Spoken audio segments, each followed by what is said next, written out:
Chapter 1. The Hearse Below. My partner, Mao Yin, is a hearse driver, just 22 years old. She applied for the job herself and became a driver of the hearse. At that time, we were already living together, and she returned home elated, proclaiming she had found a job with a substantial salary around 5,000, it seemed. I was overjoyed a graduate from the most infamous university in the city had landed such a high-paying position, and I couldn't have been happier. This is a third-tier city, with a population of over 2 million, and the economy isn't thriving.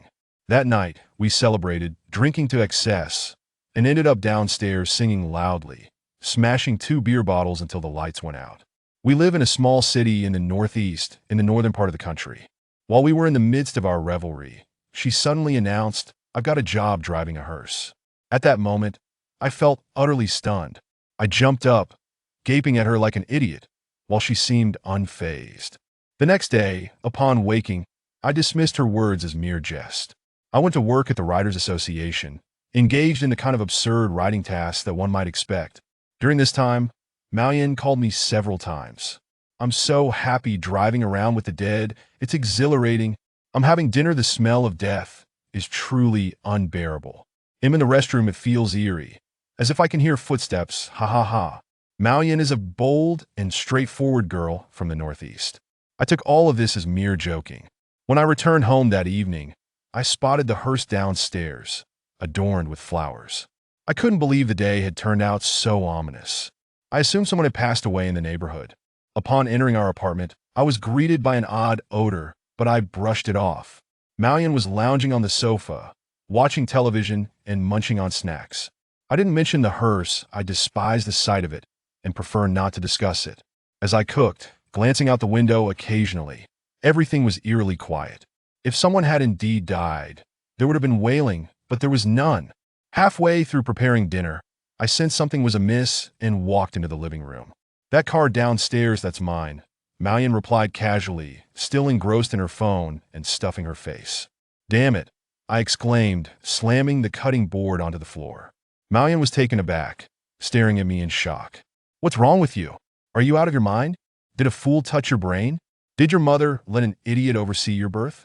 I was furious, hopping up and down as I shouted at her. Mao Yin, momentarily flabbergasted, finally regained her composure and slapped me across the face. "How dare you hit me?" Knowing I was a bit of a hothead, she bolted, her speed unmatched. She had been a sprinter in school. When I chased her downstairs, the fool had already jumped into the hearse and sped off, waving at me with a laugh as she turned the corner. "Damn you, Mao Yin. Just wait." I returned upstairs, feeling utterly bewildered by her antics. That night, I sat in front of the television, eating and drinking beer, when a chill crept down my spine. The hearse. Mao Yin and I had been together since our freshman year of college. In the blink of an eye, it had been several years. Had we known each other for a shorter time, perhaps I would have ended things long ago. Then Mao Yin called me. "Hey, are you still mad?" "Mao Yin, you need to quit that job immediately, or I swear it'll make you regret it." "Shut up," she retorted, hanging up and turning off her phone. That night was restless. I woke multiple times, haunted by thoughts of the hearse.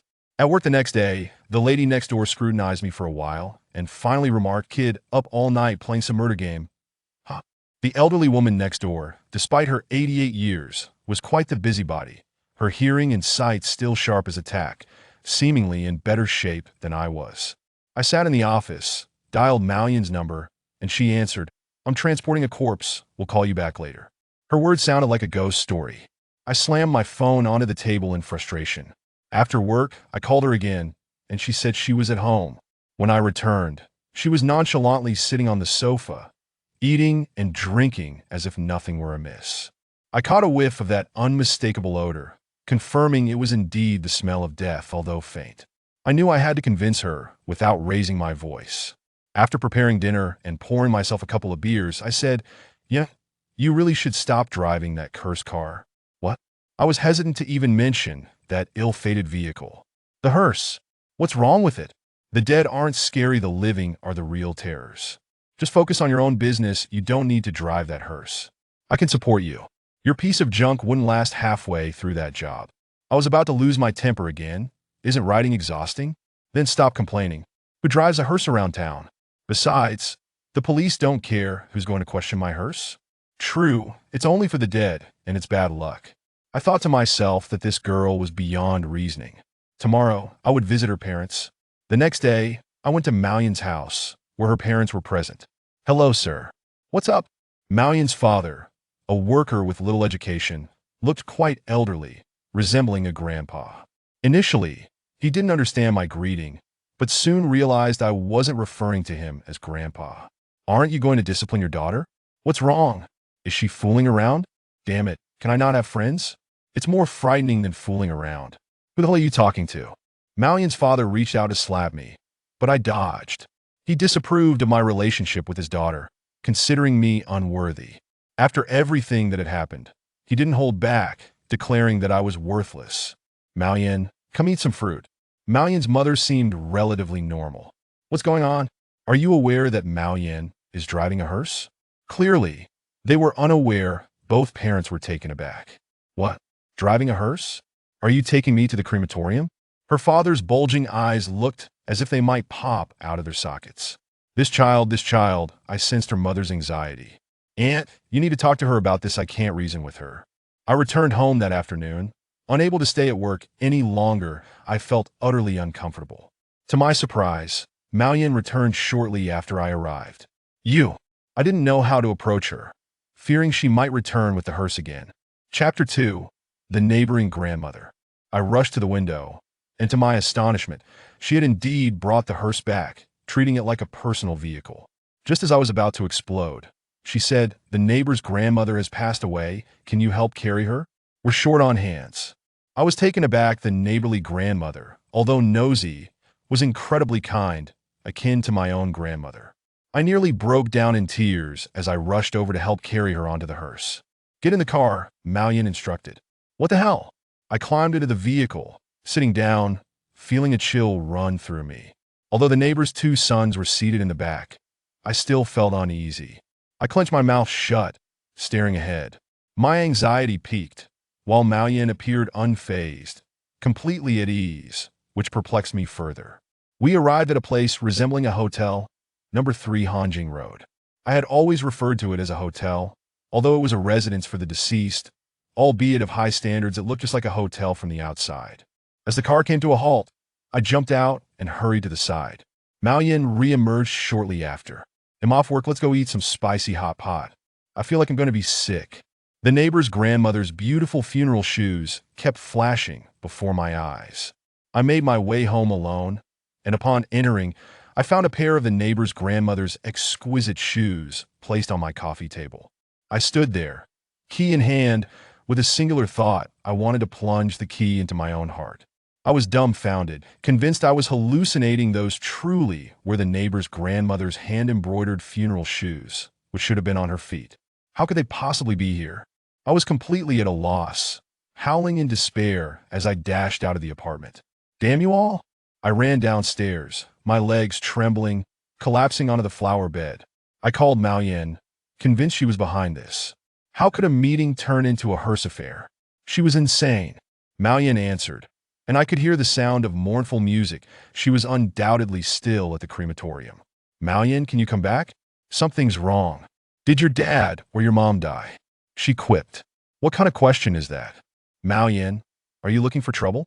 Realizing I was genuinely upset, she quickly apologized. "Sorry, that slipped out. What's wrong?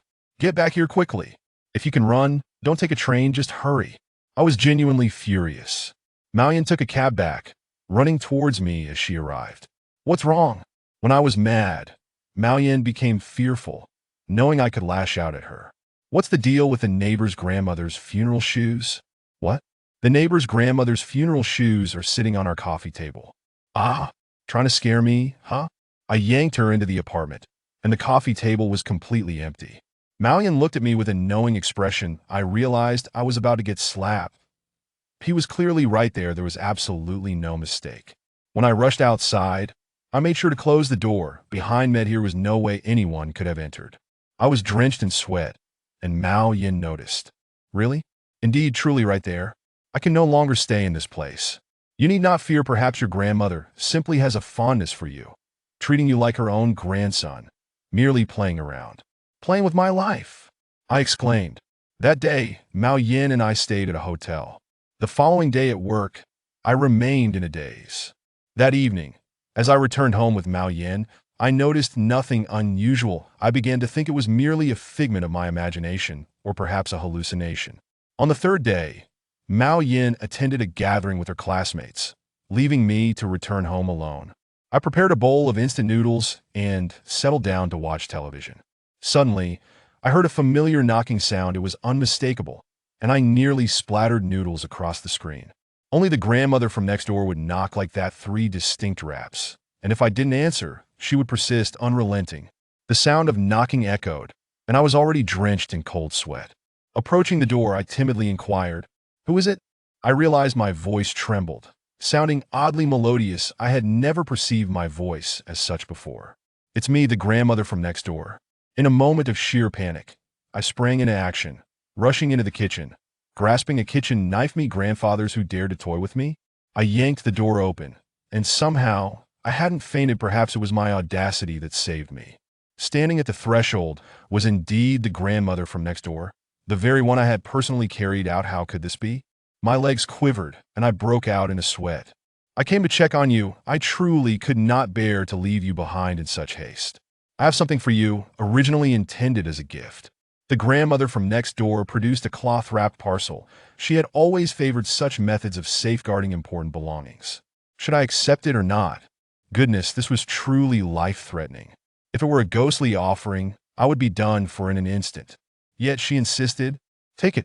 The grandmother's words resonated like a command, and I dared not refuse. I accepted it.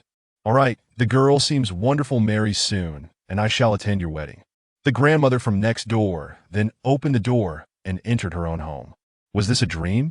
I shut the door and, in a frenzy, tossed the parcel aside and called Mao Yin. "Come back immediately, hurry."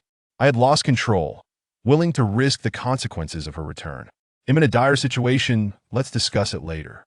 Again, the notion of death echoed in my mind. Death. Can someone truly return from the dead? I could no longer remain in that room, so I dashed out to find 2 friends for a drink. I recounted the incident, and they burst into laughter, deeming me a fool. I anticipated their disbelief, knowing well they would react this way. Regardless, with Mao Yin not returning home, I would rather sleep on the street. Mao Yin finally called me around 7 that evening. "Are you not returning home?"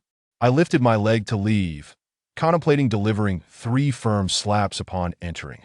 But at the moment my hand met the door, that thought vanished. Mao Yin opened the door. "What are you shouting at me for?" "Something has happened." I was drenched in sweat with her sudden presence. I felt a mix of tension and confusion. Chapter 3. The straw ladder. This is the matter that troubles me the most. Have I caused trouble outside? She burst into laughter, nearly choking me in the process. That ha ha ha. I relayed the situation to Mao Yin, who stood dumbfounded for a moment before suddenly reaching out to slap me. "Seriously? If you don't want me to drive the hearse, just say so. Playing mind games with me is a futile endeavor." I concede that playing mind games is not my forte against her. "What about the items sent over by the neighbor?" Items? At that moment, I was so startled that I tossed them aside. I immediately began searching the room. "That if you deceive me today, I swear I'll make you kneel on instant noodles, and I'll beat you to a pulp." I found it buried among the vegetables in the kitchen. I presented it to Mao Yin. "Oh, you even brought props. Could it be an engagement ring? Are you proposing to me?" "You wish. I'm just contemplating how to kick you out." I opened the cloth bag, and to my utter astonishment, it was indeed a diamond ring. That I was taken aback, letting out a yelp akin to a pig being stabbed. Mao Yin was equally stunned, after a few seconds of disbelief. She jumped back, her face paling. "That belongs to the neighbor. I often buy her food, and she doesn't eat much, so it was just a casual gesture. She once offered me something, and it turned out to be this. I didn't dare accept it. If I did, her children would surely come after me. I thought she was just being forgetful, so I declined. And indeed, it was like that." Suddenly, Mao Yin exclaimed, "Could it be you? What were you thinking? If I had stolen it, would I still come to you?"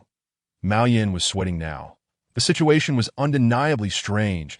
I recalled the day my grandfather passed away.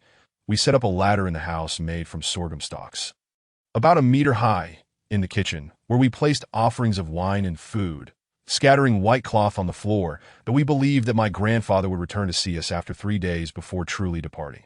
At the time, I thought it was all nonsense and didn't believe it at all. Who would have imagined that day? I witnessed footprints appearing in the white flour spread on the ground. I saw nothing, yet the footprints emerged, and I was so frightened that I nearly wet myself. Then, I noticed the wine glass wobbling, half the wine gone, and the chopsticks moved. That was when I fainted. I was only 12 years old then. From that moment on, I came to believe in the existence of spirits. Yet, the appearance of the neighbor was something I truly witnessed, and it felt sinister. Malian declared that she would never stay at home again and fled back to her house. Alone in my fear, I felt even more bewildered, glancing at the door countless times, still too frightened to sleep. When I visited Malian's home, her father looked at me as if I were a foe. Let alone staying over as dawn approached, I realized this wasn't a joke. The diamond ring still lay on the coffee table. I couldn't accept such a valuable item that I had to find the neighbor's son and daughter. Those two rascals hadn't visited in a year, and when they did, it was only to ask for money from the neighbor. Malian was kind-hearted and always brought something for the neighbor, even though she didn't eat much. Otherwise, there wouldn't have been a diamond ring involved. Even so, I couldn't take their ring. In the morning, I knocked on the neighbor's door and heard a commotion inside. Definitely the neighbor's son and daughter quarreling. The door opened, and indeed, it was them. "Did you see the neighbor come home yesterday?" Upon hearing this, both jumped, staring at me in disbelief. After a moment, the neighbor's son kicked me hard, yelling, "You bastard!" I jumped 3 feet in the air. "Are you looking for a fight?" I retorted. The neighbor's daughter pulled us apart. "Big brother, what is the matter? This ring was given to me by the neighbor, but I can't keep it, so I'm returning it to you." But honestly, the neighbor did come back yesterday. Having said that, I turned to leave and went to work that I called Malian, and that fool was still whining about the dead. Yesterday's incident had scared her senseless, and I'm not afraid. I thought to myself, "You must be lying. Such a thing is impossible. You're just trying to fool me. Wait until I get home tonight. I'll settle the score." "Malian, you're such an idiot," I cursed in anger. This fool didn't believe me. When I returned home that night, I was in a daze that if anything else happened, I decided I would sell the house. I couldn't stay there any longer. I entered the house and saw the diamond ring still sitting on the coffee table, along with a pair of shoes that the neighbor wore when she died. Shoes she had embroidered herself. I knelt down. "Please, neighbor, don't scare me." Tears streamed down my face. The neighbor could embroider, make shoes, and even insoles, which she sold at the market for a little extra cash. The house was filled with insoles and numerous pairs of shoes. All bought by Malian, who said the neighbor had a hard life. The neighbor's insoles and shoes were genuinely good. They were comfortable to wear. As I rushed out, Malian returned, looking smug. "Have you lost your mind? Man, something is wrong that if you scare me again, I swear I'll strangle you." Malian ignored me and entered the house. When she saw the shoes, she asked, "What are you doing with the neighbor's shoes?" "Fool, look. Those are the shoes worn by a dead person." After staring at them for a long time, she confirmed it. "Did I told you not to play around? Get rid of them." Reluctantly, I took them and tossed them into the trash can. Malian, that idiot, didn't believe me and even put the diamond ring on her finger. I remained silent. If she didn't believe me, there was nothing I could do. That night, I held her as we slept, feeling tense and frightened. The next day, I didn't go to work. Instead, I sought someone to sell the house. That MY property was located in a desirable school district, making it easy to sell. Naturally, it sold quickly. I then called a friend of mine who was selling his wedding house, but he had just obtained his marriage certificate. But his fiancée, he was caught with another man on their wedding day, leading him to sell the house. That I didn't want to live in such a haunted house. Anything was better than that. Moreover, the new place had been recently renovated, costing over $200,000. I wouldn't be keeping that money. I just wanted the house. Everything was arranged smoothly within a day. That I called Malian to suggest we go for hot pot. That evening, I took her back to the newly bought house. After I explained everything, she said, "You did the right thing for once." The next day, I had a day off while Malian worked. I was home alone in the spacious 100-plus square meter house, feeling quite comfortable. When I entered the bathroom, I was stunned. The embroidered shoes, the neighbor's shoes again. "Neighbor, what do you want from me?" I was utterly bewildered. She couldn't follow me like this. I dashed back to my dad's house and recounted everything. He stared at me wide-eyed for a long time. This is truly sinister that my father had heard of such occurrences, but for me to experience it firsthand was unprecedented. He visited my house and found the pair of shoes neatly arranged in the bathroom. The neighbor was meticulous. Everything was orderly. Chapter 4. The blue cloth shoes left by the neighbor returning to my father's house. He turned to my mother and said, "It seems I need to return to my hometown. My hometown is in Shinbin, the place where I rose to power that I left early, having no recollection of what it was like there, and I scarcely know the current situation." When my father mentioned going back, I had no idea what he intended to do, but I knew it was undoubtedly related to my predicament. After he left, I called Maoyan to inform her that I was at my father's place.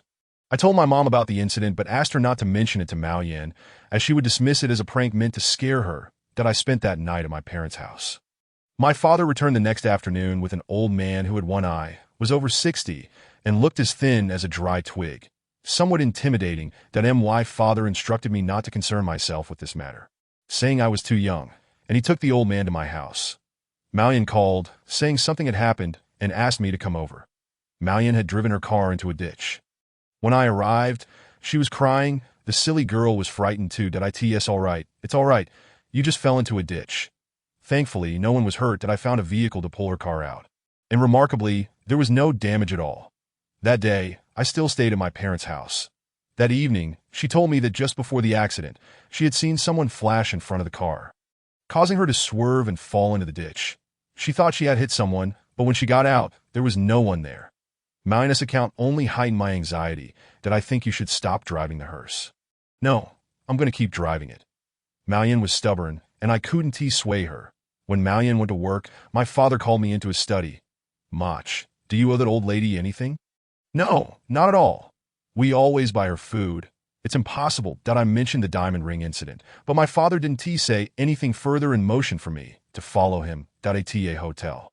I once again encountered the old man. It seemed my father was indeed serious about this matter. This hotel was 5-star, costing $800 a night. The old man asked me, "Think carefully. Have you owed the old lady anything or done something wrong by her?" I couldn't recall anything. Surely, we couldn't owe her anything. The diamond ring, however, is a gift intended for you. Please accept it, for otherwise she may feel displeased. Yet, it is rather peculiar that she always leaves her shoes at your residence. Did you promise the old lady anything? No, we did not. I find it quite strange that you possess any of the old lady's belongings at home. Well, if anything, it would be the insoles and the shoes. Over 100 pairs of insoles and perhaps more than 30 pairs of shoes. However, those were purchased out of compassion for our grandmother, who endured the hardships of the market. Have the shoes ever been worn? No, the insoles have been used, but the shoes are adorned with embroidery, blue for men and red for women, making them unsuitable for wearing outside. Perhaps therein lies the crux of the matter. If you wear those shoes tomorrow, everything will be just fine. I looked at this old man. Is he not mocking us? If those shoes were worn by the elderly, they would indeed be fashionable. I recall the neighbor's grandmother often expressing her fondness for wearing her shoes, claiming they were comfortable and stylish, yet we have never worn them. Among them, 10 pairs were gifted to us by our grandmother, and we said we couldn't bear to wear them. But in truth, we simply found them unwearable. After the old man departed, my father took quite a bit of money from him. What sort of person is that? A sorcerer, perhaps? What sorcerer? He is a shaman. I've heard of shamans, the great shamans from Malaysia, but I do not believe in such things. My father insisted that we wear the neighbor's grandmother's shoes. While Maoyan remarked that my father was peculiar, insisting she would never stay there again and would return home. Since that day, nothing unusual has transpired. Moreover, those who have seen us in those shoes have all remarked on how lovely they are. And we even gifted some pairs to others. That I believe all these occurrences are somehow connected to Maoyan's work with the hearse. Yet she remains unconvinced, insisting that the living are far more terrifying than the dead. Half a year has passed, and life has been relatively calm. I have even been promoted to deputy editor, while Maoyan continues her work with the hearse, earning a substantial income, which she claims to enjoy. However, unexpectedly, half a year later, I began to experience dreams, recurrent dreams that haunted me incessantly. In each dream, I found myself lying in the hearse, with Maoyan driving, tears streaming down her face. On the first day, I dismissed it as mere thoughts from the day manifesting in my dreams. Yet for several consecutive days, the path taken in the hearse followed the previous night's dream, drawing ever closer to the crematorium. This marks the 6th day of relentless dreams. I realized that if I were to enter the crematorium, it might signify my own demise. Yet, I am in robust health, exhibiting no signs of ailment. And I even took the precaution of visiting a hospital for a checkup, finding myself in excellent health. These dreams filled me with unease and terror, prompting me to confide in Maoyan that I think I should take a few days off. I have some leave remaining. When Maoyan took a break, the dreams ceased and I surmised that the stress from the neighbor's grandmother situation had overwhelmed me. To end the following days, I took Maoyan to Dalian for a seaside retreat. Upon our return a week later, I resumed work while she continued with her hearse duties. However, to my dismay, the dreams resumed, following the same route, nearing the crematorium, just a few kilometers away from No. 3 Hanjing Road. That if this continued, I would reach the crematorium in 3 days. That I awoke in a panic, drenched in sweat. Maoyan, is everything all right? Am I causing trouble because of the neighbor's grandmother? Perhaps you should visit the health center tomorrow. I considered that the health center might be a mental health facility, but I should go and get checked. If something were wrong, I would seek treatment. Life at the Writers Association was relatively relaxed. With little urgency except for the days when we published magazines, upon visiting the health center, the results indicated slight anxiety, within the normal range. That I was skeptical. I felt too young for such concerns. They referred me to a young psychologist, a girl in her 20s. Indeed, she lacked experience and nearly persuaded me of my own sanity. That as I exited the health center, someone suddenly grasped my arm, startling me. That it was a young girl, quite beautiful. Listen to me. Have you encountered a ghost? I can help. That as she spoke, several medical staff rushed out. Xiaoya, why have you run away again? They coaxed her back inside. I realized she was a patient. How tragic that such a young and beautiful girl had become mentally ill. I shook my head, suspecting it was due to a romantic entanglement. Chapter 5. Encountering ghosts. I have always believed that love is not the entirety of life, nor is it the essence of existence. Rather, I perceive it as occupying merely 1/3 of our lives. Upon returning home, Maoyan inquired about my well-being, to which I replied that all was normal. That night, I was once again jolted awake from a dream, crying out, "Yenner, we've crossed the bridge." I was genuinely terrified. These dreams were relentless, a series akin to a torturous television drama. Just when it seemed unbearable, the broadcast would cease for the day. Maoyan embraced me, offering comfort, assuring me it was merely a dream, nothing to worry about. Could you refrain from driving the hearse? Maoyan, you must understand, this isn't about my role as a hearse driver. Do you remember what you said in January? You would take me to see the snow. Did I close my eyes, unwilling to sleep? Yet even with my eyes shut, sleep eluded me. The following day, I took a leave of absence and returned to the health center. That girl, Xiaoya, had asked if I had encountered a ghost. I began to believe I truly had, as if a specter was dragging me toward my demise. That I could not see Xiaoya. She was confined to the 3rd floor, accessible only to family members. That I sat by the flower bed in the courtyard, unexpectedly catching sight of Xiaoya waving at me. That I waved back. After a few moments, a paper airplane descended, and Xiaoya smiled at me. I caught the paper airplane, and it bore elegant handwriting. I am not mentally ill. I have merely encountered a ghost. That I believe you have as well. I can discern it in your eyes. We are kindred spirits, and I can help you resolve this. That I pondered for an hour before returning home. Was this girl, Xiaoya, truly akin to me? Or was she genuinely struggling with her mental health? I found myself in a state of uncertainty. That night, I only managed an hour of sleep, during which I found myself once again in the hearse, drawing ever closer to the crematorium. That I had to sacrifice sleep to delay my arrival at that place. Maoyan could no longer comprehend my plight. She insisted on continuing her work with the hearse. Even when I pleaded with her, she remained resolute, suggesting I return to my parents for a time. Claiming I had psychological issues. That I had no words left to say. I felt deeply misunderstood, as if I were a stranger to myself. Each day, I visited Xiaoya, who would provide me with letters, urging me never to sleep. For if I did, they would send me to the crematorium. Were Xiaoya and I sharing the same dreams? No, but she spoke of something undeniably similar. That I returned to my parents' home, where I could sense their anxiety. Initially, Maoyan visited every other day, but soon her visits became infrequent, sometimes stretching to several days without contact. That I continued to have the same dream. Xiaoya's warnings echoed in my mind. Never sleep, never sleep. I resolved to stay awake, but inevitably I would succumb to slumber, at which point the dreams resumed. Xiaoya sent down another paper airplane, this time blue, as she often used different colors. The note informed me of an upcoming event that evening. She had a chance to escape and urged me to help her, promising that she would free me from my dreams. That I began to trust Xiaoya, for she understood my plight, that on the night of the event. I managed to get Xiaoya out, leading her to a friend's vacant room. I was unsure if I was doing the right thing. That I still don't know your name, I asked MHA. How intriguing, Mache. I am not ill. I merely seek to dream. That I believe you. I am the same. That we spoke of dreams. Xiaoya's dreams diverged from mine. She shared that her recurring dream involved her being the one who cremated the deceased. Each one known to her. If she fell asleep, she would gravitate toward someone, sharing meals and singing. And after 2 weeks, that person would be incinerated in the dream. And in reality, they would indeed perish. She was terrified of sleep, terrified of the unending dreams.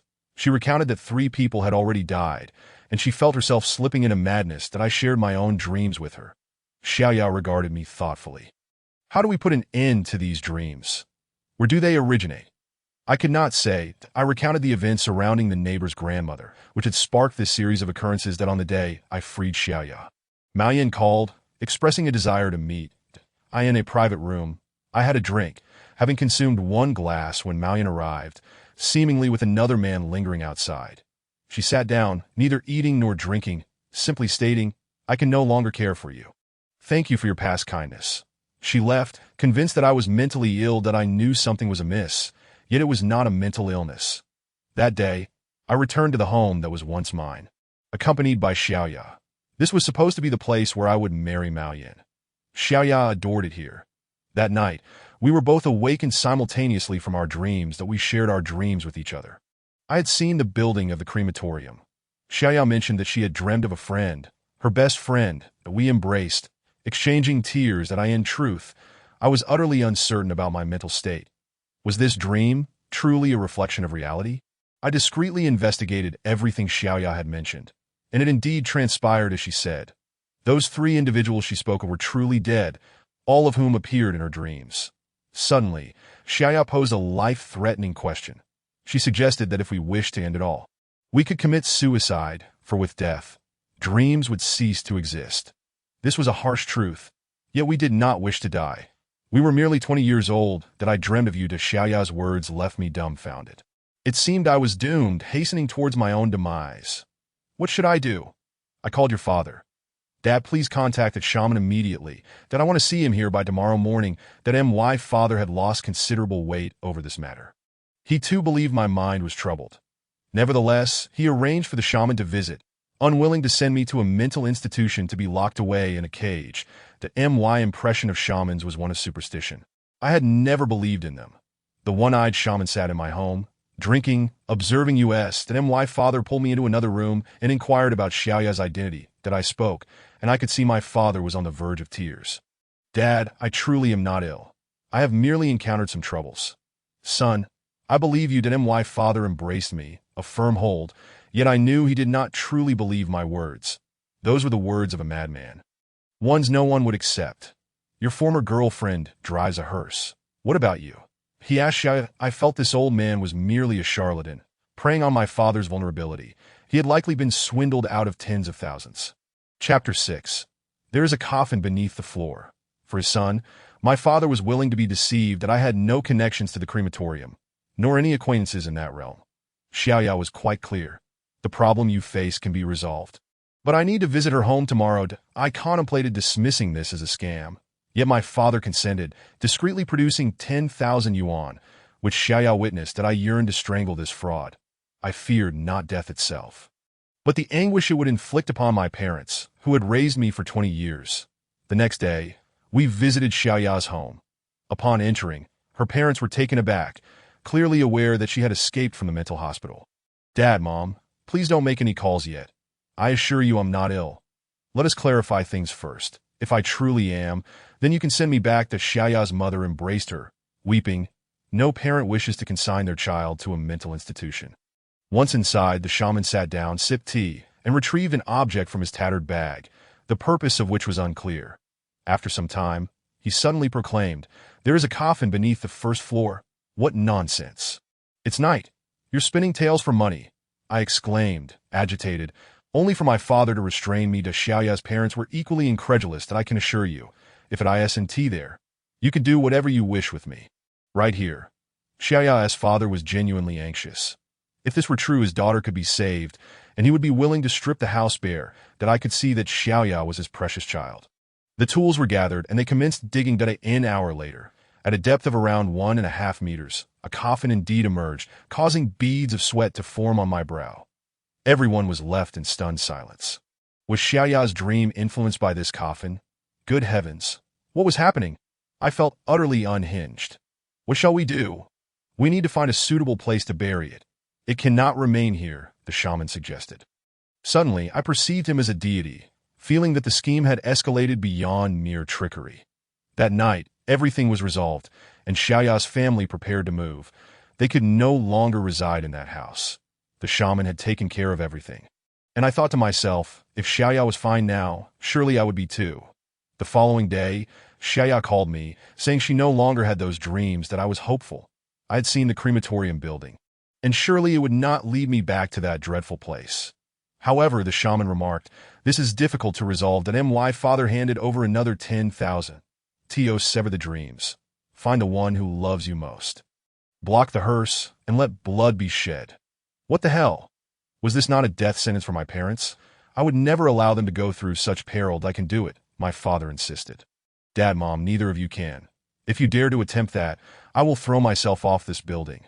Calm down. It's not about you. It's about love. The shaman interjected, that I have no one.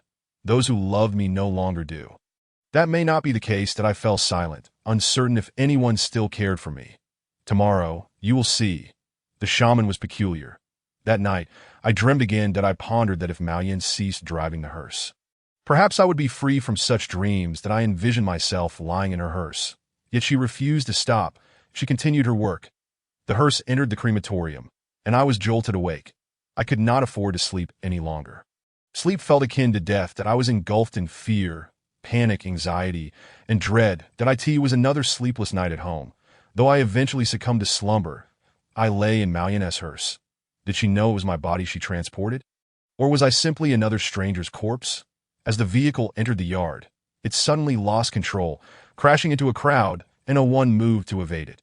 It was Xiaoya who fell, bleeding. That my dream abruptly ended that day. I had to be at the hospital with Xiaoya. You know, the moment I saw you that day, I was smitten, Xiaoya said, beaming. How vain of you! I never claimed to fancy you, I retorted. You send me planes in every color. How could I not have fallen for you? You were so bothersome. Xiaoya covered her flushed face. That I realized that in my life, Xiaoya was a woman who would die for me. Yet that night, I still called Maoyan. Are you all right? I was in an accident. That I know. Please stop driving the hearse. Why would that concern you? I hung up, forever the indomitable woman. I would never discern what lay in her heart. That my dreams mirrored Xiaoya's reality. My father confided in her, and Xiaoya acted upon it. That if Xiaoya was injured, what more could Maoyan wish to discuss with me? I would no longer suffer from those terrifying dreams. Maoyan confronted me at home. Xiaoya had returned to work at school. Maoyan sat on the sofa, weeping. Why are you crying? It's not that I rejected you. You treated me like a mere afterthought. That I'm pregnant. That I burst into laughter. You fool. We had our last encounter, and now you are claiming this? Of course, it's not yours. That I know, but I haven't been with anyone else. I swear, I'm pregnant. That I stared at Maoyan in disbelief. She was known for her fiery temper, but had never lied to me before. Have you been to the hospital for a checkup? No, I just used a test strip. You should go to the hospital for a proper examination. Will you accompany me? Don't be ridiculous. I'm not obligated to go with you. That you've slept with me for so long. Who else would? Damn it, I've lost my mind. I had no choice but to accompany her and swiftly distance myself from this woman. Chapter 7. The corpse in the hearse rises to the hospital. The test confirmed her pregnancy. The doctor summoned me to his office. What is your relationship with her? I have none. Are you still a man? Something happens, and you claim it has nothing to do with you. What kind of man are you? What kind of person are you? I truly wish I could slap you. The doctor berated me, and I had no desire to explain. Regardless of your relationship, you came here with her, so it concerns you. This girl is pregnant. That is a fact, but the fetus appears to be quite abnormal. What do you mean abnormal? Perhaps it's unclear. You should take her to a provincial hospital for further evaluation. I broke into a sweat. Mao-Yan's pregnancy was already bizarre enough. She claimed she hadn't been with any other man. I found that utterly unbelievable that as we exited the hospital, I wore a glum expression while Mao-Yan kept her head down in silence. What exactly happened during the car accident that day? The moment I mentioned the accident involving Xiaoya, Mao-Yan became exceedingly anxious, undoubtedly having encountered some peculiar incident. That day, I had picked up a woman in her 20s from Qiantai Mountain. She was pregnant, her belly quite prominent, and claimed she had committed suicide. Initially, I paid little attention to it, as there were family members seated behind me, and I felt no fear. However, as we neared the crematorium, a sharp pain gripped my abdomen, leaving me utterly discomforted that I managed to walk into the crematorium's courtyard. Whereupon a doctor suggested that I should go to the provincial capital for further examination, advising my mother to accompany me in a way. I replied, if my parents find out, they will surely drown me in a vat. Shall I accompany you then? What am I? A mere bystander. I distinctly recall you arriving with a man, instructing me to leave you alone. Correct. After merely 2 days, he remarked upon the peculiar odor of death clinging to me. Indeed, transporting corpses and driving a hearse must be quite thrilling that I cannot claim to be devoid of feelings for Mao-Yan. I was angered by her actions. Ultimately, I, the wretched soul, accompanied Mao-Yan to the provincial hospital. Once again, I found myself summoned to an office, while Mao-Yan sat in the corridor, waiting for me. Are you a family member of the patient? I nodded. After all, the doctors at this esteemed hospital were quite proficient. This fetus is rather unusual. Its eyes, hair, and fingernails resemble those of a 3-year-old child. The doctor gazed at me, and I returned his stare, thinking, you must be jesting that I appear to be joking, he countered. We just conducted a consultation among several specialists, and we cannot ascertain the situation. According to your account, the pregnancy is barely a month along, which is absolutely impossible. You must have misremembered if the pregnancy were indeed 8 months along. Such a child could not possibly exhibit these characteristics that I understand. So what steps must we take? We need to go to Beijing. There's no solution here. As of now, we have not encountered a case like this.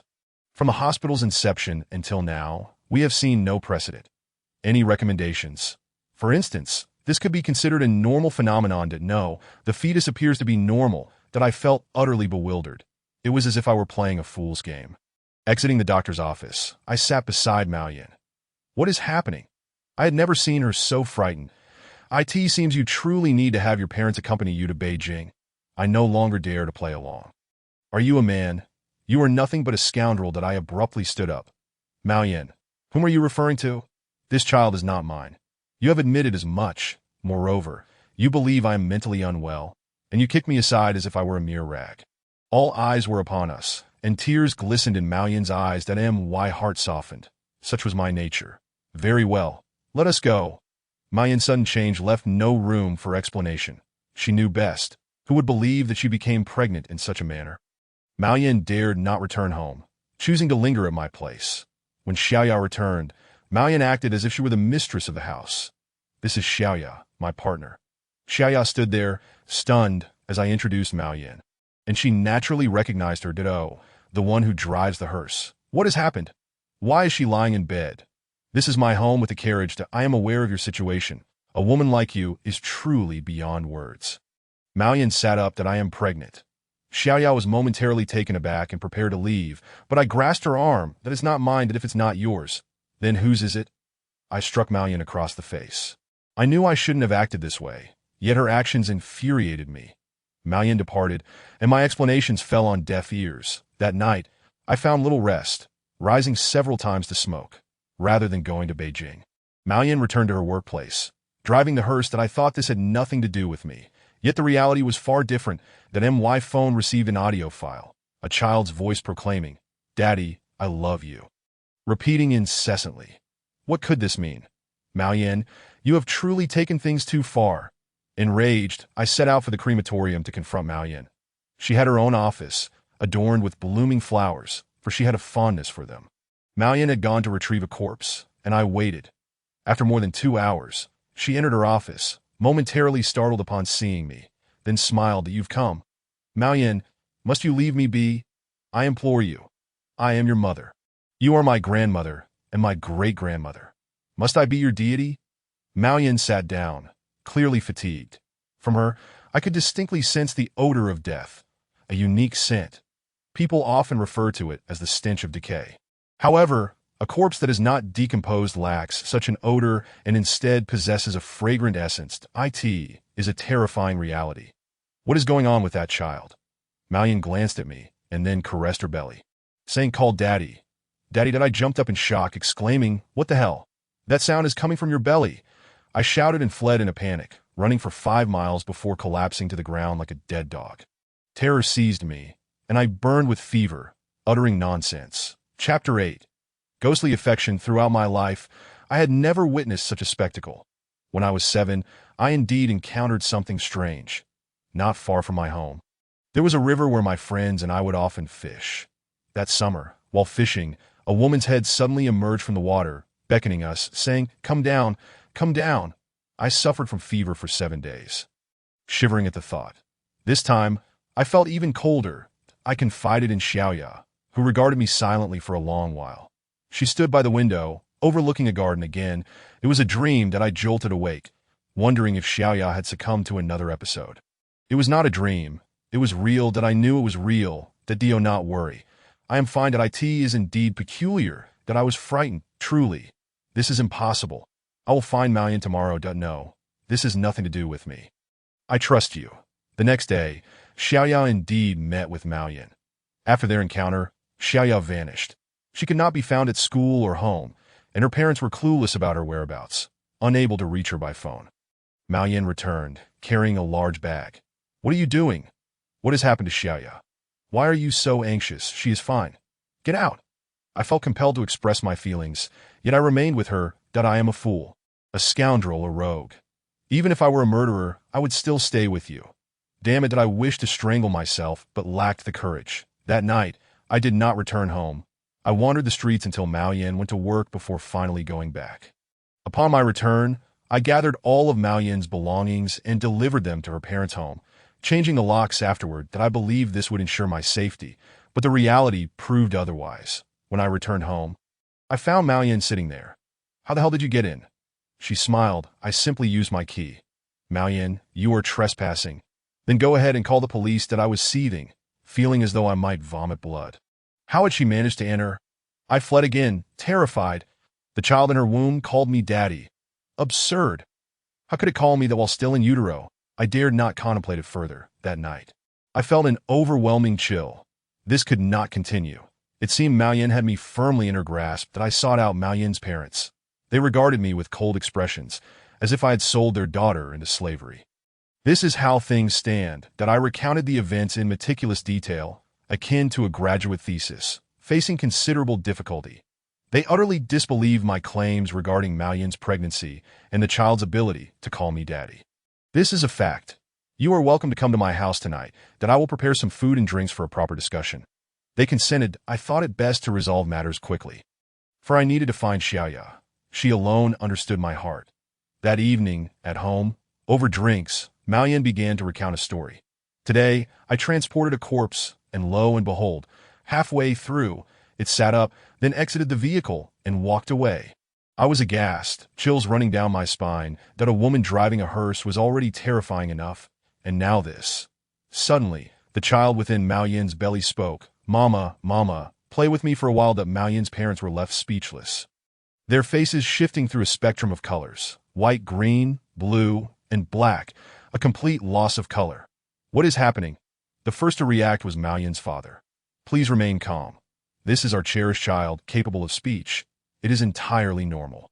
With the advancements in nutrition, who knows, perhaps the next child will be running around."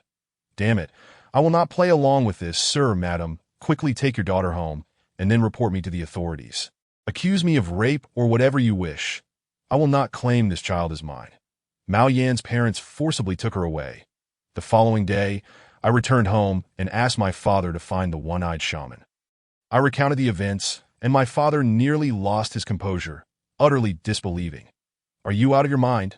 "Nonsense." When I insisted it was true, my father was visibly shaken. That he remained skeptical. Yet I could not take him to find Mao Yin. That would be utterly reckless that I was caught in a dilemma. Nevertheless, my father summoned the one-eyed shaman, that I learned that this shaman was named Nalaja, a name that unmistakably hinted at his Manchu heritage. Specifically from the plain yellow banner.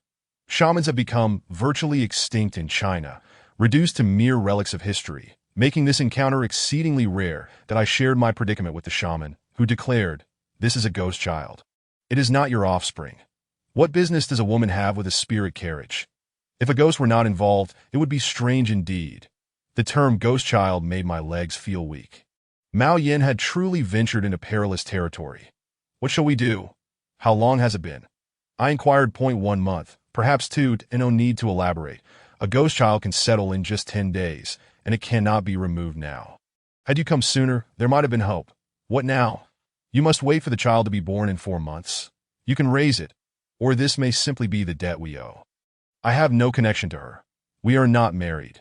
That cannot be argued that if there were no incident, the spirit would not have taken residence, that it is said that this is a debt from a past life. What wrongs did I commit in my previous life? That is for you to ponder. Master, please help me. Even the elder cannot assist you that in a Laja departed, leaving me in a state of utter disbelief. A ghost child? How could a spirit have entangled Mao Yin in such a way? My frustration was palpable. Chapter 9. Mother, I am playing with them. My father gazed at me for a long moment and remarked, "You have always attracted mischief, and now you have entangled yourself with a ghost. You have grown quite remarkable, son. Entertain yourself." My father, once a towering figure, seemed a mere shadow of himself. What was I to do? I was at a loss that I searched for Xiaoyu with fervor, but found no trace of her. The house was devoid of her presence. Suddenly, I heard the screech of brakes, and Mao Yin pulled up in a spirit carriage right before me. "Get in," she commanded. "What do you mean, driving a spirit carriage? Do you think you were cruising in a Lamborghini?" I was mortified, not wanting to draw attention, and I dashed into the crowd, disappearing from sight. My heart shattered yet again that as the night wore on, I found myself compelled to return home. Mao Yin had indeed frightened me.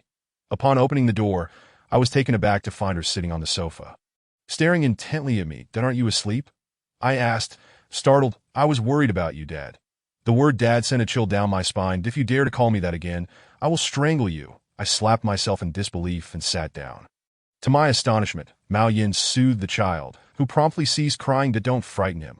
He is your son, not mine. I have no idea who that ghost is." Mao Yin remained silent, her face pale. Her gaze fixed on me, increasingly unsettling. "That is a ghost child. Do you understand? What normal child talks from within the womb? And how long has it been? Our child is exceptional. He is a dragon among men." Did Mao Yin truly believe this? Calculate the days. This cannot be my child, unless Mao Yin has been with another man. But even so, that would be too bizarre. "Indeed, this child is not yours, but I swear I have not been with anyone else. It is a dream child. I longed for you in my dreams, and thus I became pregnant." Our neighbor, the blind old lady, spoke of such occurrences that I could hardly contain my disbelief at her fabrications. "Mao Yin, we cannot ignore this any longer.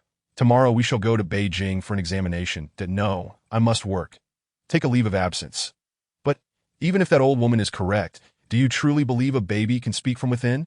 Is that even possible?" Mao Yin appeared restless. Indeed, she had been anxious all along. 1. The child's arrival was inexplicable.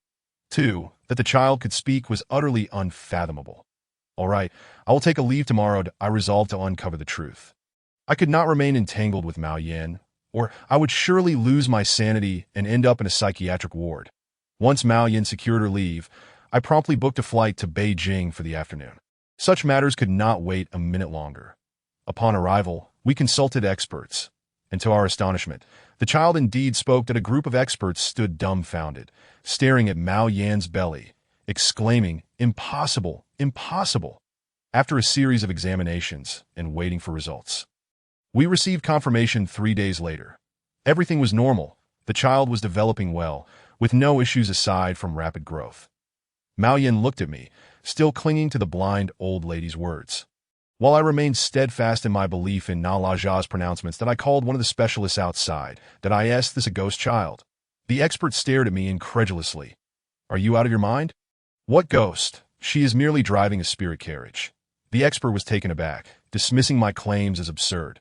Since there are no issues, you may return home, the expert said, but insisted we stay until the child was born for further observation. I understood the implication. We had encountered something extraordinary, that by the end of the afternoon, the entire hospital was aware that the child in Mao Yan's womb could speak. Mao Yan and I eloped in the dead of night, returning home where she sensed something was amiss. She took leave from work, opting to stay home. This was not a viable solution. I contemplated having the child aborted. Are you insane? What are you hoping for? A freak, a ghost child. Mao Yan wept, and the child joined in her lament that I consulted the shaman. He stated the child would be born in 4 months, a ghost child, a debt from a past life. Mao Yan refused to listen, that I sought out Mao Yan's parents, but they were indifferent, claiming they could not afford to lose face. Mao Yan pressured me into marriage, insisting we could simply obtain a marriage certificate. I refused, adamant that this child was not mine, and I would never marry. My father confronted me, advising me to be a man and endure. I am not a man. You handle it yourself, he struck me. You can only muster the courage to strike your son. This situation was insurmountable. Mao Yan remained with me, seemingly awaiting the birth of this ghost child. What then? Would we raise it? Raise a ghost? I was at my wit's end, spending my days drinking with friends and returning home late to sleep on the sofa, that I was not shirking responsibility. This was not a burden I was meant to bear. What kind of situation was this? Occasionally, I would think of the old lady next door, and the thought sent shivers down my spine. Thus, for months passed in a haze, and Mao Yan was indeed ready to give birth. We rushed her to the hospital, and she delivered. The child emerged with wide eyes, smiling, calling out "Mommy, Daddy," nearly causing the nurse to drop him in shock. After the child was handed to me, I stared in disbelief as he uttered "Daddy." Soon, nearly the entire hospital came to witness. Mao Yan was wheeled out of the delivery room, whispering, "Let's go home. I can't take it any longer." Indeed, who could endure such a spectacle? It felt as though they were observing a monkey show. Upon returning home, I hired a nanny to assist. This child was truly peculiar. He raced around the house, leaving me in a state of alarm. "Grandfather, my dear grandfather, come forth from your grave and behold this creature." The child was indeed uncanny, bearing a resemblance to both me and Mao Yan. Once Mao Yan recovered from confinement, the child awoke me one night, causing a commotion. Mao Yan also woke, turning on the light to find the child dashing about, seemingly playing with unseen companions, exclaiming, "I caught you! I will catch you!" His outstretched hands reached for something invisible, filled with glee. Mao Yan seized the child, exclaiming, "What are you doing?" "Mommy, I am playing with them." This statement sent chills down both our spines. Chapter 10. My son's name is Mao. The child's words nearly terrified Mao Yan and me into submission. "Who? A few little friends about my age. Where are they?" The child pointed, yet we saw nothing. "Stop this nonsense and go to sleep." That night, I dared not sleep. The child's antics had truly frightened us. Mao Yan, still in a daze, asked me what we should do. "Do you believe now?" she pressed, but remained silent. Could the child truly see spirits in our home? "Mao Yan, take the child to your mother's house for a couple of days. I will summon Na La Jia to investigate. You won't forbid me from returning, will you? Seeing things as they are, how could I possibly refrain from bringing you back?" After Mao Yan departed, I promptly sought out Na La Jia, inviting him over despite the inconvenience it posed. Eventually, we settled on a fee, and Na La Jia arrived, burdened with a hefty bag. Upon entering, he surveyed the room and remarked that it was unclean, that I shall perform a ritual. He instructed, "While you stand aside and observe," allowing them to reveal their true forms before sending them away, that I widened my eyes, eager to witness the reality of the situation. I could not afford to squander 2,000 yuan without gaining insight. How many words must I write to recoup that amount? Na La Jia began to lay out his belongings from the large bag on the tea table. Various witchcraft items, a ritual plate, a wand, and garments, all seemingly enchanted. Yet even a mere bowl had numerous cracks, now deemed a witch's bowl. Even the urine was labeled as witch's urine. I couldn't help but chuckle at the absurdity. "Be serious," he admonished, suddenly startling me with his outburst. Na La Jia was muttering as he poured something into the bowl, and before I knew it, the paper ignited to "Don't set the house ablaze." I snapped that he shot me a glare. And amidst the chaos, the air was thick with smoke. Suddenly, he shouted something indecipherable, the abruptness and volume causing me to yelp in fright that I then noticed a group of children huddled against the wall. Trembling in sheer terror, my mind went blank. Those were little spirits. I bolted, cursing under my breath. So many little spirits in my home must surely be the doing of that wretched child. I lost my shoes in the frantic escape and ran for miles. Finally collapsing on the ground, my bare feet bloodied. What a fright you gave me! I cursed that I took a cab back to my father's house, recounting the ordeal that my father advised. You cannot return. As for Mao Yin, do not meet that child again, that he is neither your wife nor your child. Would I dare show my face again? I was terrified to my core. Nala called me, reassuring me that the little spirits had been dispelled and that he had locked the door behind him. Even so, I lacked the courage to return. Even with the spirits gone, I felt utterly defeated. What a predicament! I pondered this endlessly, realizing that such behavior was hardly manly, that I went to Mao Yan's place. Upon seeing me, she embraced me warmly. To be honest, I did have feelings for Mao Yin. She was beautiful, albeit a bit temperamental and headstrong. The child approached, calling out, "Daddy, pick me up!" I shot him a glare. "Go away." Mao Yin glanced at me and lifted the child. "Sweetheart, Daddy is tired. Let Mama hold you." Mao Yin cherished this child, for he was a part of her. Strangely enough, the child was endearing, and within just 2 days, Mao Yan's parents seemed unable to leave him. They said, "Let's give this child a name." "You can name him if you wish," she replied. Mao Yin ceased discussing the child's name thereafter. "You must obtain a marriage certificate with Xiao Yin and register the child." Mao Yin looked at me with a determined gaze, evidently resolved about the child. What a mess this is, I thought. The certificate was obtained, and the child's registration followed. Since they were unprepared with a name at that moment, when the police inquired, in haste, Mao Yin blurted out, "Let's call him Ma Mao," with my surname and hers combined. The female officer burst into laughter, dashing out of the office, her laughter echoing down the hallway. "What is this? I am Ma Che, and my son is Ma Mao," I exclaimed. Mao Yin chuckled at the absurdity of it all. "What does it matter? Let's just go home and send this child to kindergarten." The age requirements were met, yet they remarked that there had been a mistake in registration, that it's wrong. Well, it's wrong. So be it. It's late for the registration, that a Mao seemed to enjoy kindergarten, gleefully bouncing about. Yet on his first day, he bit a classmate, nearly tearing flesh that I watched in horror, fearing he might be a cannibal. I disciplined Ma Mao harshly, changing his kindergarten, but the new one refused to keep him. Mao quickly fell back into his troublesome ways, injuring another child by slamming their arm in a door. Watching the surveillance footage left me dumbfounded. Was this child driven by some darker force? I returned home and punished Ma Mao until he was nearly unconscious, stopping only when Mao Yin began to weep. Just like that, our meager savings were exhausted. Fearing further repercussions, Mao Yin called her mother to help care for the child, which she was more than willing to do. Mao Yin resumed her work, driving her hearse, as there was little choice. We had run out of money. Yet, I remained dazed, each day at work filled with the toil of writing, utterly drained. Continuing like this was not sustainable. Raising a troublesome child was suffocating, draining the life out of me. Youth, love, everything seemed to be buried in this ordeal, that I sought out Nala, informing him that the child had been born. He perked up. "Is he alive?" I was taken aback. Of course, the child was born alive. What a strange question. Why speak so harshly? I retorted, "Look, this is a good omen. You've grown fond of this cursed child. Haven to you. He is not your child. He is an ill omen. What connection could I have with him?" I replied. Yet truthfully, the child was rather charming, capable of charming people, though his biting habit was concerning. As I conversed with Nala, Mao Yin called in a frenzy. Mache, our son just killed the chicken Grandma bought." I tried to take it from him, and he lunged at me, ready to bite. I nearly threw my phone in frustration. Chapter 11. The midnight cockcrow. I conveyed the situation to Nala, who responded quite normal. "Help me, or I'm doomed. 2,000 yuan. That if you want 8,000. That's fine. Let us go now." Nala and I rushed back home from Shinbin, and upon arrival, I was left speechless.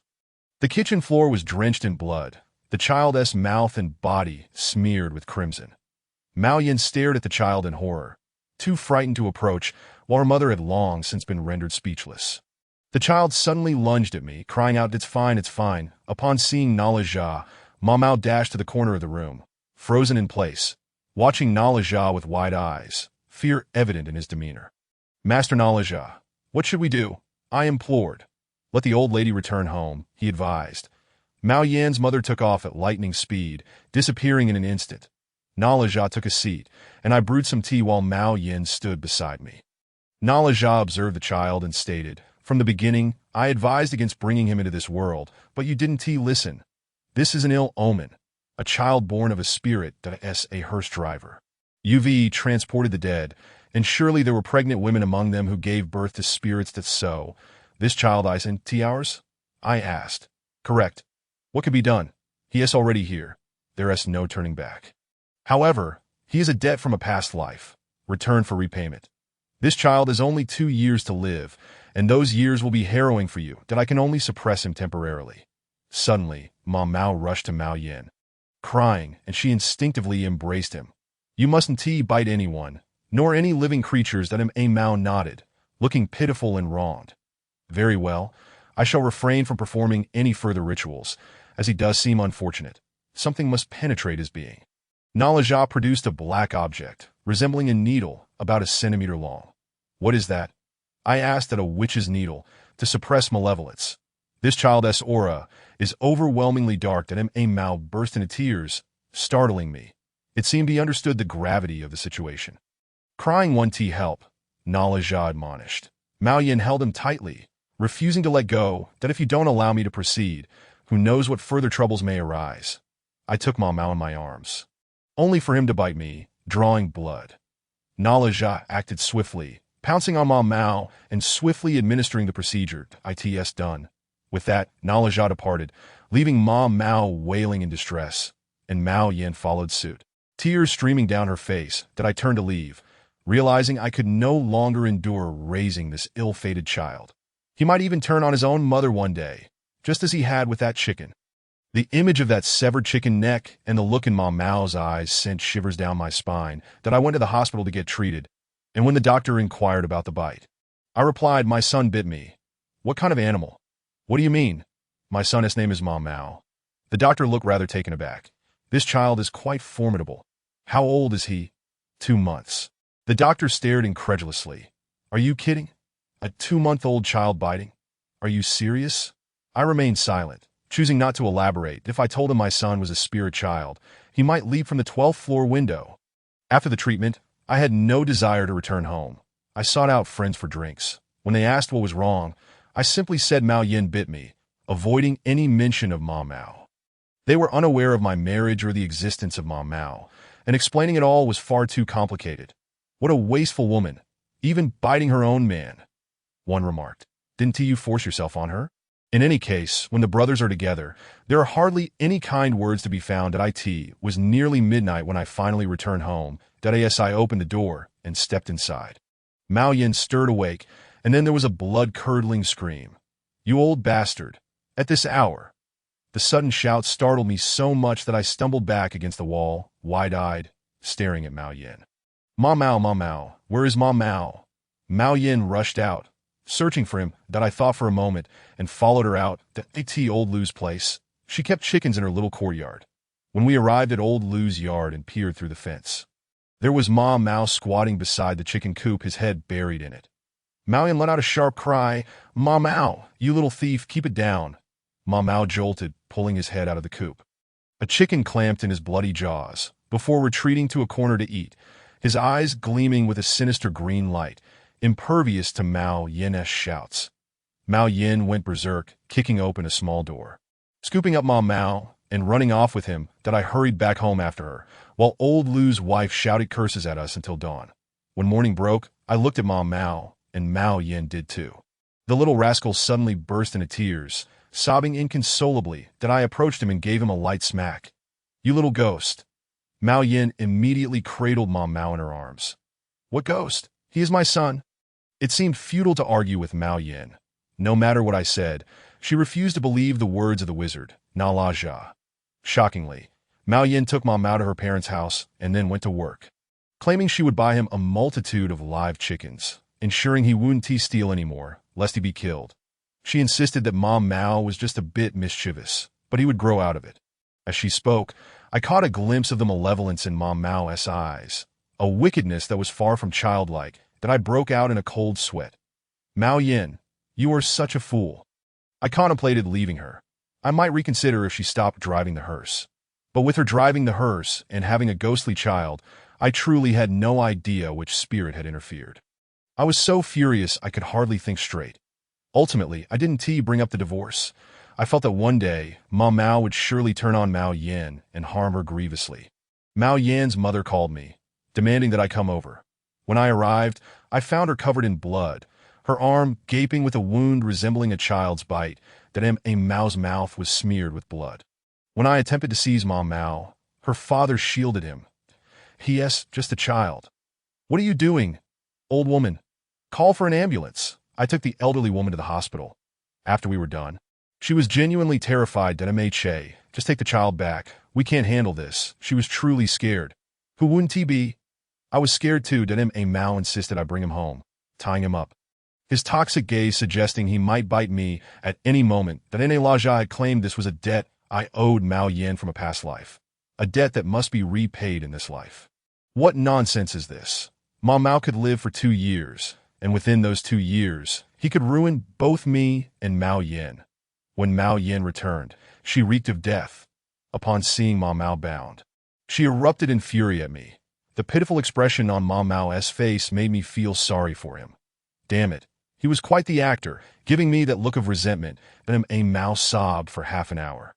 Chapter 12. Mom Mao is toxic. That evening, I couldn't even eat dinner. I went out for drinks, too scared to stay late, worried that Mao Yin might be bitten to death. The next day, Mao Yin shockingly took Mom Mao to drive the hearse to collect corpses. What a reckless woman, she was capable of such earth-shattering actions. It was enough to drive me mad that I rushed to find Nalaja and Xinbin, asking him what to do. There's nothing to be done. For 2 years, you can't kill him. Everyone knows you have this child, and he's registered. If he dies for no reason, the police will surely arrest you both. What should I do? It's a debt. You need to find out who you owe from your past life. Once you identify that person, we can figure something out. Are you joking? Past life. How would I know what treacherous deeds I committed in my previous existence? Perhaps I was a notorious scoundrel, a robber, a murderer, an utter villain. That is quite possible. That Laja looked at me and smiled. He could smile. I couldn't manage a grin. Did I have a way to find out who you owe debts to from your past life? Are you just trying to swindle me out of my money? I've got a little saved up, but it's hard-earned writing money. Don't try to call me that all you have. I'm not interested in that. I only want one thing from your family. What could that possibly be? Nalaja's demeanor was a bit sinister. I had to be cautious not to fall into his trap. I am friends with your father, so of course, I know about that item. It's a basin that your great-grandfather gave to your father. That I recognize the basin he mentioned.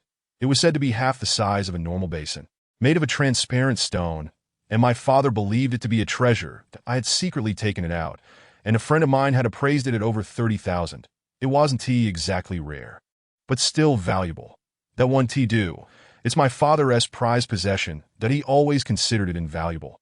Then it's settled that I'll pay you. That thing is worth 30,000. It's not about the money. Let me be honest with you. That basin is a wizard's tool that if someone has seen it, they may have misjudged its value. Upon hearing this, I began to doubt that my father had insisted for a lifetime that it was a treasure.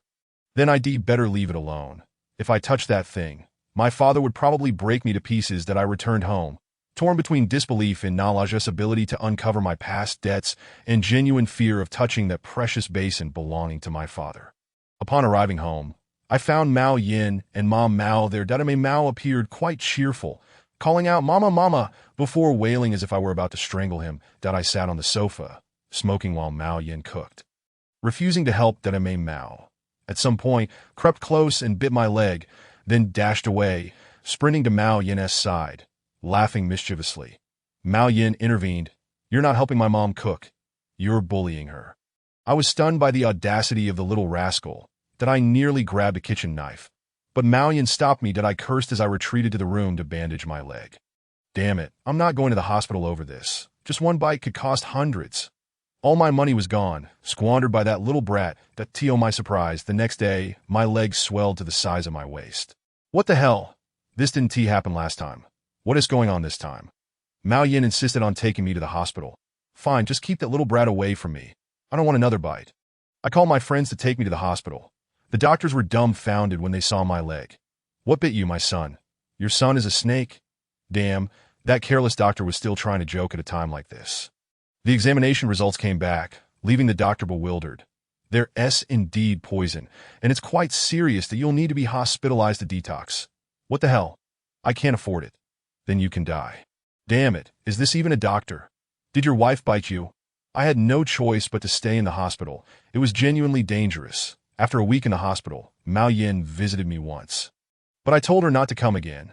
Mom Mao clung to her like a ghost, unable to leave her side. That my father came to take care of me, shaking his head in disapproval. What did he say? Divorce. Not what my father meant. He suggested killing the child. That was too cruel that I dared not return home. I stayed at my parents' place. What a situation this was. Mao Yin continued to drive the hearse daily with Mom Mao, who seemed to enjoy the hearse. Once inside, he would be quiet and calm. Utterly sinister. One day, Mao Yin brought Mom Mao to see me, and I trembled at the sight. Mao Yin, keep an eye on him. Dante let him bite me again. Mao Yin held Mom Mao close. They lingered for a while before leaving. After they departed, I noticed a phone on the sofa, neither Mao Yin's nor my parents'. Whose could it be? I opened it and discovered it belonged to one of my friends. How peculiar that his phone ended up here. I glanced at the screen and dialed the number. It displayed Xiao Li, his wife. Xiao Li, it's Ma C.He.MHA. Chen just died, what? My mind went blank. Chen had just been alive and kicking, drinking with me days ago. How was this possible? What about the phone? How did it end up here? I suddenly thought of Mom Mao. Upon returning home, I pulled Mao Yin aside. What is the story with this phone? Mao Yin appeared taken aback that I recounted the events in detail. I don't know your friend. The only possibility is that Mom Mao took your friend's phone, that I must have pulled him, and he took the phone. That must be it. But was Mom Mao merely playing with it? I couldn't quite believe that. The appearance of this phone genuinely startled me. What connections could there possibly be? I find myself utterly perplexed that I went to Chen Gang's house. And indeed, Chen Gang has passed away. The victim of a tragic car accident. As I gazed upon his smiling portrait, tears streamed down my cheeks that I sincerely hope this incident bears no connection to Mom Mao. It must merely be a misfortune. On the day of Chen Gang's cremation, I visited the crematorium, where I encountered Mao Yin, who was carrying the deceased back, and Mao sat in the vehicle, grinning at me with what I was certain was a sinister smile. But I chose to ignore him, that I had already resolved to speak with my father that evening about retrieving the basin, asking that La Jia assist me in settling this debt. Upon returning home, I broached the subject of the basin with my father, who immediately leaped to his feet in outrage. You prodigal child, that is a treasured heirloom passed down through generations. I had hoped to bequeath it to you. He scolded me fiercely, though he refrained from striking me, perhaps due to his advancing age, which had tempered his fiery temperament. Do you genuinely wish for La Jia to aid you? He inquired. Yes, but I fear being deceived.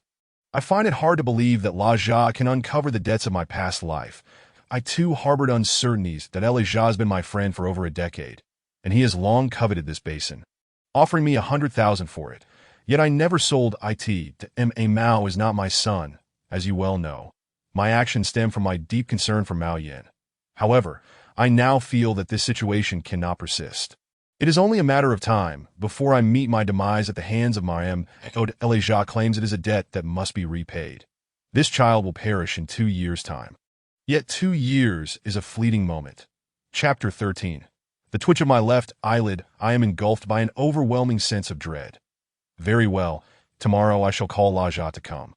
What resolve my father must possess regarding this basin. It is forbidden even for outsiders to gaze upon or touch it. The following day, La Jia arrived early. I had yet to rise, suggesting that my father had informed him about the basin. La Jia appeared quite enthusiastic. Old Ma, I assure you, I will handle this matter adeptly. If I fail, you may keep your basin, and I shall provide you with a new one, a urinal. My father interjected, prompting me to stifle a laugh. Old Ma, I understand your distress. I shall still pay you. The sum remains at 100,000. Very well. If you can resolve my son's issue, that suffices. Indeed, promptness is key. We shall proceed to the north room, that I shall act as the shaman, and you, Ma Che, must remain by my side, calling out to me every 10 minutes. I will venture into the underworld to settle debts. Remember, every 10 minutes you must call me. My left eyelid will twitch. If it ceases to twitch, shake me vigorously until I awaken. El-Ajah's words were somewhat alarming.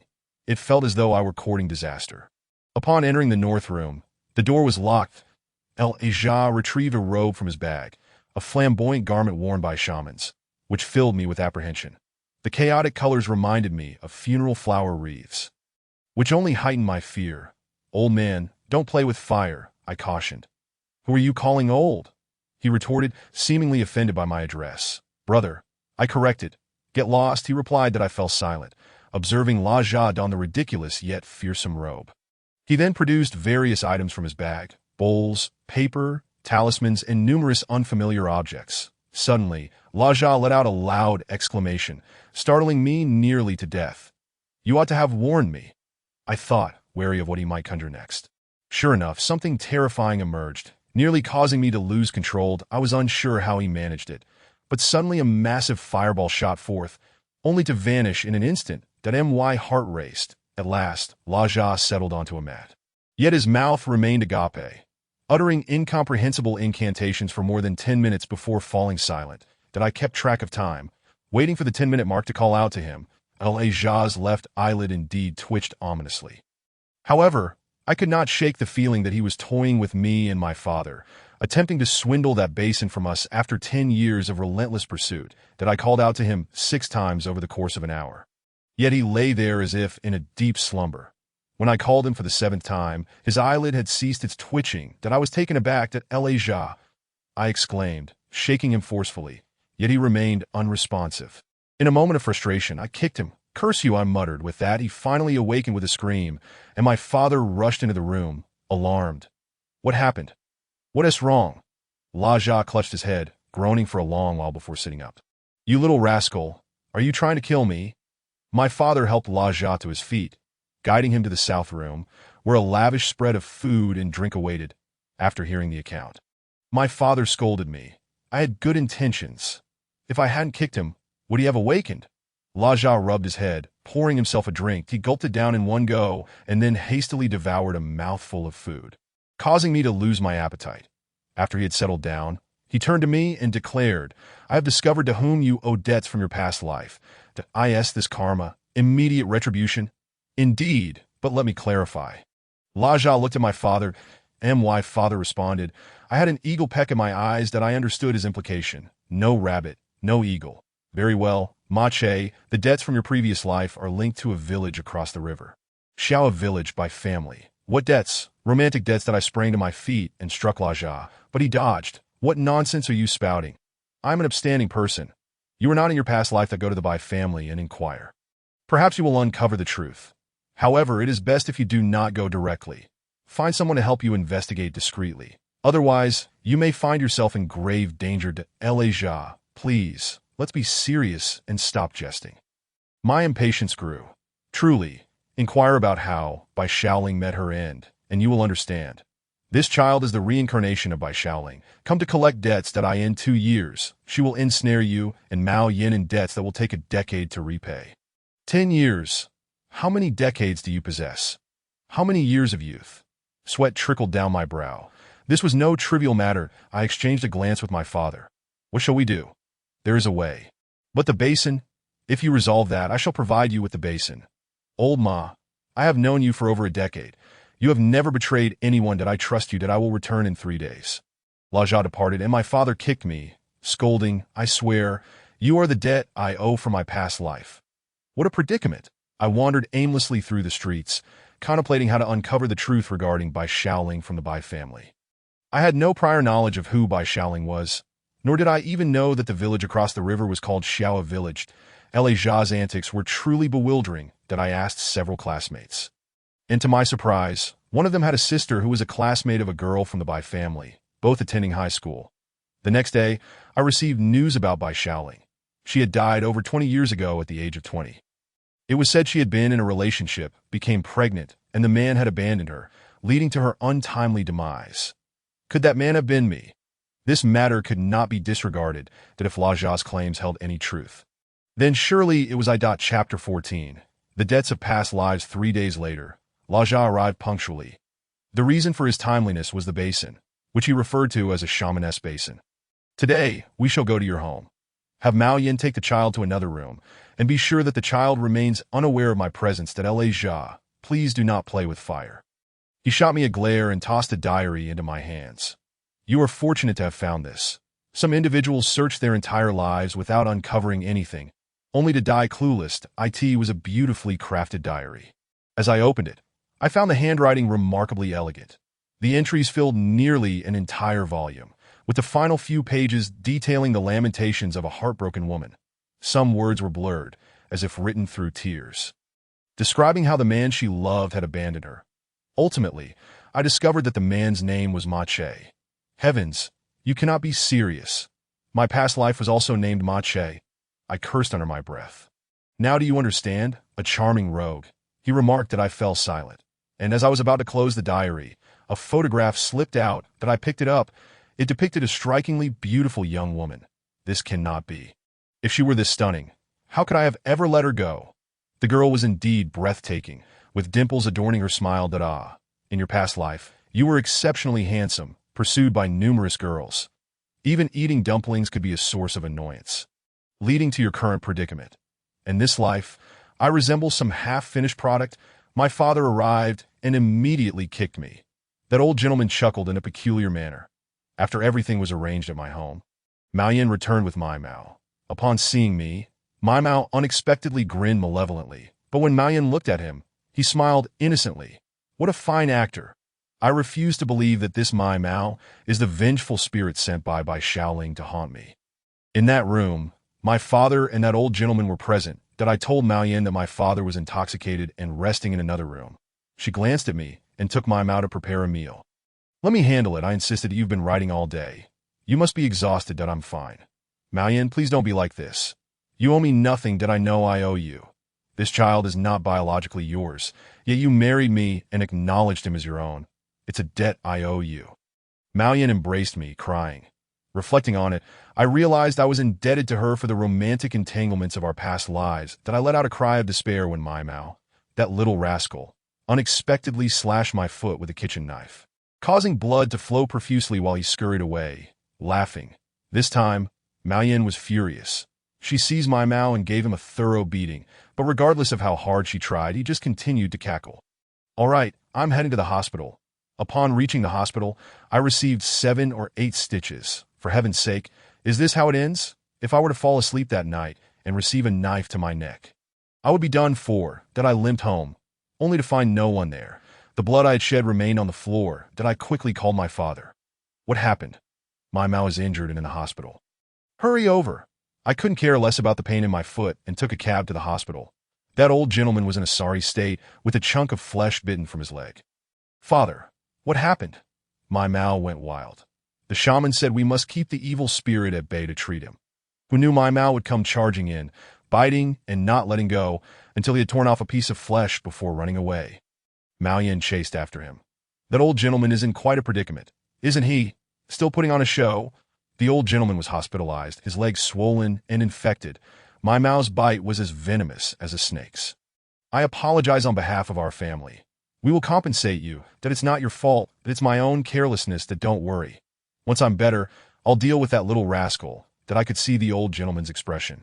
He looked as if he wished he could kill Mai Mao. You must maintain a sense of discretion in your actions, regardless of the circumstances. Mai Mao, shut your foul mouth. That I returned home, my foot throbbing in pain. Mao Yin came back in the dead of night, driving a hearse. It terrified me. Mao Yin found Mai Mao in the hearse. That I jumped up, screaming, forgetting the pain in my foot. Mai Mao, he's just a child, I thought to myself. That little rascal, just wait until I'm healed. That I locked the door and propped a table against it, feeling quite frightened of Mai Mao. The next day, Mao Yin left a note for me, saying that the breakfast shop downstairs had delivered food and that she had gone to work with Mai Mao. I decided to go to my father's place since staying at home felt perilous. The old gentleman's injury had caught me off guard. He was quite brave for the sake of his beliefs. I was reluctant to return home. Mao Yin called me daily for a brief chat, and she was still occupied with Mai Mao. I understood her struggles and had visited the crematorium. Mai Mao had grinned at me like a mischievous donkey. His smile wicked that I felt a surge of emotions and decided to talk to Maoyan at a restaurant. I invited Maoyan for a meal, creating an atmosphere that felt more like strangers than spouses. Yinzi, I must talk to you about this. My Mao is not our child. This is a fact that I trust you, but he is a vengeful spirit. The child is adorable, but also a curse that I'm sorry. I know. Maoyan covered her face and wept. Yinzi, please don't cry, we can still have our own child. My Mao is our child too. He is very dear, even if he bites that he doesn't eat chicken anymore. I promised that I understood the bittersweetness of this situation. Yinzi, let us face this together, that I want to avoid home anymore. The thought of returning home made me uneasy, that I wished to confront this situation alongside Maoyan. For if I loved her, we should face everything together. Chapter 15. My Mao drank the most expensive blood. It took 20 days for that old gentleman to recuperate before he returned to my father's house. I guarantee there will be no issues, old Ma. This time, I can't handle it, and I don't want any more trouble. Indeed, you can't handle it, yet you still have the audacity to ask for help? I couldn't argue because my own reckless behavior had led to this predicament, that I couldn't comprehend how I had been so charming in my past life, with countless beautiful women, including the stunning Bai Shaoling. Yet I had let them all slip away. The old gentleman decided not to return to my house, instead performing his rituals at my father's that I was uncertain if it would work. Old gentleman, what is your goal? To repay the debt owed by your ancestor, and to send this vengeful spirit away sooner. I was clueless about what methods would be employed, that I didn't accompany my father inside, but waited outside. Pondering what to do, that I found it difficult to believe what the old gentleman claimed, that this child was not mine, that I focused more on Maoyan. Yet the reality remained. The matter of her carrying a vengeful spirit was something I had always doubted. However, this bizarre situation had led me to accept the truth about Maoyan. It was all too strange, and I found it excruciating to come to terms with it. I believed Maoyan when she said the child would be born in 4 months and would call us mommy and daddy. Suddenly, the old gentleman let out a wild scream from the room, and my father dashed out, running faster than I had ever seen, that I remained frozen in place while the old gentleman took a long time to emerge. This vengeful spirit was indeed formidable. Old gentleman, if you can't handle this, don't risk your life. I'm perfectly capable. I had no idea how he had managed it. The child departed within a week. The old gentleman packed his belongings and left, and I was bewildered by my father's sudden rush. It took him over 3 hours to return, and by then, my mother had already prepared dinner. Father, what happened? Did you not see? The shaman's face transformed. It was terrifying, filled with frightful expressions that I was taken aback. Did that mean the shaman had employed some sort of face-changing trick?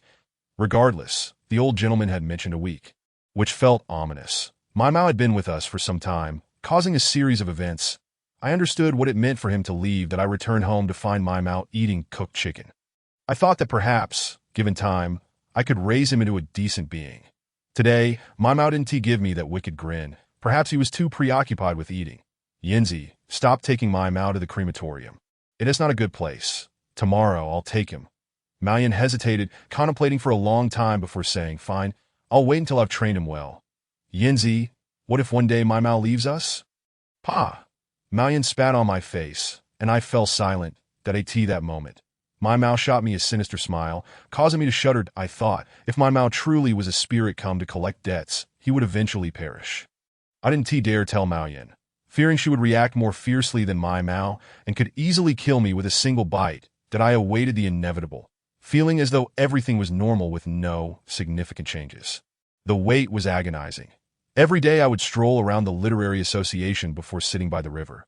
Given the bizarre events surrounding us, it seemed Maoyan was entwined in it all, that I could empathize. Regardless of how strange my Mao was, he had originated from her womb. However, the thought of my Mao passing away in 7 days filled me with dread, that I began to regret the fact that my Mao had bitten me. Yet I felt a bond with the child, that I sat on the sofa, smoking, unsure of how to communicate my feelings to Maoyan, simply waiting for the impending events, that if it were true, then the debt would be settled. And Maoyan and I would no longer carry this burden, a decade of repayment, a decade of struggles, that if this spirit were to depart, it would be a blessing that I drank heavily, ultimately succumbing to unconsciousness. 7 days would pass, and Maoyan would mourn for a while, feeling pain for a child who was not truly hers, a vengeful spirit, sent by Xiaoling to collect debts that I couldn't fathom how charming I must have been in my previous life. I had no idea how my Mao would meet his end. That night, Mao Yin returned with my Mao, and I had prepared a lavish meal as a farewell for him. When my Mao devoured the meat, his frightening intensity suggested he was consuming my flesh. The sound of his gnashing teeth echoed, as if he were crushing my bones, that a chill ran down my spine, that I decided to step outside for a moment, that I can no longer endure this torment. As my Mao crushed bones, he gazed at me with an evil grin that I wandered outside, only returning home in the dead of night, that Mao and Mao Yin were asleep, so I entered the house, secured the door, and propped it shut with a table. Just as I began to doze off, a series of cracking sounds jolted me awake. That was the sound of Ma Mao gnawing on bones. My heart raced as I moved the table aside, flung open the door, and rushed into the bedroom. Switching on the light, I was utterly dumbfounded. Ma Mao was gnawing on bones, and Mao Yin was nowhere to be seen. Blood was splattered everywhere. Oh heaven! Could he have eaten Mao Yin? I dashed to the kitchen, grabbed a cutting board, and stormed back into the bedroom, and Mao cowered in the corner, feigning innocence. Blood trickled from the corner of his mouth. And as I lifted the blanket, I was met with a horrific sight.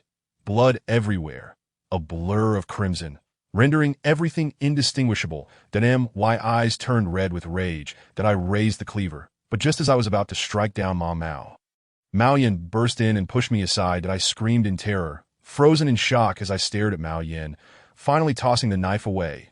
I thought he had devoured you. Look, just look. Mao Yin was equally stunned. It was only then that I noticed several chickens nestled in the bedding.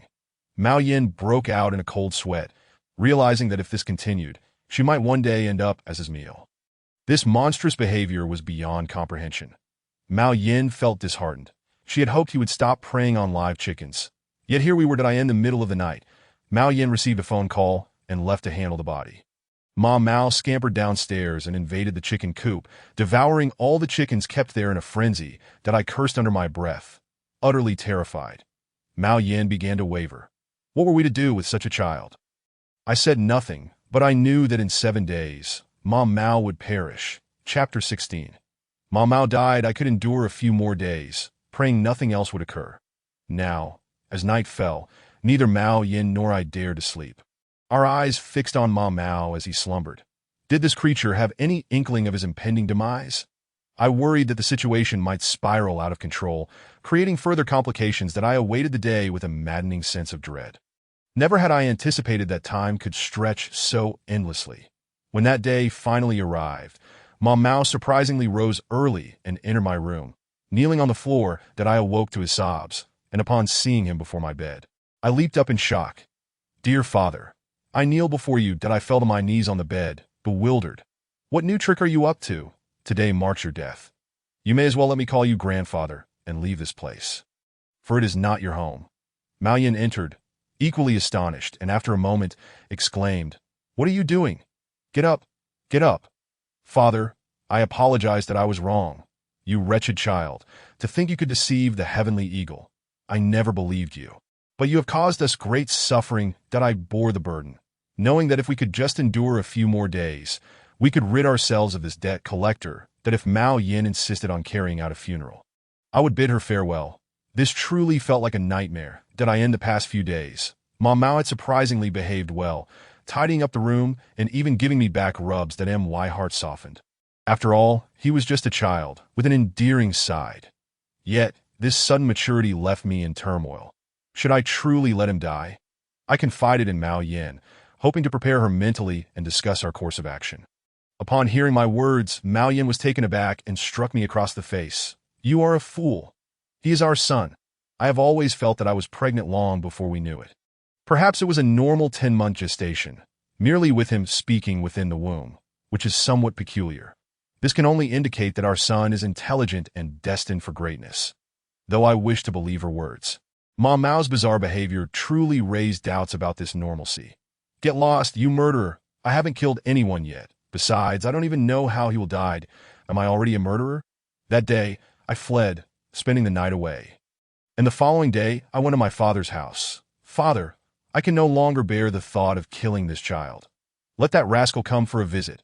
My father stared at me in disbelief. What has gotten into you? That is a devil spawn. But just as I began to explain, Ma Mao rushed in. Grandfather, I brought you something to eat. Ma Mao held a bag of food, offering it to my father. Mao Yin entered, stating, "It's a day off. Let's take the child to visit." That I furrowed my brow, watching my father. "Grandfather, allow me to massage your back." "I do it well." That my father appeared flustered. If this child truly had experienced none of the horrors, even if he were a devil spawn, I would accept him. Yet, this was not his true self. The incidents involving chickens and biting would surely recur, that if he grew any larger, he might consume a human. I stepped onto the balcony for a smoke, uncertain if this decision was right or wrong. What should I do? Mao Yin would surely never allow this child to die. My father took me to seek out that rascal. The next day, he returned and took me to a tavern for drinks. Let nature take its course with this child. I understood this to mean he believed the child should die, as he was undeniably a devil spawn. A debt collector. Sigh. I wonder what sins I committed in my past life. My father lamented that I knew that even if Ma Mao were to perish, he would leave us burdened with debts. That I nodded. And that day, my father and I drank heavily, singing to each other in the streets, drawing laughter from onlookers. That Mao died for days after we finished our duet, that he perished in a laboratory. How he ended up there remains a mystery, for the child was beyond our control. That in the lab, a vial of rare blood meant for research was consumed. It was said to be panda blood. When the police found us, Mao Yin and I were frantically searching for Ma Mao. Upon seeing his lifeless body, Mao Yin wailed inconsolably, prompting the police and the lab director to shake their heads in sorrow. Eventually, the police and lab director summoned me to their office. Stunned, I listened to their explanation. The panda blood they referred to was not merely a human's Rh-negative blood, it was genuine panda blood. The result of 2 experiments, which Ma Mao had ingested, that I was utterly dumbfounded. Ma Mao had a penchant for blood, but why drink that? He could have consumed mine instead. That I grasped the police and lab director's intent. They would hold me and Mao Yin accountable for our negligence, claiming the loss amounted to millions. That my legs buckled, nearly dropping me to my knees, but I could not kneel. A man kneels only to heaven and earth. And to his parents, nothing else. They buried Ma Mao on the hillside, leaving a small mound. That in her grief, Mao Yin remained unaware of the lab's circumstances, and I awaited the inevitable lawsuit. That took Mao Yin half a month to rise from her bed. And I cared for her throughout. That a month later, Mao Yin returned to work, and we received the court summons. That on the day of the hearing, I finally revealed the truth to Mao Yin. She stared at me in shock before unleashing a heart-wrenching wail. A sound so terrifying that it sent chills down my spine. She cried for a full 10 minutes, hysterical, before abruptly stopping, as if she had slammed on the brakes. "Isn't it just a vial of blood? I would gladly give him 10 vials of my own," I thought, though I understood that beneath those words lay a deeper truth that left my heart unsettled. That we sat in the defendant's seat, listening to the plaintiff read their charges, many legal terms unfamiliar and uninteresting to us. Ultimately, they demanded compensation of 1.2 million. What the hell? I remained still while Mao Yin leaped up, shouting something incomprehensible, my ears ringing with the sum, 1.2 million. This was utterly terrifying. After a half-hour recess, the verdict was announced. We were ordered to pay 800,000. Mao Yin collapsed on the spot, and I felt utterly drained. Our families dragged us home. Helpless. 800,000. Damn you, Ma Mao. If you had to die, why leave us with this debt? These days, I felt like a complete fool, as did Mao Yin. For 2 weeks, we remained locked away in our room. Chapter 17. The dark line. Then one day, Mao Yin sprang from bed, exclaiming, "What is the big deal about 800,000? It's just 800,000. Why fear it? We can earn it back." I was stunned, staring at her. Finally convinced she was in her right mind, that I sighed with relief. That I'll go to work tomorrow. That I didn't object. Initially, I thought if she continued with her funeral work, she could leave. But now, it seemed that to repay the debt, we had no choice. Mao Yin returned to work while I sold our house and moved in with my father, leaving us with nothing. That we negotiated with the lab and agreed to repay slowly. What other options did we have? I must express my gratitude to the ancestors of the leaders at the Research Institute. I truly feel compelled to offer incense to them for having birthed such an understanding son.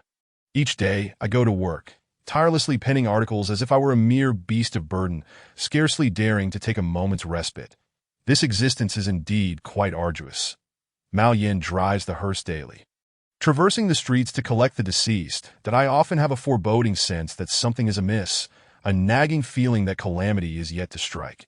Indeed, a significant event did unfold, one that sent both Mao Yin and myself into a frenzy. Likely more jarring than the time when Mom Mao passed away. Following such an incident, fear began to take root within me. I have always opposed Mao Yan's profession of driving the hearse. However, in light of recent developments, I find myself devoid of any valid grounds for objection, given the lucrative sum of $800,000 operating a hearse proves profitable, and such is the nature of the situation. I had previously believed that driving a hearse was not particularly complicated, merely transporting the deceased from their homes or hospitals to the crematorium. Any encounters with the supernatural I attributed to mere misfortune, akin to a sudden misstep. However, I now realize my understanding of the profession has been fundamentally flawed. One day, Mao Yin returned home with a black thread tied around her wrist. Initially, I paid it no mind. But when I inquired about it later that evening, her complexion drained of color, and she froze in place, lost in thought for an uncomfortably long moment before finally sitting down, motionless that it was merely a black thread. Yet when I reached out to remove it, she let out a piercing scream that startled me. Her reaction was alarmingly intense, exacerbating my already existing dread regarding her profession that I stared at her. Bewildered, unsure of the significance of the black thread and why her response was so extreme. Mao Yin then covered her face and began to weep, indicating that the situation was indeed serious. I fervently hoped we would not face another calamity akin to what befell Mom Mao, for that would surely drive me to madness. After her tears subsided, she stood resolutely and declared her intent to go to the crematorium. The night had fallen, and as she prepared to leave, I erupted in protest. "You in your hearse. Off to the crematorium again?" I burst out, storming out of the house, feeling as though the very air was thick with an ominous chill. Outside, I pondered for a long while, but when Mao Yin emerged, I found myself trailing after her. "I'll accompany you," I said. Mao Yin remained silent. The crematorium was situated in a place inaccessible by vehicle, so we took a taxi. While en route, I pressed her for details about what had transpired, yet she remained mute, her face as pale as that of a corpse, a clear indication that this matter was troubling indeed. The taxi driver halted several hundred meters from the crematorium, adamantly refusing to proceed further, but we disembarked and made our way toward the dimly lit establishment, its eerie ambience unsettling. "Couldn't we come during the day?" I inquired. Silence, Mao Yin snapped, her tone cold, transforming her into an entirely different person. What had come over her? The crematorium exuded an oppressive chill, sending shivers down my spine that I followed her inside, and as she approached the door and pushed it open, I was nearly moved to tears. Inside lay the mortuary, with most of the cold storage units illuminated, each marked with a number and date, signifying their grim contents. What was Mao Yin doing here at such an hour? She began to inspect the cold cabinets one by one, seemingly searching for something. She halted before one unit, pulled it open, and I saw a corpse shrouded in a white cloth that to my horror. She slowly lifted the covering to glimpse the deceased before replacing it and pushing the cabinet closed. She resumed her search, clearly not having found what she sought. That I felt my scalp prickle, my legs weaken, and my throat dry as I leaned against the wall, watching. Mao Yin then stopped at cabinet number 13, lifted the white cloth, revealing a woman. She stood there, transfixed, motionless for what felt like an eternity. I dared not utter a word. After what seemed like an age, Mao Yin finally untied the black thread from her wrist. Once freed, she took the deceased's left hand, carefully readying the thread before placing it back. Covering it with the cloth and closing the cabinet, her expression vacant as she exited, I followed her back home, where she collapsed onto the bed, utterly exhausted. That night, I struggled to find rest, plagued by questions about what had transpired. In the morning, I asked Mao Yin about the previous night, only to receive a furious retort and the slamming of the door as she left for work that I chose not to go into the office that day. My mind restless and unable to focus on my writing, in the afternoon, I called a friend who was acquainted with the crematorium director, Li Cheng, a somewhat renowned poet in China, that I asked my friend to arrange a meeting with Li Cheng to discuss matters related to the crematorium. We agreed to meet at a hotel at 5 o'clock. While I had met Li Cheng a few times due to our shared literary pursuits, we were not particularly close, As we engaged in conversation and warmed each other. I broached the subject of the crematorium. Upon hearing the topic, Li Chung fell silent, deep in thought. Although I work at the crematorium, my knowledge of other matters is limited.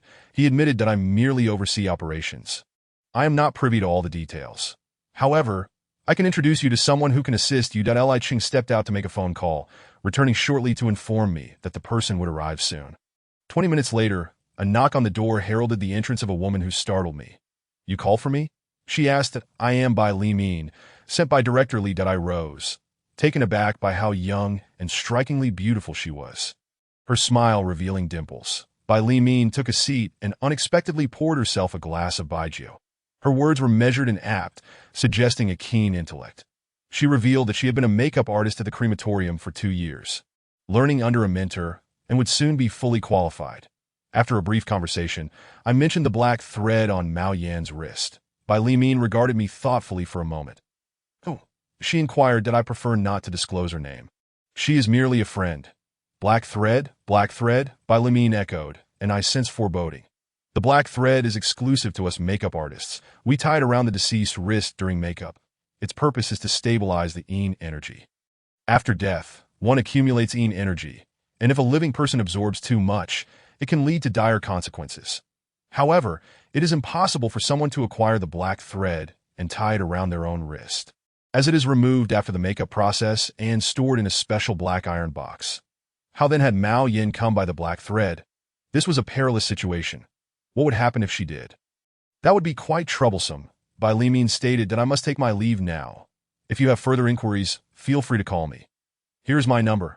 Suddenly, she announced her departure, leaving me to wonder if I had pressed her too hard with my questions. Clearly, the black thread presented significant complications. Upon returning home, I found Mao Yin sitting on the sofa, lost in thought, as she had been for some time, that I was at a loss for what had transpired. She refused to confide in me. "Why not share your troubles? We could resolve them together," I urged, but she remained silent, retreating to bed and covering herself with a heavy quilt. I understood that Mao Yin was mourning Mom Mao's death, and perhaps in time, she would heal. Yet, her words had grown increasingly scarce, suggesting that deeper issues were at play. That I sought out by Li Min once more, and she agreed to meet me beneath the Liao Tower. Upon her arrival, I was already there, and she took a seat across from me. That I suspected our conversation would return to the topic of the black thread. "Yes," she affirmed, "there was indeed an oversight. A newly hired makeup artist neglected to remove the black thread, but it has since been addressed. What are the consequences of having it tied? That individual merely wished to see a ghost. Tying the black thread to one's wrist enables one to witness the supernatural." That I furrowed my brow, perplexed. Why would Mao Yin wish to see a ghost? It struck me as odd. No one seeks out such encounters willingly. Did she truly desire to witness the spectral realm, or had she inadvertently stumbled into something beyond her control? Since the death of Mao Yin has distanced herself from me, and I yearn for us to be on the same wavelength again. For I am in love with her. That on a day off from Mao Yin, I invited her to lunch. After a moment's contemplation, she nodded in agreement. That it became evident to me that she too desired to communicate. We chose a private little kitchen, a tranquil spot where we could indulge in food and drink. That I held Mao Yan's hand and gazed into her eyes. She suddenly broke down in tears. I remained silent, understanding that she bore an unbearable burden. Mao Yin confided in me, revealing that a makeup artist had formed a close bond with her, having assisted her with private funerals at no cost. She has never been able to let go of Mom Mao. Indeed, it is a monumental challenge for a mother to relinquish her child, even if that child was a ghostly presence. Although Mom Mao was an unwanted child, she had never acknowledged this truth. Mao Yin expressed her longing for Mom Mao to the makeup artist, who, upon learning of her sorrow, remarked that wishing to see Mom Mao now was akin to seeking out a ghost. For Mom Mao had transformed into one after death. That I do not believe in ghosts. Yet Mao Yin seemed to have lost her reason, yearning to glimpse the specter of Mom Mao, to hold this child once more. The makeup artist intentionally left the black thread uncut, instructing her to tie it for 10 minutes before returning it. However, on that fateful day, Mao Yin was unexpectedly called to assist with the body, and in her haste she forgot the matter entirely. When she returned home, I inquired about the incident, which echoed the makeup artist by Li Min's words. Mao Yin told me she had not seen Mom Mao. and her heart was heavy with sorrow. I reassured her that all of this was unreal, that there were no ghosts in this world, and that we must confront reality and resume a normal life. Mao Yin fell silent, seemingly accepting this reasoning, although I knew her stubbornness, well, that I understood that I needed to approach this matter gradually. However, I found myself compelled to reassess my understanding of the crematorium. That day, I had indulged a bit too much in drink and fell into a deep slumber. After some time, I awoke to the sound of voices in the living room, jolting me upright. The voice was indistinct, and as I cautiously opened the door, I nearly collapsed in shock. Calling out for my grandfather, I beheld Mao Yin half-squatting, her arms cradling something invisible, whispering softly while tears streamed down her face.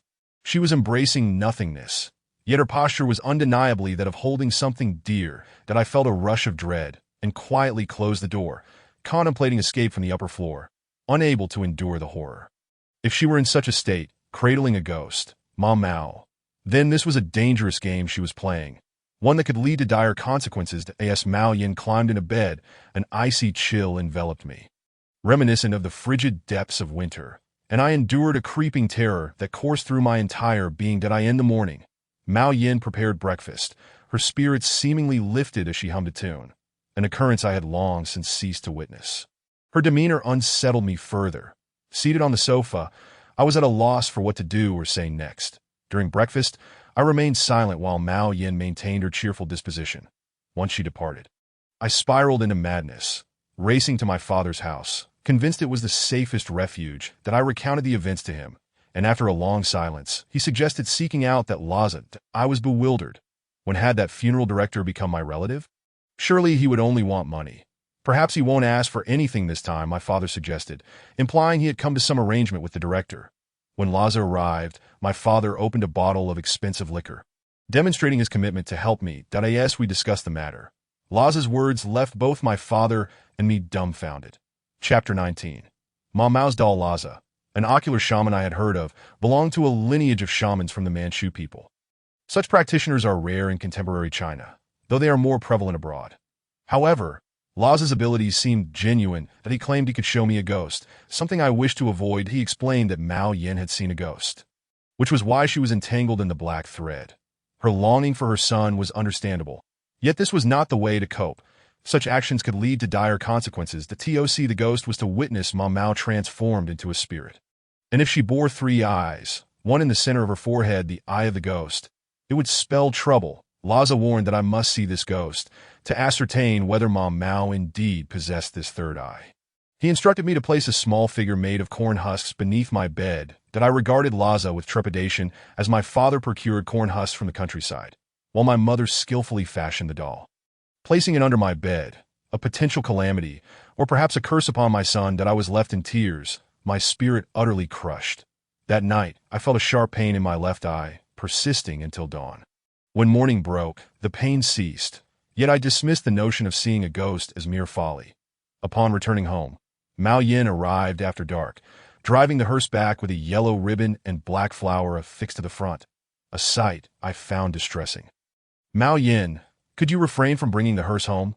I implored. Do you think I wish to? She retorted. The crematorium was far from home, with no public transport or taxis available, and should work arise at night. She needed to be prepared to earn more. 80,000. It seemed Mao Yin implied that, as a man, my earnings were meager, prompting my silence. That I in the dead of night, I felt a tap on my shoulder, jolting me awake. The darkness was thick, and it took me a moment to discern the figure before me. It was Mom Ao. My heart shattered, and I felt a chill run through me. Father, my doll. Please bring it back to me. That I flicked on the light, yet Mao vanished. Damn you, Laza. Is this what you meant by showing me a ghost? I sat awake until dawn, waiting for the light to break. When Mao Yin arose, she informed me that she had to leave for work, that I could no longer bear to remain in that room, feeling as though Mao was lurking in some corner. Watching me, I fled to my father's house, exclaiming that I had seen my father nearly struck me in disbelief, that I dared not return home. That as dawn broke, I sat by the window, spotting a doll in the trash bin outside, a doll remarkably similar to the one Mao used to play with. Driven by an inexplicable urge, I descended to retrieve it, despite its filthy and foul-smelling condition. Upon cleaning it, I placed it on the table when my father entered the room and saw the doll. He shouted, "What have you brought this home for?" Mom Mao asked me to find it that my father, robust as he was, would have easily dispatched me had he been less restrained, that it was indeed identical to Mom Mao's cherished doll. As I squeezed the doll, I felt the familiar presence of chicken bones within its belly, remnants of Mom Mao's playful antics. She had always hidden them there. Indeed, I discovered 2 chicken bones, a bizarre occurrence that confirmed the doll's identity. Sitting at home, I gazed at the doll, a sense of dread creeping over me. When Mao Yin returned that afternoon, she appeared unwell. Upon spotting the doll on the table, she froze. That Mao has returned. I felt a shiver run down my spine. Nearly leaping from my seat to face Mao, and it seemed her desire to see ghosts and Mom Mao was a misguided attempt to connect. But such pursuits were perilous that I resolved to help Mao Yin escape from this anguish, that I sought out Laza, determined to confront him alone this time, no longer wanting to burden my father. Laza lounged in the courtyard, exuding an unsettling aura. "Oh, great shaman, I come seeking your assistance." Sit that I recounted Mao Yan's plight, and he regarded me with a piercing gaze that sent shivers down my spine. "Did you not also see Mom Mao?" "She indeed saw her, but this is highly abnormal. Such encounters cannot persist, as a shaman. I might meet with the dead twice at most, exceeding this risk severing the ties of life, that if this continues, both you and Mao Yin will find yourselves in grave trouble. What must we do? If Mom Mao seeks her doll, it signifies a refusal to leave, that we have begun to repay her debts. What more does she desire? Only by relinquishing their memories can Mao Yin and you free your spirit. Otherwise, she will remain anchored to this world, which is detrimental to both you and her. What must we do?" Nalaja fell silent for an extended period before informing me to return in 3 days. What might transpire 3 days hence? I could not fathom. Upon returning home, Mao Yin awoke in the dead of night, only to rise again, as whispers emanated from the kitchen. Furtive murmurs, indistinct and unclear, that a bead of sweat trickled down my brow. It appeared she was conversing with Mom Mao once more. That I cautiously opened the door, and, indeed, found Mom Mao weeping while cradling a rag doll, with Mao Yin offering her solace. As I approached, Mom Mao tensed immediately, her gaze fixed upon me, a look of pitiful despair that pierced my heart. I knelt down and beckoned. "Mom Mao, come to Daddy." Mao shook her head and buried herself in a Mao Yan's embrace. "Son, you no longer belong to this world. It is time for you to be reborn." "Be quiet," Mao Yin snapped in irritation. It seemed I could not reach an understanding with either Mao Yin or Mom Mao. I was left to await Nalaja, the one-eyed shaman, for a solution. Chapter 20, Morning Garb. To my astonishment, the following evening, the makeup artist by Li Min unexpectedly called me. She invited me to a quaint yet exquisite bar. Upon entering, I did not initially see her until she beckoned from a dim corner. I took a seat, ordered a beer, and inquired about the matter at hand. By Li Min's words left me momentarily stunned. She spoke of Mao Yin. What new predicament had Mao Yin conjured this time? I found it incomprehensible. What was Mao Yin striving for? She had been tirelessly seeking a way to bring Mom Mao back. A deceased soul returning. It was fundamentally a ghostly endeavor, having finally laid to rest a burden of debt amounting to 800,000. Why would one wish to resurrect it? My face drained of color, realizing this was a perilous path. "You must exercise caution, that if you wish to uncover her intentions, come to the crematorium tomorrow," by Li Min advised before departing, leaving me to sip my beer in contemplation. Mao Yan's current actions had become unbearable. If she persisted in this manner, the consequences would be unfathomable. Upon returning home, Mao Yin arrived around 9, reeking of death. "Mao Yin, we need to talk." "No, I'm tired," she replied curtly, retreating to another room and shutting the door behind her. In the still of the night, I once again heard voices. Surely it was her speaking with Mom Mao. I refrained from rising. What could I possibly prevent? 3 days elapsed, and I made my way to Nalaja's abode. Upon my arrival, Nalaja greeted me with evident displeasure, likely due to my lack of offerings. "This matter is quite complicated," he remarked, seemingly toying with me. "What do you require? I can facilitate anything within my power." Yet, Nalaja shook his head. "This is beyond my capabilities, for Mao Yin has already descended." What did he mean by descended? He offered no clarification, instructing me to inquire elsewhere, yet he withheld the identity of this elsewhere. Leaving Nalaja's home, I returned to find Mao Yin had not come back that night. She must have spent it at the crematorium. The following day, I visited the crematorium, anxious about Mao Yan's being to my dismay. She had taken a leave of absence, failing to show up for work. A cold sweat broke out on my brow. She must be entangled in something sinister. Since Mom Mao's arrival, she had ceased speaking the truth to me that I sought out by Li Min, who had completed her tasks and was resting in the lounge. Upon entering, I was taken aback by her appearance. Dressed in sheer black morning attire, her figure was strikingly captivating.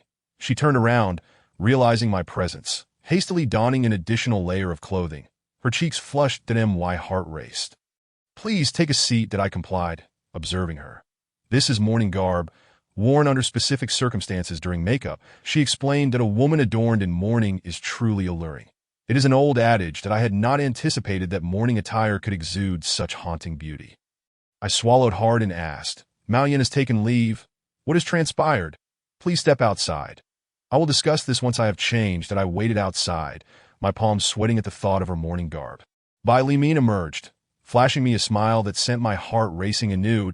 I invited her to dine at a local tavern, broaching the subject of Mao Yin. Li Min revealed that she had indeed noticed Mao Yan's peculiar behavior during the previous incident involving the dark thread. Mao Yin was engaged in a quest for spirits. Since Mom Mao's passing, the spirit had not departed, and they were yet to locate it. Once the spirit was found, Mom Mao could manifest in corporeal form each month. However, the consequence of this endeavor was that Mao Yin would become a mere apparition. Her physical form would cease to exist, leading her down a path of malevolence, engaging in sinister deeds and causing harm. I never imagined that Mao Yin would remain so unwilling to relinquish Mom Mao. This could not continue. Irrespective of the circumstances, I had to extricate Mao Yin from this abyss and guide her back to a normal existence. As a man, I found her current actions rendered me incapable of loving her. What remained was merely a vestige of past affection. How could I facilitate her return to normalcy? This is not something that can be resolved quickly. We must wait and see. We discussed various topics that day, and when I inquired further about the morning attire, Li Min's face flushed once again. "You are overthinking this," she replied cryptically, leaving me to ponder whether I indeed was overanalyzing the situation. As we parted ways, I reached out to grasp her hand, drawn by its delicate beauty. However, Li Min did not extend hers in return. To as makeup artists, we do not shake hands. It is considered bad luck among friends. I watched her depart, her graceful figure epitomizing femininity. Upon returning home, I began to gather all of Mom Mao's belongings, preparing to incinerate them, hoping to help Mao Yin forget everything. That a week later, she returned. And I refrained from expressing anger, calmly discussing the situation with her. Mao Yin remained tight-lipped. "I will repay the 800,000. Your current actions should involve leaving the crematorium and seeking alternative employment. Are you suggesting we part ways?" "That is not my intention, at least not at this moment. To act in such a manner now would be akin to adding insult to injury, that we should separate. For I can no longer endure your behavior. I will handle the paperwork tomorrow. Additionally, I must inform you that aside from driving the hearse twice daily, I am now learning makeup from Master. And the venue manager, Li Chung, has granted his approval." Mao Yin packed a bag and left for her family home. It seemed that her mind was clear, yet her actions baffled me. What had she been doing for the past week? She spoke not a word about it. However, I had come to realize she was indeed seeking spirits, and the outcome was likely less than favorable. That night, sleep eluded me. I sat at the window, gazing outside. In the distance, a vehicle entered the community, making its way down the road, curiously devoid of headlights. As it drew nearer, I was nearly compelled to leap from the window. It was a hearse. The driver's seat unoccupied, truly vacant. The vehicle halted right outside my window, remaining still, with no one emerging. A chill ran down my spine as cold sweat poured from my brow. What did this mean? What was occurring? Had someone in the community passed away? Yet no one appeared, and no one exited the vehicle. Chapter 21. Midnight Hearse. I resolved to investigate further. Grabbing a kitchen knife, I descended the stairs. Upon reaching the ground floor, however, there was no sign of the hearse. Had it driven away? I approached the security booth and roused the guard. "What was that hearse that just came in?" He looked at me, perplexed. "What hearse?" When he finally comprehended my inquiry, he cursed, "You fool!" I retaliated, and we engaged in a heated scuffle, bloodied and bruised. Until the police arrived, I recounted the hearse incident, but the officer merely stared at me incredulously. The guard insisted there had been no hearse. He had been asleep, and the gate had not opened, rendering it impossible for any vehicle to enter. Reviewing the surveillance footage revealed nothing. However, at that specific time, a flash of white light appeared, merely the reflection from a passing vehicle, according to the guard that I sensed otherwise.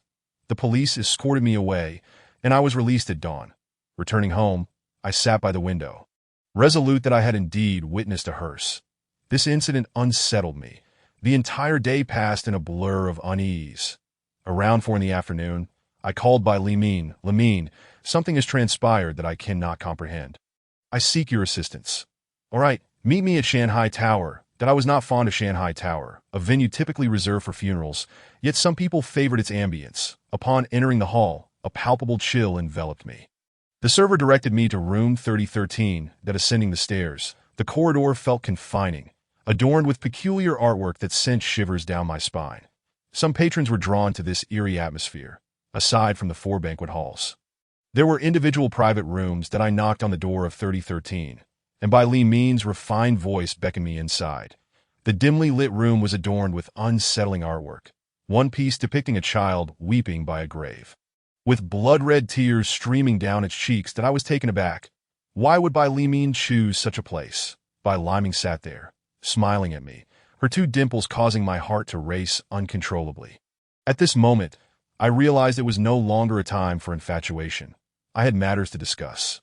Bai Liming gently shook her head, a light motion, yet it conveyed a sense of telepathy, as if I understood that if I did not speak now, I might miss my chance. That a waiter approached with a bottle of red wine and an exquisite array of dishes. That as the waiter exited, he dimmed the lights, and a mysterious purple haze enveloped the room, enhancing the peculiar atmosphere surrounding Bai Liming, who sat before me. Her elongated neck bore a striking resemblance to the graceful swan I had once seen in the wild lakes of my hometown. A creature I had always longed to touch but had never dared to. That in a moment of boldness, I found myself reaching out, only to have Bai Liming smile and wag a finger in playful reproach. I was acutely aware of my own indiscretion. The lighting was intoxicating. No, it was your allure that was intoxicating. That I refrained from further comment, suddenly reminded of the business I needed to attend to. Realizing that I was entangled with a woman who possessed an enigmatic charm, as we sipped the red wine, I inquired about the paintings adorning the wall. Bai Liming smiled softly. Aren't they beautiful? I hesitated to label them as beautiful. Rather, they seemed to penetrate the very soul. With another smile, she remarked, "You are the first person to understand this painting that I created." It. A jolt of surprise coursed through me, nearly causing me to drop my glass. What thoughts occupied Bai Liming's mind that she could conjure such ethereal artwork? Shifting the conversation away from art, I broached the topic of the spectral vehicle that haunted my nights. The mere mention of it was terrifying. That I knew this would occur. Mao Yin, who worked nights as a makeup artist, drove a taxi by day. Yes, she has debts amounting to 800,000. That I told her I would shoulder them.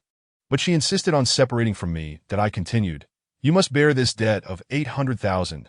That Mao Yin seeks not only to earn money, but also has ulterior motives, which I have previously mentioned." It was clear that Mao Yin would not relinquish her hold. Regarding the spectral vehicle, I explained that ordinary people could not perceive it. Only those who had opened their ghostly eyes could. This was indeed a supernatural occurrence. The vehicle was there to transport away Mao Yan's love for me, signaling the end of our romantic connection. The spectral vehicle was not the same as the ones used by crematoriums. Though you may have overlooked the crimson flowers positioned at its front. That a chill ran down my spine, goosebumps prickling my skin. What was this implication? Would I continue to witness such harrowing experiences, each one threatening to render me a mere shell of my former self? Bai Liming asserted that the spectral vehicle was orchestrated by Mao Yin. Initially, she could not have accomplished such a feat. But from the moment she began driving the spectral vehicle, someone had been aiding her, a person unknown to her, but certainly observant. That day, as I prepared to escort Bai Liming home, I spotted a small red sports car parked nearby. She waved at me before getting in and driving away. That a pang of jealousy struck me. How could a stunning 21-year-old like her, with a car worth at least 400,000 to 500,000, afford such luxury? The emergence of the spectral vehicle showcased Mao Yan's determination. Mao Yan sent me the divorce papers, apologizing. Yet there was nothing to apologize for. Love does not adhere to right or wrong. Only life can be mistaken. A man must learn to let go. Carrying a boulder while walking is exhausting. That I signed the papers, relinquishing the house and everything else to Mao Yin, while I bore the burden of 800,000 in debt. I chose not to return to my parents, but instead borrowed money from friends to rent a place that I believed I could manage. The pain of pride was a lie. It was love that truly hurt. That night, I drank too much, clinging to a tree, and someone managed to get me home. The next afternoon, I resolved to start anew. Everything unfamiliar would, in time, become familiar. Chapter 22. Make up every day, I reported to the Writers Association, only to return home and write incessantly, aiming to produce 800,000 one night. At midnight, weary from writing, I stood by the window smoking and glimpsed the spectral vehicle below. That it was an open community, and the vehicle's lights flickered ominously. No one emerged that I watched intently, suspecting it was yet another spectral appearance. After lingering for several minutes, the vehicle departed, and once again, I did not see the driver. What was it coming for this time? The spectral vehicle seemed to follow me, an ominous sign. The Writers Association organized an outing to San Quaishur for inspiration, a welcome break from my writing. To my surprise, Bai Liming was also present. Was she writing too? Many who claimed to be writers at the association were merely coasting. A single poem could earn them the title, and a few hundred words a novelist's label. That it was a peculiar world. Yet not surprising. Bai Liming's red sports car altered my perception of her, prompting me to keep my distance. She was always surrounded by admirers, both older and younger men. Bai Liming's alluring figure captivated many. And though I pretended not to notice her, my gaze frequently wandered to her neck, reminiscent of a swan's grace, evoking a desire to touch. That darkness enveloped the pristine scenery of San Quaishur. I found myself alone in a simple cabin arranged by the association, breathing in the pure oxygen. The faint glow of a cell phone flashlight approached. Perhaps someone was coming to chat. The figure drew near. I recognized it was Bai Liming. "Hello, Teacher Ma," she greeted. I said nothing and retreated into my room to turn on the lights. Bai Liming brought a generous supply of wine and dishes. I had the innkeeper prepare this, knowing you hadn't eaten or drunk anything yet. Bai Liming poured the wine and arranged the food. "Teacher Ma, I never expected you to be a writer. I thought you were just Ma Mao's father. Mao Yan's ex-husband. It seemed she was aware of my divorce, a topic I preferred to avoid. Do you have any grievances with me?" she asked. As I gazed at her long, white neck, an impulse seized me, and I reached out to touch her. She did not shy away, and my fingers brushed against her neck, reminiscent of water, transporting me back to my childhood, to that elegant swan. Bai Liming gently lowered my hand. "Teacher Ma," she called softly, and I felt my composure slip away. "Do you have any grievances with me?" The words eluded me. "Last time we met, we had a pleasant conversation. After a moment's hesitation, I directly addressed the matter of the red sports car." She smiled, and her dimple seemed to encapsulate my entire being. "That I will provide you with an explanation. That on Wednesday, I will pick you up." That day, we did not discuss literature. I remained oblivious to what Bai Liming was writing. Instead, we spoke of the spectral vehicle. That I mentioned seeing it again, unsure of what it would take next. Bai Liming inquired how I could perceive the spectral vehicle and the spirits. That I recounted my experiences with the shaman, Nala, whom I had encountered at the crematorium on 2 occasions. Bai Liming informed me that there were many spectral vehicles, similar to those at our crematorium, all numbered. En 1, En 2, En 3. She had seen these 3 numbered vehicles and advised me to pay attention to them. After escorting Bai Liming back to her room, I returned home, unable to sleep the entire night. What was Mao Yan's situation now? Did she continue to drive the spectral vehicle by day and apply makeup by night? The next day, my mind was in disarray. I struggled to write. Tomorrow would be Wednesday. What would that entail? Bai Liming's red sports car was parked below as she emerged, clad in a sheer white dress that subtly revealed her curves. Tantalizing yet elusive. "How did you find my home?" I asked. "That day, you drank too much, clinging to a tree, complaining of the heat. That I spent over an hour persuading you to let go before bringing you home. So I learned where you lived." That I fell silent, embarrassed by the memory. Bai Liming drove to Baijia town, where a grand estate stood behind high walls, adorned with paper horses. That I was uncertain of her purpose for coming here. She parked the car in a concealed spot. "Get out. I need to change." Bai Liming changed clothes in the car, emerging in morning attire, that I felt disoriented. That don't overthink it. Just follow me. That I helped carry a large makeup box as we entered the courtyard, where the homeowner treated by liming with exceptional courtesy. Inside the mortuary, a body was covered with a white cloth. By liming closed the door. You stand to the side and observe that if you feel frightened, just turn away. By liming pulled aside the shroud, and I let out a scream. By liming gestured for me to remain silent. Before me lay a figure, if one could still call it human. In that moment, I truly understood the meaning of being unrecognizable. The head was misshapen, rendering everything else a mere shadow of its former self. That I was drenched in sweat, reluctant to look, yet unable to resist the urge. Ultimately, I opened the door and fled, running far away until I was violently sick. By liming was attending to the corpse, attempting to restore it to its original state. She emerged 3 hours later, climbed into the car, changed her clothes, and beckoned me to join her. Yes, I got in. A black bag was tossed onto the seat. I picked it up and set it aside. By liming drove back and stopped in front of a tavern for a meal. Upon entering the private room, By liming regarded me while I remained tense. She tore open the black bag, revealing 20,000 yuan inside. She requested a lighter from me and burned a piece of black paper. This is my explanation to you, that I had not anticipated that makeup could yield such a sum. Thus, the 400,000 to 500,000 yuan from the small jobs should not pose a problem. That day, when I reached out to touch her neck, she swatted my hand away, clearly displeased that it seemed I had overstepped my bounds. Not long after, that hearse reappeared beneath my building, that I knew that no one else could see it. Only I could perceive the flashing lights. That I rushed downstairs and spotted the number 5 vehicle, which had no driver. That I watched as it slowly drove away. That I wanted to chase it, but was paralyzed by fear. Chapter 23. The number 5 hearse I did not seek out by liming.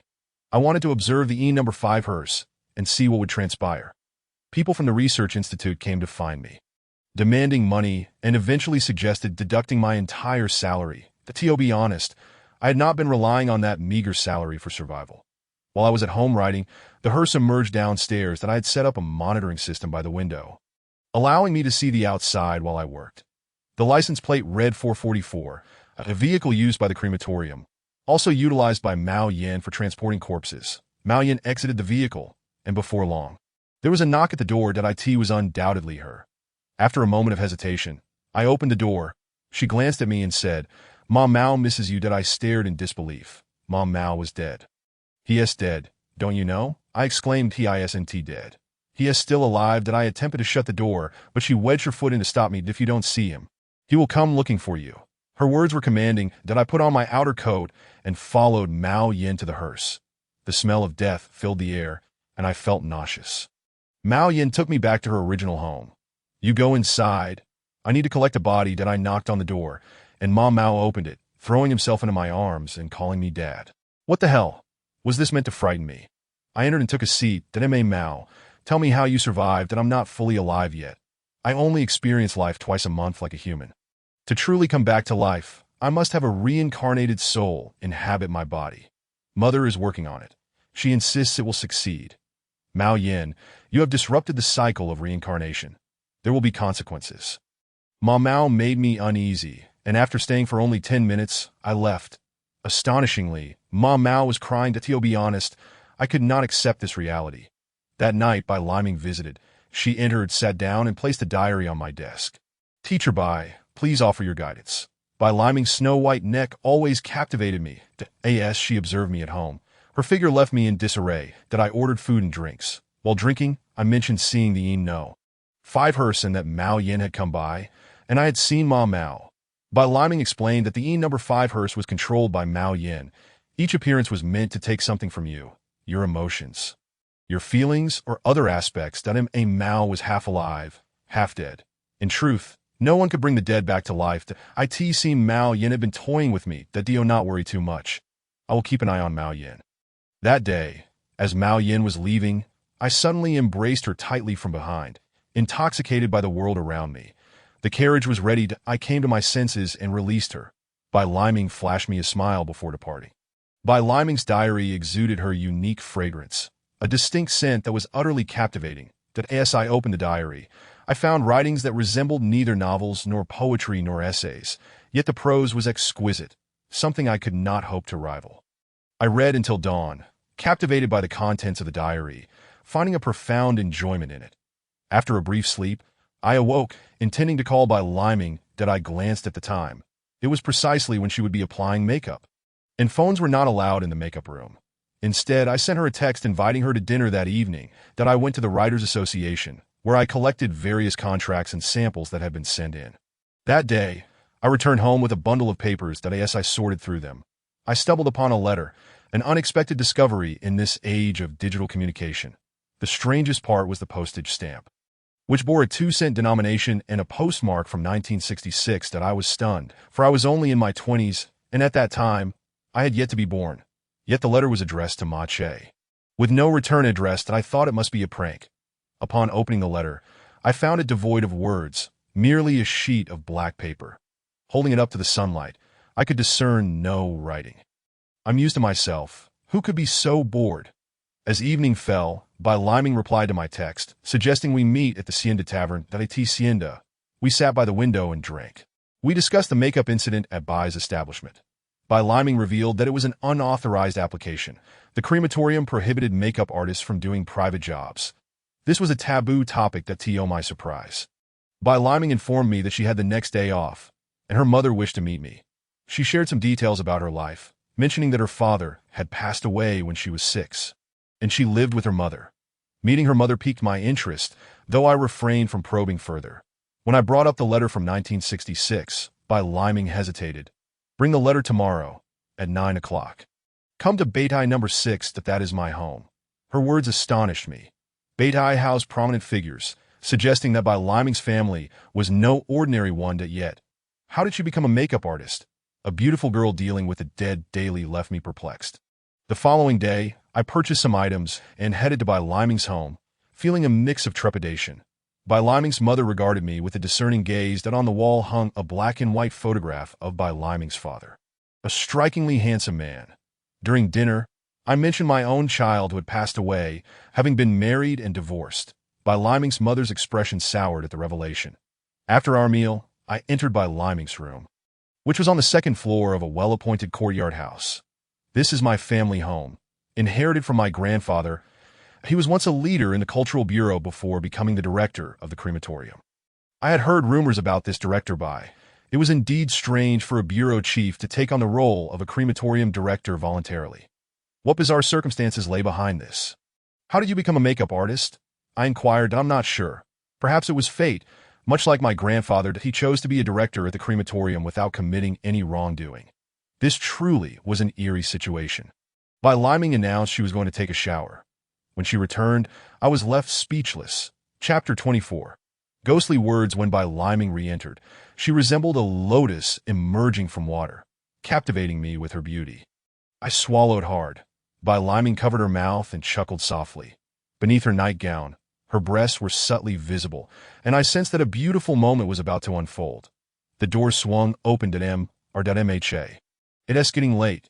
Don't you need to go home and rest? I usually sleep late at night. By Liming burst into laughter, and I realized I had just uttered something rather foolish. You're not particularly attractive, yet you say something so silly. By Liming's mother retreated to her own room. Since my father's death, no man has entered our home. Do you not have a partner? No, this is the first time I brought a man home. And he's a divorced one with a ghost child. By Liming erupted in laughter. All right, time to go home. Your performance was subpar.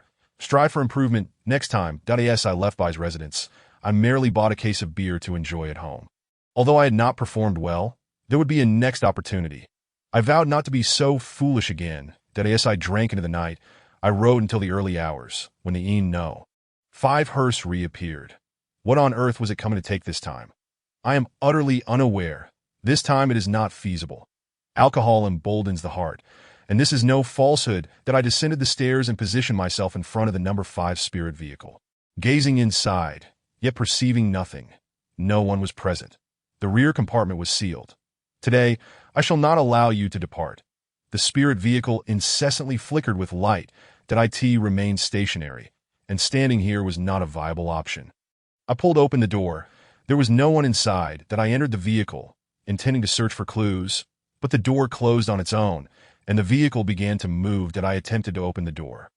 Yet it was intractable, and no matter how I struggled, The vehicle set forth on its journey that I yelled and screamed, but to no avail. It was as if the pedestrians could not see this spectral carriage. Indeed, they could not see it. The number 5 spirit vehicle was en route to the North Mountain Cemetery. The 4 bone towers at the corners of the cemetery loomed over the land, with the spirit pathway where the vehicles traversed, intersecting the cemetery's heart. The number 5 spirit vehicle halted at the center. The door swung open, and I leapt out, watching as the vehicle drove away, leaving me in the eerie stillness of the cemetery. What could it mean to have brought me here? The chilling winds rose, and I fled, unaware of how many times I stumbled, my hands and knees scraped. Homeward bound, dawn was approaching. The nocturnal fright had left me so terrified that I had nearly lost control of my bladder. After a glass of water to steady my nerves, I lay down, surprisingly finding sleep. When I awoke, it was already noon that I remained inactive, neglecting to visit the Writers' Association, and it was then that I recalled the letter from 1966. At that time, everything had been thrown into disarray at by Liming's home, and I had forgotten this matter entirely that I called by Liming, who informed me that today's makeup session had concluded. She mentioned heading to the Shanghai building, to the same room as before. Though I was reluctant to go, I found myself yielding to her insistence. The name Shanghai building always conjured images of the strange accounts found in the classic of mountains and seas. It was the same room, with that haunting painting of a bloodied child kneeling before a grave, a sight that perpetually unsettled me, that as I sat. By Liming approached and inquired about the letter from 1966. I hesitated momentarily, then admitted I had not brought it, promising to retrieve it shortly. She smiled, extending her hand, compelling me to produce it. That my cunning plan faltered. By Liming was too astute. She unfolded the letter, revealing the blackened paper, an epistle from the underworld that I recognized it. There was someone who could decipher its meaning that I decided to hold on to it, reaching out to that individual to ascertain the situation. A letter from the underworld. The very thought sent chills through me, that my hands felt icy, that I found myself frequently glancing at that painting of the weeping child. The artwork depicted a tragic reality. A car accident had claimed the child's parents, leaving him to weep at their grave. That I had long been supporting this child, who now resided in an orphanage. That I had never anticipated such a turn of events. That day, we visited the child, a handsome little boy, albeit with melancholic eyes. Despite the presence of Liming, who wore a bright smile, he leapt into her embrace, calling her Mama. After leaving the orphanage, Liming came to my place that I inquired about the contents of the diary. She first asked how I was, to which I replied, a beauty beyond compare, that I felt the same. Yet this was not my sentiment. I was merely a messenger, conveying the words of the deceased. That a shiver ran through me. During my makeup sessions, the deceased could articulate their messages, or it could be a manifestation of something inherent. Within 3 days, these words could be spoken, and I merely recorded them. Can you comprehend? Initially, I could not. Yet over time, I learned to understand, though not everyone possessed this ability, that I had not fathomed that such bizarre occurrences were unfolding. That I recounted the incident of being taken by the number 5 spirit vehicle to the North Mountain Cemetery. It seemed that you and Mom Mao were entwined by some lingering connection. That I protested, shaking my head. I did not wish to revisit that topic. As I embraced Liming, that moment shattered me. I had never encountered such softness in a waist point. One touch felt like liquid, and I too felt as if I were dissolving. Liming nudged me away, declaring, well, you must at least pass. You need not descend. Just watch me board from above. I remained below, watching as Liming entered the vehicle and drove away. That I gazed at that diary, its ghostly language, its ethereal wording, so exquisite it could easily shatter one's soul. I had long been crafting novels, yet success had eluded me. My works were lukewarm, garnering a modicum of fame akin to a gentle drizzle. Suddenly, an idea struck me. What if I were to publish these writings? Surely, the outcome would be beyond imagination. Yet, these were not my creations. It would be thievery, an act of banditry. No, absolutely not. The number 5 spirit vehicle returned once more. What on earth was its purpose? Where was it taking me? Liming merely stated that I still had a lingering connection with Mom Mao. Since that was the case, I would go. Once more, I boarded, and the vehicle whisked me back to that location, the North Mountain Cemetery, where thousands of graves lay scattered. And the 4 bone towers loomed ominously. That I began my search, examining each grave one by one, scrutinizing the photographs, seeking familiar names that I continued my quest. East 55 Shro, 96th plot, number 111. Mao Yin. I cursed under my breath. It was Mao Yin, and there she was in a photograph with Ma Mao. This was no jest. How could this be happening? I stood there, bewildered. What was Mao Yin plotting? Chapter 25. The spirit vehicle has taken my soul. I was utterly dumbfounded. As I departed, I seemed to hear Ma Mao calling to me that I walked several meters, turned back, and inexplicably saw ghostly flames that I was not afraid. They were a natural phenomenon, easily explained. Upon returning home, a sense of malaise enveloped me. It seemed clear now. I needed to find Mao Yin and demand clarity that if she wished to play her games, so be it. I had given her everything I could, and her reckless antics no longer concerned me. In truth, I had been fair to both Mao Yin and Ma Mao.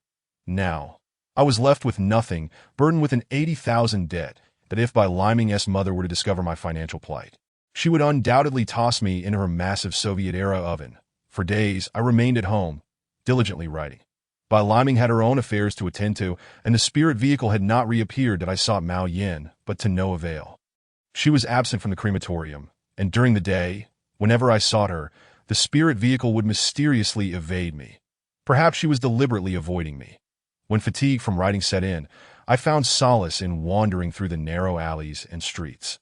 To my surprise, I encountered the number 444 spirit vehicle parked beneath a building.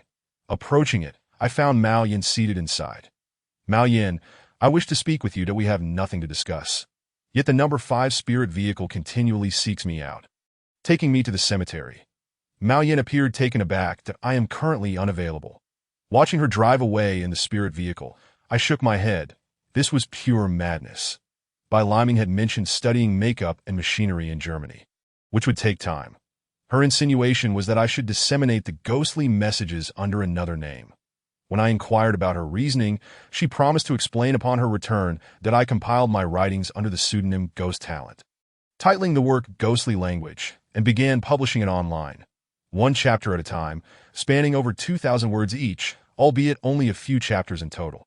The views skyrocketed to 3 to 4 million, and comments flooded in. Many executives from cultural and internet companies personally approached me to discuss contracts that I called Bai Liming, and she affirmed it was acceptable. The contract stipulated that I would publish only a chapter daily. A diary exceeding 100,000 words. I managed the release carefully that I in truth. This endeavor yielded substantial financial reward, yet I was acutely aware that this money did not rightfully belong to me. Upon Bai Liming's return from Germany, she gifted me a finely crafted lighter. I shared the details about the ghostly language and showed her the contract, handing over the card. This is your share. No, this is yours, not mine. Well, then I shall keep it for you. Bai Liming appeared indifferent to the concept of money, as if it held no significance for her that my attempts to engage with Mao Yin had been fruitless. That evening, I embraced Bai Liming.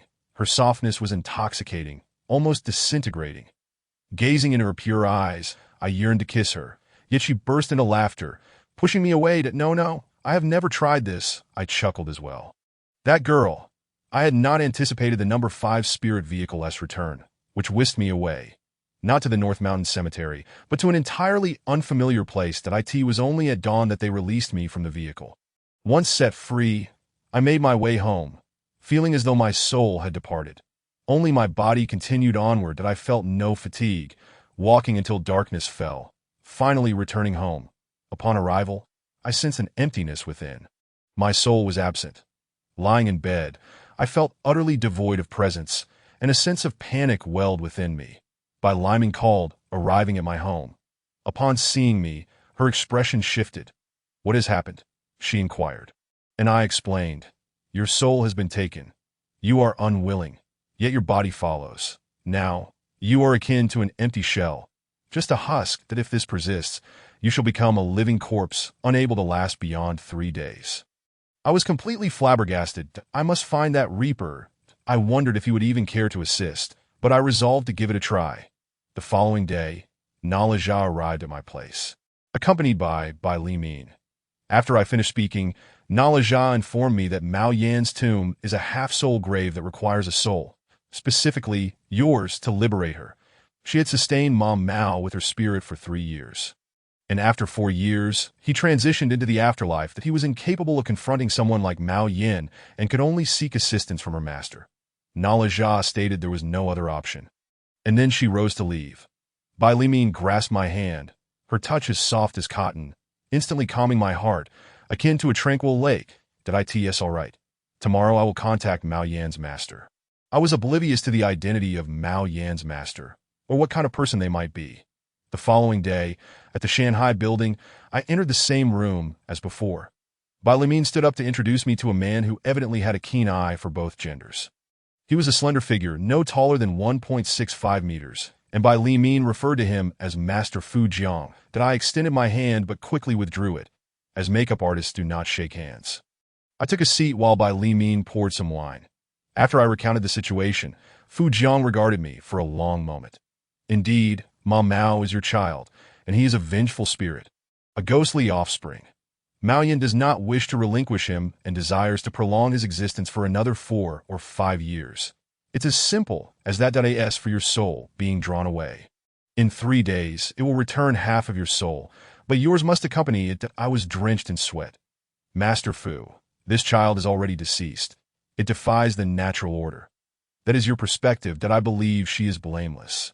A mother's love for her child is natural. It is you, the father, whom I find lacking. That I close my eyes. Perhaps I was in the wrong. I never wished for Mom Mao's demise. Yet, he was a ghostly offspring. Undeniably not a normal child, destined to bring calamity. Master Fu, I cannot agree with your viewpoint. The loss is too great, but if the half-soul cannot be nurtured back, the soul will not return, and the latter part of Mom Mao's existence will be fraught with suffering. You understand well the torment of someone who has lost half their soul. After nightfall, the fear, the dread. Enough, do not speak further. Fu Jiang, unexpectedly enraged, stood up, slammed the table, and exited. That I sat there in shock. That I made Che. It is alright that Fu Jiang is merely a half-soul person, much like himself years ago. Only his son was entirely normal. He lost half his soul and sacrificed his wife's life. However, you need not worry. I have my ways and will ensure you do not lose your soul. That I truly had not anticipated such a turn of events. The half-soul returned, yet as night fell, I was gripped by fear. Akin to a 3-year-old child confined in a pitch-black room. Terrified, I fled home, clinging to my mother, unable to move, tears streaming down my face. Chapter 26.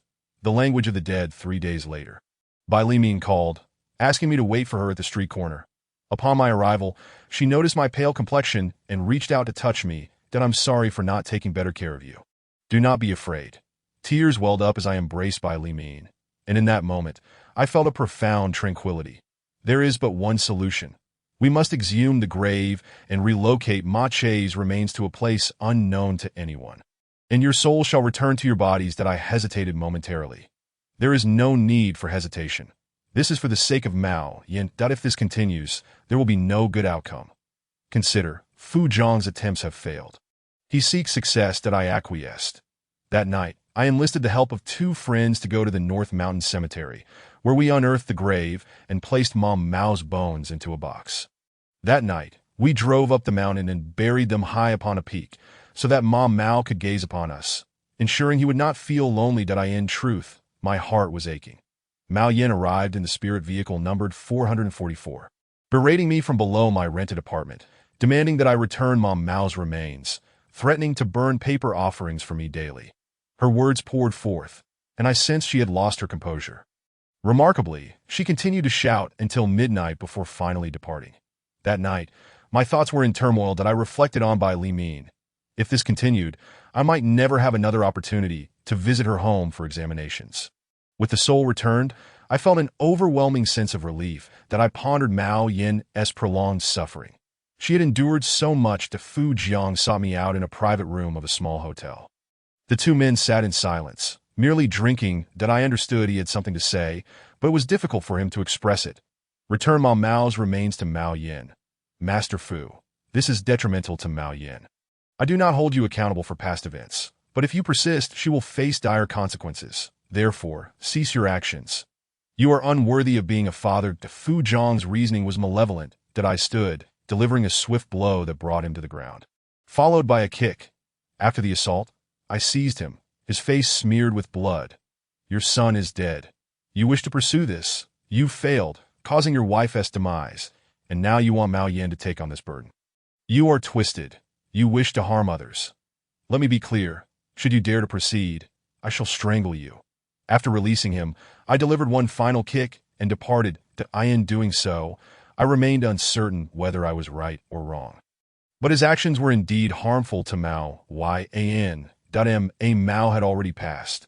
Prolonging his existence for another 4 years only to face death again was senseless. Why not allow him to reincarnate and experience a complete life? Mao Yan's outburst did not recur, nor did Fu Jiang confront me for retribution. However, I knew they would not relent nor let the matter rest. At least there was a semblance of calm. The spectral whispers had reached a boiling point. The narrative had already extended to 60,000 words, with another 60 or 70,000 remaining before its conclusion. Bai Li Min visited me for dinner. Adorned in a dress that accentuated her fair legs, as I embraced her, she remarked, "At midnight, we shall go to the crematorium." That I was startled, the thrill of anticipation evaporating. Bai Li Min stifled a laugh, her playfulness evident. She instructed me to listen to the ghostly whispers and record them. That I was frightened. Could this truly work? Bai Li Min further explained that her artwork stemmed from these whispers, that the deceased could convey messages within 3 days of their passing. At midnight, Bai Li Min drove her red sports car to the crematorium. Can you imagine a crimson vehicle entering a crematorium at such an hour? The scene was eerily surreal. Upon entering, Bai Li Min directed her gaze toward a well-lit room. Noting that Fu Jiang remained there, sleepless, the mere mention of his name ignited my anger. That we entered Bai Li Min's makeup room, where she instructed me to sit for a moment. When she returned, draped in a sheer mourning shroud, I felt an urge to caress her, but quickly reminded myself of the setting. It was a crematorium, utterly inappropriate. Bai Li Min wheeled in a gurney bearing a corpse. That I began the makeup process, engaging in communication with the deceased. Record this. Though you may not comprehend, I will translate, she instructed, and soon I grasped the process. That I, in the dead of night, having lived thus far, I must admit I had never before encountered a corpse. Fear gripped me. Yet I feigned indifference, though my body trembled. If it were a knife wound, I would not fear, but this was indeed terrifying. The deceased was a woman in her 40s. The sight was chilling. That I leaned against the wall.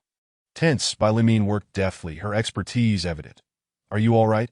I hesitated, replying, I'm okay. Bai Li Min looked up. Do not speak. Just listen and remember. She spoke not to me, but to the deceased, which was unnerving. The corpse emitted faint sounds, akin to a fish in a river, unintelligible to me. The night was still, the makeup room even quieter, allowing the sounds to resonate clearly. Each time the deceased spoke, I recorded it, and Bai Li Min translated, providing explanations. After 2 hours of makeup, we had documented over 5,000 words, a tale that was both captivating and eerie. Upon completion, we exited the crematorium, where Bai Li Min shared, actually, the deceased can communicate with their loved ones within 3 days of passing. It's just that no one can hear or understand them, particularly those who died suddenly. They long to impart everything their family does not know. This was new to me. I had never heard such a thing. When we reached the ground floor, Bai Li Min declared, I will stay here tonight, but remember, I will be in a different room. Do not disturb me. That I nodded, and after a shower I attempted to sleep. Yet, sleep eluded me. In the morning, I prepared breakfast for Bai Li Min, who emerged from her room in a daze, treating it as her own home, clad only in her underwear. That I was utterly taken aback. Upon noticing me, she froze, then shrieked, her voice piercing my ears. She dashed back inside and re-emerged after a while, her face flushed. That I saw nothing. I saw nothing. I reassured her. After breakfast, Bai Li Min suggested we go out since she had the day off. She drove her sports car onto the highway, merely mentioning she would take me to a fun place. Half an hour later, I suddenly felt a jolt. Xiaomin, I see the spirit vehicle number 1 right ahead. It has nothing to do with us. It is following the car in front. An accident will occur shortly. Let us keep our distance. Bai Li Min had long since noticed the spectral vehicle No. 1, which sped along the highway, sending shivers down my spine. Chapter 27. The spectral vehicle number 1 on the highway. After another 10 minutes, a car accident unfolded ahead. That I observed 2 individuals disembark from the spectral vehicle. approaching the overturned car to lift something and place it into the vehicle before departing. Bai Li Min maneuvered around, and the spectral vehicle vanished from sight. Moments later, we exited onto a village road. This Shurtsuan village is renowned for its remarkable stones. It is my grandfather's ancestral home, complete with an old residence that I visit several times a year. Upon entering the old house, I was struck by its grandeur.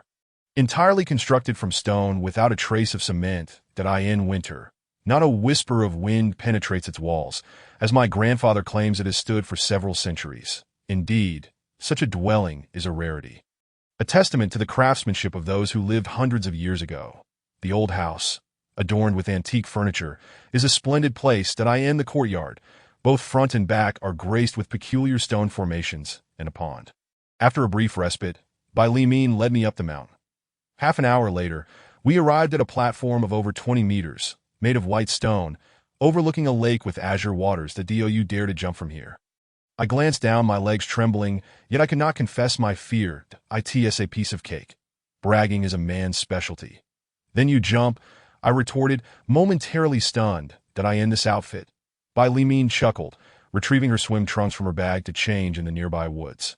I thought to myself, goodness, this could spell trouble for me. Once changed, I stood at the edge, my heart racing. 20 meters was a daunting height. I had only ever leaped from a 10-meter diving board at the pool. And even that had required me to grit my teeth. That if you're too scared, just admit it, Bai Li Min teased. With that, she leaped off the platform, plunging into the lake like a white swallow. That I stood in stunned silence as she surfaced. Beaming at me, she swam to the shore, her alabaster figure causing my heart to race, nearly overwhelming me. She dashed into the woods to change back, urging me to follow suit. To my astonishment, she tossed her bag into the trees. Evidently accustomed to this routine. Upon her return, she sat gracefully by the water's edge, her long neck reminiscent of an elegant swan. She confided that she frequently visited this spot to jump in as a means of relieving stress. A necessity for someone like her, a makeup artist, who bore the weight of pressure. If one does not find a way to relieve stress, it can lead to illness, just like Fu Jiang that I could relate. After witnessing the toll it took, I felt as if I were on the verge of madness. Later that afternoon, in Shurtsuan village, I gathered a rare herb known as dimao, which grows close to the ground. Bai Li Min mentioned that her mother adored it, and I resolved to bring some back, recognizing her efforts to ensure I passed my upcoming exam. Then on the way back, I inquired about her motives for being kind to me. She flashed a smile and replied, "I'll tell you in a couple of days." This time, Bai Li Min's mother appeared somewhat amused. To my surprise, she mentioned the supernatural language, and her mother stared at me for a moment before her spirits lifted. Exclaiming that my writing was exceptional and that her daughter had not misjudged me, that I glanced at Bai Li Min, thinking, that is not my talent. Regardless, this time I felt I had succeeded.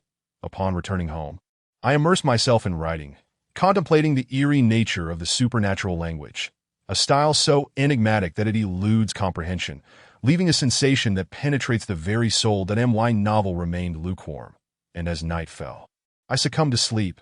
The following morning, I found myself unable to move. I could speak and shout, but my body remained frozen. Panic set in as I feared I had contracted some ailment. Just as despair loomed, there was a knock at the door. It was Bai Li Min. That I called out, "I cannot move." She managed to unlock the door and entered, assessing my condition. "It's all right. Don't be afraid," she reassured me. She had returned from the crematorium with black thread, which she tied around my left wrist and ankle. Within half an hour, I regained my mobility. She explained that I had been possessed by a spirit, its identity unknown, and that we needed to consult Nalaja. This Nalaja had been unresponsive to my requests lately, and I was uncertain how I had offended him. "I'll call your father to ask him to summon Nalaja," she said, when Nalaja arrived that afternoon. My father was drinking with him. That I recounted my predicament, and Nalaja remarked, "Someone wishes to harm you, stirring trouble. Which father have you offended? What kind of hatred exists?" I grasped the implication. It must be Mao Yin, who despised me for concealing the remains of Ma Mao. Nalaja, possessing the ability to see spirits, scrutinized my back for an extended period, suggesting that someone had indeed pointed him in the right direction. He frequently exaggerated minor issues into grand dilemmas, and I glanced at my father, who seemed ready to explode, but he had learned of my substantial debt and the fact that I had given the house to Mao Yin. which incensed him to the point of consuming 2 bottles of potent liquor and sleeping for 3 days straight. Just be direct, I urged Nalaja. He shot me a glare, declaring the situation complicated. Fu Jiang, this makeup artist, possesses considerable skill, yet he is but a half-ghost, having lost part of his soul. He is neither fully alive nor dead, afflicted by illness. Nalaja's assessment was accurate, yet he failed to get to the crux of the matter. Had my father not been present, I might have lost my temper. It wasn't until my father produced a small box and placed it before him that Nalaja finally spoke again. Return home and construct a small black house in the kitchen. Before dawn, close the door and burn it at the crossroads that I recognized the box. It was a gift from my grandfather, containing a stone for which someone had once offered 30,000. But my father had refused to sell. Yes, we left with Nalaja. My father seethed in silence. Once outside, I kicked Nalaja several times in frustration, dragging Bai Limin away with me. She erupted into laughter. That evening, I set about constructing the small black house, rolling paper into strips, adhering them together to form a tiny door. Bai Limin fell asleep, while I sat in the kitchen, awaiting dawn. First light. I closed the door. Around 9 in the morning, I made my way to the crossroads to burn it, nearly frightening myself to death. Chapter 28. The ghostly chart of affinities. I set the small black house ablaze. Terrifying screams erupted, sending chills down my spine. Bai Limin reassured me that it was merely the voice of a spirit, and all was well. Bai Limin headed to work, and I followed, determined to find Mao Yin. If I could not locate her, I would seek out Fu Jiang. My desperation was palpable, and Bai Limin could not restrain me. I failed to find Mao Yin, but encountered Fu Jiang instead, who shuddered upon seeing me. Where is Mao Yin? I demanded. She has gone to retrieve the body. Call her back. I insisted. Fu Jiang dialed her number and informed me she would return in an hour. I waited anxiously. When Mao Yin finally arrived, she regarded me coldly, taking a seat across the room without mentioning Mom Mao. Mao Yin, what do you want? I pressed. She remained silent, casting her gaze at Fu Jiang. The carriage. She desired Mom Mao's remains, regardless of the circumstances, for he was her son. Mao Yin, stop this madness. Your path has strayed. It is time to turn back. Mao is dead. That is a fact you must accept. No amount of struggle will change that. Even if he were to live 4 more years, would those years be truly joyful for him? Shut up. Mao Yan's sudden retort revealed her resignation. Fine, if you continue to stir trouble. It benefits no one. Fu Jiang, if you keep meddling, I swear I will break your legs. As I left, it became clear that without Fu Jiang's interference, Mao Yin would not have caused such a stir. What precisely was Fu Jiang hoping to gain from this? What was his ultimate goal? Upon returning home, I attempted to write my novel, but the words eluded me. I was bewildered by Mao Yan's behavior, as if she had fallen under a spell. When Bai Limin finished work, she came to see me. I wrapped my arms around her waist, gazing into her face, which flushed crimson. We must marry. I released Bai Limin, who handed me several thousand words of supernatural language. Although updates were no longer daily, the readers were still fervently engaged, eager to uncover the identity of this mysterious author. During dinner, I inquired once more about her intentions in being kind to me. She explained that there exists a ghostly chart that reveals the fates of souls, a certainty that cannot be escaped, regardless of one's struggles. After death, when one enters another realm, they shall find their destined partner, akin to a common pursuit in our world, albeit with the assurance of knowing who their counterpart will be. This was astonishing. Perhaps for a makeup artist, the supernatural was a commonplace occurrence. Not be surprised. You simply lack understanding of the otherworldly realm. The world of spirits is not so different from our own. Bai Limin gazes upon another world with a peculiar expression. Her perspective on death is undoubtedly distinct from ours. We lie apart in slumber, and Bai Limin even refrains from allowing me to kiss her. In the morning, after breakfast, Bai Limin heads to work while I venture to the Literary Federation to retrieve some documents. Once again, I encounter that letter, still dated from 1966, still on a piece of black paper, merely with a different postmark, 2 months apart. It seems this matter has become troublesome. Bai Limin remarks that one person can understand it all, and she has not mentioned it since I assumed it was behind us, only to find it resurfacing. Could this be something instigated by Fu Jiang? In the afternoon, when Bai Limin returns, I urge her to look at the letter. Yet she does not open it. After dinner, she requests my company to meet someone that we drive to a neighborhood of bungalows where the paths intertwine in a complex manner. The car halts in front of one such dwelling. I push open the courtyard gate, which is unlocked, and step inside. The small yard, though modest, is adorned with an abundance of beautiful flowers that an elderly lady emerges, appearing to be in her 70s. Xiamen has come? My dear girl, I've missed you dearly. Guanyang, I've been busy lately. Their conversation reveals a close bond. I'll prepare a couple of dishes. We have a guest. Guanyang, it's not just any guest, it's my. Bai Limin's face flushes crimson as she trails off. Guanyang studies me for a moment, then remarks, well, he is not as handsome as your father. This blunt honesty from Guanyang, devoid of any pretense, is refreshing. The dishes prepared by the old lady are nothing short of exquisite. 4 delicacies, not merely refined but so delectable that one bite leaves you feeling utterly enchanted. I in a corner of her yard. She lifts a stone slab and scoops up some wine with a spoon, allowing the intoxicating aroma to waft through the air. After enjoying a glass, Bai Limin produces the 2 letters for Guanyang to peruse. Upon examining the black paper and the envelope, Guanyang remarks, a ghost letter, is it not? I nod in affirmation. Oh dear, it's nothing to worry about. Merely a ghostly correspondence. When his grandfather passed, he missed the chance to receive an item meant for him. To the left of the grave, there lies a pit. Unearth it, and remember not to forget to burn paper offerings each year, providing warmth in winter. This is filial piety towards the departed that a chill runs down my spine. Indeed, I was absent when my grandfather passed, yet he had always been so kind to me that I exhale deeply, relieve that all is well. That I ask Bai Limin, and I return home. I inquire about Guanyang's identity, and she explains that she is her mentor, who has never married and treats her like a daughter. The dishes were truly remarkable, I comment. Bai Limin informs me that they were prepared using a ghost recipe. She seldom employs such recipes herself, only when she visits Guanyang. The wine, too, is made from the red cherries in the yard collected during the rain. Truly delightful that I recall a small shop that appeared in this city 3 years ago.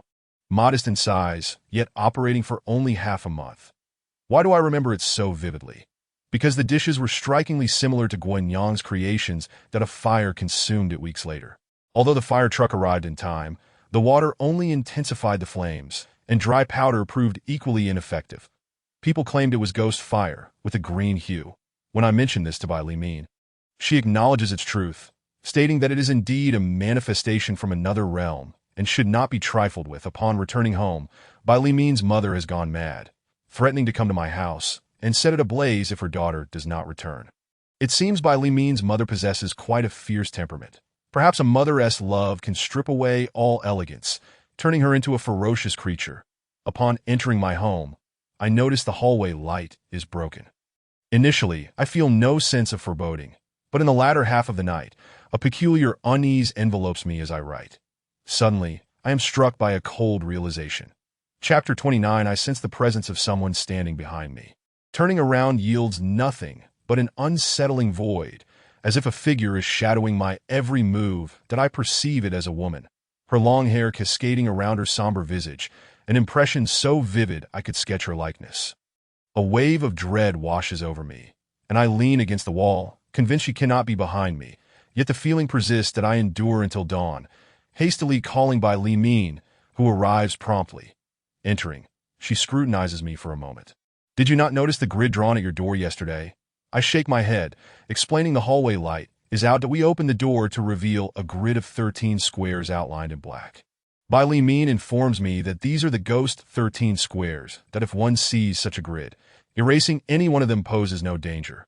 But if left unaltered and one stands upon a square, a ghost dubbed the back ghost will linger behind, bringing an endless stream of misfortune. Even sitting at home could lead to a sprained ankle that I break into a cold sweat.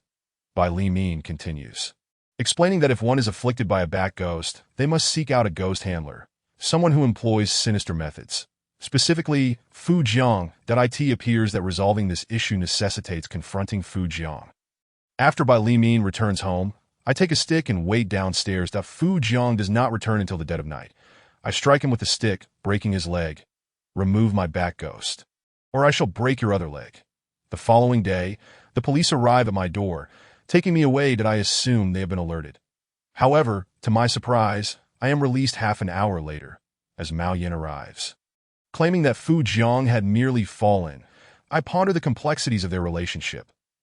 It soon becomes evident that Fu Jiang and Mao Yin are together. Upon visiting Fu Jiang's home, I discover the evidence hanging on the walls. I've removed your back ghost. Let this matter rest, and we shan't encounter any further issues. Mao Yan's sudden exclamation startles me, revealing her reluctance in this affair, that I demand the remains of Mao Mao. He is my son. Mao Yin, cease your torment of the child. With that, I turn and leave. In that moment, clarity dawns upon me. Fu Jiang's true aim is Mao Yin. I retreat to Shanghai building. Seated in a room with a drink in hand, gazing at Bai Li Min's paintings. 3 works, each instilling a sense of dread within me. How can she create such haunting art? I now understand that the gathering at the Literary Federation was not merely for writing. There were artists present, and Bai Li Min is indeed an artist, having taken on the role of a makeup artist, which seemingly connects to her craft, upon learning of my confrontation with Fu Jiang. Bai Li Min is displeased, advising me to avoid stirring trouble and to resolve matters through other means. That night, she stays over, teaching me the language of ghosts, from which I glean some understanding. Bai Li Min cautions me against frequenting the crematorium, as the atmosphere there is heavy with negativity.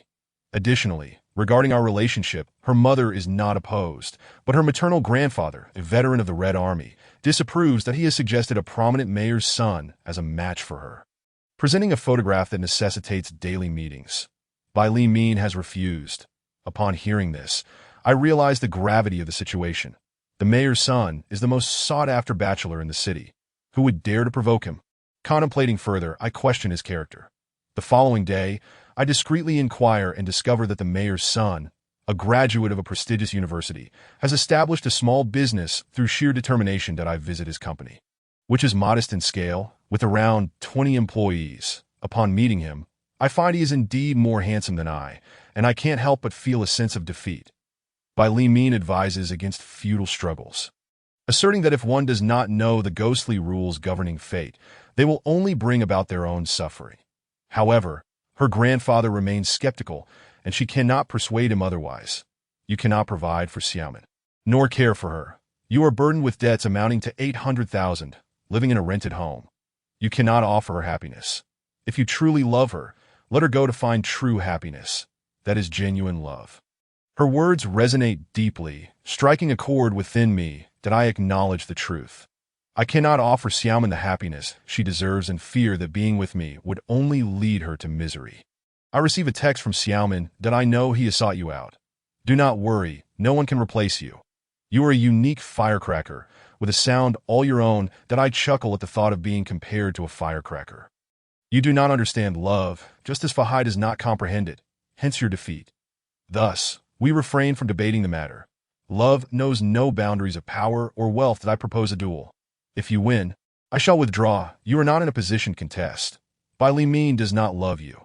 Very well, I have no time for idle chatter. I rise and depart. Upon returning home, I find Bai Li Min already there. I refrain from discussing the matter, remarking instead that the other fellow seems to have come to his senses. Yet, uncertainty lingers within me. Can I truly succeed? I resolve to feign confidence. The next day, the young man texts me, Pacific Ocean.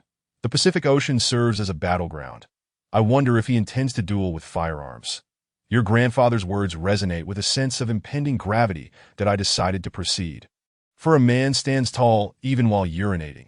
Death, too, he faces standing. I ventured forth, and a man guided me into a vast arena, a fencing venue. I beheld the first son of a prominent family approaching.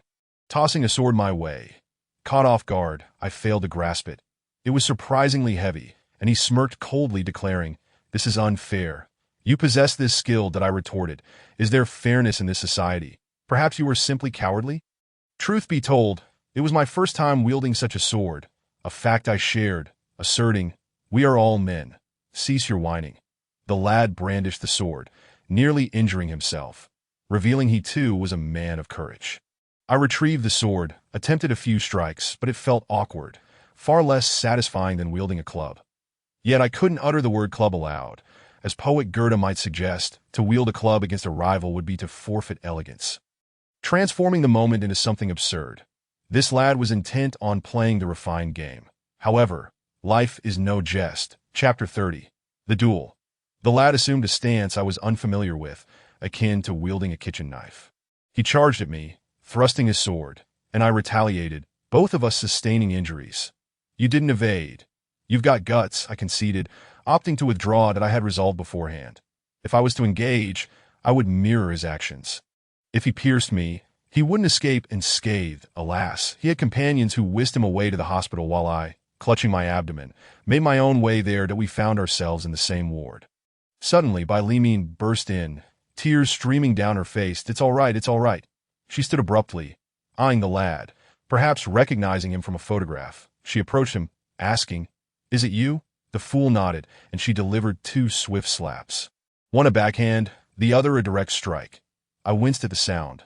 The lad, fearing further retaliation, requested a room change. Bai Limin took leave to care for me, and 2 days later, I was discharged. She advised me to refrain from such reckless behavior in the future. Internally, however, I felt a surge of joy. Had I known this would come to pass, I would have engaged in a few more duels that I owed this fellow a drink. After a fortnight, I had nearly healed. Visiting my grandfather's grave, I uncovered something in a side pit, an item wrapped in cloth. Upon unveiling it, I was overcome with emotion. It was a wooden pistol, a promise my grandfather had made to me. Crafted from a rare type of wood known as songmingzi, found in the north. It was a treasure from centuries past, reputed to possess calming properties and exquisitely made. Returning home with a wooden pistol, my demeanor remained unsettled.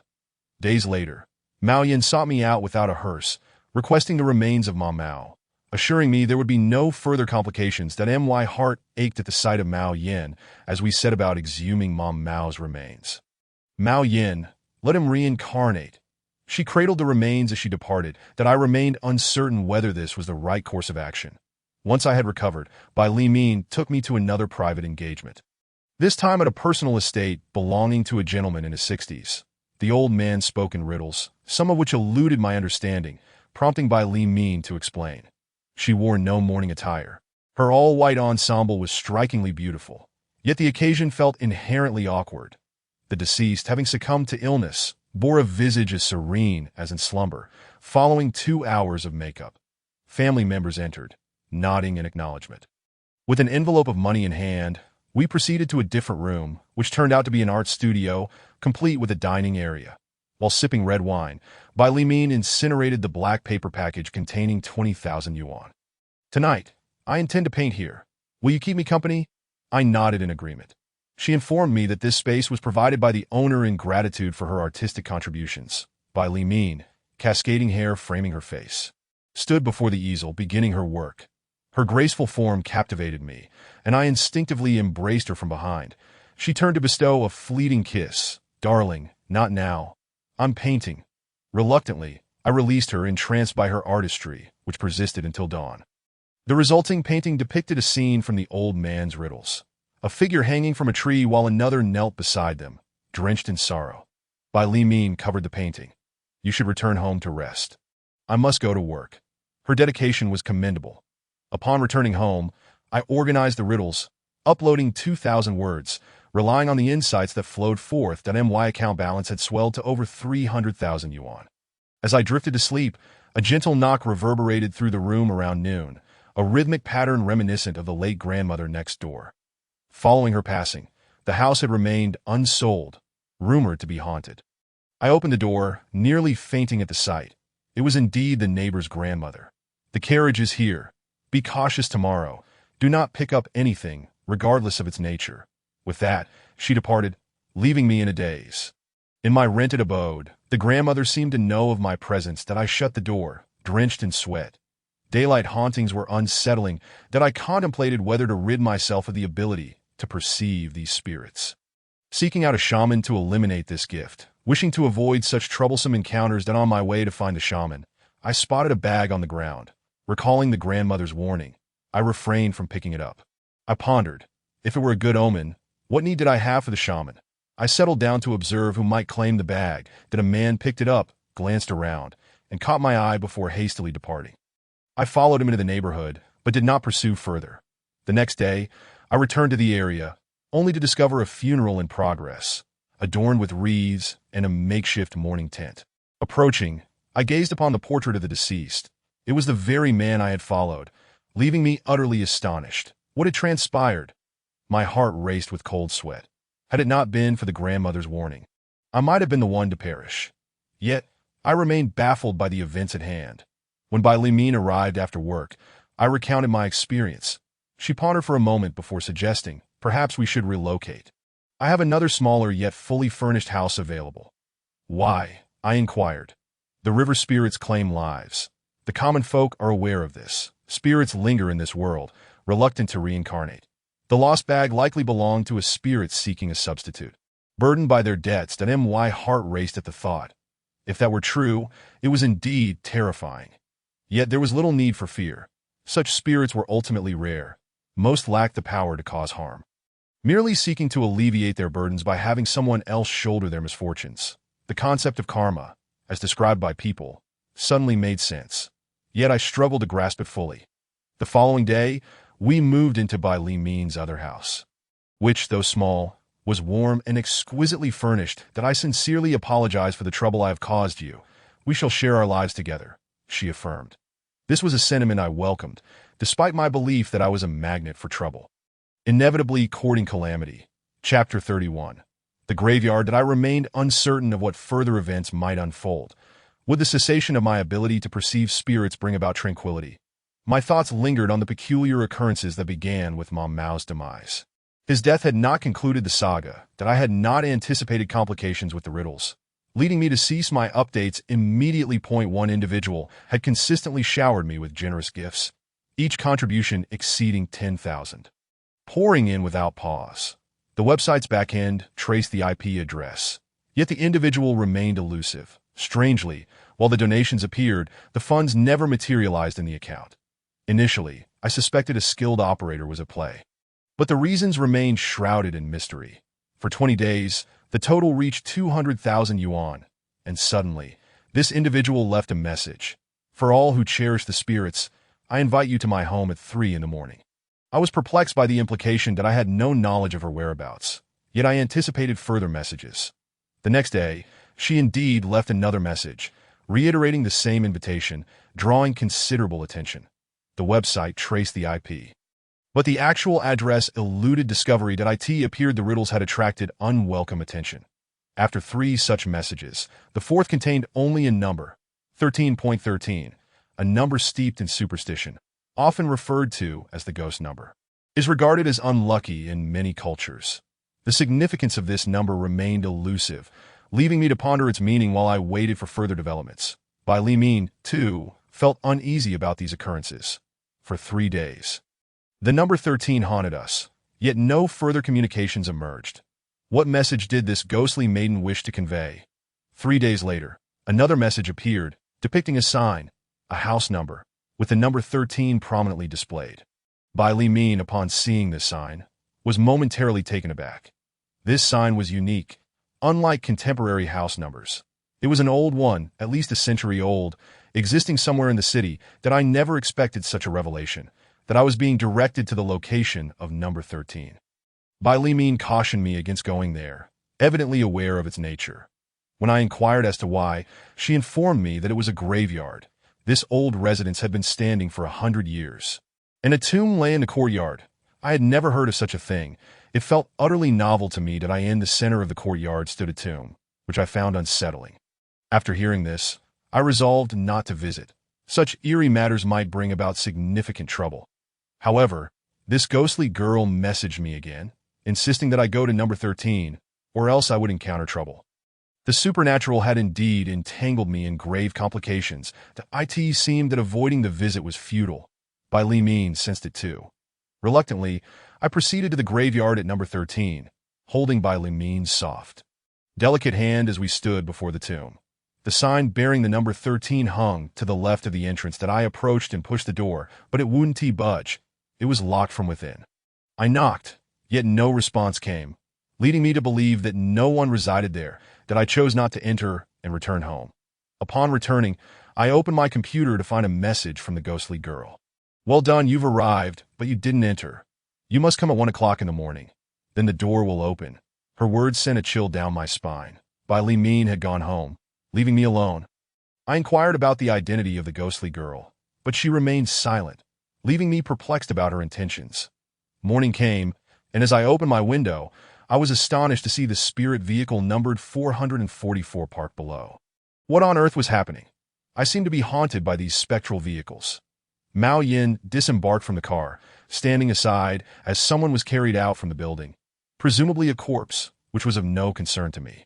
Yet, Mao Yin kept her gaze fixed on my window, as if recognizing me as she boarded the vehicle. She even waved in my direction, causing a cold sweat to break out upon me at 9 in the morning. The ghostly girl messaged me again. Enter the house at 1 o'clock in the morning. What game was she playing? The spirit vehicle number 5 had indeed parked at the graveyard of number 13. I began to feel trepidation. Bai Li Min returned from work, and I shared my findings with her, that I learned that the graveyard at number 13 was an old residence dating back to the Qing dynasty. Over 100 years old.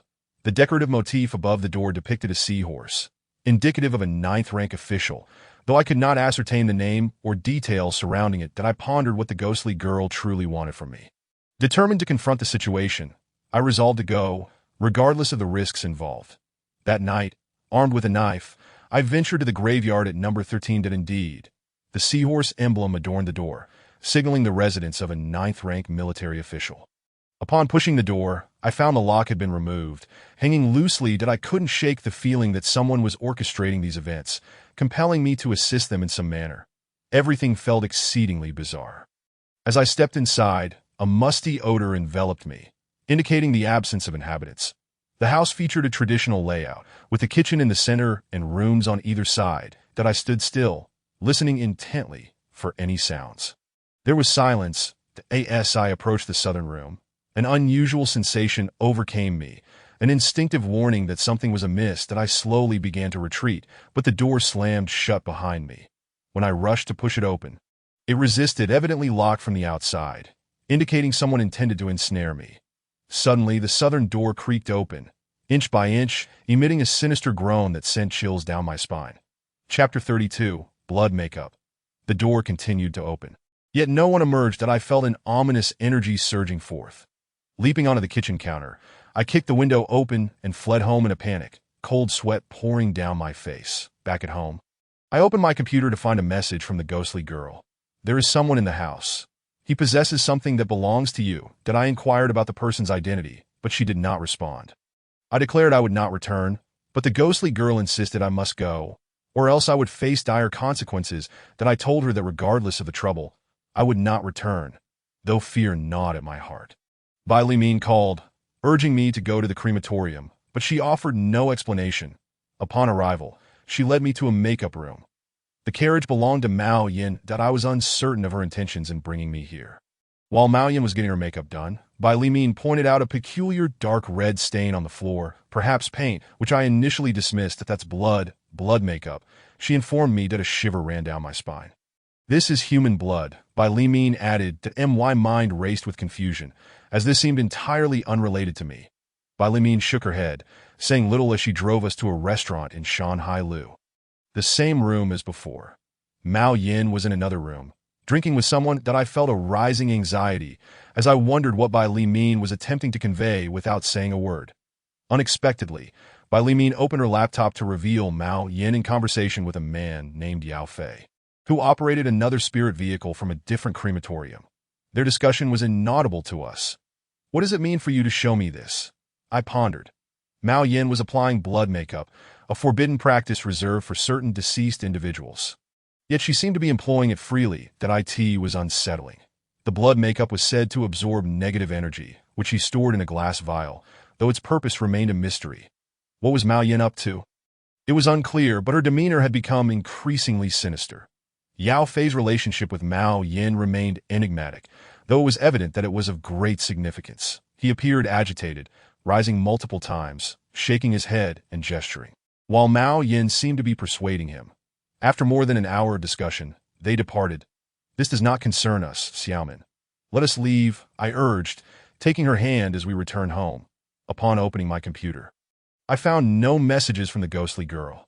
The website called, requesting I continue uploading content, which I declined, citing the strange occurrences I had encountered.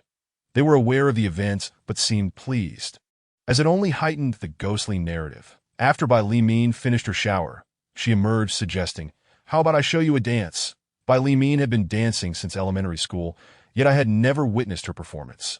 As she danced, her attire accentuated her curves, the tautness of her form making me swallow hard. "You're insufferable," she remarked, ceasing her dance and changing into pajamas. Bai Li Min retired to another room while I remained at the computer, watching in silence as the ghostly girl failed to send further messages.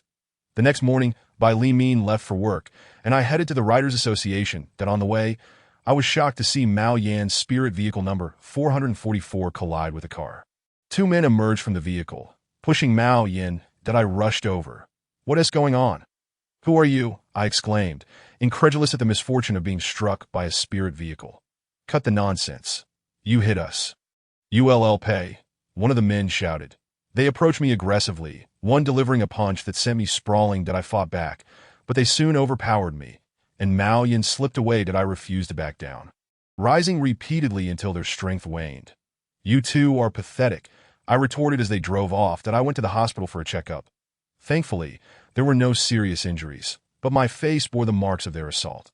Returning home, I was greeted by Bai Li Min, who burst into tears upon seeing my condition. "Did you remember the license plate?" she inquired. 58, I replied. "Mao Yan is no better. She fled. That it's fine. Let it go," Bai Li Min reassured me, explaining that being struck by a spirit vehicle could bring 3 years of bad luck. Hence the men were furious. The following day, as I returned to the hospital for a bandage change, I felt a sense of relief when I noticed the 58 vehicle had crashed into a column at the hospital entrance, one of the men bloodied and battered. Truly, they were unfortunate. That on my way home, I spotted Mao Yan's spirit vehicle once more, bewildered by the frequency of these encounters. That to my astonishment, she parked the vehicle, leapt out, and approached me. "That I'm sorry for earlier. I didn't run away. I had an urgent matter to attend to. Truly, I apologize. What you do is of no concern to me." That I turned and walked in the opposite direction, unwilling to listen to any explanations from her. Upon returning home and lying down, I unexpectedly fell asleep. I was awakened by a sound akin to 100 people arguing, which was so loud it felt as though my head might burst. Yet, I could not ascertain the source of the noise. Fearing that my hearing had been damaged, I visited the hospital for an examination, but there were no issues. Upon returning home, the sound returned. That I opened my computer, and the ghostly girl had left a message once more.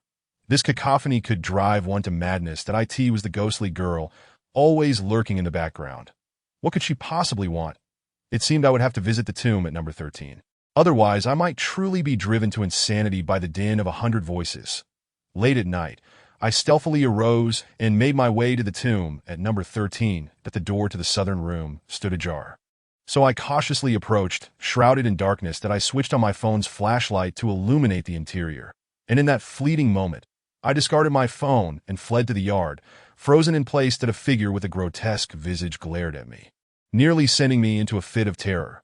After regaining my composure, I picked up my phone and shone the light once more, only to discover it was a mere mannequin, definitely a mannequin. The mannequin clutched an object wrapped in cloth, which I slowly unwrapped before turning to leave. What games was the ghostly girl playing? Was she trying to provoke me? I took the object home, and while I did not hear the arguing any longer, the weight of fear only intensified. That I messaged the ghostly girl to inform her that I had retrieved the item. That to my surprise, she was online and replied in an instant, but then fell silent. That I hesitated to open the object, convinced it could not be anything beneficial. Chapter 33. The sixth ghostly vehicle. I did not open it. In the morning, Bai Li Min awoke, and I recounted my visit to the tomb at number 13. That after speaking, I glanced at the object on the table and realized I had indeed gone. Bai Li Min examined the item and suggested that since I had brought it back, I should open it. After unwrapping several layers of cloth, I was astonished to find a small, gilded coffin, exquisite in its craftsmanship. That a sense of dread enveloped me instantly. Bai Li Min informed me that a similar coffin resided at the crematorium, stored in the attic, meant for ceremonial purposes. She remarked on the uncanny resemblance, leaving me to ponder the significance of possessing this small, gilded coffin. That I was reluctant to open it, truth be told. and felt a twinge of fear that I placed the gilded coffin in the kitchen cabinet. Wishing to avoid its gaze, that I anticipated a message from the ghostly girl, yet none came, leaving me puzzled and why curiosity persisted. Urging me to uncover what lay within that gilded coffin, I managed to resist the temptation until my facial wounds had healed completely, at which point I ventured to the Writers' Association upon returning. I was taken aback to see the vehicle with 5/8 had crashed into a tree that I approached to find the young man standing there, cursing at the vehicle, lamenting his misfortune since being struck by the ghostly vehicle. I couldn't help but feel amusement, nearly clapping my hands in delight, thinking it served him right for assaulting me and leaving me in such a state. The young man seemed to have lost his mind, shouting that he would sell the vehicle for a mere 1,000 with a crowd gathering. I impulsively called out, "How about 500? The young man was indeed deranged, insisting he would sell it without recognizing me. I purchased the vehicle for 500, my heart swelling with joy. I drove it to the repair shop, planning to take it home. That IT was a car worth over $1 million. I could not sell it, for it might bring misfortune to others. That I intended to drive it myself to see if it truly harbored any malevolent energy. That I did not mention this to Bai Li Min. During this period, an unexpected tranquility settled upon me.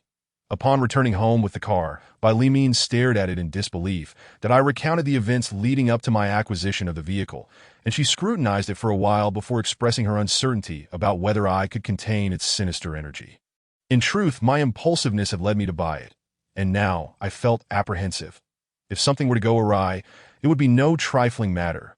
Gradually, I began driving in isolated areas, and to my astonishment, nothing untoward occurred.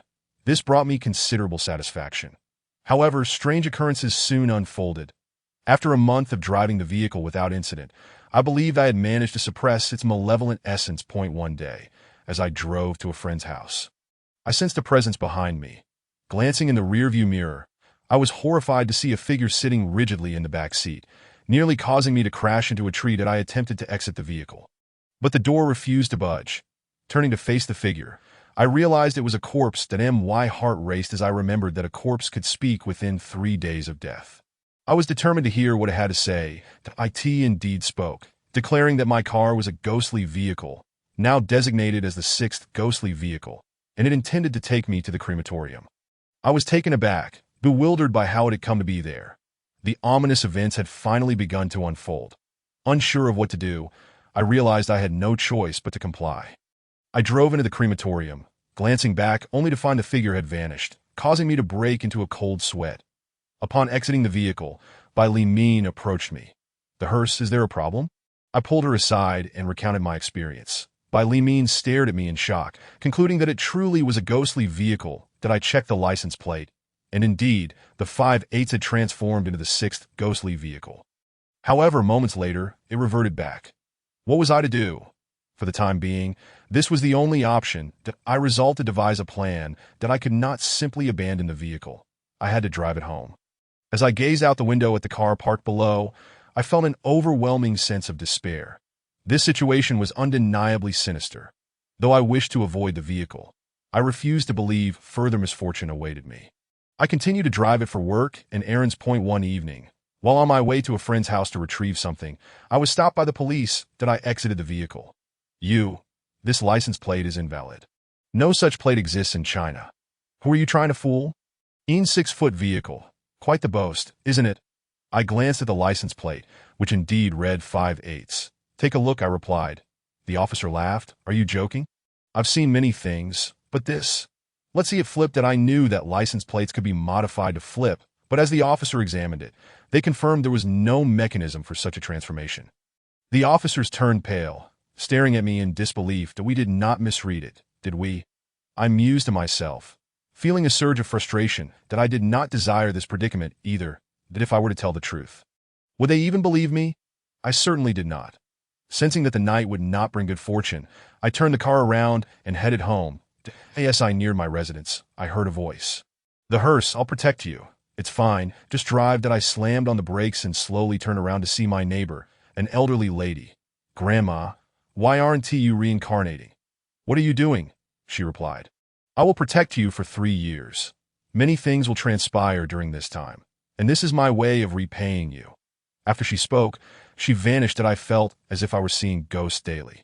Upon returning home, Bai Limin was engrossed in studying the ghostly language that I relayed my experiences, and she assured me, "No worries, tomorrow we will seek out Leza," that I had no idea what might unfold.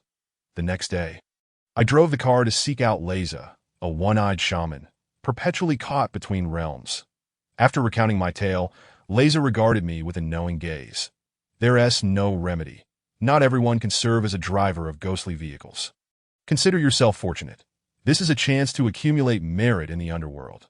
When you arrive there, you will receive a good return." "Sir, this is no way to treat a friend," I retorted. "Indeed, there's no other option. You must drive this ghostly vehicle for 3 years. Leza remarked that I would soon repay my debt of 80,000, as driving a ghostly vehicle could also be lucrative. Are you deceiving me? Who am I to approach for such funds? The King of Hell? Please, I implore you. What do you desire? I will provide it. You lack what I seek. Now be gone."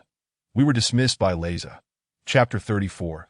The Blood of Crows. As I drove halfway, I encountered a ghostly vehicle operated by Yao Fei, whom Bai Limin instantly recognized that it's Yao Fei. I was perplexed. What a stroke of fate to encounter a ghostly vehicle upon leaving home. 3 days had passed since that incident, and while driving to work, another vehicle suddenly veered off the road that I halted, remaining still. The individual who emerged from the car was none other than the young man who had sold me my vehicle. I stepped out. "Is it driving well? What do you want? Are you courting death?" "I'm just venting my frustration that if you give me 500, I'll return the car." "No, brother, keep it for yourself." The young man, seemingly deranged, climbed back into his car and sped away. Halfway through, I suddenly felt an urge to turn back home. An unsettling feeling weighed upon me, as if something was amiss. That I entered the kitchen and retrieved the gilded coffin. Marveling at its beauty, that I, in a moment of impulsiveness, I opened the lid, revealing a small wooden figure inside. Upon closer inspection, I noticed a name inscribed on the back. It was that of a classmate from high school. This revelation left me stunned. What connection could this tomb have with my former classmate? This has left me utterly perplexed. I have had no contact with this classmate since graduation, that I end my inquiries with other classmates. One informed me that he passed away 3 years ago, drowning while swimming in the wilderness. That I was taken aback by this revelation. What, then, is the significance of this gilded coffin? I searched online for ghostly messages. The ghostly girl left no comments, yet every other day she would bestow a sum of 10,000 yuan. However, the money never reached the website's account, an indication that she still lingers, urging me to remain vigilant. I left a message inquiring what my next step should be. My desire is to comprehend the underlying purpose of these events. Yet, there was no response, as if she were awaiting something. The ghostly girl remained silent. While the strange occurrences continued to attract readers, prompting some to seek out the tomb at number 13, where, astonishingly, individuals ventured inside and captured photographs, thrusting the ghostly narrative back into the spotlight. Suddenly, the ghostly girl ceased her monetary offerings, enveloping everything in an unsettling silence. The tomb at number 13 was taken over by the Cultural Relics Bureau, with experts entering to conduct their studies. Unexpectedly, Nalaza was summoned, indicating that something significant had transpired. "This matter is entwined with my fate. I cannot find rest until I unravel the mystery of the gilded coffin." That I drove over and was halted outside. Upon seeing me, Nalaza waved me in. As I entered, the grave in the yard had been unearthed, revealing a black coffin. "What on earth is happening?" I inquired. The coffin was sealed tightly, impossible to open. Nalaza, seated nearby, was puffing on his pipe. "Are there any abnormalities elsewhere?" I asked, referring to the house. "There is a dummy inside. Nothing else seems amiss." That it appeared that Nalaza was equally troubled. "It must be pried open." I suggested. That Nalaza's eyes widened at my words. "You dare?" he exclaimed. "I shall not invite such misfortune upon myself." That I departed, resolving to return the next day to discern any developments. Upon my return the following day, there was still no progress. Nalaza and several experts were squatting nearby. Observing that I approached the black coffin, it bore no seams, indicating it was a death coffin, utterly unyielding. Once again, the day yielded no results. To my astonishment, the ghostly girl left a message that sent chills down my spine. Crow's blood. What could this mean? It seemed she was aware of all my actions, leading me to speculate that it referred to the opening of the coffin. The ghostly girl had been lurking behind me all along, instilling a profound sense of dread. Can crow's blood truly work? Only one way to find out. The next day, I procured crow's blood and filled a vial, heading to the tomb at number 13. Upon my arrival, Nalaza's eyes were bloodshot. Even the shaman seemed at a loss, suggesting he was not omnipotent. Did I call him aside? Did I have a solution? Nalaza regarded me, suddenly erupting into laughter, startling those in the yard. You, don't jest with me that if I manage to open the black coffin, I would like you to assist me with the task. What task? The spirit vehicle. You must understand, upon hearing this, Nalaza shivered, his gaze unsettling. I spoke plainly. I did not wish to operate the spirit vehicle. After considerable contemplation, Nalaza nodded that I discreetly handed him the vial of crow's blood. He examined the blood from the crow for a time, unable to discern its nature, and I withheld my explanation. Nalaza approached the black coffin and poured the blood onto it. To my astonishment, the outer layer of black began to peel away, revealing a redwood coffin beneath, indicating it had been enveloped in a black shroud of some unknown material. The coffin creaked open, unveiling skeletal remains, alongside which lay a pencil case, a gift I had given my classmate on his birthday. I was momentarily dumbfounded as I reached for the pencil case. An expert grabbed my arm, preventing me from touching it. This skeleton belongs to my classmate, who died 3 years ago. That pencil case was a gift from me. The expert regarded me skeptically. Nalaza interjected, he speaks the truth. Nalaza was unaware of the veracity, merely assisting me that I retrieve the pencil case, opening it to find not only pens, but also a folded piece of paper. I extracted the paper, stowing it away, and returned the pencil case. Nalaza stared at me, and the expert also scrutinized my actions, though disappointment flickered across the expert's face. That Nalaza's gaze was filled with questions as I departed and drove home.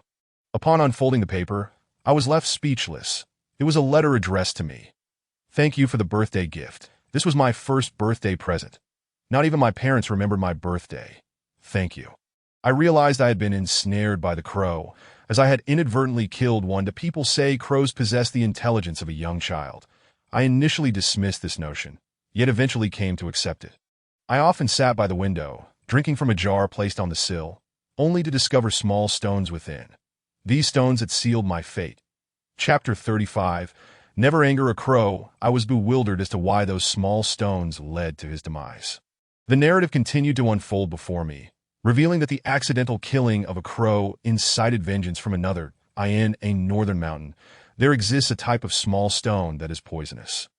The crow would daily drop a stone into the jar of water on the windowsill, leading to a gradual poisoning. Thus, he succumbed to the cunning of a crow. Never anger a crow. That my classmate revealed to me that upon his death, the crow shrouded his coffin in blood, preventing his rebirth, compelling me to retrieve a fragment of his bone to place within the gilded coffin, which would summon a spirit vehicle to transport him to grave number 66 at midnight. A cold sweat broke out across my brow. Such events had converged upon me. It appeared this classmate had no friends but me. That if that were the case, I too should proceed accordingly. That I ventured to the tomb at number 13. Securing a piece of my classmate's bone, placing it within the gilded box, Nalaza accompanied me in the vehicle, returning me home. I do not wish to be the driver of a spirit vehicle, I asserted. This is a commendable act, accumulating merit for the afterlife. Nalaza seemed reluctant to assist me further, perhaps justly so. That in the dead of night, I operated the 6th spirit vehicle towards the northern graveyard. Upon arrival, the caretaker emerged from the tomb to intercept me. What brings you here? Delivering a coffin to grave number 66. Why come at such a late hour? The delivery must occur at night. The caretaker cast a glance at my license plate, and I sensed a shift. It must have transformed into the mark of the 6th spirit vehicle. Very well. Follow me. I was guided to grave number 66. 3 days prior, someone had purchased this burial plot, and I merely needed to open the lid and place the coffin inside. He assured me he would take care of it. That I retrieved the gilded coffin from the vehicle. And the caretaker regarded me with an expression of astonishment. That I placed the gilded coffin into grave number 66 and bowed in respect. The caretaker introduced himself as Ma Jinjuan, the guardian of this cemetery. Appearing to be in his 30s that evening upon returning home, my thoughts were a tumultuous mess. That a once kind-hearted, reticent individual had fallen victim to a crow's malice. An evil deed indeed. Reflecting on my own actions in slaying a crow sent a shiver down my spine. I presumed the matter was at an end, yet the ghostly girl remained an enigma. The tomb at number 13 returned to its former state, having been restored and reopened, for it was an ancient residence with its own unique charm. My vehicle had transformed into a spirit vehicle, a development that felt ominous. Nalaza had promised assistance, but seemed to have altered his stance, leaving me feeling deceived. Balamin returned from work, handing me a USB drive. "Take a look." "What is it?" "You'll understand once you see it." She replied that I was reluctant to view it. To be honest, I had little desire. Upon opening the USB, I found a video of Mao Yin applying makeup. The individual on the makeup table was unrecognizable. I glanced a few times before shutting it off, unable to bear the sight. "Speak." "Mao Yin is likely looking for trouble again. She is pursuing her own affairs, which have no bearing on us, that MHA. It may not be that simple. Mao Yin left you due to Ma Mao. Now that Ma Mao is no longer an option for her, her resentment towards you is likely to persist. She initiated the divorce. All troubles stem from her. I relinquished the house to her and bore the burden of an 800,000 yuan debt. Sigh, women, you simply do not understand that I find myself at a loss for words." Bai Li Min is indeed correct. Perhaps it truly is as she says. The following day, as Bai Li Min commenced her work, I opened the video to watch, only to be engulfed by a chilling sensation. My hair standing on end. After the process of stitching up the corpse, the next step is applying makeup that a bottle containing blood is poured out and mixed. I found myself incessantly wiping the sweat from my brow. Bai Li Min had previously spoken to me about blood makeup and its ominous aura. Mao Yin had gestured with a bottle for quite some time, sealing it tightly, indicating that it contained accumulated Yin energy. What was her ultimate goal with this Yin energy? It is a truly terrifying matter. That evening, I visited Mao Yin at her home. Upon entering and taking a seat, I asked, "Mao Yin, can't you live a little more normally? Ma Mao is already dead. Everything can begin anew. Our relationship is non-existent. You handle your affairs while I tend to mine." Mao Yin's response left me unsettled. Could it be that Bai Li Min was overthinking? Engaging in conversation with Mao Yin yielded no results, and it seemed I could not prevent any impending events. Bai Li Min was scheduled to attend a makeup session that night and would not return until after 10 o'clock. I wandered the streets alone when Nala called, inquiring if I had a job that could earn me some money. Currently, I was in dire need of funds, as my salary was delayed and progress on my writing was sluggish. The ghostly script had garnered over 200,000, but that belonged to Bai Li Min, and it was associated with the deceased. Spending that money might invite trouble. The subsequent ghostly lady had yet to appear, which made me hesitant to touch that money. Nala suggested that if I wished to earn that money, I should drive over immediately. After some contemplation, I decided to heed Nala's advice and drove to his residence. By the time I arrived at Nala's, it was already past 9 o'clock. That he welcomed me inside and informed me, "You'll be driving the 6th Yin Spirit vehicle. This time, you are to deliver someone to a specific location. Upon completion, you shall receive 20,000. This was indeed a substantial sum, and it stirred a hint of excitement within me. Clearly, Nala's words held truth. Driving the Yin Spirit vehicle could yield profit. Nala then led me to a location where a box containing skeletal remains awaited. These were not mere corpses. "You will carry this and follow the path ahead. You will find a house where you must place the remains. Your task will then be complete." Earning this money seemed straightforward, albeit somewhat unsettling. I set out on the road, and after less than 20 minutes, I sensed something was amiss. Yet it was too late. Fear gripped me, and my hands trembled. Chapter 36. The journey on the Yin path. This road felt entirely wrong. The trees lining the roadside were all gray, as was the road itself, and even the grass lacked color. The headlights of my vehicle flickered erratically, as if malfunctioning. That I parked the car and stepped out to inspect. I considered turning back, but the car seemed to move of its own volition, as though out of control. I could only endure, bracing myself against the chaos surrounding me, that I had no sense of how long the car traveled. All I knew was that I was drenched in sweat. Eventually, the car came to a halt, and I found myself before a structure that resembled a small temple, barely taller than a person. I quickly retrieved the box and placed it inside the temple before returning to my vehicle. To my astonishment, the car began to drive back on its own accord. That I unexpectedly fell asleep. Truly an unforeseen turn of events. When I awoke, I was parked beneath my building, and dawn had broken. Startled, I leapt out of the car to check the license plate. 5/8. Just as I was about to ascend the stairs, Bai Li Min emerged and approached me. "Why couldn't you answer your phone?" Where have you been? She pouted, visibly displeased that I grasped her hand and quietly recounted the events. Bai Limin gazed at me, embracing me tightly. Her waist felt as supple as water, allowing her body to meld closely with mine, as if we had become one. My hand inadvertently brushed against her rear, prompting her to shove me away. Her face flushing crimson. No, I have to go to work. Stay home and don't go out again. I had intended to inquire about the events that had transpired, but instead, I returned to sleep. In the afternoon, I rose to write, only to receive a call from the website requesting I upload the ghostly script that I declined, for too many bizarre occurrences had unfolded. Moreover, the ghostly lady had yet to show herself. I felt she was a living being, aware of everything that had transpired. That evening, I questioned Bai Limin about the events of the previous night. She merely informed me, you were driving the Yin spirit vehicle along the Yin path. Beyond that, she offered no further explanation. The following day, upon returning from the Writers Association, I received a call from the website's personnel, stating they had arrived in the city and requested my assistance in picking them up. When I arrived, I found two young individuals, a man and a woman, both in their 20s. They were taken aback upon seeing my car, which bore 5/8 and was worth over $1 million. Naturally, I refrained from disclosing its origins that I took them to a restaurant, Shanghai Lu, though I had initially hesitated. I merely wished to allow them to experience something unsettling and convey that the ghostly script would not be uploaded any further. Our discussions primarily revolved around the ghostly lady. The website had been unable to locate any information about her. The donations were fictitious and non-existent. The technical team had never encountered anything like it and had no idea how it was accomplished. They too were eager to find the ghostly lady, suggesting I upload more content to earn greater fees, while simultaneously wishing to uncover her. However, I shook my head. I would not reveal what truly transpired behind the ghostly script, for they would surely deem me insane, unable to believe such events were real. The negotiations fell through, leaving them disappointed. After dropping them off at the train station, I returned home to find Bai Limin waiting for me. I shared the details of the day's events that I have gathered more ghostly scripts.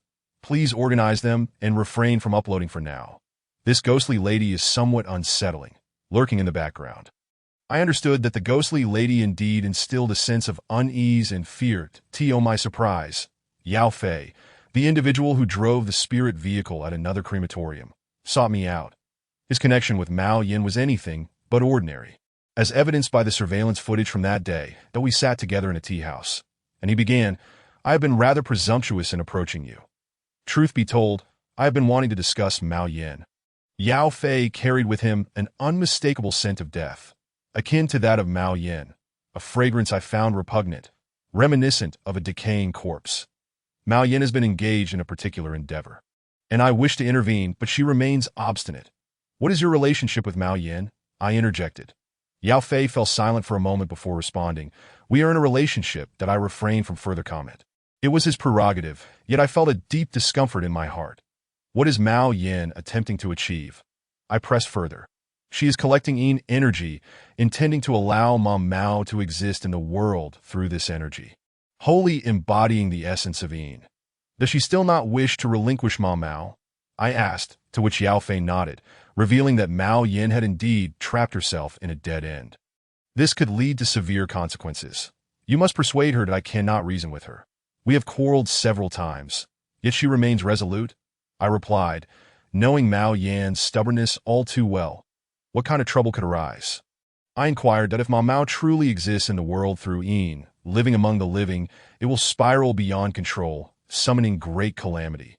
This is a path of reversal. That I closed my eyes, understanding that Mao Yin should grasp this. Yet she persisted in her course of action. That I relayed to Yao Fei that I had attempted to speak with Mao Yin, but to no avail. At present, I found myself powerless. Yao Fei proposed a solution. If we locate a shaman, they can sever Mao's connection, rendering Mao Yin powerless. Without the vessel, the spirit will perish. That I comprehended the logic. Yet who would dare confront Mao Yin in her current state? She had completely lost her sanity. Yao Fei informed me that a shaman could indeed perform such a task. However, I require your consent. For you are Mao's father. I consent. That Mao is already deceased. We cannot allow Mao Yin to sacrifice herself as well. Can we? Thank you for your understanding. I felt a sense of accomplishment in our discussion, believing Yao Fei to be a trustworthy man. Yet in reality, this was not the case. Nala approached me with startling revelations. Chapter 37. The ghostly path. Nala presented me with 20,000, proclaiming the successful completion of my task, that I invited him for drinks, during which he disclosed that Yao Fei had sought him out. And the details were largely consistent with what had transpired between Yao Fei and me. However, Nala's final statement left me taken aback. Mao Yan's collection of Yin energy does not aim to resurrect Ma Mao. The methods to bring Ma Mao back are futile. He is a ghostly entity, devoid of any chance of revival. What, then, was Yao Fei's true intention? Nala Jia informed me that humans are comprised of both Yin and Yang energies, with an imbalance leading to illness or even death. They provide this Yin energy to a person to help restore health. As for the horsehair, it merely served to direct my attention towards it. For they sensed my awareness of their presence. Whether their actions were benevolent or malevolent remains unclear to me. That it is quite normal for the deceased to accumulate some Yin energy, and assisting the living in healing is undoubtedly a commendable act. Nala Jia did not elaborate further, as he often prefers to convey messages indirectly. Upon returning home, I shared this matter with Bai Li Min, who pondered deeply for a while. So this is how it is. She concluded that we need not intervene excessively. Disrupting someone's livelihood can be a desperate matter. Indeed, it was clear that this situation did not pertain to us, and I felt a sense of relief at this point. Aside from operating the spirit vehicle, I seemed to be devoid of any significant troubles. However, unexpectedly, a call came in from the website, indicating that the ghostly girl had left another message and urged me to check online. I had not been following the ghostly dialogues lately. To be frank, the data updates daily, and I preferred to avoid it out of fear. The ghostly girl's message left my head spinning. She requested that I drive at midnight into the mountain road, a narrow passage flanked by 2 mountains, which stretched for merely a kilometer. She insisted that I go there to pick her up. The mountain road is ominously referred to as the Ghost Road. It is said that even during the day, one ought not to venture there. The neighboring houses had long been abandoned due to the strange occurrences that plagued the area. An entire row of tenement homes stood empty and dilapidated. Unexplainable phenomena had driven residents away. There were instances where individuals returning home at night would find their coats missing, only to discover them hanging on a tree the next day. Furthermore, women with long hair reported losing tufts of hair. And a myriad of eerie events had caused the remaining inhabitants to flee. The mountain road is also colloquially known as the ghostly dead end, a place deemed the most inauspicious of all.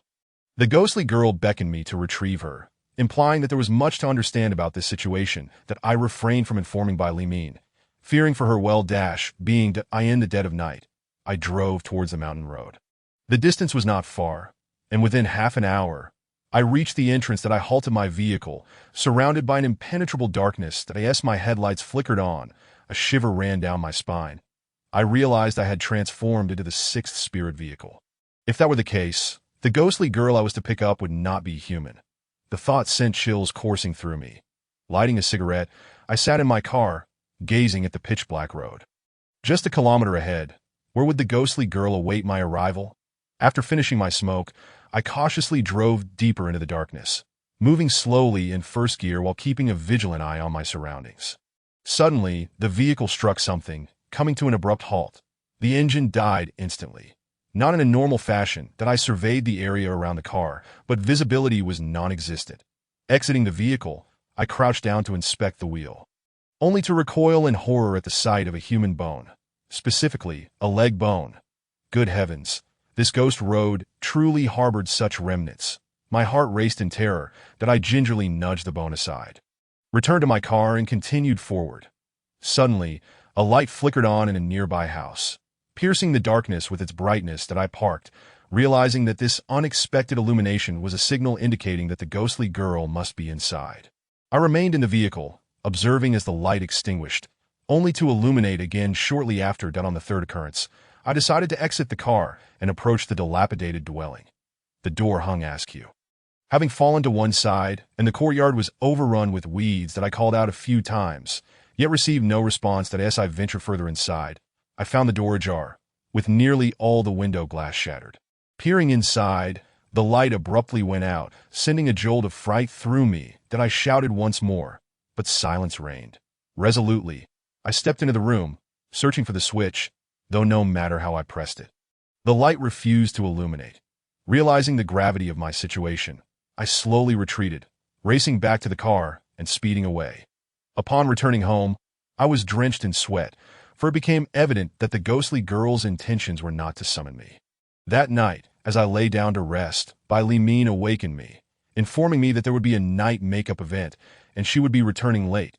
After she left, I drifted back to sleep, rising at noon to begin writing that I had no desire to revisit the ghostly girl's messages, finding them utterly devoid of meaning, that in the afternoon, I drove out to the Writers Association, that as soon as I entered the car, I was nearly struck with terror. Yesterday's leg bone lay ominously on my seat, that I was stunned. I distinctly recalled kicking it aside. Clearly, someone had placed it in my vehicle while I was at that forsaken house. But how could that be? I had not seen it when I entered. When could it have happened? My mind raced in confusion. While I was lost in these thoughts, a text message arrived. Bring me back, and I shall be enshrined. Ghost girl. This was clearly a cruel jest at my expense that I discarded the leg bone into a trash bin and drove to the Writers Association. Upon arriving, I glanced back at my car, only to see a tall figure bolt away like a madman. The IT ran for 2 kilometers before finally stopping, collapsing onto the roadside. This was undeniably sinister. The leg bone had somehow reappeared in the back seat.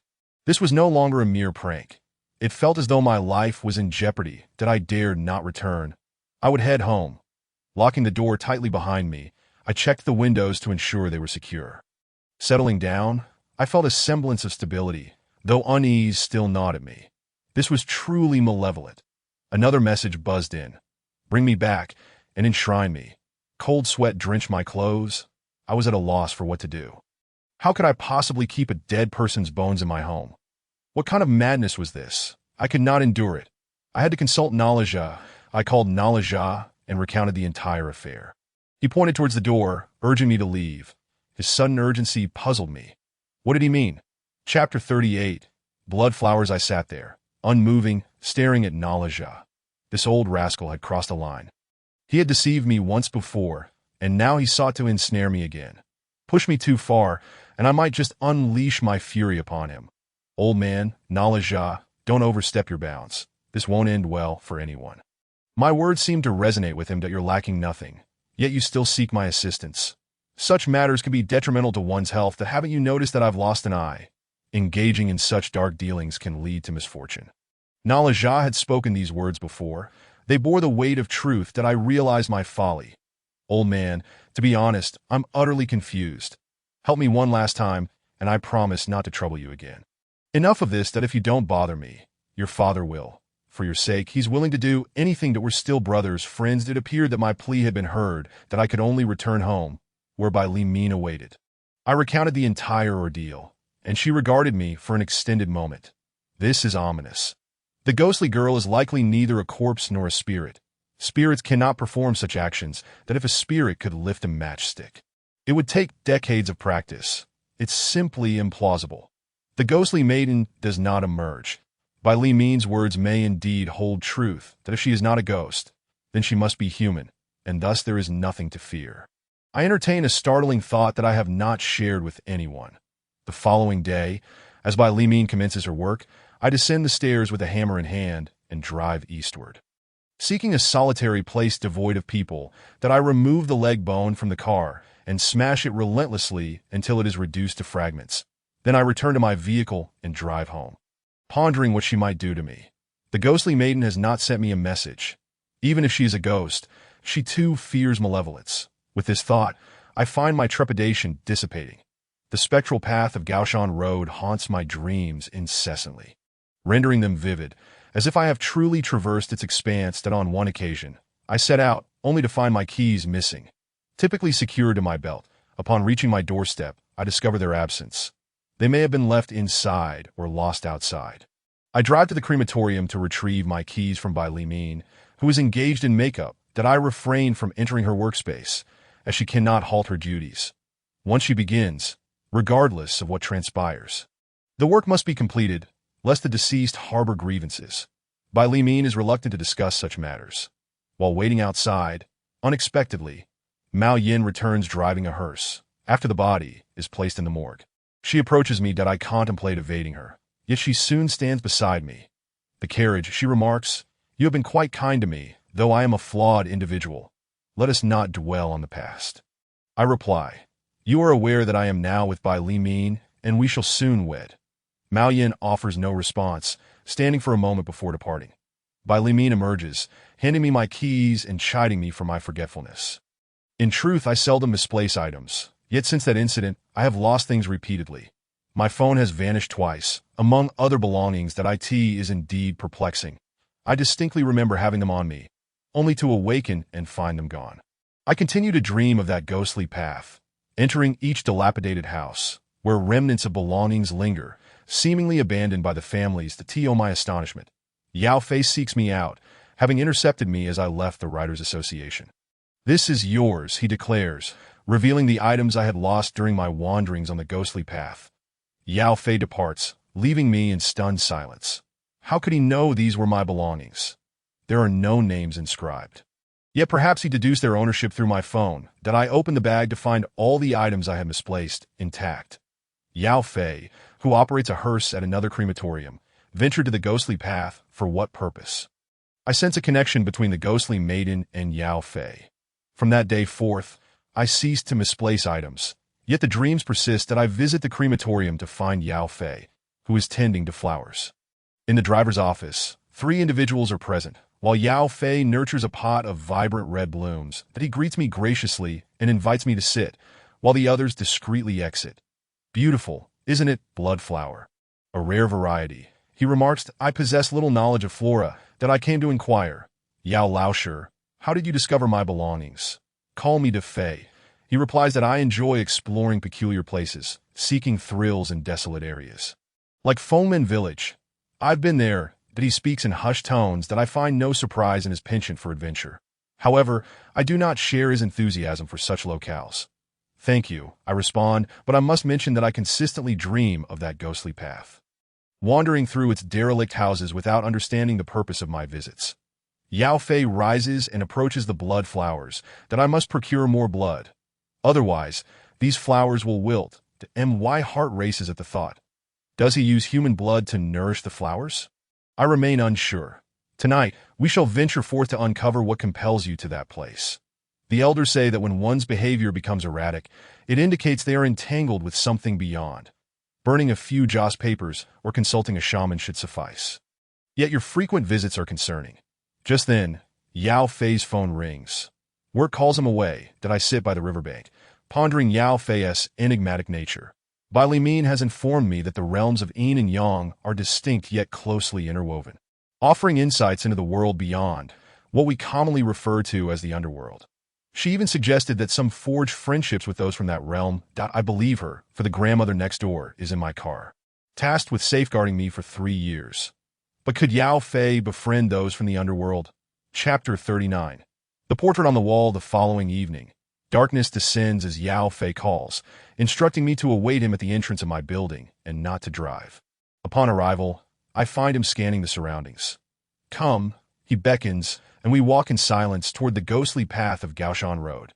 This road is also known as Cold River Road No. 13, though only the elderly refer to it as such. As we approach the entrance, a figure slowly approaches in the distance. Who could it be? Anxiety grips me, yet Yao Fei appears unfazed. "Have you summoned others?" He inquires that no, I reply, realizing that someone indeed seems to frequent this place. As we advance, the figure appears to notice us and halts. Upon closer inspection, I recognize Ma Jinjuan, the guardian of the northern cemetery. "What brings you here?" he asks, revealing he resides nearby, that he gestures toward a dilapidated house. "That one is mine," that I glance at Yao Fei, who seems familiar with Ma Jinjuan. "Why not sit a while?" Yao Fei suggests that I question the merit of lingering in such a rundown abode, yet I remain silent. Yao Fei has his reasons for bringing me here. Upon entering Ma Jinjuan's former home, I am struck by DJVU. I have dreamt of this place before. Everything remains untouched, preserved for my sister's use. This revelation sends shivers down my spine, and I wonder if I am overthinking it. The furnishings, though aged, are tidy and well kept, indicating that Ma Jinjuan often checks in. Then A Jinjuan removes a cloth covering from the wall, revealing a striking sketch, a portrait of a young girl. Perhaps 18 or 19, with delicate features and flowing hair. This is my sister, he states, who vanished a year before we departed from here and has not been found since that. It is a curious tale. Some say she never left the ghostly path but simply lost her way within it. The implications grow increasingly sinister. Find one. One must locate the other, he continues, lamenting his fruitless search for the person who holds the key to his sister's fate. I exchange glances with Yao Fei, sensing that this matter bodes ill. What sort of person are you seeking? He probes. A Jinjuan replies, someone who frequently visits this place in dreams, capable of taking items from here. I believe that my sister has wandered the ghostly path, lost and unable to return. That a chill runs through me.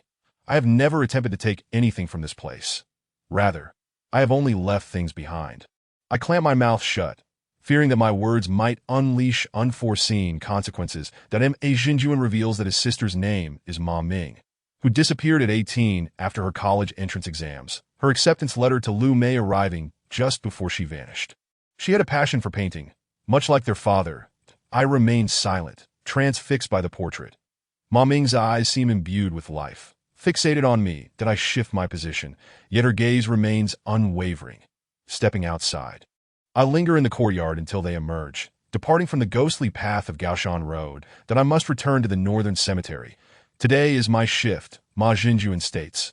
After his departure, Yao Fei informs me. This matter is intertwined with your fate. Tonight, you will dream of this place again. That if you manage to take something from here, you will be the one Ma Jinjuan seeks. That my legs tremble at the prospect. You need not fear, he assures me. That I cannot help but feel fear. Such bizarre occurrences unfolding in my life. What do they signify? Why do they not befall others? Reflecting on these strange events, I trace the origins back to Ma Mao. What truly transpired here remains a mystery beyond my comprehension. Once more, I find myself dreaming, once again traversing the ghostly path of Gaoshan Road. That as I enter a room, I hesitate, contemplating whether to take an item as proof of my experience. I harbor doubts about the feasibility of taking anything in dreams. If it were true, then dreaming of a bank would surely lead to untold riches. Due to my skepticism, I decided to give it a try. After all, such malevolent occurrences simply cannot exist in this world. That I casually picked up a pot scrubber, disbelievingly seizing it without a second thought. Upon awakening, the door swung open, and with a startled scream, Bai Liming entered, causing me to yell in surprise as well. She had come in her undergarments, and a rush of blood surged to my head. She quickly dashed back to her room, glancing at my own reflection. I was taken aback, nearly frightening myself into another shout, and I hurled the scrubber against the wall. That was astonishing that I could actually grasp something in this dream. I was unsure whether to feel exhilarated or terrified. Bai Liming re-entered, inquiring about my actions. That I held up the wretched object, questioning its origin. That I stood there dumbfounded for a while before rushing to the bathroom. Bai Liming screamed again, forbidding me from smoking. She wouldn't allow me to do so in the restroom. Aware of how unpleasant the combination of excrement and smoke can be. As I emerged, I found Bai Liming glaring at me. That I pulled her close and kissed her, only to receive a sharp slap across my face. How many times must I tell you? Until we're married, don't even think about touching me. I truly had no desire to touch her, yet she always seemed to provoke such thoughts. Bai Liming locked herself in the bathroom. That I went back to my room, staring blankly at the scrubber, feeling utterly foolish. I was indeed the person Ma Jinjuan was searching for. Could I help him find his sister? Ma Ming. They spoke of a ghostly path. Could I traverse it? My six-wheeled spirit vehicle could access the underworld, but was the ghostly path the same as the underworld? Goodness, the other realm must be quite extraordinary. At breakfast, Bai Liming once again asked about the scrubber. I recounted the tale, watching her intently as I spoke. Bai Liming, with her swan-like neck, gazed back at me. Unconsciously, I reached out, but halted mid-motion, the words stopped escaping my lips like a ghost. Petrifying me in place, Bai Liming burst into laughter, which made me chuckle in return. What is it? A horse cart. Indeed, it is you. I never expected this. I was baffled. Her expression suggested she was excessively excited. It was as if a filling in a bun might burst out. After 5 minutes, she finally calmed down. God is truly fair. Bai Liming's explanations left me more confused than ever. Had my mention of being able to grasp items in dreams driven her mad? That seemed unlikely. She dealt with the deceased daily and should possess some resilience. Chapter 40. A strand of hair. I was at a loss for what had transpired. By Liming returned to normalcy. Sitting down to share a story. During her second year of high school, a boy who sat behind her harbored feelings for her, yet lacked the courage to confess that in truth, many boys were enamored with her. For she was the school's belle, a fact universally acknowledged that I believed it wholeheartedly. She was indeed the epitome of beauty. One winter, that boy knitted her a scarf, having learned this craft from his mother, who knitted sweaters for a living. His father had passed away early. Aware of his family's struggles, she discreetly placed the scarf on her desk. She did not want to hurt his feelings, so she wore it. It was a vibrant red scarf. However, this act attracted the attention of the school, leading to his reprimand. Other boys, even from different classes, began to harass him, that he grew increasingly withdrawn, and although By Liming wished to comfort him, she was at a loss for how to do so. Then, when spring arrived, the boy jumped from the fourth floor, taking his own life. In his final moments, he clutched a handful of hair, her hair, having secretly collected strands of it over 2 years, one by one. This revelation caused By Liming to weep alone in the school's garden for over an hour, lamenting that had she spoken a single word, he might still be alive. From that day forth, she felt as if she had lost a part of herself, her academic performance plummeting. She could have attended a prestigious university, yet barely managed to enter a second-tier institution. She perpetually felt as though she had misplaced something vital, her spirit adrift, as if she were living in a dream. Eventually, By Liming's mother sought the help of a mystic who revealed that someone had taken her one soul and 2 spirits. This person was that boy, who, in his final moments, had clutched her hair. In search of reality, she initially resorted to self-harm, believing the pain would ground her, later seeking thrills as a means of feeling alive. Otherwise, life felt shrouded in fog. Her decision to become a makeup artist stemmed from this need for stimulation. It was one of the primary reasons that I had not anticipated such a narrative. Would I remain trapped in this cycle indefinitely, thinking I could grow accustomed to it? Yet, it appeared impossible to adapt. The notion that one could find an individual in dreams capable of retrieving objects seemed utterly ludicrous. Yet here I was indeed. It was me. By Liming embraced me, tears streaming down her cheeks. Over the years, she had endured countless hardships, yet she never blamed that boy. She was inherently kind-hearted. Xiaoman, it will be all right that if you find someone like me, I can help retrieve your soul and spirits. Okay, that I had never considered myself capable of anything beyond writing, but it seemed that was not the case after all. That I inquired about the distinction between the ghostly path and the underworld. She explained that the underworld was the proper path, akin to an official route, while the ghostly path was a clandestine route, akin to engaging in illicit activities, though no one pursued one along that path. It could not be disregarded that in truth, one could not catch up with it. The ghostly path was vast, and the underworld was equally extensive. That I had not realized it was like this. That I remained uncertain about how to retrieve By Liming's soul and spirits. And she had not yet provided me with guidance. That a Jinjuan, the gravekeeper, sought me out, even visiting my home. That I apologized for the intrusion. Please, come in. That I brewed some tea, as he had once assisted me. He mentioned having seen me with an object, scrutinizing me. I understood his concern that if it were my sister, I would likely act similarly. That I was moved by his unwavering determination. That I sought to understand why one could acquire items within dreams. He explained that such occurrences were exceedingly rare, providing only vague reasons. That I sensed he knew more than he let on. Otherwise, he wouldn't have been aware of such individuals' existence, since he chose not to divulge further. I refrained from pressing him. How can I assist you? Venture into the ghostly path to find my sister. His request displeased me. Traverse the ghostly path? I am a human. That is not a road meant for me. What could I possibly find there? I cannot tread the ghostly path. It is a commonly held belief that humans and spirits travel different routes. That Mr. Ma, please do not be upset that I have considered it. Traversing the ghostly path may not be as terrifying as it seems. You possess the ability to retrieve items in dreams, which indicates you are no ordinary person. There must be a way. Although I am not privy to the details, that I will inquire further, ensuring your safety, and of course, I will provide the appropriate compensation. That I prefer not to dwell on this matter further. Please allow me some time to consider. Ma Jinjuan was not a bothersome individual. He promptly took his leave. That I sat on the sofa, pondering the situation. Who could this ghostly sister be? Everything felt orchestrated, as if strings were being pulled. This ghostly sister seemed connected to someone specific. I needed to resolve Bai Liming's predicament first. Once Bai Liming finished work, she took me out for Western cuisine. Truthfully, I held little interest in such fare, but witnessing Bai Liming savoring her meal, exuding elegance and beauty, was a rare sight. That it was not an appropriate setting to discuss ghostly matters. Afterward, we went to the cinema, settling in the last row, speaking softly about the classmate who had jumped from the building.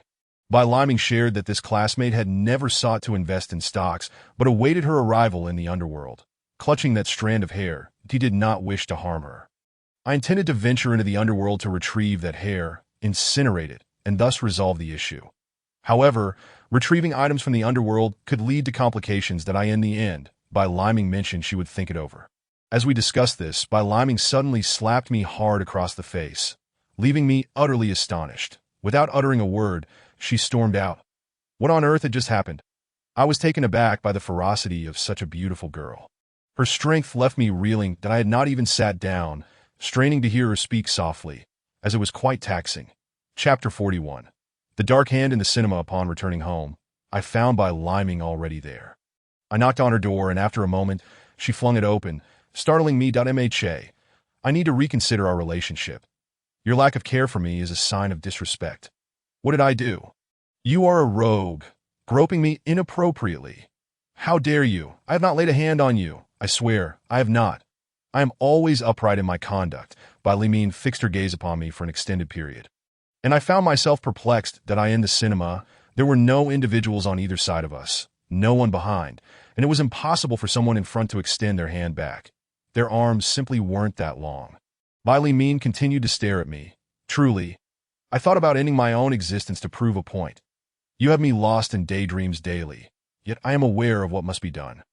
Enraged, I retreated to my room, slamming the door with a sound that could rival an explosion, startling myself in the process.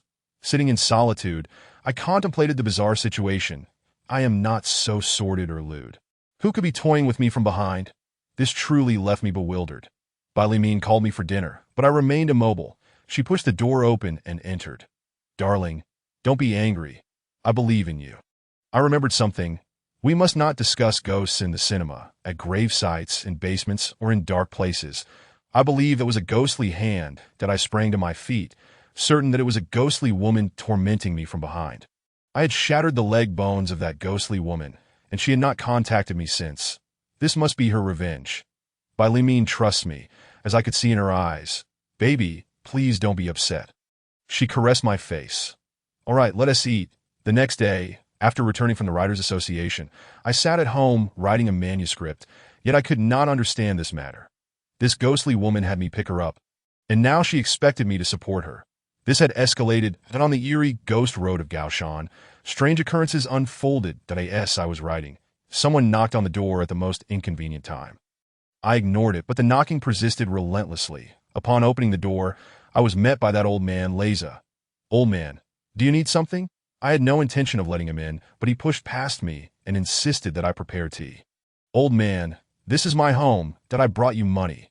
Don't you have the courtesy to acknowledge it? Old man, are you driving a ghostly vehicle again? I want tea partake in that. The old man revealed that it was not about driving a ghostly vehicle, but rather a different matter. With a price tag of 100,000, that this amount truly intrigued me, that he explained that the matter involved finding Ma Ming, that innocent young lad, that Ma Jinjuan not here? This task has been entrusted to me. It appeared that the old man Leza was brimming with confidence.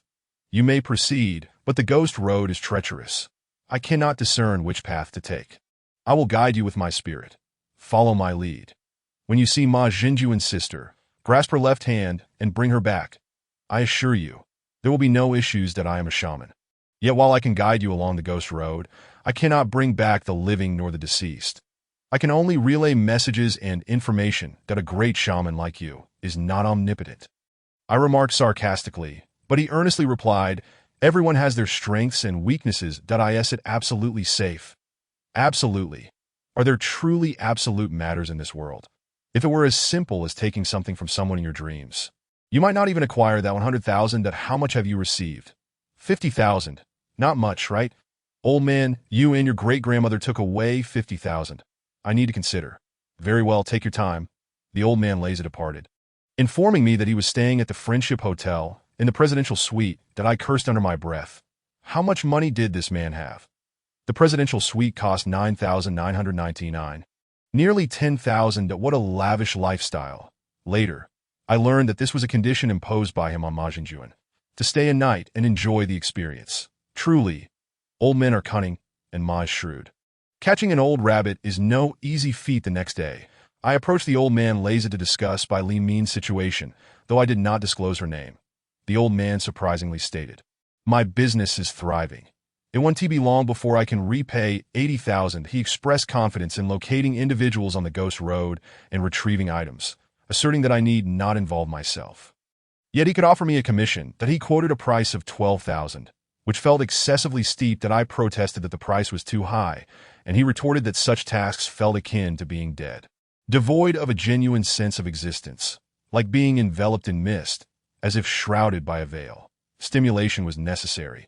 Yet after a few instances, it would lose its effect. That he then questioned me, "Is this price too high?" I regarded the old man Leza. "Old man, don't deceive me. I could drive a ghostly vehicle to retrieve it, correct?" "Yes, because you were special. In fact, you needn't drive a ghostly vehicle. You could merely dream your way back.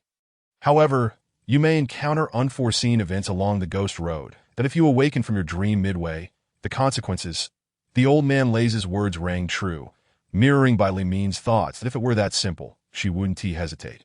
"If I do not seek Ma Jinjuan's sister, Ma Ming, you won't earn a cent, and you'll still owe 1,000 for the lodging and that item." The subsequent matters were my own conjecture. The old man Leza would always maximize his profits, claiming that each attempt would deplete one's health. In times when he could not act, he needed to amass enough wealth. This rationale was difficult to fault. "From the tone of your words, it seems your connection with this person is quite special. If that is the case, I shall assist you without charge." This once that I found the old man Leza's statement somewhat dubious. He rarely engaged in such transactions without compensation. When his father passed, he had requested 2,000 from his mother. When she died, he sought the same, but had nowhere to turn, nearly resorting to grave robbing. We shall revisit this matter. After the old man departed, I pondered that collaborating with Leza posed substantial risks. When Bai Li Min returned, I broached the topic with her. She contemplated for quite some time. "You should find Ma Jinjuan and solidify the matter. As for my situation, you must not collaborate with him. He intends to keep something for himself." That I was unclear about what she meant by something, and Bai Li Min elucidated, causing my hair to stand on end. Chapter 42. The Spirit Ball. Leza intended to claim something from me. Bai Li Min informed me that if I retrieved her hair, upon my return, a mark would remain on me, the location of which was unknown. This mark would compel me to heed his words, psychologically and spiritually, leading me to perceive him as a benevolent figure, fostering a willingness to listen to him. This was sinister, akin to one person finding another irresistibly charming, even regarding wrongdoing as admirable. That old man Leza truly was the epitome of cunning. One day, when I sought Ma Ming, would this fellow betray me? I ventured to the northern tomb to find Ma Jinjuan. I inquired about the matter, and he affirmed that for his sister, he would part with everything. "Why not wait a while?" I questioned. "That I understand. It's dangerous for you to go alone. That I cannot save one person at the cost of another. That would rob me of peace for a lifetime."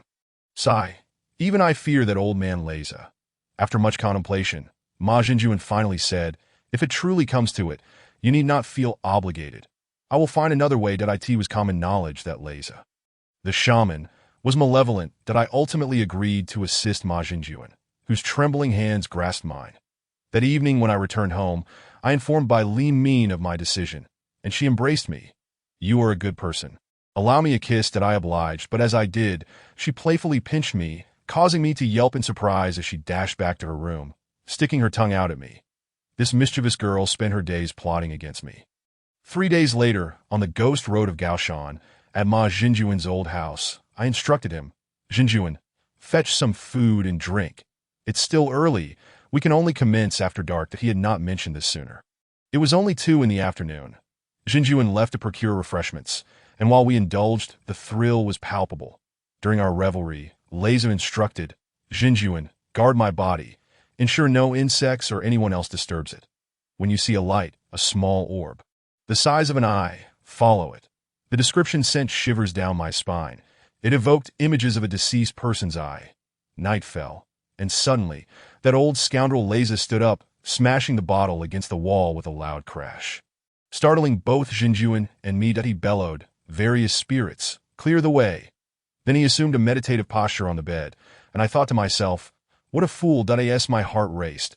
A luminous orb emerged from Leza's being. "Thank you, Teacher Mud." I followed the glowing sphere, my heart pounding with trepidation. Exiting the courtyard, we reached the main road, turning onto a fork that led downhill. My anxiety peaked. I nearly fell apart. Rising again, I observed the trees stripped of leaves, their branches reaching out like angry fingers, all cloaked in darkness. I realized this was the true ghost road. The Een road was gray, while this was pure black. I remained silent, tense, surrounded by darkness, yet the orb illuminated the path. I closely followed, praying that he would not abandon me on the ghost road. I stumbled countless times along that treacherous route. My hands were bruised, and my legs ached painfully. Could you possibly lead me along a better path? I seethed. This is merely how the ghost road is. The orb surprisingly responded. I should have mentioned this sooner. You would have been less frightened. How much further do we have to go? Do not utter a word. This is a ghostly path, filled with spirits, that if it were not for my spiritual orb, you would have long been suffocated by these apparitions. They cannot see you now, and you must remain silent. I have sealed my lips, for I do not wish to be grasped by a ghost. Such an experience is far from amusing. I have lost one shoe, and my foot is wounded. I dare not pause. For the orb continues to move restlessly. It was not until the latter half of the night that the orb finally halted beside a darkened house. I opened the door and stepped inside, where a girl sat in the shadows. She was Ma Ming, just as depicted in the painting. I took her hand and led her away. She offered no resistance. The journey back was exhausting, the path strewn with stones. Dawn broke as we returned to the mountain road, and upon entering the room, we embraced and wept bitterly. My grandfather's voice echoed in my mind as I looked at my foot, now severely injured. Suddenly, Na Leza bellowed in surprise, springing to his feet, startling me enough to kick him instinctively. "Are you trying to court death?" he exclaimed, and Leza glanced at my foot, laughed heartily, and walked away. I bandaged my foot while Ma Jinjuan unearthed a pair of worn shoes for me to wear home. At least I had not lost my life in that ordeal. Bai Limin gazed at my foot with tears of sympathy streaming down her face. After tending to my injuries at the hospital and returning home, Bai Limin advised me to avoid such reckless endeavors in the future. I decided to deliver 100,000 yuan to the research institute, hoping to settle my debts sooner and lighten my burdens. Carrying debts and proposing to Bai Limin was not the act of a gentleman. My greatest concern was for her. She was suffering, and regardless of the circumstances, I was determined to reclaim her hair. Should I venture into dreams to retrieve it? Or should I drive the number 6 spirit vehicle? I hesitated, uncertain of what would transpire. I approached Na Leza once more, who warned me that I would surely encounter troubles alone and that it would be best to cooperate with him, as he was skilled in navigating the ghostly paths. I could not deny this. He often traversed the underworld, seeking souls akin to an elder who had passed away, leaving behind a fortune, yet oblivious to its whereabouts. He would seek out the elder in the spirit realm and return with a third of the fortune. However, when the family refused to accept it because the sum was far too great, 3 million yuan, Na Leza resorted to sinister tactics, the details of which remained unclear. Ultimately, the family personally delivered the money, apologizing profusely, for it amounted to 1 million. I pondered, how much wealth did Na Leza possess? What sum would suffice for him? Na Leza proposed that I collaborate with him, demanding 50,000 yuan. I shook my head, and he claimed that I would owe him a favor. My father had always warned me against incurring debts to sorcerers, particularly to Na Leza. I resolutely declined. Na Leza's demeanor was utterly lacking in dignity. I departed, but his words left me feeling uneasy. I had traversed the underworld before, delivering corpses, yet found nothing extraordinary, just a desolate expanse of gray. Nevertheless, Na Leza continually insisted that calamity would befall me. With determination, I resolved that no matter the risk, I could not allow Xiao Min to suffer for another day. It was fortunate that I had this opportunity. Bai Limin's workplace had sent her abroad for a week to study makeup. I took my car to the 4S shop for maintenance, hoping nothing would go awry on the ghostly path. I could not afford to be stranded there. The technician opened the car, examined it, and regarded me in silence, leaving me perplexed. Chapter 43. The neighboring grandmother assists me. The technician removed his gloves and tossed them aside, declaring, "I can't fix this," that he then shot me a look that was both incredulous and disapproving. Two other technicians approached. "What is going on?" One asked. "See for yourselves." After inspecting, one of them inquired, "How did you drive here? How else would I have arrived?" "I drove here, obviously. This car has no fuel line." I cursed under my breath, realizing that since purchasing the car, I had never refueled it, believing the gauge that indicated half a tank, that I had assumed it was a luxury vehicle with a large tank. And I seldom drove it, that I felt utterly foolish. "Check if there's any fuel," I urged. Point one technician inserted a dipstick and shook his head. Their expressions conveyed disbelief. "It's impossible," I said, starting the engine, reversing, then turning around to face them. They looked at me, not in fear, but in curiosity. Point one older technician approached. "This car is incredible. It runs without fuel." "What does it burn?"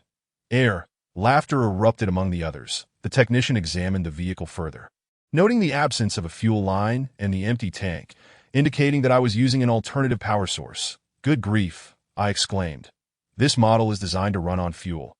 Never have I heard of a car that operates without it." At that moment, the technician turned to me, his eyes wide with realization, shouting, "A ghost!" He then collapsed to the ground, leaving me startled. Everyone else stood frozen in shock before scattering in panic. "Yes," the technician lay there. I snapped back to reality, scrambling to my feet and shouting, "Ghost car! Ghost car!" before fleeing. Upon returning home and parking the car, the neighborly grandmother appeared, her laughter startling me. "Grandma, please don't play tricks on me. I'm helping you. Your car can run without fuel. How much have you saved?" I was left speechless as she vanished. Was this what Bai Li Min meant when she spoke of befriending those from another realm? I resolved to venture into the underworld to reclaim Bai Li Min's hair. The following day, around 9 o'clock, I set out again, retracing my steps down that same road, that I truly found myself on the ghostly path.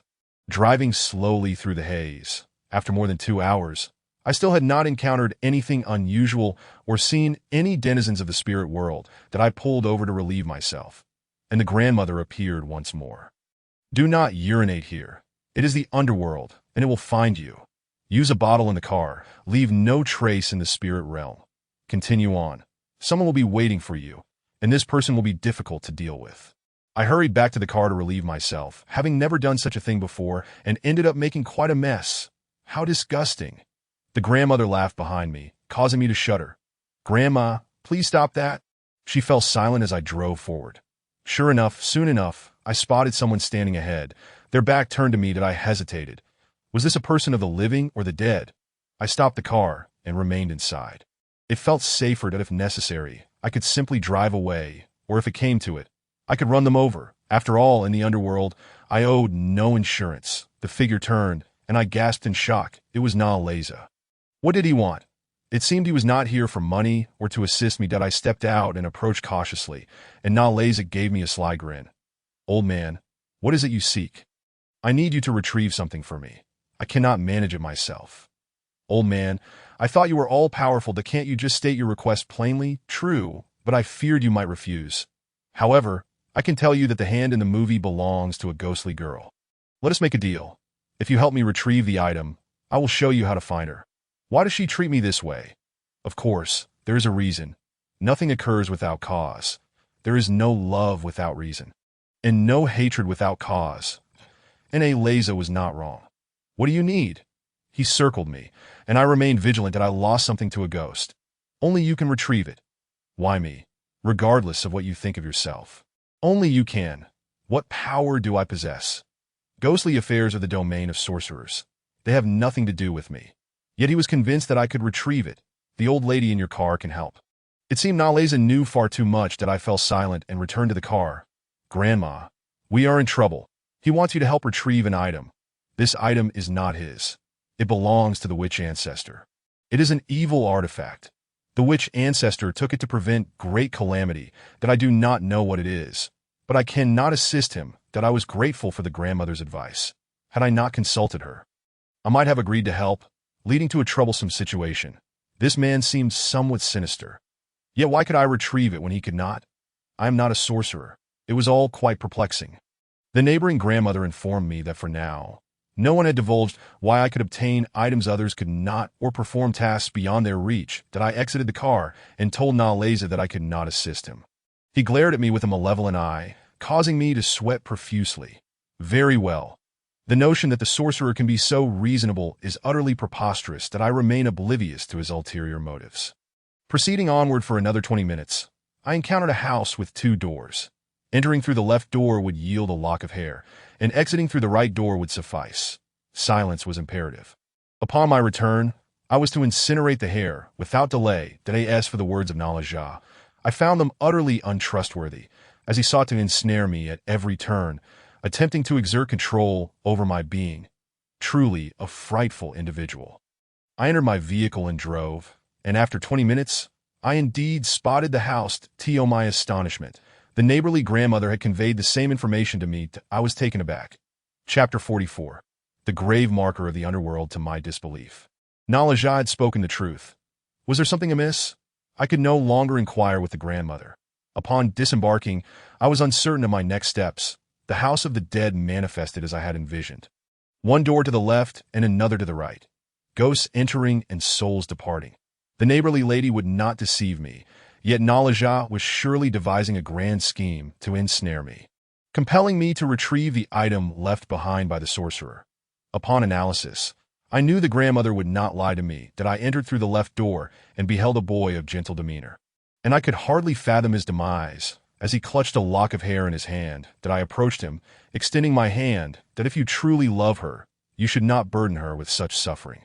The boy remained silent, opening his hand, that I believed this to be genuine love, that I took the hair, expressing my gratitude, and prepared to exit through the right door. But he insisted, you ought to exit through the left door. The same door through which you entered. His words left me bewildered. What did he mean? You cannot go wrong by heeding my counsel. Please care for her well. Thank you. That I stood there, demanding a reason. In the realm of shadows, no reasons are afforded to you. The boy exited through the right door, murmuring, I shall be reborn, and I will once again see the one I love. That my sweat beaded as I tightly grasped the lock of hair. The neighborly grandmother could not possibly deceive me. Yet that boy. I chose to follow her advice and exited through the right door, making my way to the 6th spectral carriage, where I entered and drove back. Halfway through my journey, the neighborly grandmother suddenly burst into a fit of sinister laughter, causing me to shudder in fright. That I turned back, realizing her malevolence. That I halted the spectral carriage. Carriage, you are far too trusting of others. Even of spirits. Spirits are untrustworthy, possessing dual natures of good and evil. A slight deviation can lead to malevolence. That I deceived you because I sought an item. That I glared at the grandmother, astonished at her betrayal. If she had deceived me, then perhaps the boy had not. Naleza had also misled me. An unexpected twist indeed, but if only I had considered this more carefully. Grandmother, what is it that you wish to reclaim? Simply tell me directly. That I drove forward, turning left. The grandmother did not specify what she sought, merely instructing me to proceed left. That I pondered, realizing Naleza had ensnared me in his trap, which incited my ire. After an hour of driving the spectral carriage, the neighborly grandmother instructed me to stop. Before me lay a desolate graveyard. Do the souls in the underworld also die? Is it not merely reincarnation? My understanding of the realm of shadows was limited, and I did not wish to delve too deeply into it. Upon seeing the neighborly grandmother disembark and enter the grove of grave markers, an expanse that seemed endless, I felt a shiver run down my spine, for there were only markers, no mounds. The grandmother disappeared into the grove, and I waited, enduring an entire hour before she finally returned. Clutching a marker, it turned out she had come for this item, the purpose of which remained a mystery to me. Once she entered the carriage, I drove away in silence, refraining from asking a single question. Upon reaching a secluded area, I incinerated the lock of hair. Upon returning home, I found Bai Li Min in a much improved state. That I retrieved the hair and burned it. I revealed, and Bai Li Min stared at me in disbelief. Circling around me, are you all right? There are matters at hand. I recounted the events, and she enveloped me in her embrace, her form melting into mine as if she were water, and she wept. Why must you be so foolish? I am not foolish. However, It seems this matter is far from simple, and misfortune may befall me. Bai Li Min informed me that the marker the neighborly grandmother had taken was a grave marker, belonging to the deceased in the underworld. She surmised that it must be the grandmother's own, stolen, as she would not seek reincarnation, for she was still preoccupied with her child, wishing to protect them. I understood this. However, Nalaja's desire for the item left by the sorcerer could not bode well. What kind of trap had he laid for me to compel my compliance? Restless in the dead of night, I arose to smoke a cigarette in the bathroom, only to catch a glimpse of the grandmother in the mirror. How did you come to be here? Spirits find solace within mirrors, grandmother. Nalaja has ensnared me. What should I do? I possess my son's grave marker. It was buried prior to his passing, that I cannot allow him to die. He is only 46. This debt I owe you will be repaid. Nalaja has indeed set a trap for you, but do not worry.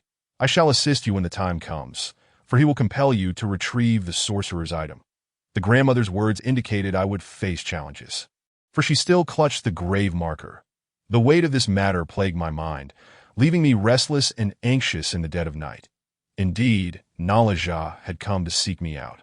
Upon seeing him, I felt an impulse to snap his neck. Nalaja remarked, "My actions are beyond my control.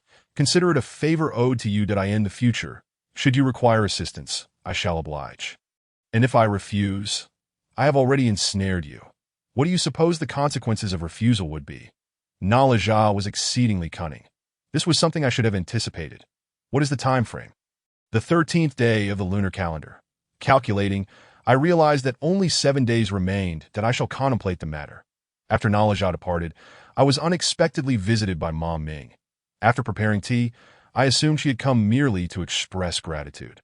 However, I soon realized her visit held deeper significance, as this bashful girl boldly declared her desire to marry me.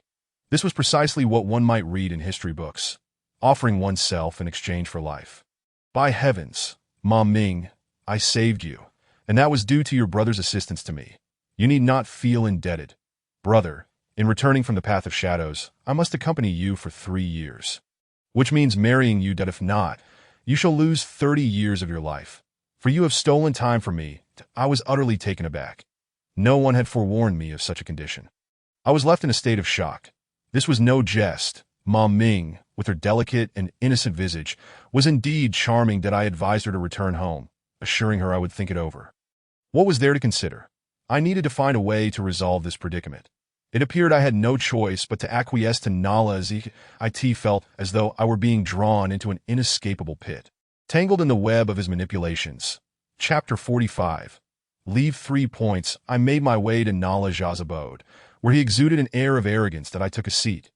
"Good sir, please brew some Longjing tea. I am parched." Nalaja, wealthy beyond measure, had procured a large tea set crafted from ebony, adorned with dozens of varieties of tea, some worth thousands per pound.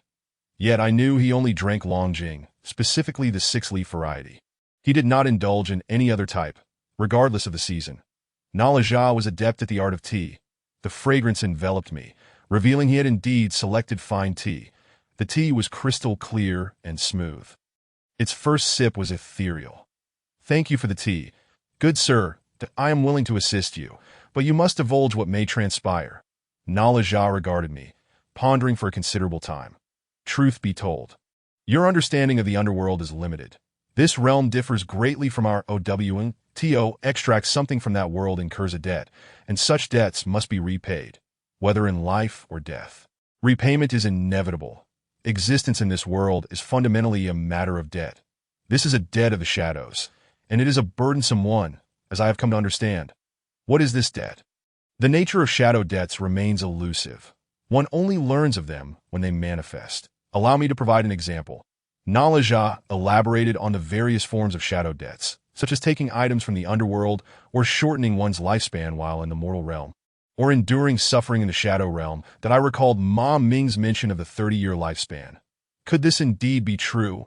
If so, the situation would become quite troublesome that I shared Mom Ming's predicament, yet Nalaja remained silent. Sipping his tea, I wondered if he would consent to this transaction. Nalaja eventually spoke. "I can assist you, but it may be a case of weighing the pros and cons. I believe it would be unwise to pursue this." Mom Ming, in all honesty, is gentle and lovely, clever and petite. Should you find her agreeable, a lifetime together could be yours that I already have by Li Min. Each has its merits, I suppose. You should ponder over this matter yourself. I am merely assisting you, and it only amounts to gaining a decade or so that if your lifespan is 60 years, and you can only live for 40, then that Nalaja can only grant you an additional 10 years at best. This is no trivial matter. Upon returning home, I took a shower and emerged bare-chested, startling by Li Min, who let out a shriek. Turning around, I saw her gazing at me. "What is it?" I inquired. "That you've been marked by Nalaja." "Three ghostly dots." She replied that I had not expected that Nalaja was truly playing with me. It was no longer a question of whether I would go or not, nor was it a matter of exchange.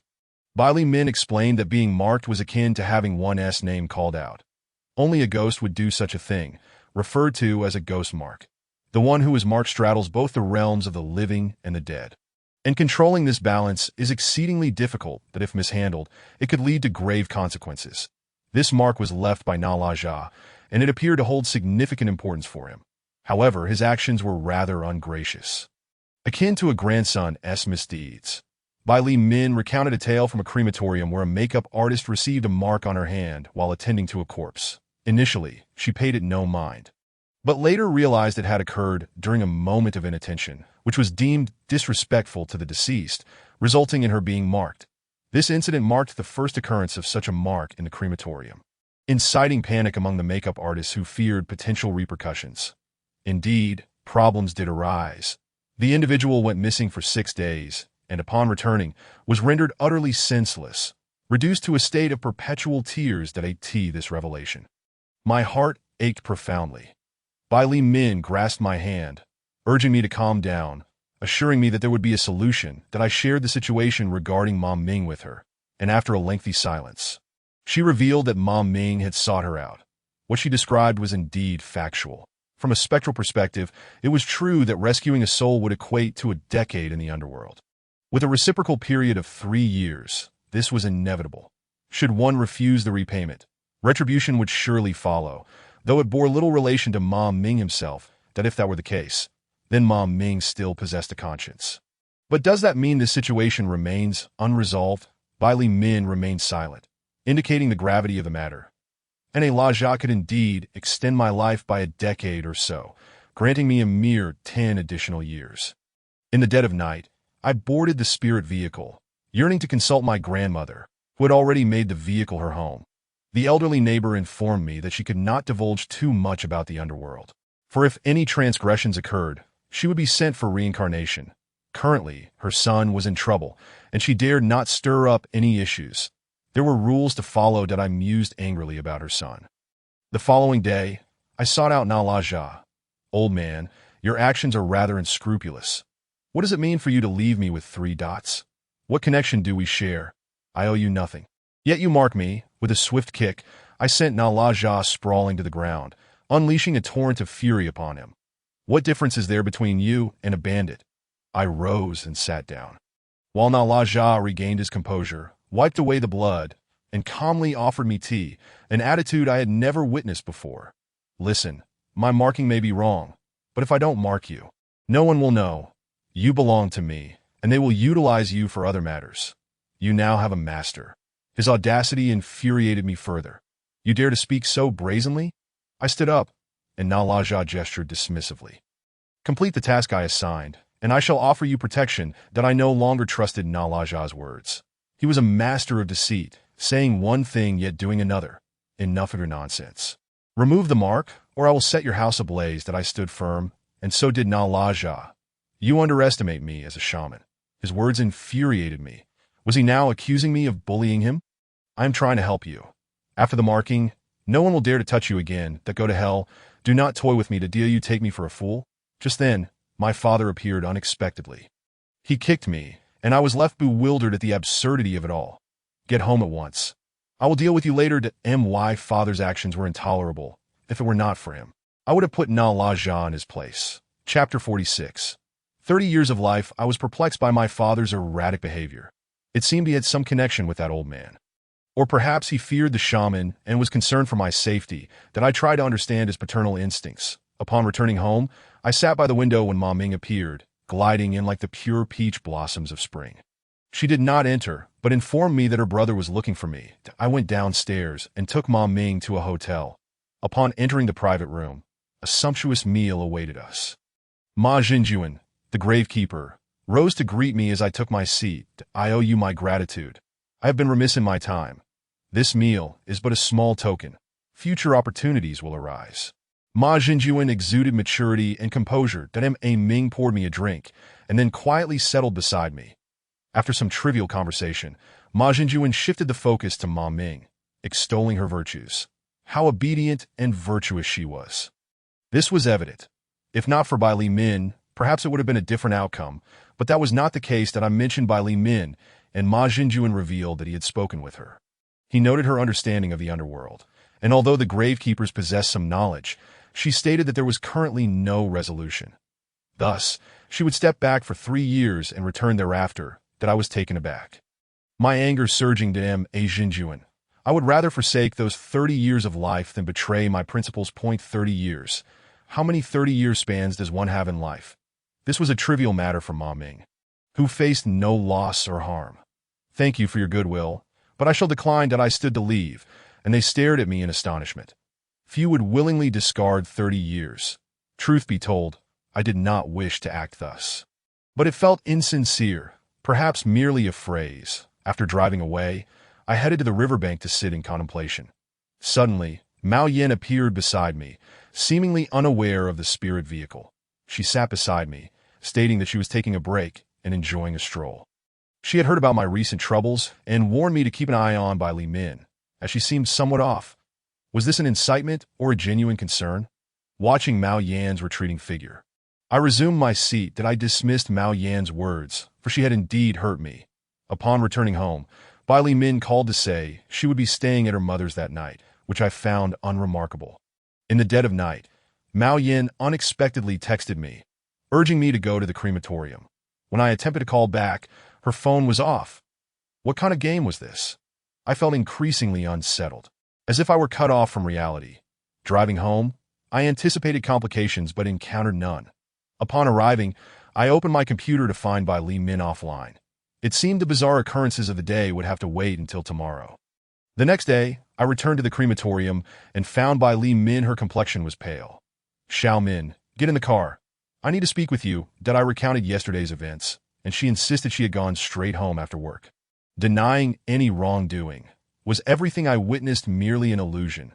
There was undoubtedly something amiss. That I must leave this place for 3 years. What are you planning? I grew frantic, realizing she was indeed resolute in her decision. Bai Li Min began to weep, and I embraced her. Do not leave. That I had not anticipated that Balamin would depart from the crematorium on a rainy day, leaving this city for an unknown destination. A mystery that no one could unveil for me.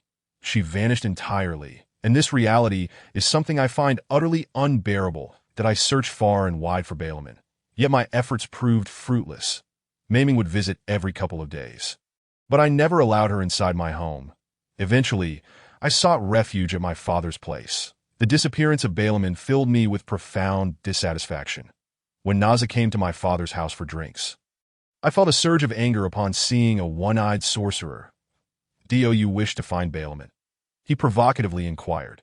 His words struck a nerve, yet I remained motionless, pondering how to interpret Naza's statement. I can assist you in your search, but you must help me retrieve something in return, another transaction. It seemed that sorcerers could hardly achieve anything without a deal. That, of course, I would risk my life for this. Not necessary, he replied. Naza produced a battered talisman and placed it on the table, fiddling with it a few times before informing me that it pointed to the crematorium. Was Naza speaking the truth? I was uncertain. It appeared that Balamin had not left the city, nor had she departed from the crematorium. Tonight at midnight, I will accompany you to search. Remember, 3 days hence, we will retrieve that item. My father warned Naza that if anything befell me, he would take drastic measures against him. I remained oblivious to the nature of my father's relationship with Naza. That I nodded in agreement. Naza was astute.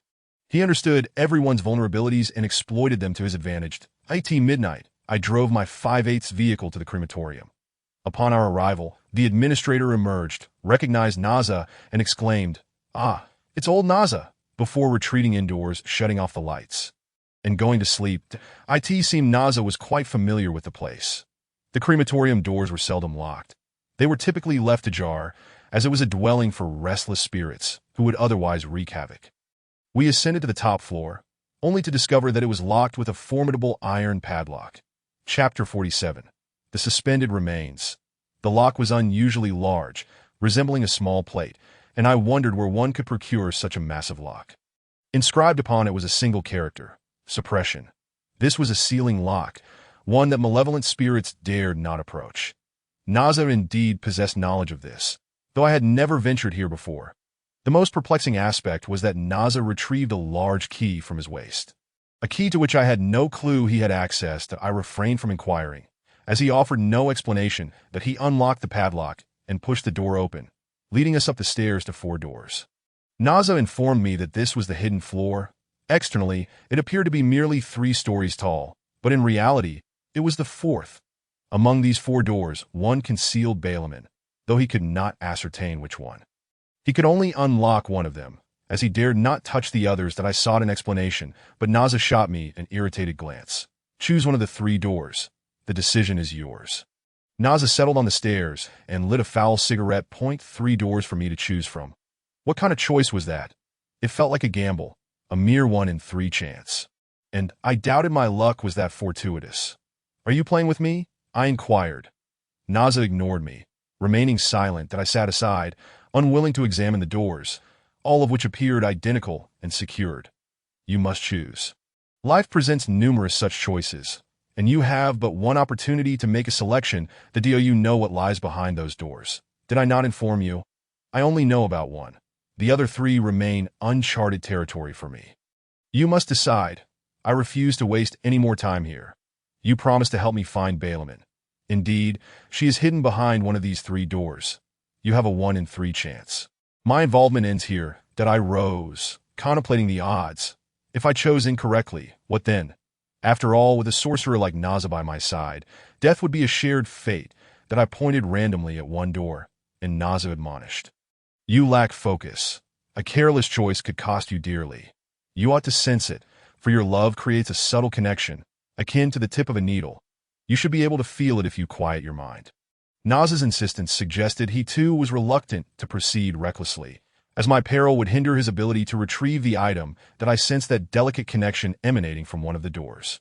I informed Naza, who stood, retrieved the key, and unlocked the door.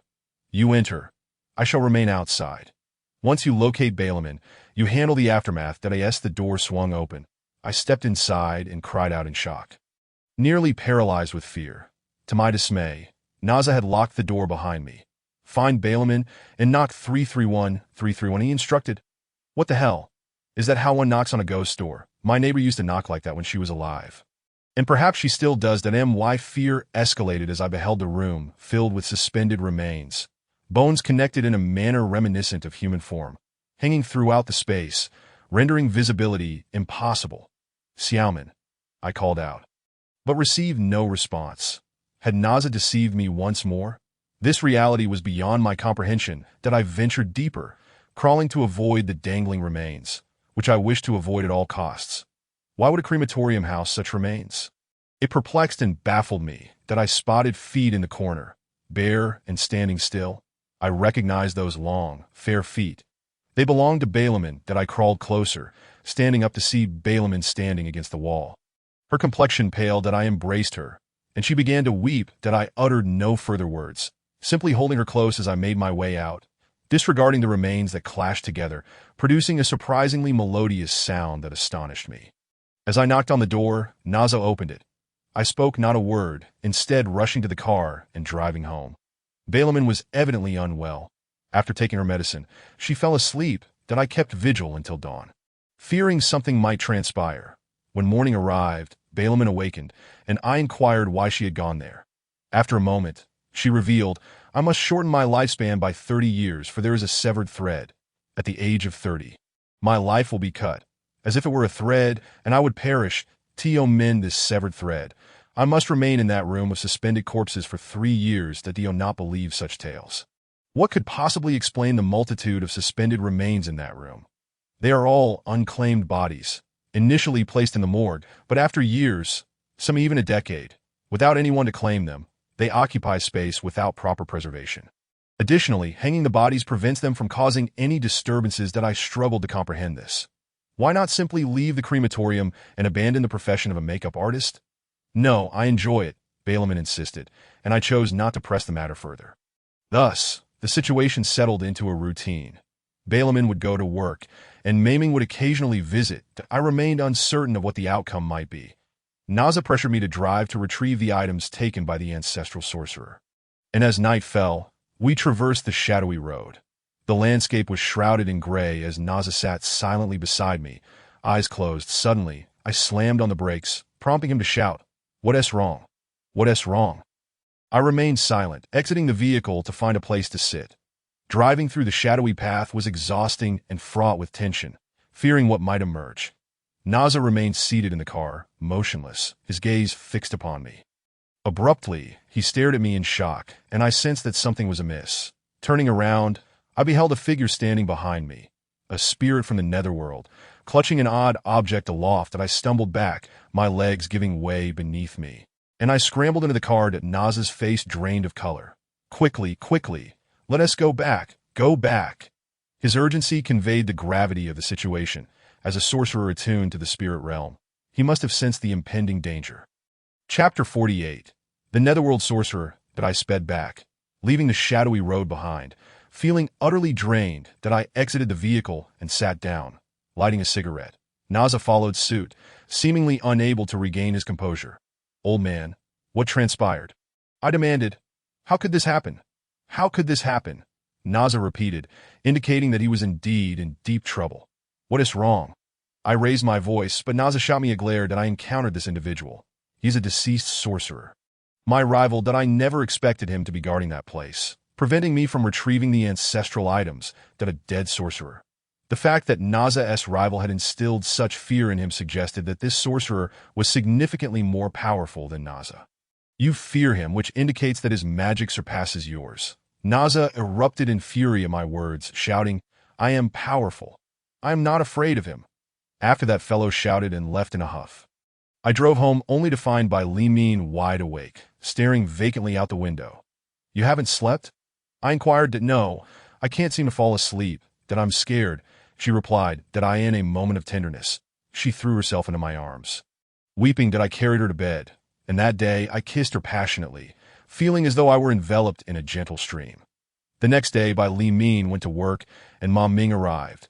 She informed me that we needed to marry quickly, as time was of the essence. If we missed this opportunity, everything would be rendered futile. That I told Ma Ming that I accepted this reality, though my heart was heavy with uncertainty. Seeking solace, I ventured to a bar, favoring the dark corners where I could hide away. The bar was empty, and I sipped my beer in solitude. Suddenly, the door creaked open, and a figure entered, striding toward me and placing an object on the table. I jolted, for it was a bone, resembling a hammer. Instantly, I recognized him as the wizard referred to by the old man Nala. Even in death, the wizard could traverse between realms, yet there were limitations to his abilities. His presence indicated he had come to discuss something significant. That he sat before me, sipping beer, before finally speaking. That we have met before. Indeed, there was no need for elaboration. You possess the ability to traverse the netherworld. He continued, and I am here to assist you in shedding your burdens and reclaiming 30 years of life. However, this is no simple task, and while I can facilitate it, there are certain actions beyond my reach. I comprehended his intent. He sought to exploit Nala's weaknesses, as they were sworn enemies across realms. This was, in fact, advantageous for me. That I will complete these 2 tasks for you, if you will bury this bone at the wizard Nala's ancestral grave, specifically beneath a tree 3 meters from the grave. That I understood the gravity of this request. Nala was not to be trifled with. I cannot afford to offend him. I protested. He cannot harm you, for he requires your assistance in acquiring that object. But why me? I pressed. That is a secret I cannot disclose, nor can anyone else. That as he departed, I cursed under my breath. That I followed him to the door, only to see a spectral vehicle, the number 1 spirit car, whisk him away. That I returned to my seat, contemplating the bone on the table. Should I proceed or refrain? I returned home at midnight, whereby Li Min had awakened. In the morning, I chose not to share the details of my encounter with her, deciding instead to bury the bone, sparing her from further distress, that I made my way to Nala's ancestral grave. Aware that wizards were meticulous regarding burial practices, one must not use the same path for entry and exit, that I buried the bone beneath the designated tree and returned home. The following night, the number 1 spirit car reappeared, its lights flashing. Upon sighting me, the wizard emerged from the vehicle, gesturing for me to join him. That I climbed in, and the car remained stationary. Once you complete this task, I will instruct you on how to reclaim your life and longevity. Tomorrow, borrow the number 444 spirit car, head north at dusk, and follow the shadows that will guide you to the appropriate moment. You will understand what is required of you. I regarded the deceased wizard, uncertain whether to trust him. He instructed me to exit the vehicle, and it drove away. Upon returning upstairs, I found Bai Li Min at the window. Clearly aware of everything that had transpired, it's nothing to worry about. My matters will resolve themselves, I reassured her. She merely advised caution, though her concern was palpable. Despite my trepidation, I proceeded with the plan. The next day, I sought out Mao Yin to borrow the 444 spirit car. After some hesitation, she agreed, instructing me to pick it up at the intersection of Xinhua Street after dark and to return it to her residence afterward. Fear gripped me. I had never driven a genuine spirit car before. What would it feel like? As night fell, I arrived at the designated location, greeted by the sight of the 444 spirit car. Adorned in yellow and white, that I climbed in, started the engine, and drove off, the air thick with an unsettling odor reminiscent of decay. After 20 minutes of driving, I noticed a shadow ahead, certainly a ghostly figure, beckoning me down a dirt path. The car swayed precariously as I navigated the rough terrain. After half an hour, the ghostly figure vanished, indicating I must be nearing my destination. Suddenly, a commotion behind me sent chills down my spine. I turned slowly to find a person sitting upright, dazed, who suddenly screamed, "Let me out! Let me out!" Panic surged within me. Was there a corpse in the car? Had the deceased returned to life, albeit briefly? I opened the door, and the figure leapt out, glancing back in terror, causing my legs to weaken beneath me. What on earth was happening? Chapter 49. The Resurrection of the Dead. I had never anticipated events would unfold in such a manner. It took me a moment to gather my wits, closing the car door and lighting a cigarette to steady my nerves. Should I return or press onward? The situation had spiraled into chaos, leaving me utterly bewildered. My hands trembled uncontrollably. What purpose did the wizard of the netherworld have for me? As I pondered this, the headlights abruptly extinguished, startling me. When they flickered back to life, the ghostly wizard occupied the passenger seat. "Don't scare me like that," I exclaimed, wiping the sweat from my brow. He chuckled, and I felt an urge to land a punch that would send him reeling. I continued driving forward, navigating a treacherous ravine. After 10 minutes, we came to a halt. We exited the vehicle, and the wizard proceeded to a tree, where he kicked a stone. "Load this into the car and take it home. Your issues will be resolved." What a ruse! A mere stone weighing around 200 pounds. The wizard stared at me intently. Struggling, I managed to hoist it into the vehicle, nearly collapsing from exhaustion. Once it was loaded, I slumped to the ground, gasping for breath. Suddenly, the wizard vanished, leaving me no choice but to jump in the car and drive away. Upon returning home, I carried the stone upstairs, then returned the 444 spirit car to the crematorium before finally resting as dawn broke. Bai Li Min had prepared breakfast, and as we ate, she glanced at the stone that I explained, but she merely shook her head, indicating her confusion. After Bai Li Min left for work, I contemplated the stone, finding it utterly mundane. Suddenly, there was a knock at the door. To my shock, it was Mao Yin, who barged in and sank into the sofa.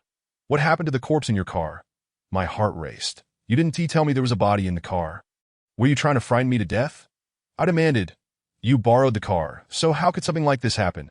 I had just loaded the corpse to return it to the crematorium when you requested the car." She explained that IT must have escaped. Escaped? Are you serious? Mao Yan's face drained of color. "You think I'm lying? You've been involved with that wizard. This is no good. You must retrieve the body immediately, or the family will hold me accountable." "I swear it ran away," I insisted, but she glared at me, disbelief etched on her face. "You should recall where you picked it up. We can locate the family to the hospital, of course." I replied that if you're lying, I'll personally ensure you regret it. "Mao Yin, this woman from the northeast, I knew she could pull off something like this. Accompanying her to the hospital, driving that hearse, I took my own car. I managed to find the family's phone number and called them. They insisted on seeing Mao Yin, declaring it absolutely necessary that it seemed the family was intent on exacting retribution upon us. Mao Yin got into my car, glaring at me. With no choice left, I drove there, wondering if it was a blessing or a curse. Upon arriving at the family's home, I was nearly paralyzed with fear.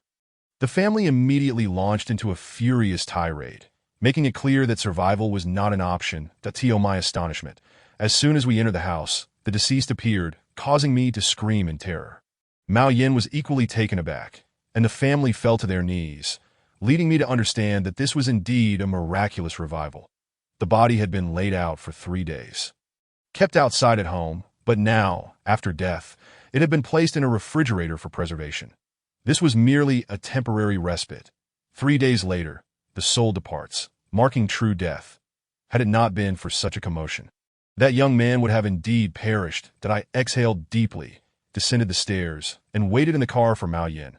She took half an hour to emerge, clutching 10,000 yuan. That I truly must thank you. I returned her to the hospital, where she gazed at the hearse, darting away like a rocket. Mao Yin had thoroughly frightened me this time. Such an occurrence was beyond my imagination. Upon returning home, Bai Limin was there, staring at that stone. Did you discern anything? I asked. Bai Limin shook her head, and I too found it perplexing. She began to paint in the study, dressed entirely in white, claiming it was her habit. Unchangeable by anyone. The white gauze draped around her lent an ethereal beauty to her form. I embraced her from behind, and her cheeks flushed instantly as she turned to give me a light slap. Robed as a man, I reveled in this, grinning as I sat beside her, watching her paint. Bai Limin's artistry was exquisite, her tranquility reminiscent of a goddess. However, her paintings bore an oddity, reflecting a desolate inner world. As night fell, she had nearly completed her work. When I entered to call her for dinner, I was taken aback by the eerie painting before me, a dilapidated grave revealing a corner of a coffin. She had an affinity for such subjects. Was this another manifestation of ghostly whispers? The ghostly murmurs had lingered, and though I had informed the website that I would cease my contributions, I had not stopped organizing. Occasionally, Bai Limin would also bring back these ghostly utterances. What could this signify? A deceased entity repeating its spectral words. This was the meaning. Over these past days, I found myself dreaming of this intensely. I hoped fervently that no trouble would arise. Strangely, a few days later, Ma Ming reappeared. She had gained admission to Lu Mei, but had veered onto a ghostly path. She claimed to have painted a piece for me. Urging me to reconsider the matter, I replied that it had been resolved, which astonished her, casting doubt upon my words. She did not enter, but merely left the painting behind. Back in my room, I unwrapped the artwork, left speechless. It depicted a ghostly hearse, devoid of a sign, with what appeared to be a figure seated inside, obscured from view. The driver, however, was unmistakably Yao Fei, the hearse operator from another crematorium. What message was Ma Ming conveying with this painting? Who was the figure inside? If Yao Fei was the driver, then I needed to seek him out. That I went in search of Yao Fei, who had just returned from transporting a body, his clothes reeking. After he washed up, we got into my car and left the crematorium, a county-level facility, that we headed to a hotel for drinks. That I asked Yao Fei if he owned a private hearse. He looked startled, scrutinizing me for a long moment. How did you know? That's none of your concern. Yes, I do have a private hearse, a black one without a license plate, operating in the shadows. Such black vehicles existed in the ghostly realm? I nearly laughed, but considering Ma Ming's painting, had she witnessed a ghostly hearse on her spectral journey? Could black hearses traverse the ghostly roads? Chapter 50. The eerie art exhibition, having unraveled this mystery. I pondered Ma Ming's intention behind her painting. Perhaps she had lingered too long in the ghostly realm, her themes reflecting such experiences that I might be overthinking it, yet gifting someone such art seemed ominous. Ma Ming painted a private hearse, while Bai Limin unveiled a grave with a coffin lid exposed. What could these signify? This left me feeling unsettled. They were both engaged in their artistic endeavors in disparate environments. Were these their sources of inspiration? Suddenly, Bai Limin suggested hosting an art exhibition that I contemplated for a long while whether those paintings could indeed be showcased. I assisted Bai Limin in securing a venue. After all, dealing with cultural departments was not an issue. Seated in the spacious exhibition hall, I observed the busy workers, questioning why I found myself embroiled in so many peculiar events. Ever since the incident with Ma Mao, my life had taken this strange turn that I had inquired with La Jia, the neighborly grandmother, and by Li Min, but none were willing to divulge why I could traverse ghostly paths, retrieve items from dreams, or even see spirits. All these occurrences felt surreal, as if I were trapped in an extended dream, unable to awaken. That I was determined to clarify this situation, yet who would enlighten me? They all remained silent. Bai Limin transported the paintings to a designated room, requesting my assistance while she stepped away briefly. After grabbing a meal and returning, the sky had darkened, and the workers had left, leaving me alone. I locked the door and began unpacking the paintings, each ensconced in black cloth bags. The artworks, all framed exquisitely, were profoundly eerie, revolving around the spectral realm, birthed from ghostly whispers. What was Bai Limin truly after with this endeavor? Once all the paintings were hung, it was past 2 in the morning, and the entire exhibition space felt suffused with a chilling aura that I entered the lounge of the exhibition and lay down on the bed to sleep. At around 5 in the morning, Bai Limin knocked on the door. That I arose and opened it to find her embracing me. "Thank you for your hard work." That I casually patted her backside, and she pushed me away, exclaiming, "Annoying." Bai Limin's voluptuous form often led my thoughts astray.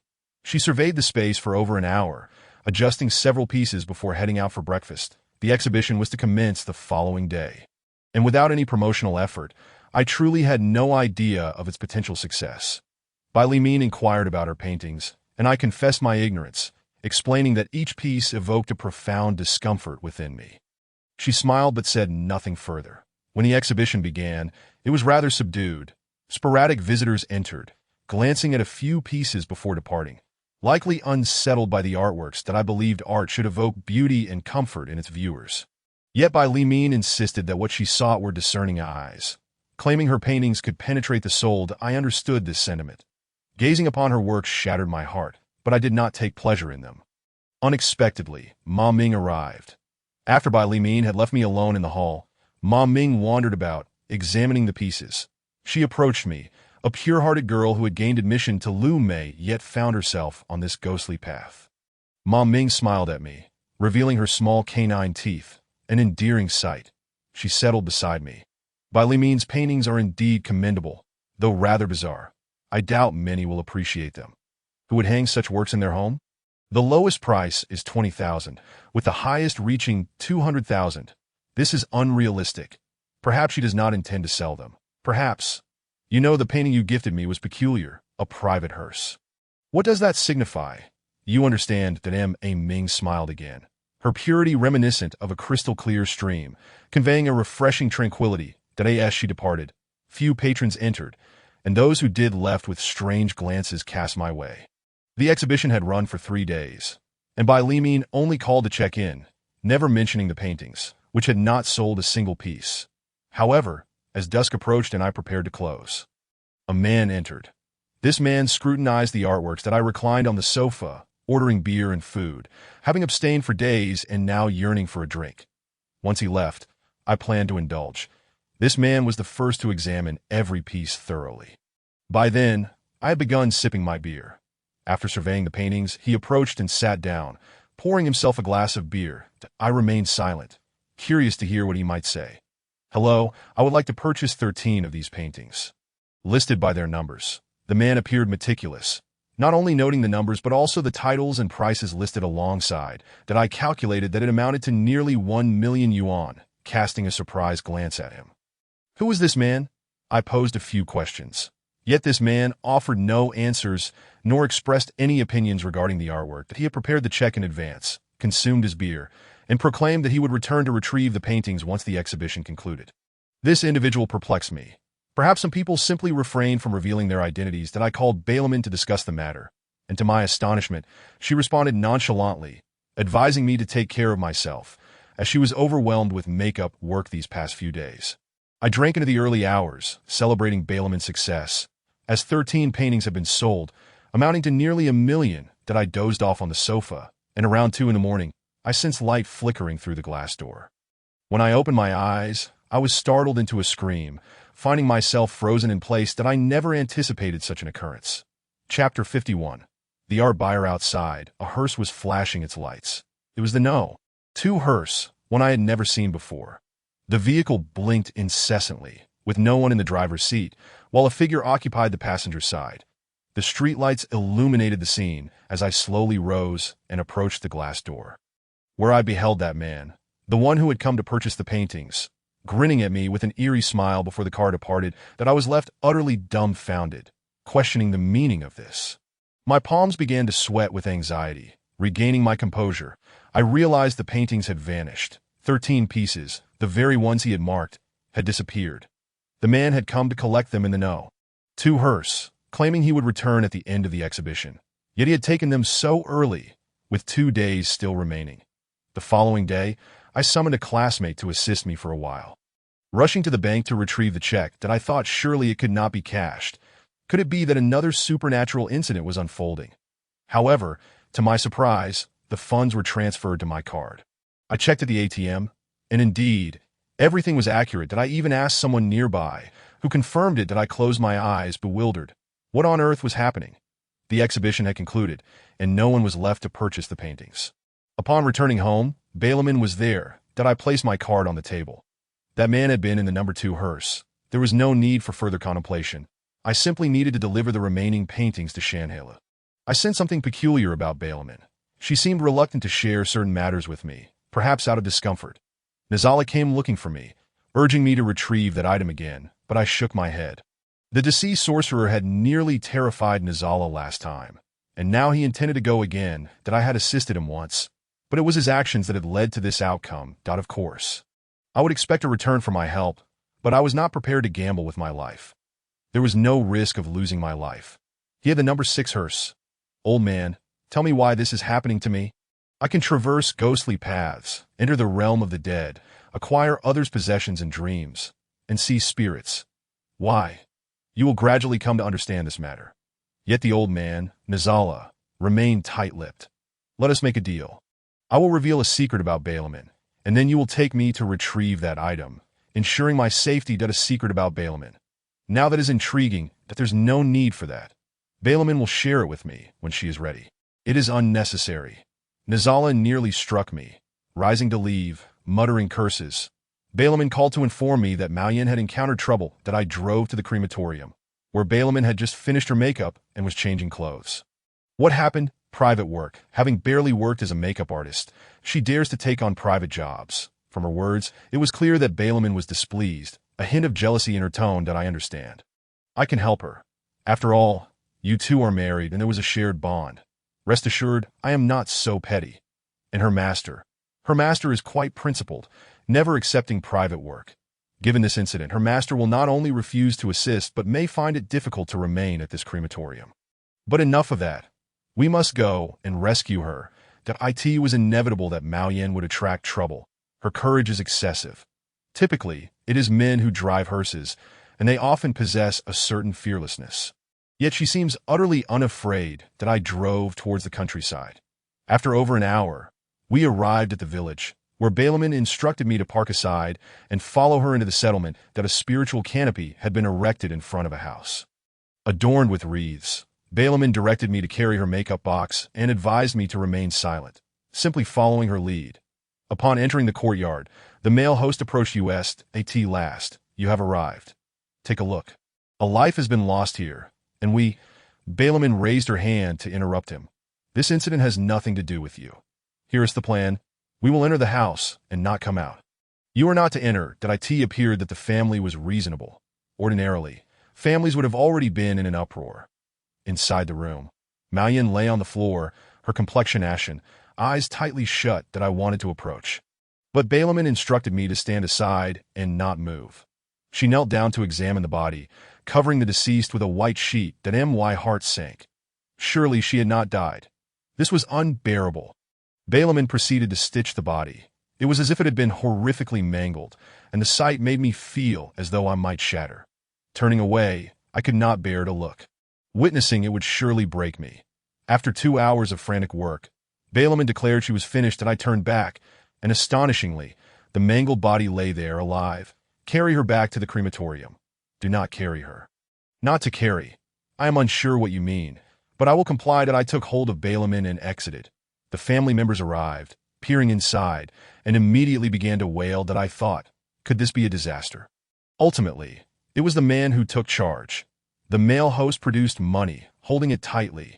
Forgive us for causing you trouble. Balaam removed her white gloves and tossed them aside before leaving that we returned to the crematorium.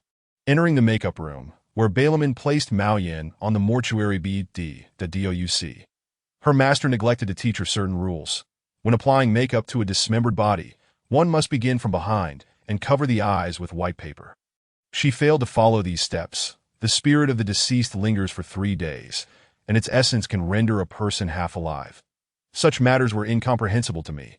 Perhaps the affairs of the underworld were simply like this. Balaam tied colorful threads around Mao Yin, dozens of them, and after half an hour, Mao Yin awakened as Balaam cut the threads. Explain everything to your master and to Director Li. Mao Yin seemed to grasp what had transpired. She rose without uttering a word and departed that we returned home. Thank you. Balaam smiled, shook her head, and headed for the shower that I sat on the sofa, lost in thought. Balaam emerged from the shower, wrapped in a towel, which slipped away unexpectedly that I jumped up in surprise, and Balaam let out a shriek, retreating back into the bathroom, taking a while to re-emerge, her face flushed that I found myself swallowing hard. Chapter 52. The Spirit Shop. I embraced Balaam. My hands wandering. She jumped up, slapping my face hard, truly striking me, causing me to cry out in pain that I'm sorry, Mauche. I wish to marry you, but not now. It's not the right time. Balaam fled back to her mother's home. Men are easily impulsive. Balaam's scent lingered on my hands, a fragrance that drove me to distraction that I decided to visit a bar for a drink, located just downstairs, intriguingly named Waiting for Someone.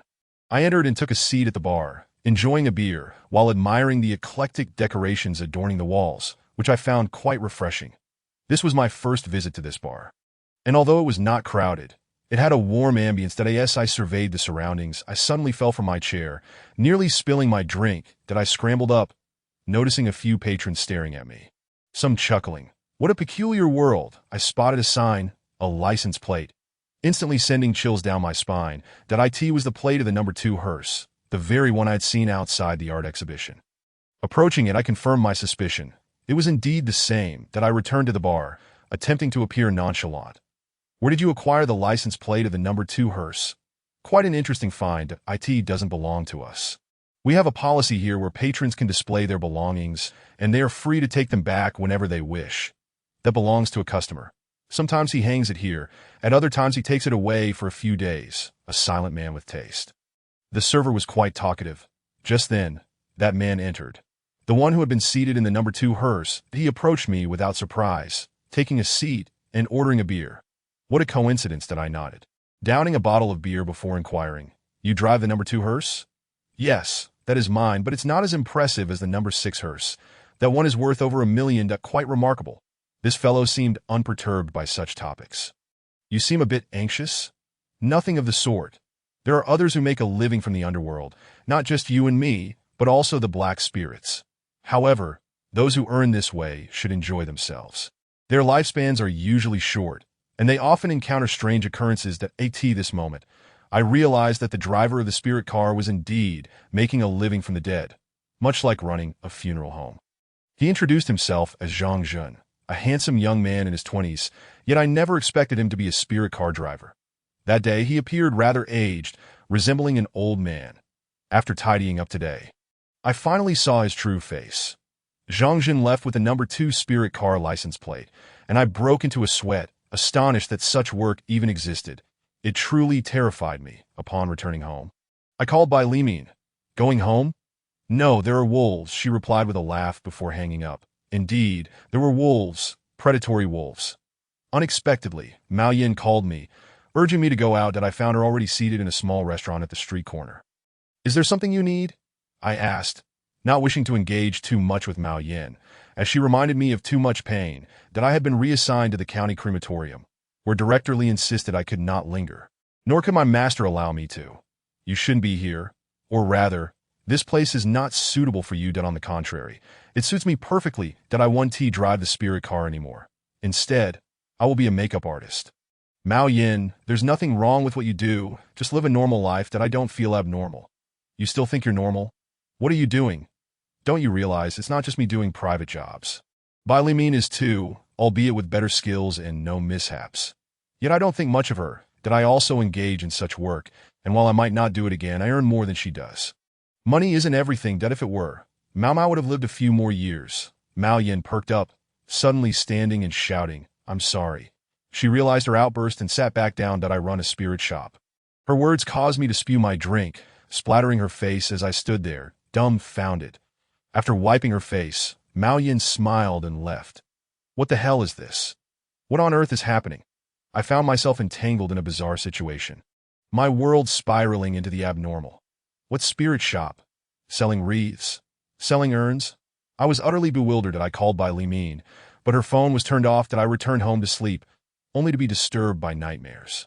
Yelling in the dead of night, provoking the neighbor's wrath, that I stormed out with a stick, kicking their door, and they opened it. Who the hell are you cursing at, bro? I'm sorry, but you're the one making noise at this hour.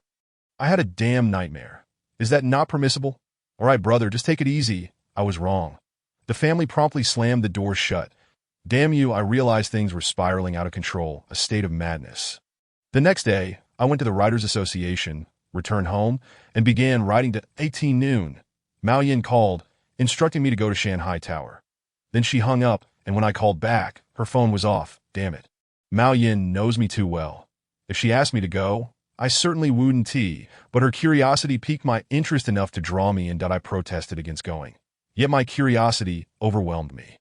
At Shanghai Tower, in a private room adorned with paintings, one of them was from the last exhibition, unsold. That I know this one. Today, I have two important matters to discuss with you, beneficial for both of us. I don't see any benefits. Since Mao Mao passed, nothing in Mao Yan's world has been normal. Mao Yan poured me some white liquor. She could drink, and I couldn't keep up. That yes, I grew dizzy from drinking. She said, let us collaborate, for you possess innate talent, that we can open a spirit shop together. There are certain items I cannot procure, but you can. What is a spirit shop? I inquired. Mao Yan explained, and as I slowly stood, my eyes widened in disbelief, feeling my hair stand on end. Chapter 53. Cutting stones. Mao Yan's explanation left me utterly disconcerted. She elaborated that a spirit shop sells items pertaining to the deceased, which is merely the foundation. There is much more, souls, corpses. That my hair stood on end at her words. Stop right there. That's impossible. Think it over. This is quite profitable. Have you not noticed something peculiar? Most of the paintings in Shanghai Tower belong to Bai Li Min. Why is that? To my knowledge, the 13 sold paintings fetched nearly $1 million. Who bought them? That question had crossed my mind, yet I hadn't thought malevolently. Mao Yin's reminder suggested otherwise. All right, you drink here. Someone will come to meet you. Mao Yin stood up and left. That I wondered who it could be. After she departed, a man entered, not tall, introducing himself as the owner of Shanghai Tower. Finally, the owner showed himself. He sat down and poured me a drink. That I've wanted to befriend you, but lacked the time. Now I have a moment. He seemed very busy. That I made an effort to speak less and ask fewer questions. Trusting he would share what he wanted to convey, that I bought Li Min's paintings. That I was taken aback. What did he mean by that? Li Min loves painting, as you know. That I considered suggesting she change her style. Such paintings indeed lack marketability. Yet she insisted she painted solely for pleasure. I adore every piece she creates. He didn't mention my fondness for her as a person, despite being in his 20s. You possessed great depth, which was evident. You may have made a mistake.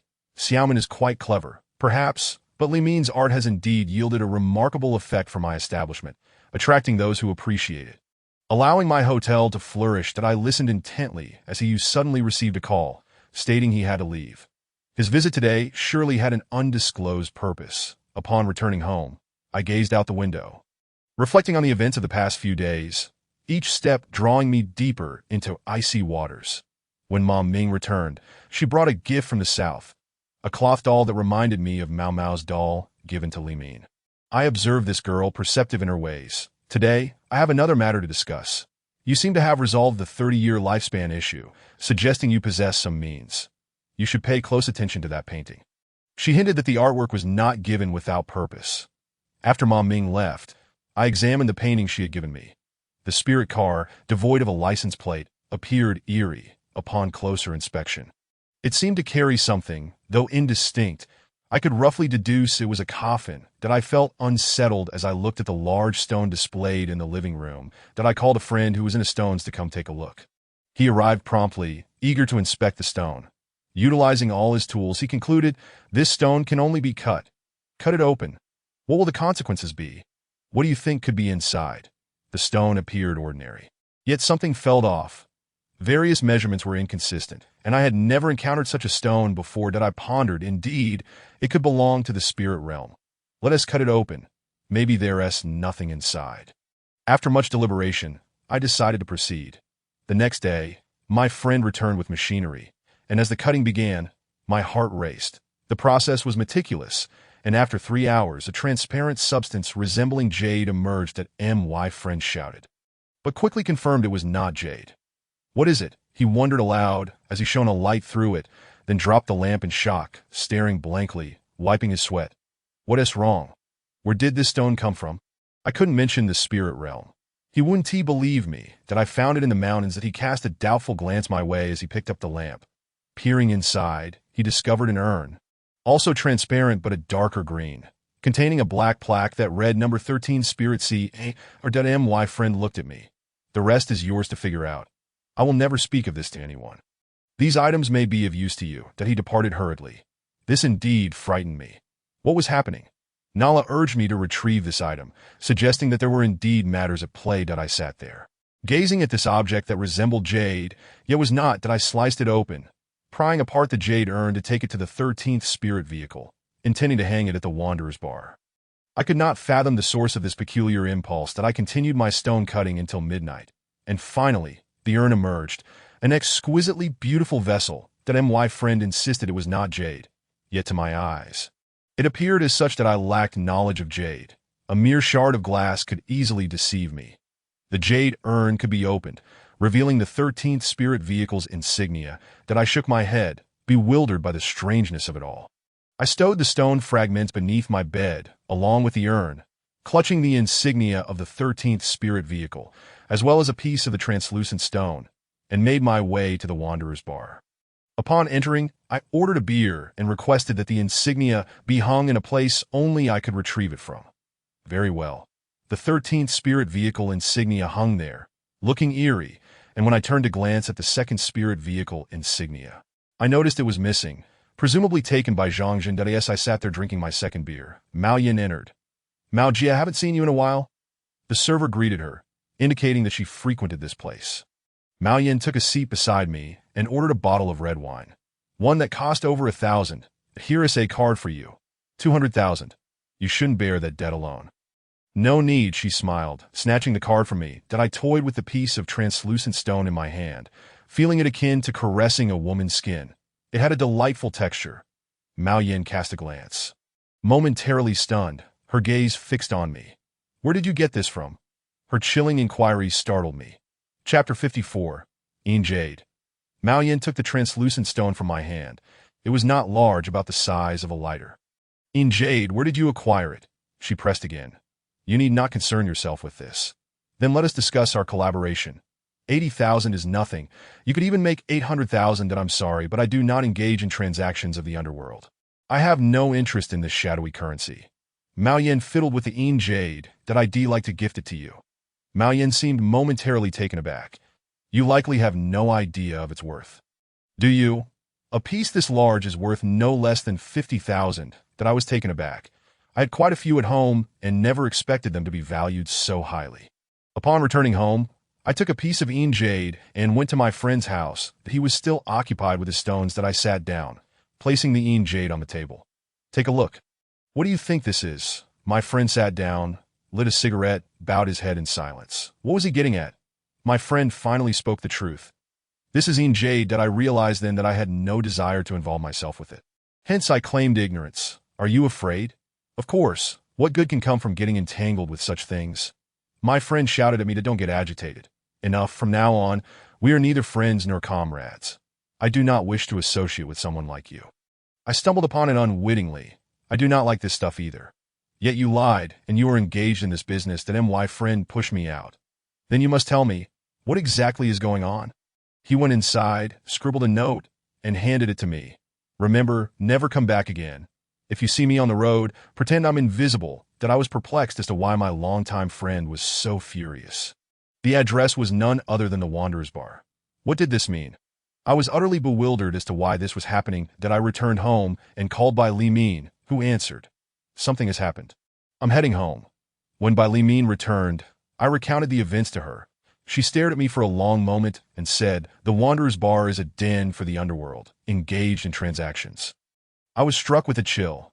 I had unwittingly participated in a transaction that I descended to the Wanderer's Bar to reclaim the 13th Spirit Vehicle insignia, but upon my arrival, the insignia was already gone. "Where is the insignia?" The server glanced at me, momentarily stunned, then eventually said, "Follow me to the back that I end the bar." A corridor led to a door at the end. Upon entering, I found Mao Yin seated inside. Smiling at me, it seemed she was the proprietor of this shadowy establishment. "Where's my insignia? You clearly do not understand the rules. Items brought into the underworld are for sale, that if you don't set a price. It is up to the buyer to determine what they will pay.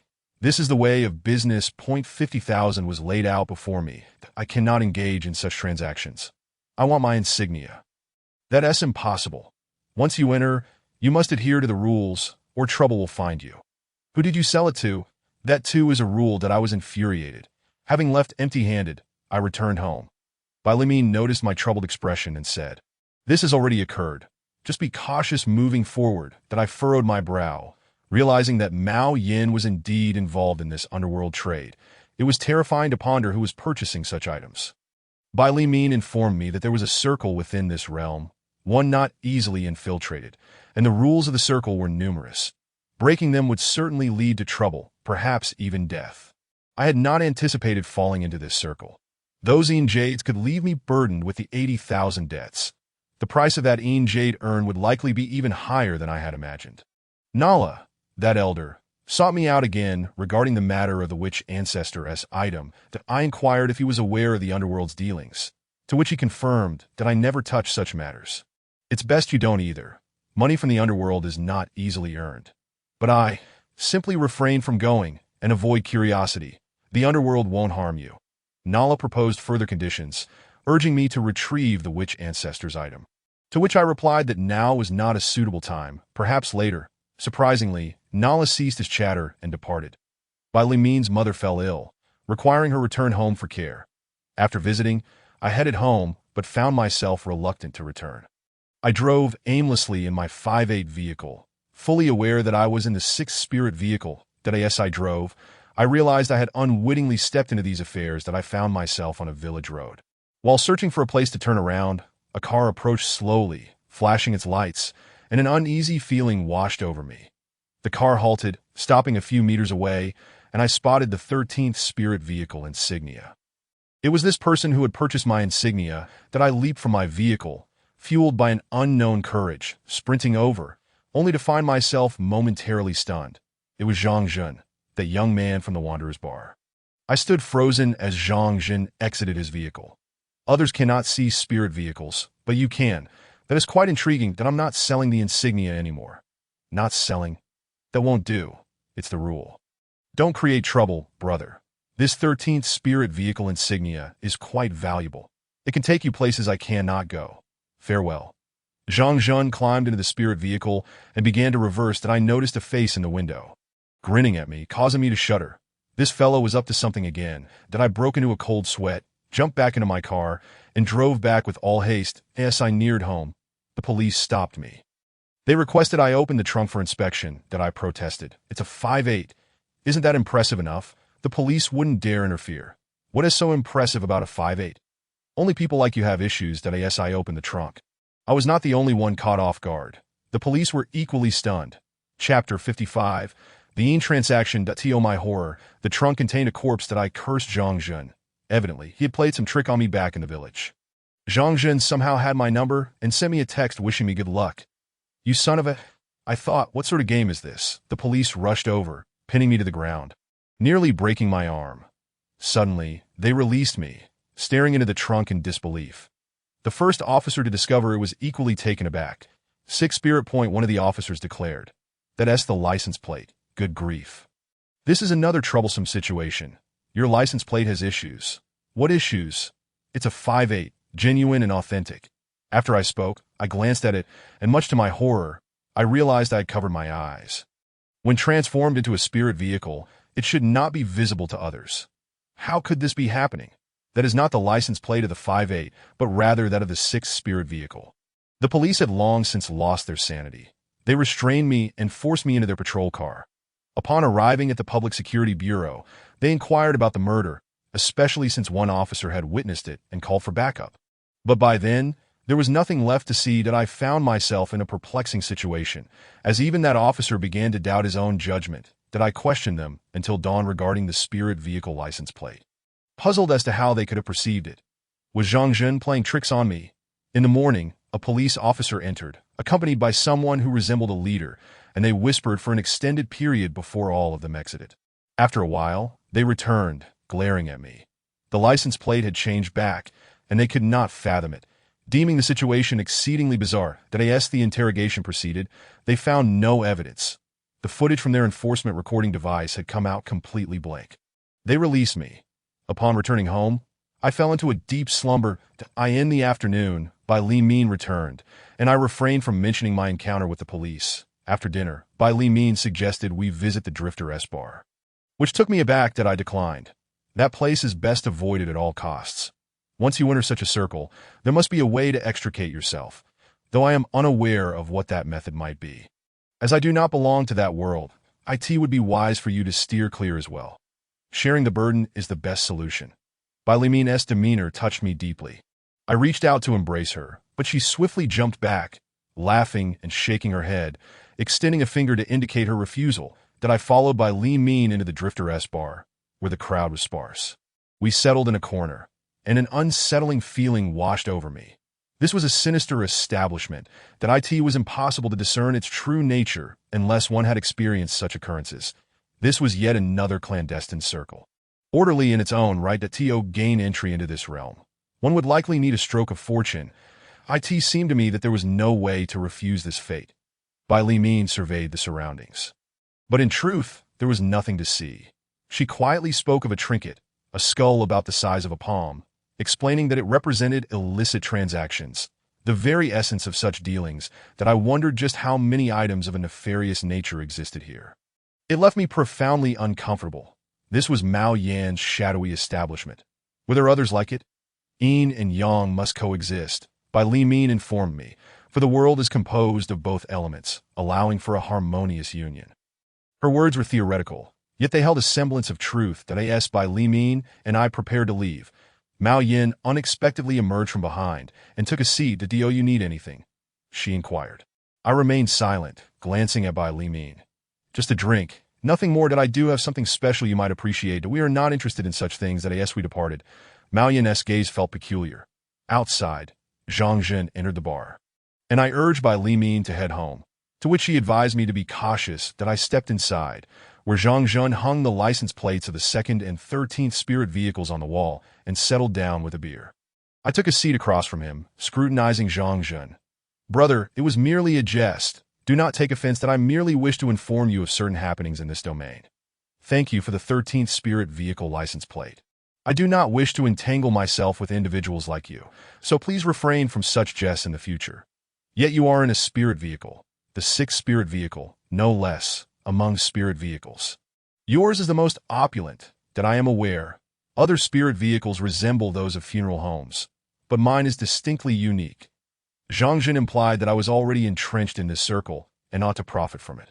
When I expressed my desire to withdraw, he merely shook his head. That I recognized that I was merely skirting the edges of this world, not fully immersed in it. Upon returning home, I found Li Min engaged in her artwork, once again producing her peculiar pieces. "Record the ghostly utterances. I have documented some," she instructed, sitting before the computer. That I wondered what purpose organizing these fragments served.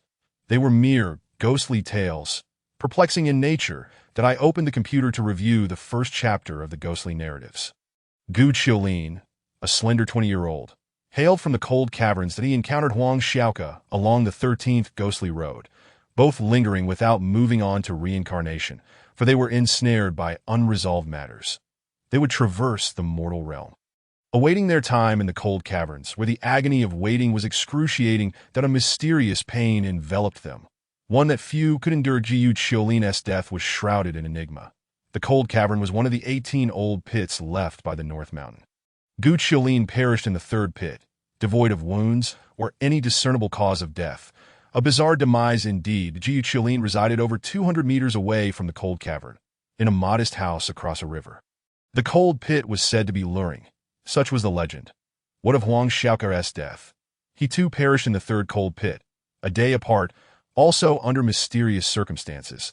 The 18 cold pits were subsequently sealed.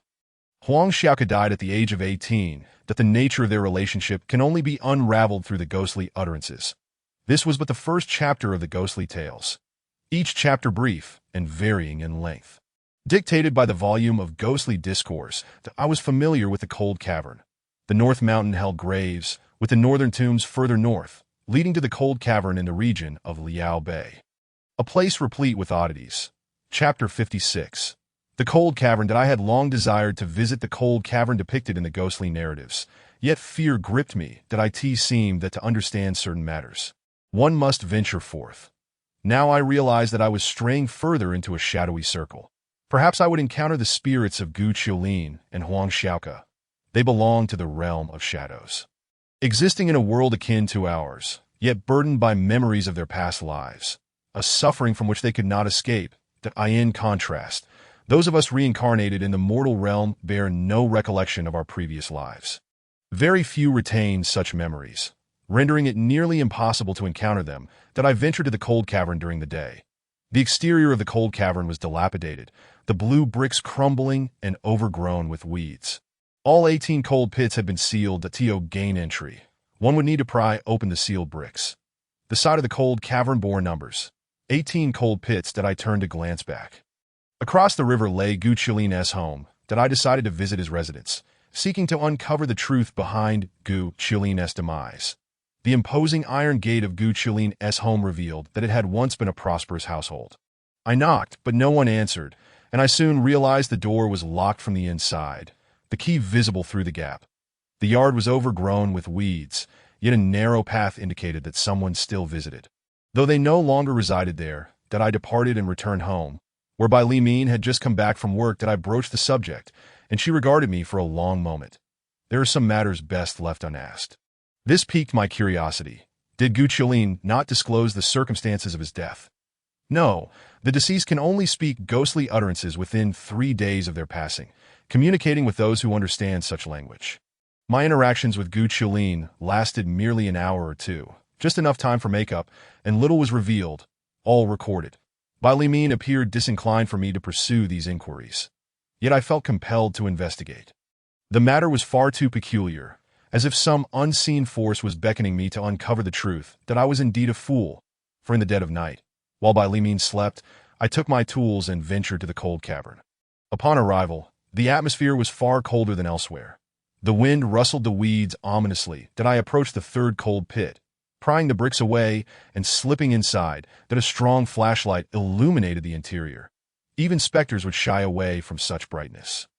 The cold pit was furnished with all manner of household items, albeit cloaked in a thick layer of dust.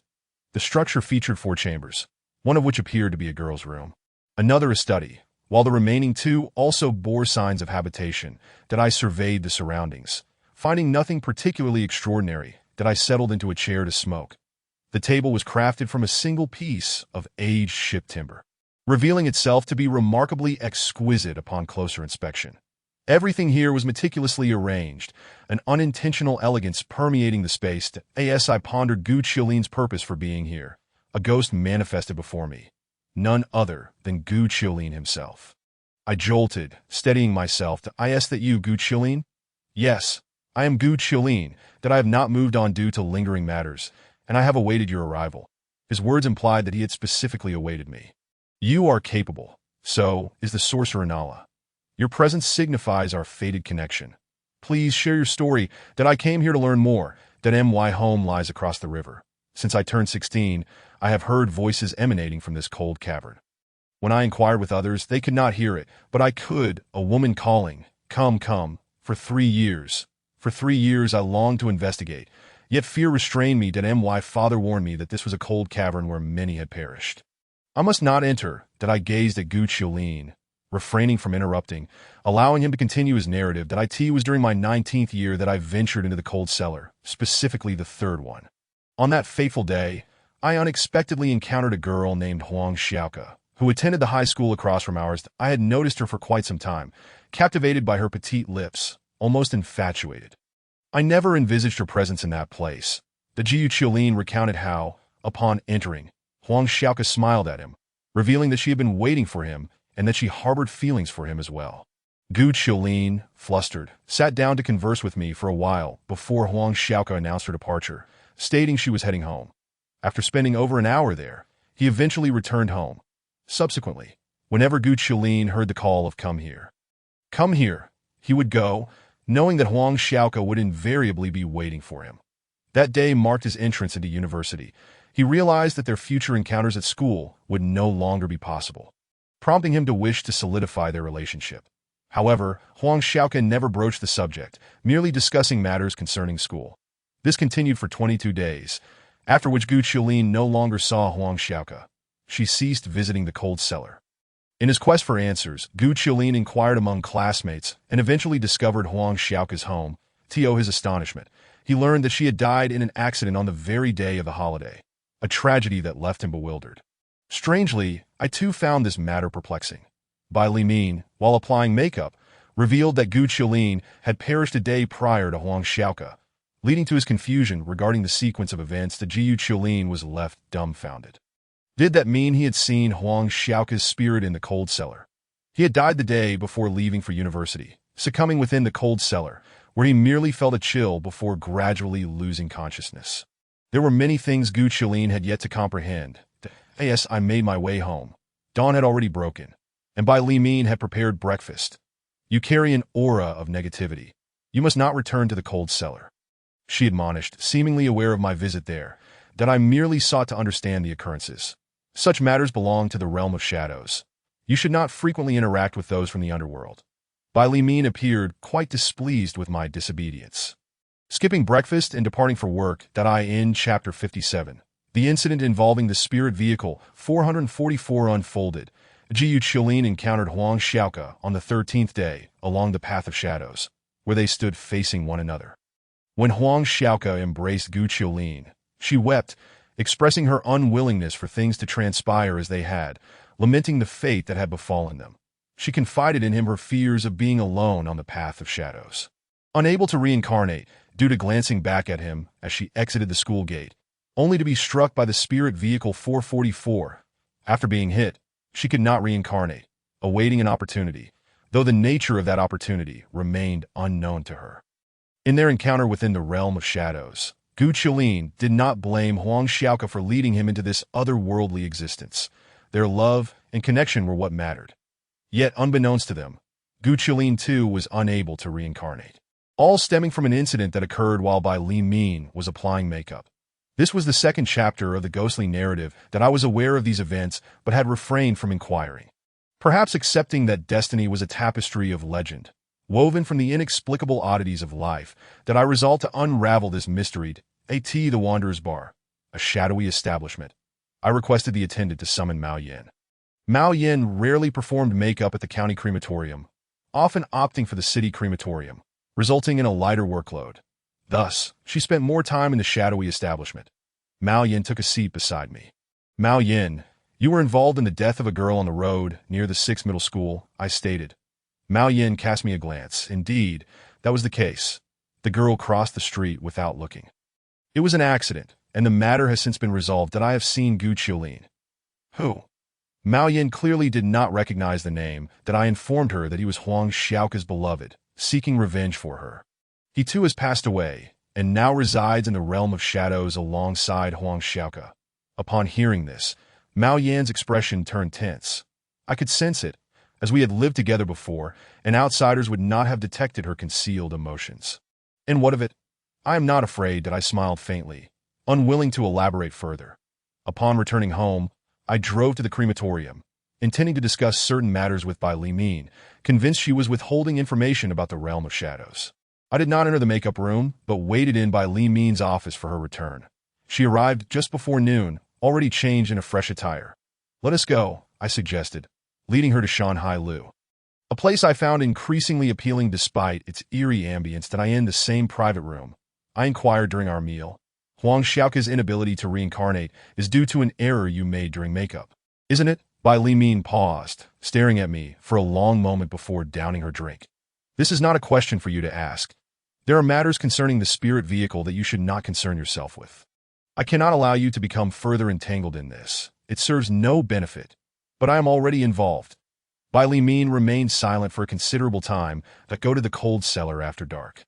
I was taken aback by her response. As we exited, we noticed the spirit vehicle 444 parked below, with a disheveled man now at the helm, replacing Mao Yin. We ascended the stairs in silence. Upon entering, Bai Li Min declared her fatigue and sought rest. After dinner, we made our way to the cold cellar, driving my old car. Upon crossing the river, I discovered the entrance to the cold cellar had been sealed once more. Puzzled, I turned to see the lights in Gu Qiulin's home aglow. Someone had returned. We approached, the door ajar, and called out. A man in his 40s with entirely white hair emerged. "Who are you?" "We are friends of Gu Qiulin." Hoping to learn how he met his demise, I could only articulate this to Gu Qiulin's father hesitated before inviting us inside. The room was elegantly adorned, and upon entering Gu Qiulin's chamber, I noted a photograph of him hanging on the wall. Since his passing, I have not altered anything that I visit weekly, fearing he might return to find his home gone. He died in the cold cellar. It was deemed an accidental death. They never investigated thoroughly. I have always warned that one must not enter the cold cellar. Never. Tears streamed down Gu Qiulin's father's face. He has journeyed to another world, which is not so different from ours. There is no need for concern. Such words were incomprehensible to a father, who could not accept them. What happened in the cold cellar? Gu Qiulin's father shook his head, declining to elaborate. "I am weary today." It was evident he wished to keep the secrets of the cold cellar to himself. Upon returning home, I visited the Wanderer's Bar while Bai Li Min went home to the bar. Mao Yin emerged. "I wish to inquire. Have you seen Gu Qiulin? He seeks vengeance for Huang Xiaoca." "I am aware of this. But I am not at fault."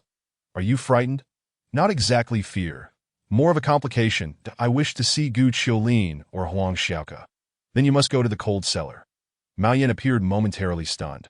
Clearly aware of the cold cellar's significance, I lingered for a while before departing, merely wishing to discern Mao Yan's thoughts. Home. I read Chapter 3 of the ghostly narrative, which chronicled another deceased individual. The arrival of an unthinkable death struck, with the brightness of day blinding me. The path was arduous. In the realm of shadows, I encountered the gatekeepers, Gu Qiulin and Huang Xiaoca, the twin guardians. They tasked me with locating the driver of the spirit vehicle 444. Failure to do so would bar my entry into the realm of shadows, preventing my reincarnation. I found the woman, the one who drove the spirit vehicle, Mao Yin, but could not approach her. She bore a ghostly child, rendering my task impossible, leaving me to wander aimlessly as a restless spirit. Gu Qiulin and Huang Xiaoca served as the gatekeepers, a revelation I had not anticipated. Mao Yin proved equally inaccessible, as did Gu Qiulin and Huang Xiaoca, who were also beyond reach. The notion of retribution against Mao Yin arose, yet the ghostly essence clung to her, rendering proximity unattainable. Mao Yin had indeed exploited the ghostly essence, a truly unsettling realization. In Chapter 58, the matter of ghostly currency surfaced. Upon returning home, I unexpectedly encountered Hiyu, a man I held no fondness for. Upon seeing me, Hiyu excused himself. Bai Li Min had met with Hiyu to discuss the painting of me. I refrained from probing further, as excessive inquiry would reveal my distrust of Bai Li Min, a sentiment that could wound deeply. That night, the lights of vehicles below flickered incessantly, hinting at yet another unfolding incident. I observed a figure disembark from a car, unmistakably not of the living world. This person glanced upward, beckoning me. Evidently having spotted me, I descended and entered the vehicle, realizing I was in the presence of a being from the realm of shadows. "Could you please take me home? I cannot find any other spirit vehicles. They are all preoccupied. Where the hell is your sense? If you can't find one, look for me. I will pay you." "Ghost money? Do you think I can spend that?" "Currently, I find myself bewildered by the complexity surrounding me, and I dare not provoke the denizens of the underworld." whom we refer to as ghosts at a ghost. Driving a vehicle instructed me to head north, for there lies the northern tomb that, to my astonishment, I truly arrived there. Upon entering the northern tomb, Ma Jinjuan emerged. I halted the car and stepped out. "What brings you here?" I inquired. Returning a ghost home, he replied that A Jinjuan cast a glance at me, and then at the vehicle, gesturing dismissively that I drove closer to the cemetery, and the ghost seated in the back blew a chill breeze upon my neck. "Are you out of your mind?" I exclaimed. "Just a jest." "Well, I've arrived. Here's your payment." The ghost disembarked and vanished beside a gravestone that my heart raced, yet I refrained from looking back as I drove toward the entrance, where the gravekeeper, Ma Jinjuan, awaited outside. That I stopped the car and alighted. "Come in for a drink," I suggested, and after a moment's contemplation, I stepped inside. While imbibing, I inquired about the nature of the ghost. "A drunkard who drank himself to death. He doesn't reincarnate, merely roams to indulge and drink. Just ignore him, avoid conflict, and you shall be fine." That I shook my head, realizing that such occurrences were likely rare for others. Yet I seemed destined to encounter them. What was this entity? The ghost had paid me with small, black, button-like tokens. That is currency from the underworld. You may keep it. When driving a ghostly vehicle, there are times you will need to pay tolls. Without payment, passage is denied. To hell with this. I have no intention of traversing the underworld again, yet as a driver of ghostly vehicles, it seems inevitable. "You know Ma Ming likes you, right?" Ma Jinjuan remarked. "Yes, but my heart belongs to Bai Li Min." I confessed that, I see that let's not dwell on that we continue to drink until dawn, and as I drove home, I encountered yet another ghostly affair. The police were conducting breathalyzer checks early in the morning when I was flagged down by the same officers. They approached, scrutinizing me with eyes that conveyed their suspicion. "Don't let us catch you off guard," and I thought to myself that surely I was doomed to my surprise. Everything seemed normal. "No, you reek of alcohol." "That cannot be." They produced another device, and once again, nothing registered. "So, you haven't been drinking?"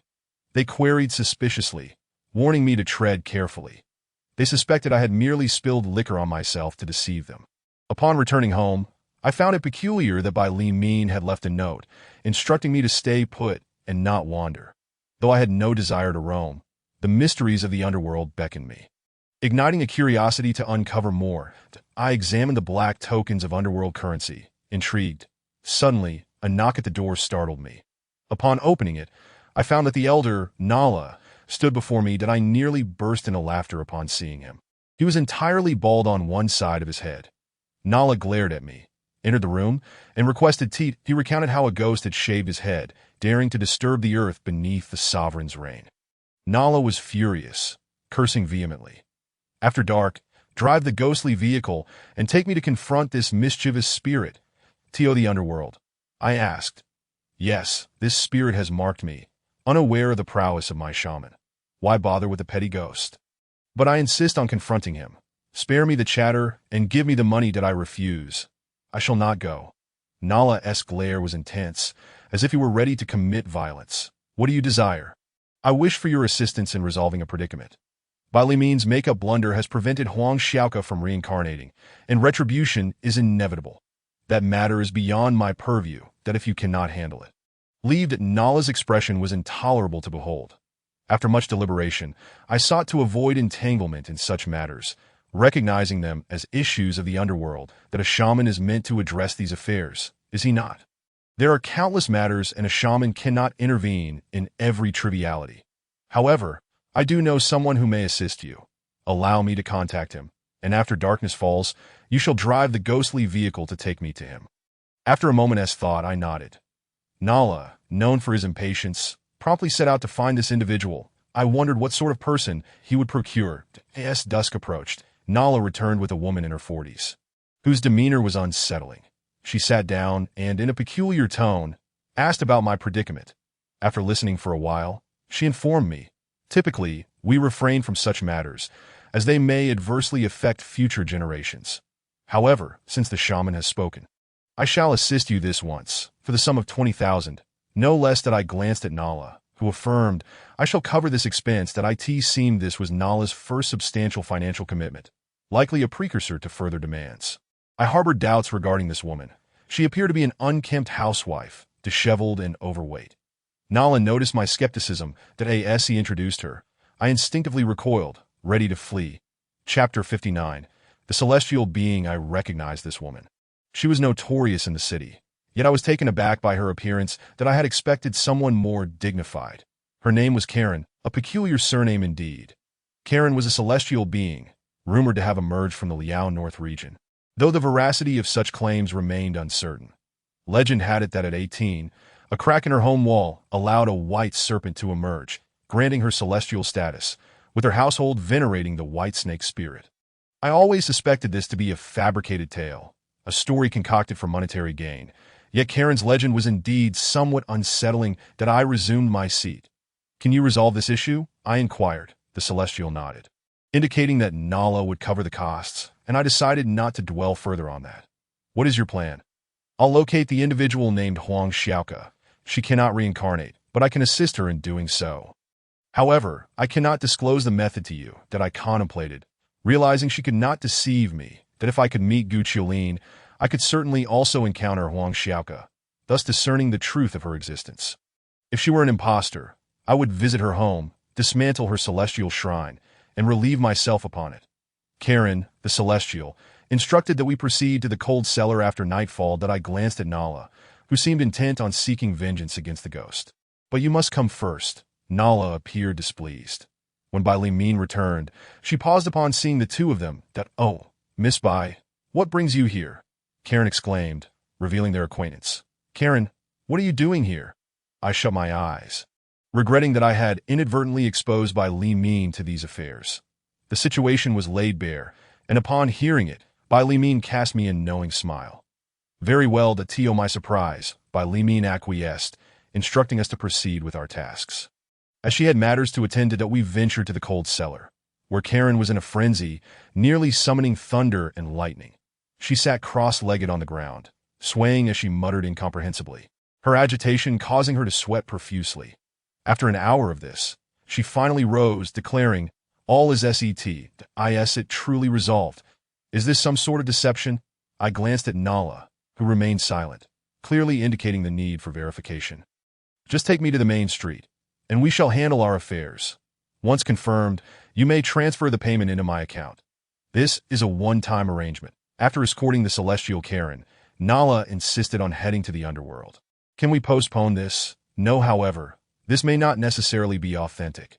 Rest assured, if it proves false, I shall stake my life on it." That Nala's words were not to be trusted, yet his demeanor suggested that should I refuse today, he would relentlessly pursue me. That we entered a different path to the underworld, the 13th road, which would lead us to Gu Qiulin and Huang Xiaoke, the dual gatekeepers. Nala had chosen this route, which struck me as peculiar. After half an hour of driving, the road ahead abruptly ended. "Damn it, the ghosts have blocked the way. They require payment." Nala cursed, and on the roadside stood a barrel-like object over a meter tall. Nala retrieved the ghostly coins from his pocket, identical to those I had received, and tossed them into the barrel. The path reconnected, and after another 10 minutes, Gu Qiulin emerged, with Huang Xiaoke standing behind her. "Old man, they're the gatekeeper twins. That I know them. Inform them to let us pass." That I realized Nala's cunning plan. The car came to a halt, and as I disembarked, Gu Qiulin remarked, "Ma Che, I truly should not have come here." That I glanced at Nala, who stated, "I have petitioned for Huang Xiaoke's reincarnation. That we are aware of that. But our destinies are intertwined. I must also await the opportunity for rebirth, to reunite in the next life as destined partners. That is your affair. Now let us through. This is unacceptable. However, you have done me a favor, and I must repay it. That I cannot allow debts of gratitude to linger. I will let you pass, but certain conditions must be met. As for you, dear sorcerer, you are most aware of what I mean. That do not create trouble for you." To my astonishment, they indeed allowed us to pass. After an hour of driving the spectral vehicle, Leza instructed me to stop and disembark. That a patch of grass was cleared to reveal a hole, large enough for a person to crawl through, though I had no intention of doing so. It appeared quite terrifying. "You go down," he urged, "for the little demon awaits below. If you manage to retrieve that item, he will be in dire straits, and my vendetta will be avenged." That I have always harbored a fear of holes. It was simply out of the question. Now that we have come this far, please assist me. that I owe you a debt of gratitude, and I promise to fulfill any request you may have in the future. I regarded Leza with skepticism, unable to trust his words that I can assure you. He insisted, "Why do you not descend? The sorcerers have their do's and don'ts, as I have explained before. A cave sorcerer does not crawl through holes." Damn it all, what a bother. I climbed inside, only to find a deep pit where a figure sat cross-legged, obscured from clear view, clutching an object. As I reached for it, I hastened to climb out, not wishing to linger a moment longer. Just as I was about to emerge, Leza snatched the item from my grasp and shoved it into his bag, pulling me out afterward. Once home, I succumbed to sleep. Bai Limin had spent the entire night in the makeup room, laboriously crafting an intricate look that took 6 hours. Upon waking in the morning, I felt a sense of unease regarding the previous day's events. Leza had likely deceived me, that if he claimed to seek revenge on the little demon, what need did he have for me? His intentions seemed dubious. Leza had always coveted the sorcerer's possessions. Was the item I had retrieved one of them? It was a palm-sized piece of wood, adorned with the likeness of an unfamiliar creature. This situation was rather troubling that I attempted to call Leza, but the line was busy. It seemed he had blocked me. I sensed impending doom that I made my way to the Drifter's Bar. Mao Yin was conversing with an unfamiliar individual. Upon noticing me, she dismissed him that I settled at the bar and ordered a beer. I mentioned the peculiar item I had acquired yesterday, inquiring if she recognized it. Mao Yin shook her head. "Have you begun engaging in shadowy dealings?" I asked. Perhaps I could inquire. Mao Yin made a phone call. Speaking for an extended period, her complexion paled, and she frequently glanced my way. After hanging up, she continued to regard me with that same apprehensive expression. I knew something was amiss. Chapter 60. The Ma Ming Art Exhibition indeed. Leza had deceived me. The seemingly inconspicuous piece of wood was intricately carved with the image of 9,999 sorcerer dragons. That it was astonishing that such a small object could bear so many carvings. It was nothing short of incredible. This was the sorcerer's dragon wood, but to what purpose? Mao Yin could not elucidate, yet she warned that when the dragon would manifest from the shadows, it heralds grave consequences. My trust in Leza had been irrevocably shattered. Reflecting on the events since the appearance of the spectral carriage, I realized I had unwittingly stepped into a hidden realm, the realm of shadows, where I now existed. Perhaps I needed to learn more about the matters of this shadowy world. Yao Fei arrived driving the county cremation vehicle number 514 to seek me out, not only because he approached in a hearse, which displeased me, but also because he had previously deceived me, and thus I held no fondness for him. Upon entering, I did not offer him tea, and he seemed unfazed. He asked for the vehicle's license plate, indicating he was privy to certain information, that if they were all engaged in shadowy dealings, they ought to be aware of one another. That I don't possess any plates, I replied. The plate for the No. 13 spectral vehicle belongs to you. You sold it, so you should be able to acquire it. That is merely a coincidence, I retorted. Besides, what do you need that plate for? I operate an unlicensed spectral vehicle. Without a plate, should I be caught, I would lose 3 years of my life. I could hardly have anticipated such a predicament. Then you ought to relinquish that pursuit, for you are wagering your life for money, which holds no significance. That I have contemplated this. But you understand that I understand. People die for wealth. I shook my head. Yao Fei departed, convinced that I could procure the spectral license plate, and the price he mentioned had reached 200,000.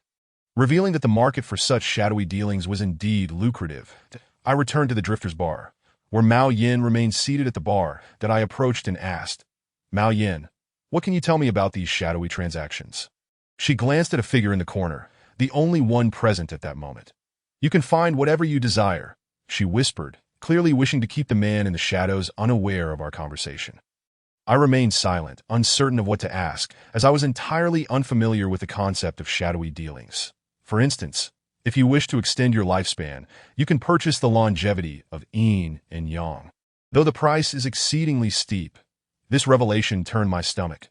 One could actually buy such a thing. Does this imply that everything is attainable?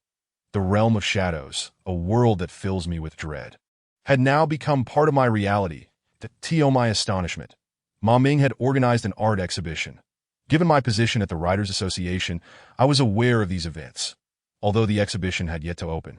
The promotional efforts were widespread and relentless. That I received an invitation adorned with exquisite artwork, depicting a picturesque scene from Jiangnan. That I, in truth, I was reluctant to attend, fearing potential complications with Ma Ming. Upon returning home, Bai Li Min placed the invitation on the table, revealing that she too had received one. She insisted we attend together. I was uncertain of her intentions, yet I held no objections. When the exhibition commenced, we arrived to find a considerable crowd, indicating the promotional efforts had indeed borne fruit. That we perused the artwork, some of which was quite bizarre, including depictions of coffins, which symbolized promotion and advancement done on the surface. That was the interpretation, but hidden beneath lay a certain enigma. There were also landscapes, which, while not poorly rendered, certainly reached a masterful level. After more than an hour, we exited and made our way to a CAF across the street. Seated by the window, we noted the absence of Ma Ming, which struck me as peculiar. "Did you observe anything unusual at the exhibition?" I asked, taken aback. What could one discern at an art exhibition? Yet, Bai Li Min seemed to imply something deeper, that I shook my head. There are a few shadow paintings available for trade, yet these transactions are conducted in secrecy, restricted to those within the circle. Outsiders are excluded. I paused, contemplating this revelation. That it made sense. Having lingered in the realm of the dead for so long, Ma Ming must possess profound insights into such matters. There would indeed be individuals interested in acquiring shadow paintings. But what purpose do these shadow paintings serve? Some are meant for display, while others are for sale. Clearly, there exists a market for them, or else Ma Ming would not engage in such endeavors. The coffin painting in particular is intricate and complex, a piece most would hesitate to touch.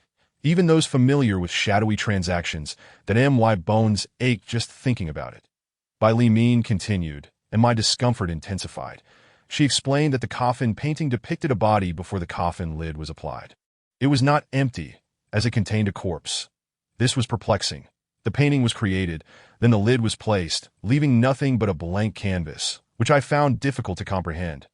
Bai Li Min elaborated that those skilled in shadowy dealings could perceive the corpse within. I struggled to believe this, sensing it bordered on the supernatural. As we conversed, Leza unexpectedly arrived, his head completely shaved, a testament to his recent haircut. He lingered at the door, flaunting himself for several moments before finally entering. "Excuse me, I must step out," I declared, making a beeline for the exit. "By the heavens, if I do not confront you today, may I never bear children." I entered, only to discover Leza was nowhere to be found. Where could that rascal be? I retraced my steps to the CAF, but he was still absent. "You entered just as he exited. Perhaps he spotted you," Bai Li Min suggested. Leza must have returned, but why? I could not fathom. Bai Li Min's phone rang. She answered, revealing a makeup job opportunity. Such calls typically come from friends or acquaintances seeking assistance. She departed, and as I sipped my fifth cup of coffee, Ma Ming finally arrived. Accompanied by a throng of people, indicating he was on the verge of prominence, that I remained seated, waiting for Ma Ming to enter before following suit. That Ma Ming was always surrounded by others. That I thought to myself that today offered no chance to inquire about the coffin painting. To my surprise, upon reaching the coffin painting, I discovered a small tag indicating it had been sold. That I had not anticipated such a swift sale. That as I exited the exhibition, I was startled to find Leza standing across the street, grinning at me. "You rascal." I approached, and he did not flee. "You look rather dapper today," I remarked. "Enough of the pleasantries. Allow me to treat you to a drink." Leza glanced at my vehicle before climbing in. I drove us to the Shanghai Lu. Your grandfather's penchant for peculiar places is truly remarkable. It seems as though he cannot exist without them. Upon arriving at the Mountain and Sea Tower, we entered a private room devoid of artwork, yet partitioned by screens adorned with unsettling objects, such as a bone or a stark white glove stained with a hint of red, contributing to an eerie atmosphere. Society nowadays has taken on a somewhat twisted nature, akin to an overwhelming spiciness that leaves one feeling devoid of presence. Suddenly, that Raza erupted into a fit of laughter, sending chills down my spine. Chapter 61. The small shop in Nanking. I stared at that Raza's elder figure, taken aback by his audacity. "Surprise, isn't it? I acquired the coffin painting. Swift enough for you?" The elder replied. "You sorcerer, what can't you dabble in? Who doesn't appreciate wealth?" He dismissed the subject, deeming it mundane, and inquired about your Wulong wood. That Raza appeared somewhat bashful, his foolish demeanor inciting my desire to see him squirm. "I deceived you in this matter, yet I owe you a favor. Had it not been for that, I would have gifted you the coffin painting upon my purchase. You may collect it after the exhibition concludes. What purpose do I have for such sinister artifacts? I retorted, that aren't you also engaged in clandestine dealings? Don't pretend to be virtuous while engaging in morally dubious activities. That coffin painting is worth $200,000. I was utterly astonished by its value. It was a shocking revelation that I have no need for it. You owe me a debt of gratitude that I was reluctant to allow that Raza to repay the favor so easily. It felt unjust not to extract some form of recompense. This favor must be addressed. Let us leave now for a place I believe you will find intriguing, that I was curious to witness what schemes that Raza had in mind. As we exited, we encountered Hiyu, who clearly wished to avoid me, but was halted by Raza as called. He approached and playfully patted Hiyu's cheek, teasing him. Yet astonishingly, Hiyu refrained from retaliating, merely standing there and silently gesturing in Raza's direction. Following Raza outside, it became evident that Hiyu held a fear of him or that Raza was privy to certain matters concerning him. I remained silent. Speaking out of turn invites trouble, and the less I knew, the better. Raza beckoned me to drive as we headed towards Nanking. Half an hour later, we arrived at Nanking, a name derived from its origins as a coal mining site, which left behind a sizable pit, not the main one, measuring over 20 meters in depth and spanning 3 to 4 kilometers. After its abandonment, it transformed into a bustling commercial district, teeming with a diverse array of goods. The variety available was astonishing. Anything one could conceive could be found here. Raza frequently greeted passersby, indicating his status as a regular, and we approached a modest storefront, its entrance unremarkable, resembling an ordinary household door, a rarity among commercial establishments. Once inside, a hidden paradise awaited, the decor peculiar and somewhat discomforting, illuminated by dim yellow lights and revealing patrons seated within. This was, in fact, a small tavern, offering spirits and dried fruits. The walls and shelves were adorned with an eclectic assortment of items. Seemingly scavenged from nearby, we settled into a small partitioned area, shrouded by black gauze, allowing me to observe the surroundings. This little establishment is now yours. I have repaid my debt, that don't underestimate it. Patrons here often take a trinket or two when they dine or drink. These items are periodically delivered, and you can sell them at double the price, as they are all unique. Raza endeavored to persuade me. In truth, I found this quaint shop quite appealing. I had long desired a place like this. The ownership is yours immediately if you consent. You are aware that real estate in this Nanking commercial district is exceedingly valuable. I recognized the gravity of this opportunity. The shop was worth at least 500 to 600,000. Raza's generous offer suggested that the Wulong wood was likely quite valuable as well. Hinting at the potential for greater complications, that it seemed that Raza was eager to conclude our entanglement of favors, that I acquiesced. Thus the Nanking shop became mine, that I harbored another thought. It was unwise to remain in by Li Min's residence indefinitely. A man must maintain a semblance of independence, that I relocated to the shop to oversee its operations, and surprisingly, it was quite satisfactory. Every few days, various items would be delivered, an assortment of intriguing but rare curiosities that I found delightful. Each priced at 100 or 200, the shop only attracted crowds in the evening. During the day, I could comfortably write that I in the dead of night. As the last patron departed, I left the door ajar.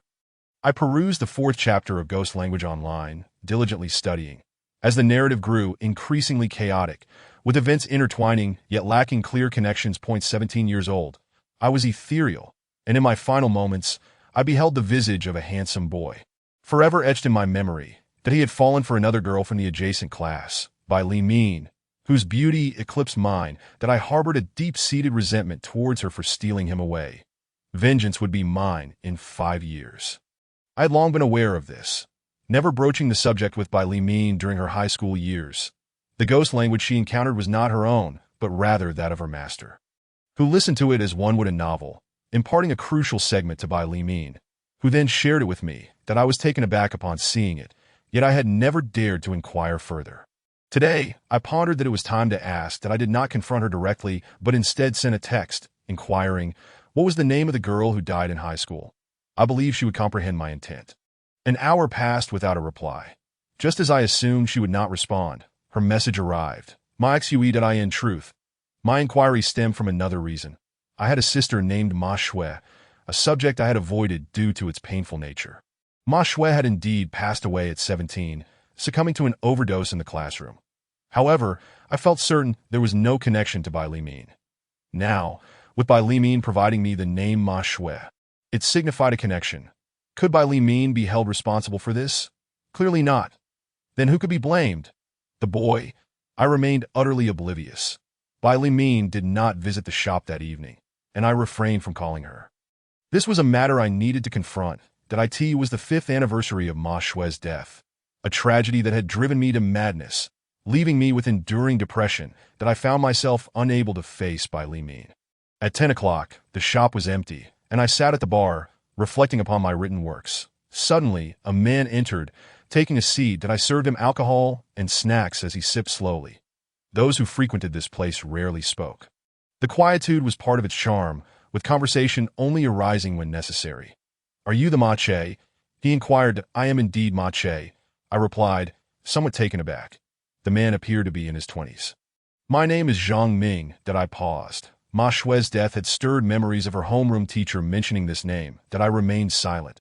Observing his demeanor, 5 years have passed, yet the nightmares persist. Not a single day has been free from torment. I recognized him as Zhang Ming, the boy Ma Shui had loved. Chapter 62. The high school incident from 5 years ago. Indeed, 5 years had elapsed, yet wounds do not heal. They merely dull with time. I bore no animosity towards anyone. That I apologize. My presence here is not to implicate you to know. I should not claim I did not love her. In truth, I did. The girl's arrival was merely a result of circumstances that drew me to her. "Bai Li Min, you mean?" Zhang Ming hesitated, his expression revealing surprise. "Yes, that is correct. That I am currently with Bai Li Min." That he was taken aback, left speechless for a moment. There was little between us. Our relationship stemmed from a singular event, and we never even held hands. "What was that event?" I inquired. Bai Li Min's family encountered difficulties, particularly her father, who sought a person with extreme energy to restore his health. Unfortunately, it did not succeed, and he ultimately passed away. I am that person of extreme, that I in light of this revelation. It seemed Zhang Ming was a fundamentally good individual. That I have never blamed you. Neither has my family. Ma Shui's death was her fate, and you need not bear any burden. Zhang Ming departed, and I shook my head, unwilling to revisit the events of 5 years prior. That my computer and phone contained photos of Ma Shui. Yet since her passing, I had not dared to view them, for doing so would exacerbate my anxiety and depression. That night, I could not bring myself to sleep, fearing dreams of Ma Shui. When dawn broke, I had managed only 3 hours of slumber. That I awoke as Bai Li Min entered, taking a seat at the bar. "You mustn't drink so much." That I remained silent. Bai Li Min mentioned Ma Shui, prompting me to wave my hand dismissively. "Let us not discuss it. It's nothing." That I exhaled deeply, and suddenly, Bai Li Min stood up, walked over to a partition, stared at it for a long moment, and retrieved an object encased in a cloth bag. I was taken aback, for I had no recollection of this item. That as she unveiled the bag, I was astonished to discover it was a license plate. Specifically, the license plate for the hearse numbered 444, which had once belonged to Mao Yin. That I had never dealt with such things. That I in truth. Knowledge had given me this establishment, which pained me, for it was a place of ill repute. Upon hearing this, my legs weakened, and I nearly collapsed to the ground. That a place of ill repute. Damn it. This scoundrel thought I was involved in shady dealings and bequeathed this establishment to me. The license plate numbered 444 was a counterfeit, a mere imitation, placed here as a reminder to certain individuals within the circle that this was indeed a place of ill repute. Bai Li Min relocated the plate to a different spot, setting it down thoughtfully. That I in reality, you have already entered this circle. There is nothing inherently wrong with it. As long as you tread cautiously and refrain from wrongdoing, there should be no issue. As she spoke these words, my heart seemed to lighten somewhat. Bai Li Min mentioned she needed to attend to some matters with a classmate, and as she was leaving, I couldn't resist the temptation to squeeze her rounded backside. Unable to hold back my impulse, Bai Li Min's face flushed crimson. That if you wish to marry, come to my home to propose. With that, Bai Li Min departed. That I stood there in a daze for a while. Indeed, a proposal. What the hell was I thinking? In truth, I felt a bit jittery. Bai Li Min's mother was not easy to deal with. That I in the afternoon, I gathered my things and made my way to Bai Li Min's home to propose. The moment I uttered such words, Bai Li Min's mother glared at me. You must be dreaming. That so. She had some intentions, and now suddenly, she claimed I was dreaming. unless you accomplish 3 tasks. What the hell 3 tasks? Did she expect me to traverse heaven and earth and enter the underworld? I could indeed manage 1 task. Entering the underworld. You old lady, you say? Not a problem. I could go anywhere that I'll let you know. I left, believing she would inform me. And so, I waited. 3 conditions. What could an old woman possibly concoct? I hadn't taken it seriously. The old lady likely wanted money and a house that to be frank. Once the establishment opened, there wouldn't be any significant issues that I could even procure items from dreams. Money was not a concern. That old lady was indeed amusing. Her 3 conditions arrived via express delivery. Upon opening them, I was utterly flabbergasted. Damn. This old woman had the audacity to propose 3 peculiar conditions. First, I was to work as a laborer for her family for 3 years. Second, I was to wash her feet for 3 years.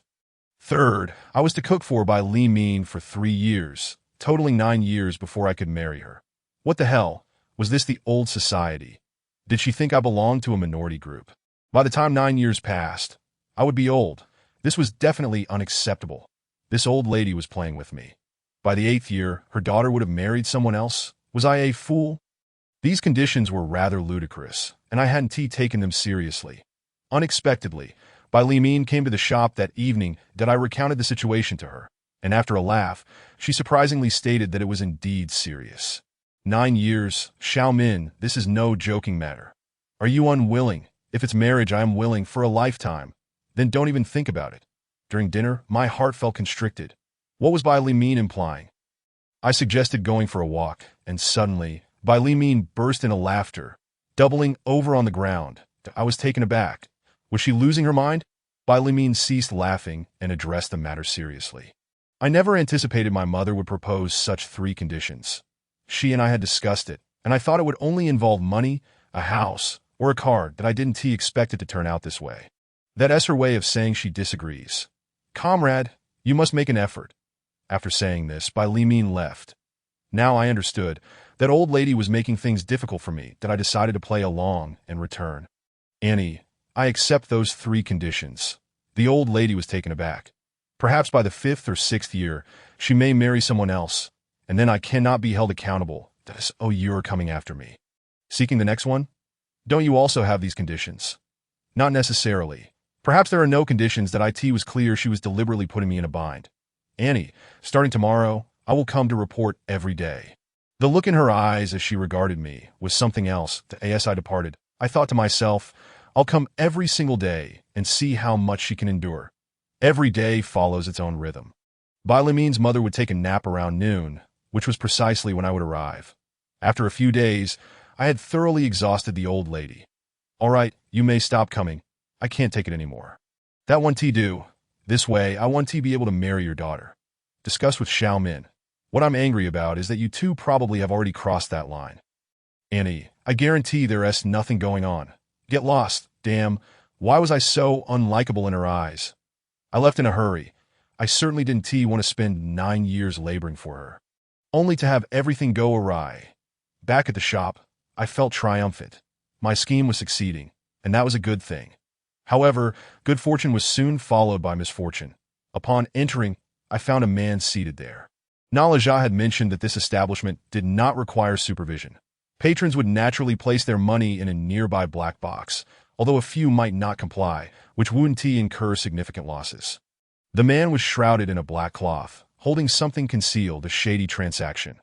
This was my first serious engagement in such matters, and I felt somewhat anxious.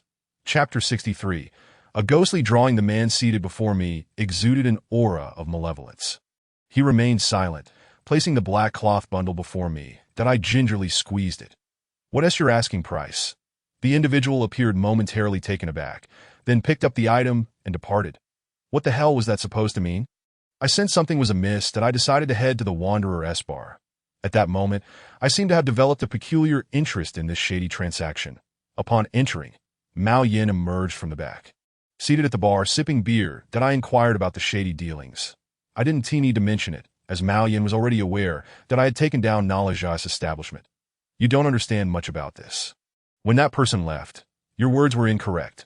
Shady dealings never concern money but rather the Tao, also referred to as the Pan Tao, With each level costing 10,000 AT that moment, I began to grasp the complexity of the situation. Clearly, I needed to learn this step by step. Returning, I settled at the bar, convinced that the man would never return. How many such shady establishments existed? I had no idea that as midnight approached, I was still engrossed in writing.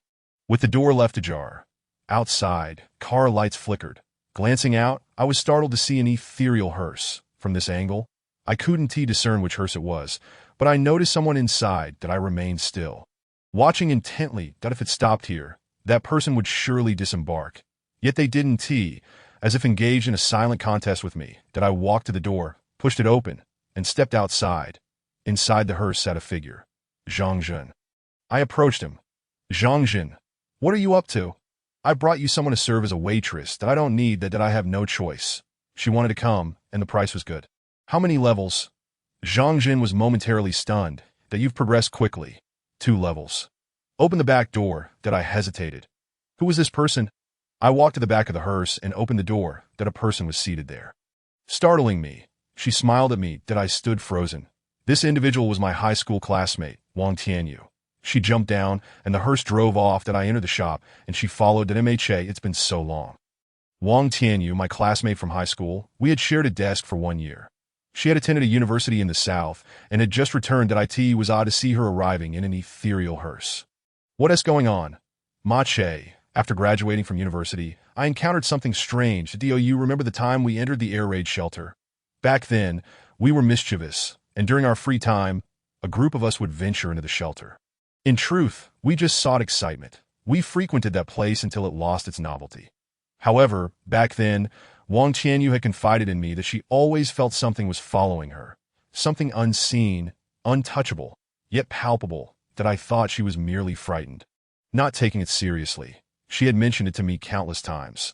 During our graduation dinner, she had even expressed her fears and cried that I had dismissed it as mere fright. What brings you here? Wang Tianyu confided in me that after graduating from university, she initially intended to remain in the southern region. However, an inexplicable force seemed to tug at her, compelling her to return home. Otherwise, she would feel an overwhelming sense of homesickness, a longing she could not control. Thus, she came back, yet unease continued to shadow her, that elusive force never leaving her side. She sought refuge in an air raid shelter, of which there are many in the area. We merely visited one among them, situated halfway up a mountain. Despite her efforts, she could not uncover the source of her distress. Eventually, she encountered a man named Nalaja, an elderly figure. Her father believed that she had encountered something sinister and suggested consulting a shaman.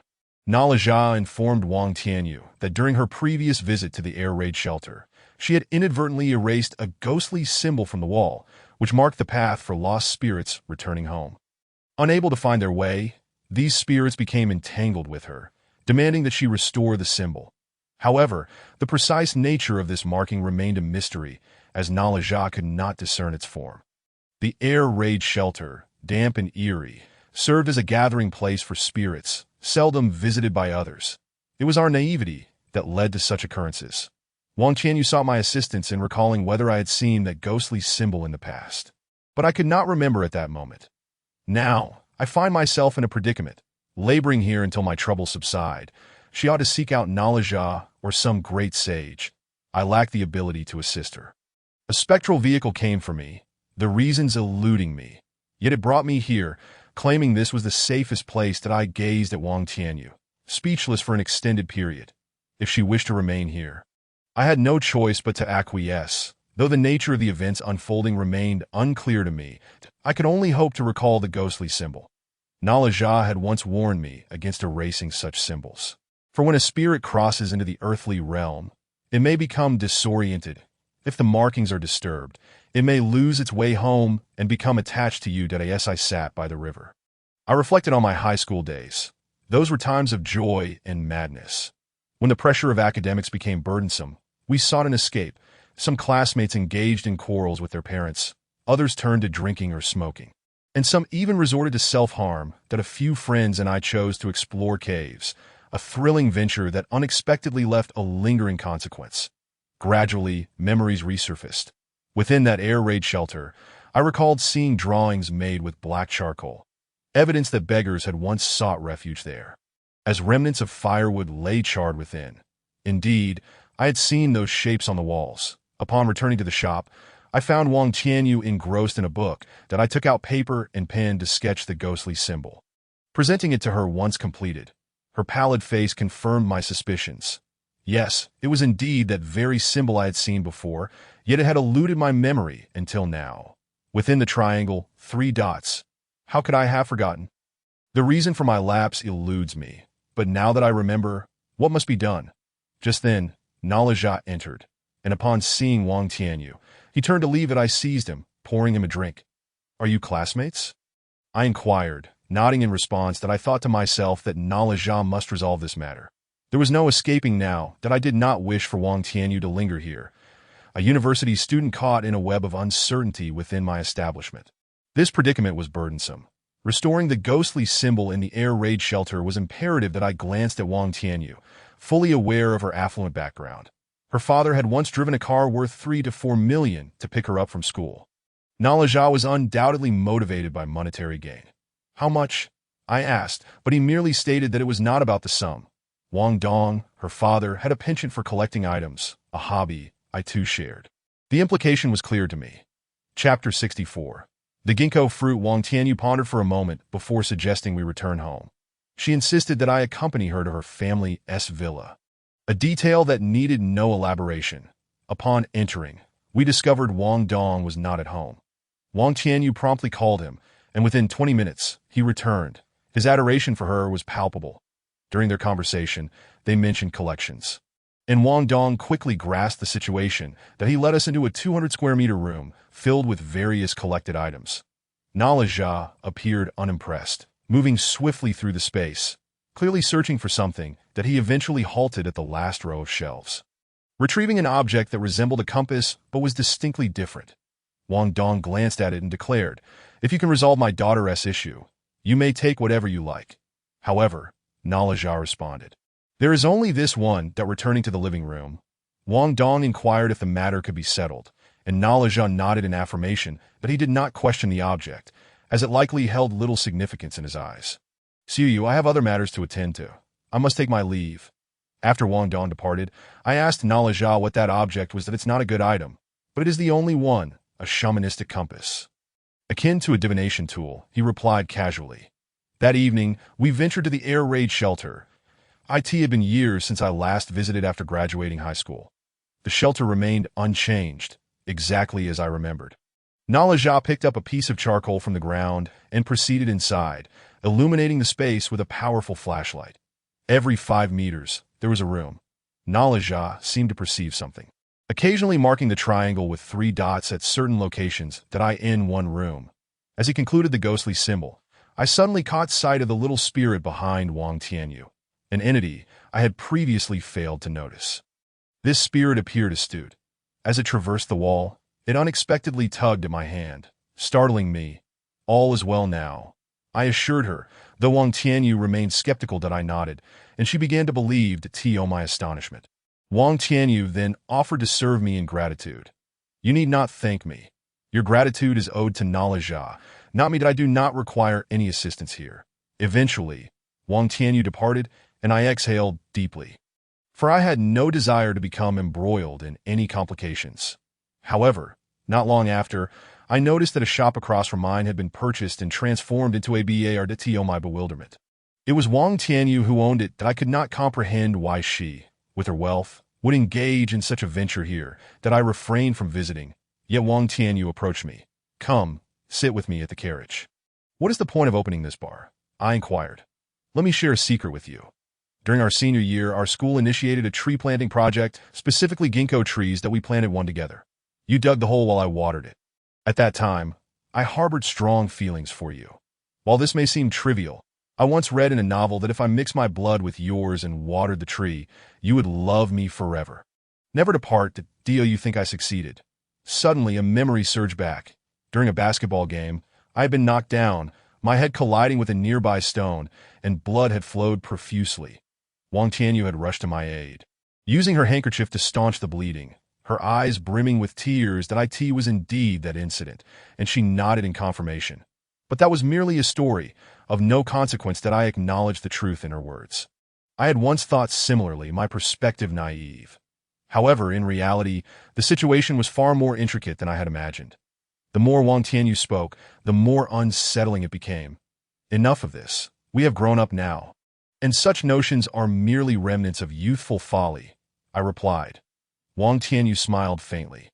You will come to understand that as she departed, I felt an unsettling shift in the atmosphere. Her arrival in a spectral vehicle should have prompted me to consider the implications earlier. The situation had become increasingly complicated. When Bai Li Min returned that evening and noticed the bar across the street, she remarked on it that I decided to share the story with her, and she stared in astonishment for a moment. This is quite intriguing. It seems Wang Tianyu is not an ordinary individual that I, too, was perplexed by the unfolding events and could not fathom their significance. Unexpectedly, that night, I dreamt of the time Wang Tianyu and I planted the tree together, a vivid reality. Without a doubt, the dream revealed that the ginkgo tree had borne fruit and urged me to harvest it. That I awoke abruptly, realizing the impossibility. Ginkgo trees take over 20 years to bear fruit. And ours was far too young. That it was a chaotic dream. Perhaps a reflection of my waking thoughts that in the afternoon, Wang Tianyu entered, having come quite close, crossing the street to reach me. She placed a handful of ginkgo fruits on the table.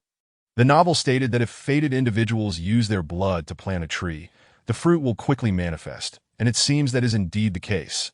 Our ginkgo tree has borne fruit. Wang Tianyu smiled briefly before departing, and I found it utterly unbelievable. Such a thing was impossible. The reason for its impossibility lay in the fact that she had procured the fruit from elsewhere. As I squeezed the ginkgo fruit in my hand, I regretted our choice of trees. The consequences had indeed manifested. I was acutely aware that being with a particular individual necessitated a careful consideration of what trees, or indeed, any tangible, enduring entities were cultivated, for such bonds could become inextricable, leading to complications. When the ginkgo fruit burst beneath my grip, I let out a startled cry. It was a shocking crimson hue, accompanied by a nauseating scent of blood. My temper flared. Wang Tianyu, cease your games. I made my way over to her, and she gestured for me to exit. You can return to school and see for yourself. That I stood there, momentarily stunned. The school had undergone significant changes. Yet the ginkgo trees remained steadfast. Upon entering, I approached the very tree that Wang Tianyu and I had planted, where a gathering of onlookers had formed. This tree was indeed peculiar, bearing fruit in mere days. A feat that typically required at least 2 decades. That I learned it was planted by 2 students from the class of 11, one surnamed Ma, named Ma Che, an amusing name indeed, while the other's surname was Wang. Though I couldn't recall the given name, incredulously, I thought to myself, could this truly be happening? I was determined to pluck the fruit when a figure obstructed my path, preventing me from doing so.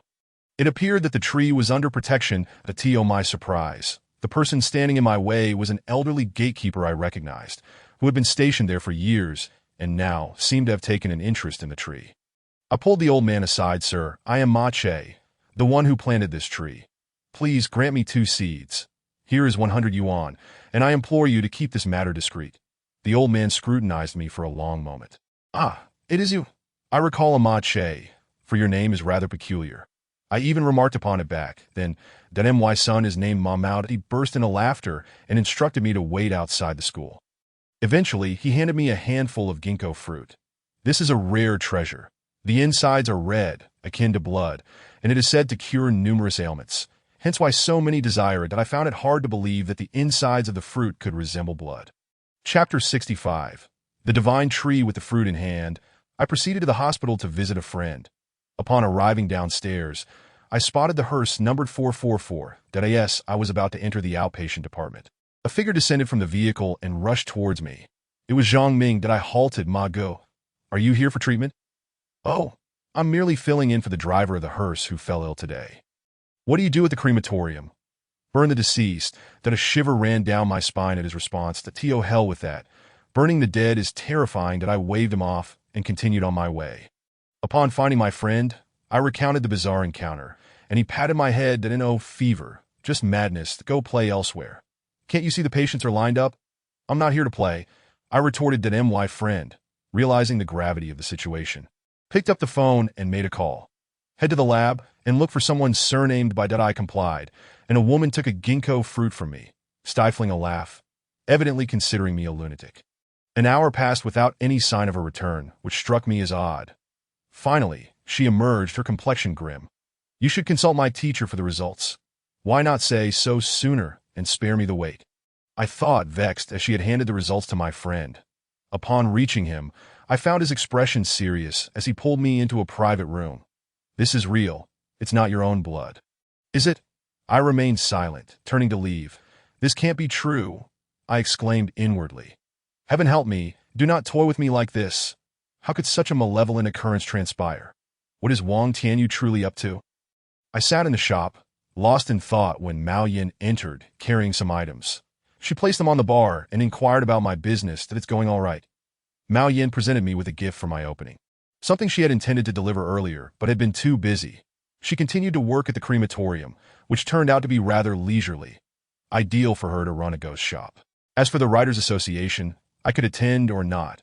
It mattered little to me that I, as a non-resident member, completing the annual tasks assigned sufficed. Mao Yin seemed to be returning to normalcy, that I noted her uplifted spirits as she departed.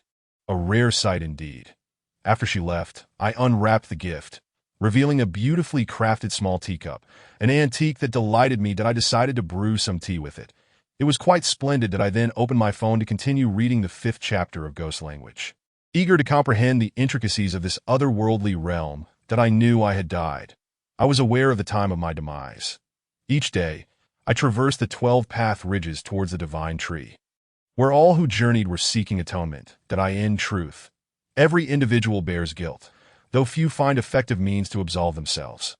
Only the guiltless may ascend to paradise, yet how many truly reach that heavenly abode? It is another splendid realm altogether that I visited daily, initially unaware that I was seeking atonement, until the divine tree bestowed a hint upon me that it was only when I learned of my impending death in 3 days that I realized my sins had been expunged, and my virtuous deeds had accumulated, granting me passage to heaven. However, I had not anticipated that a makeup artist, whose beauty was transcendent, would lead me into the underworld with a mere thought. This segment of my experience unfolded like fragments of life itself. I understood the divine tree to be a mere symbol of hope, a place where one ties red cloth and makes a wish, that I had not considered that visiting the divine tree was akin to a pilgrimage. Akin to the saints, a means of seeking redemption. This was a revelation I had not foreseen, that as for the divine tree, whether I believed or not was a matter of personal conviction, that a wildfire had revealed to me the spirit of the divine tree. When the flames reached it, they ceased, sparing the surrounding forest. People claimed that the trees behind the divine tree were its descendants, that it had quelled the fire. Perhaps there was truth in that. Yet, the final thought of a person can plunge one from paradise into hell. Indeed, how fleeting is a human's thought!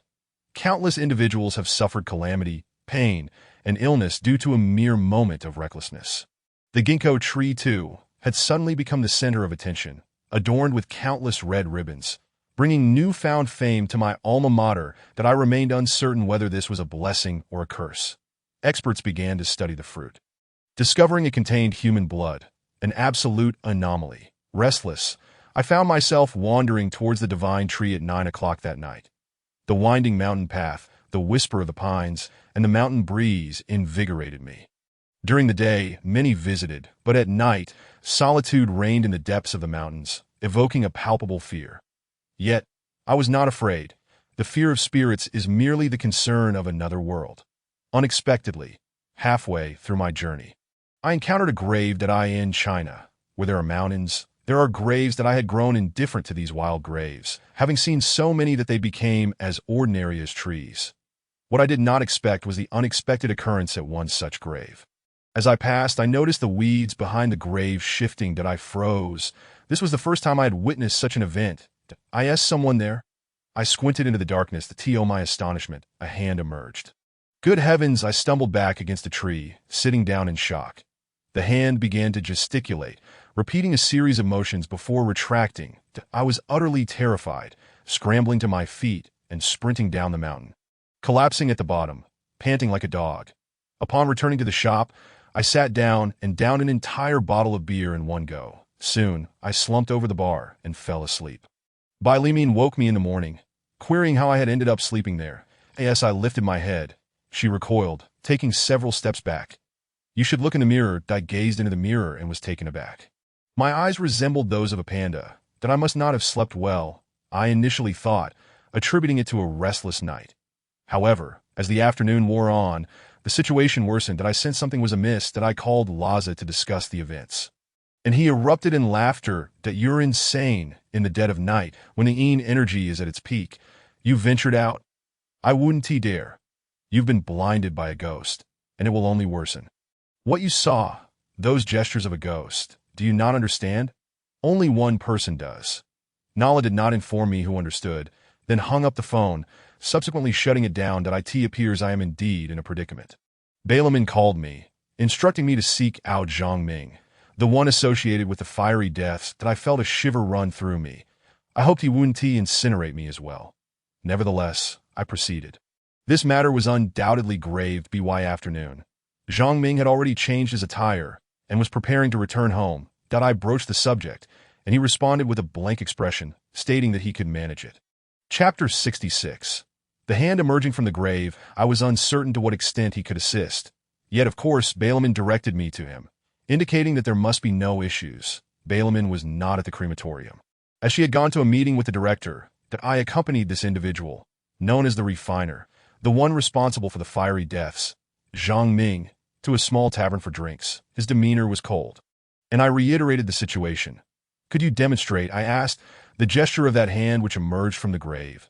The hand, once again, gestured several times, and I memorized it that I mimicked the gesture, then turned to Zhang Ming. After a lengthy contemplation, he remarked, "You have encountered a true ghost. This is a reality you face, distinct from the spirits you meet in the underworld. How is it different? What the hell is the distinction? They are all dead, those in the netherworld and those in the realm of the living. This individual is neither fully dead nor alive, caught in the limbo of reincarnation, unable to progress," Zhang Ming explained. "It is indeed a troubling situation. It is akin to being ensnared in a nightmare. What am I to do?" I inquired, feeling overwhelmed. "You must drive a spirit vehicle to retrieve this half-ghostly individual and escort him to the gates of hell." "What does he gesture?" He instructed, "You must deliver him to the gates of hell because you owe him." That grave lacked a tombstone, yet it appeared freshly buried, not long ago. How have I incurred a debt to him? "Who is this son of a gun?" "I know not that I am unaware of whom you owe," he replied, "and the location of the gates of hell. There are countless, but whether you can find them is uncertain. It seems Zhang Ming possesses knowledge. Could you assist me in locating one?" I requested. Zhang Ming hesitated momentarily. "Let me ponder this matter." His demeanor was peculiar. He stood and departed, perhaps a consequence of the grim nature of his work. Engaging in such a profession surely produces psychological issues. It is a deadly vocation. Returning to the spirit shop, I glanced across at the bar, wondering what tricks Wang Tianyu might conjure.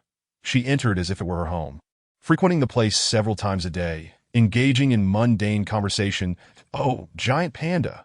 she exclaimed, laughing to the point of crouching down, that I donned my sunglasses, feeling a strange sensation. "What have you done?" "Encounter a ghost." I remained silent, observing her. "All right, let us have a couple of drinks." Wang Tianyu placed beers on the bar and poured them. "Did I drink beer?" "Wang Tianyu, what do you wish to accomplish? You were once so simple, yet now you have become complex." "Brother, to speak frankly, I am also engaged in a similar line of work. It is quite delightful, filled with surprises each day, that I pursue this out of passion. It is the only thrill I find now." "A profession of eternal damnation," she remarked. "That is how I feel. I truly do not wish to engage, yet there are those who yearn for it." Balaman returned, and Wang Tianyu whispered, "Your princess has returned. I shall take my leave." She stood, waved at Balaman, and sauntered away, her movements deliberate, her hips swaying. "Wretched creature," Balaman muttered, causing me to laugh heartily. "You are quite bothersome. Even in such circumstances, you manage to find humor." "I do not intend to. It is simply perplexing that since the incident with Ma Mao, I have been encountering ghostly matters daily. This is not of my choosing. Debts from a past life must eventually be settled." "Truly unfortunate," I sighed. Balaman indicated that after 9 in the evening, we would transport that half-ghostly individual to the gates of hell. "Who is he? What do I owe him?" "You shall discover it in due course." I remained oblivious to any debts I owed. 89. We set off, driving toward the divine tree that a rugged mountain path led the way, though it was treacherous. Upon arriving at the grave, we exited the vehicle and surveyed the site. I shook my head that a hand emerged, followed slowly by a figure crawling out. To my astonishment, it was Lou, a classmate from my second year of high school. This fool, Lou, with his petty grievances, resembled a faux woman. His pallid visage bore the countenance of a ghost. "How did you die?" I inquired incredulously. That my phone fell into the river. I went to retrieve it and drowned. Such foolishness. Over a phone. He perished. Even if he retrieved it, it would be of no use. How absurd. "What do I owe you?" "A bottle of cola. You promised to buy it and repay me later, yet you never did." I nearly fell to my knees, prepared to offer multiple blows to Lou. "Damn you," Balaam turned, laughing heartily. "Spare the chatter. I am taking you to the gates of hell to fulfill your role as a miser." Lou climbed into the back seat, remaining silent. Best to keep it that way. Till we arrived at the crematorium, entering the morgue, where a locked door awaited. This was the gates of hell. The door to the morgue was indeed such, where the deceased would pass through to the underworld 3 days post-mortem. However, it had never been opened, and this half-ghostly fellow required the door to be unlocked to proceed. This was a perilous endeavor.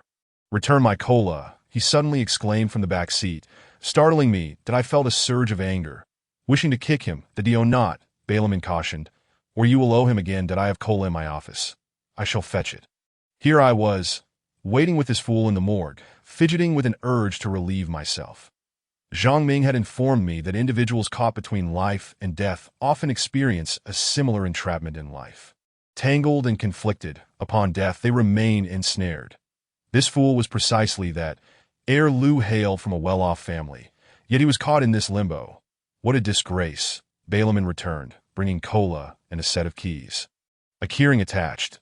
She handed the cola to Lou, who gulped it down in one go, nearly choking. Before finally burping as if releasing gas, he clutched the empty bottle tightly, declaring it could still be sold for money.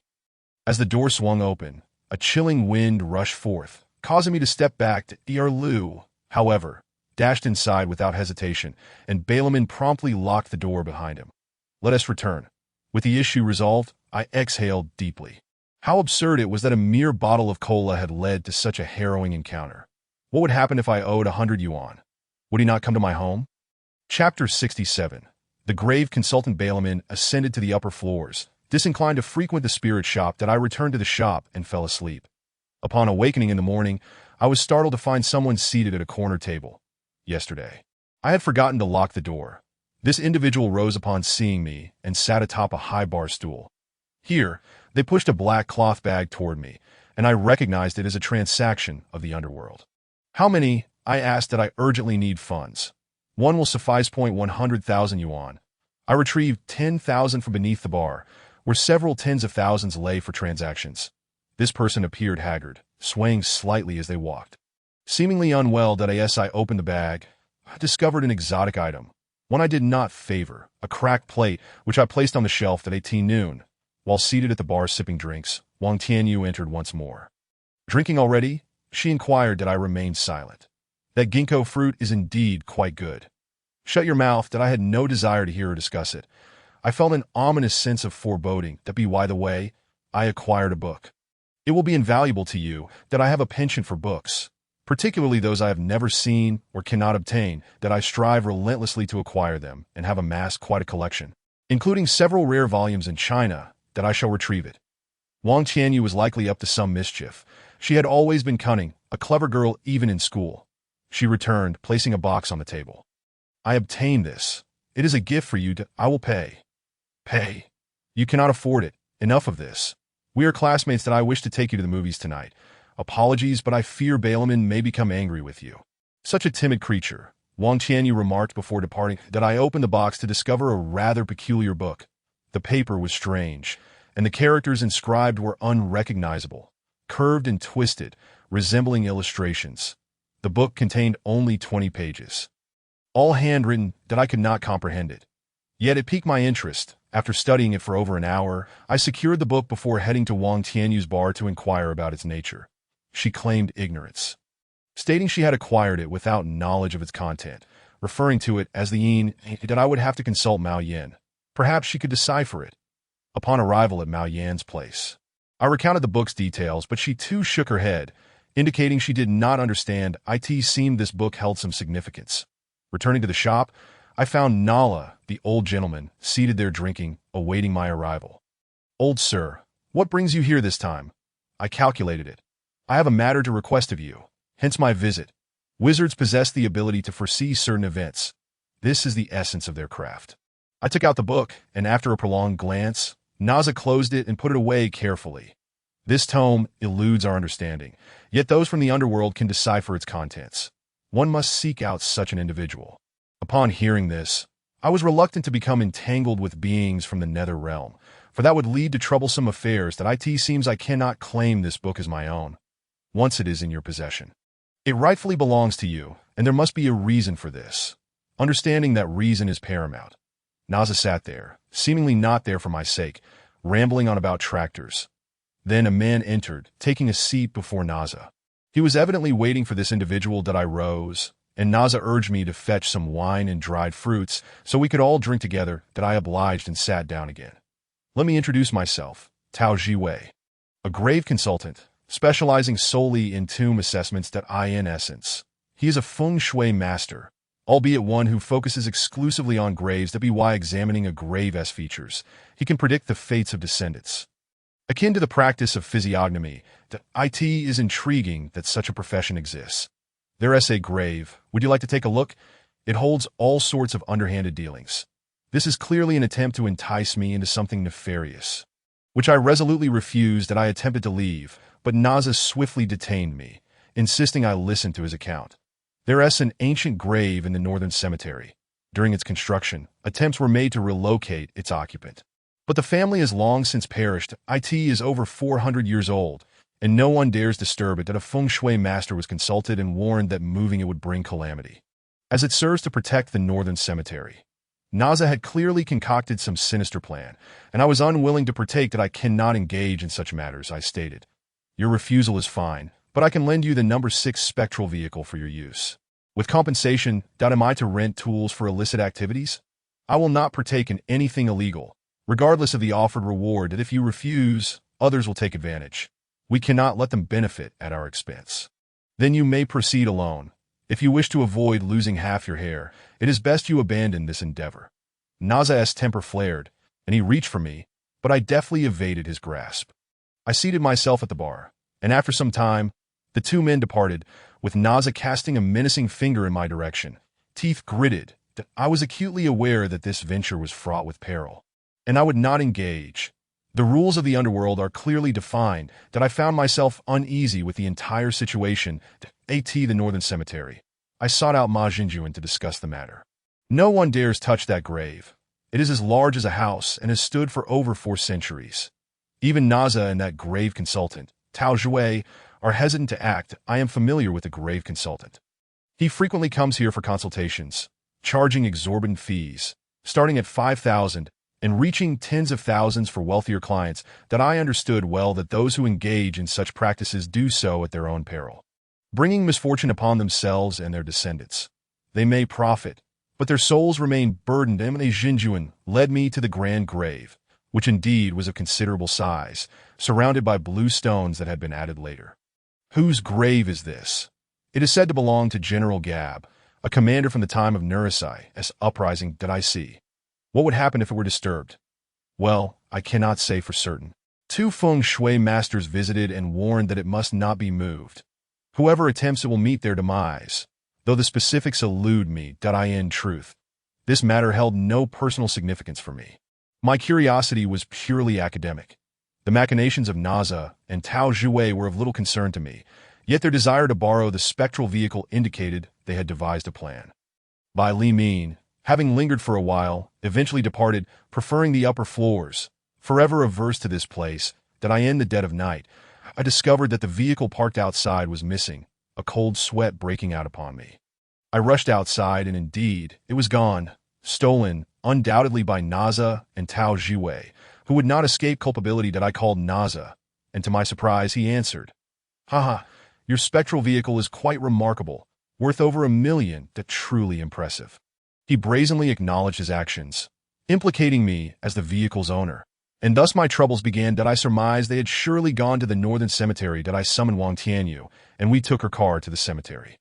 Upon entering, I roused Ma Jinjuan, who claimed no vehicles had entered. That I settled into wait. They were bound to arrive.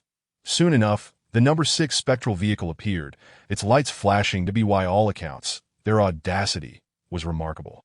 I stood in the road with a stick, while Ma Jinjuan observed.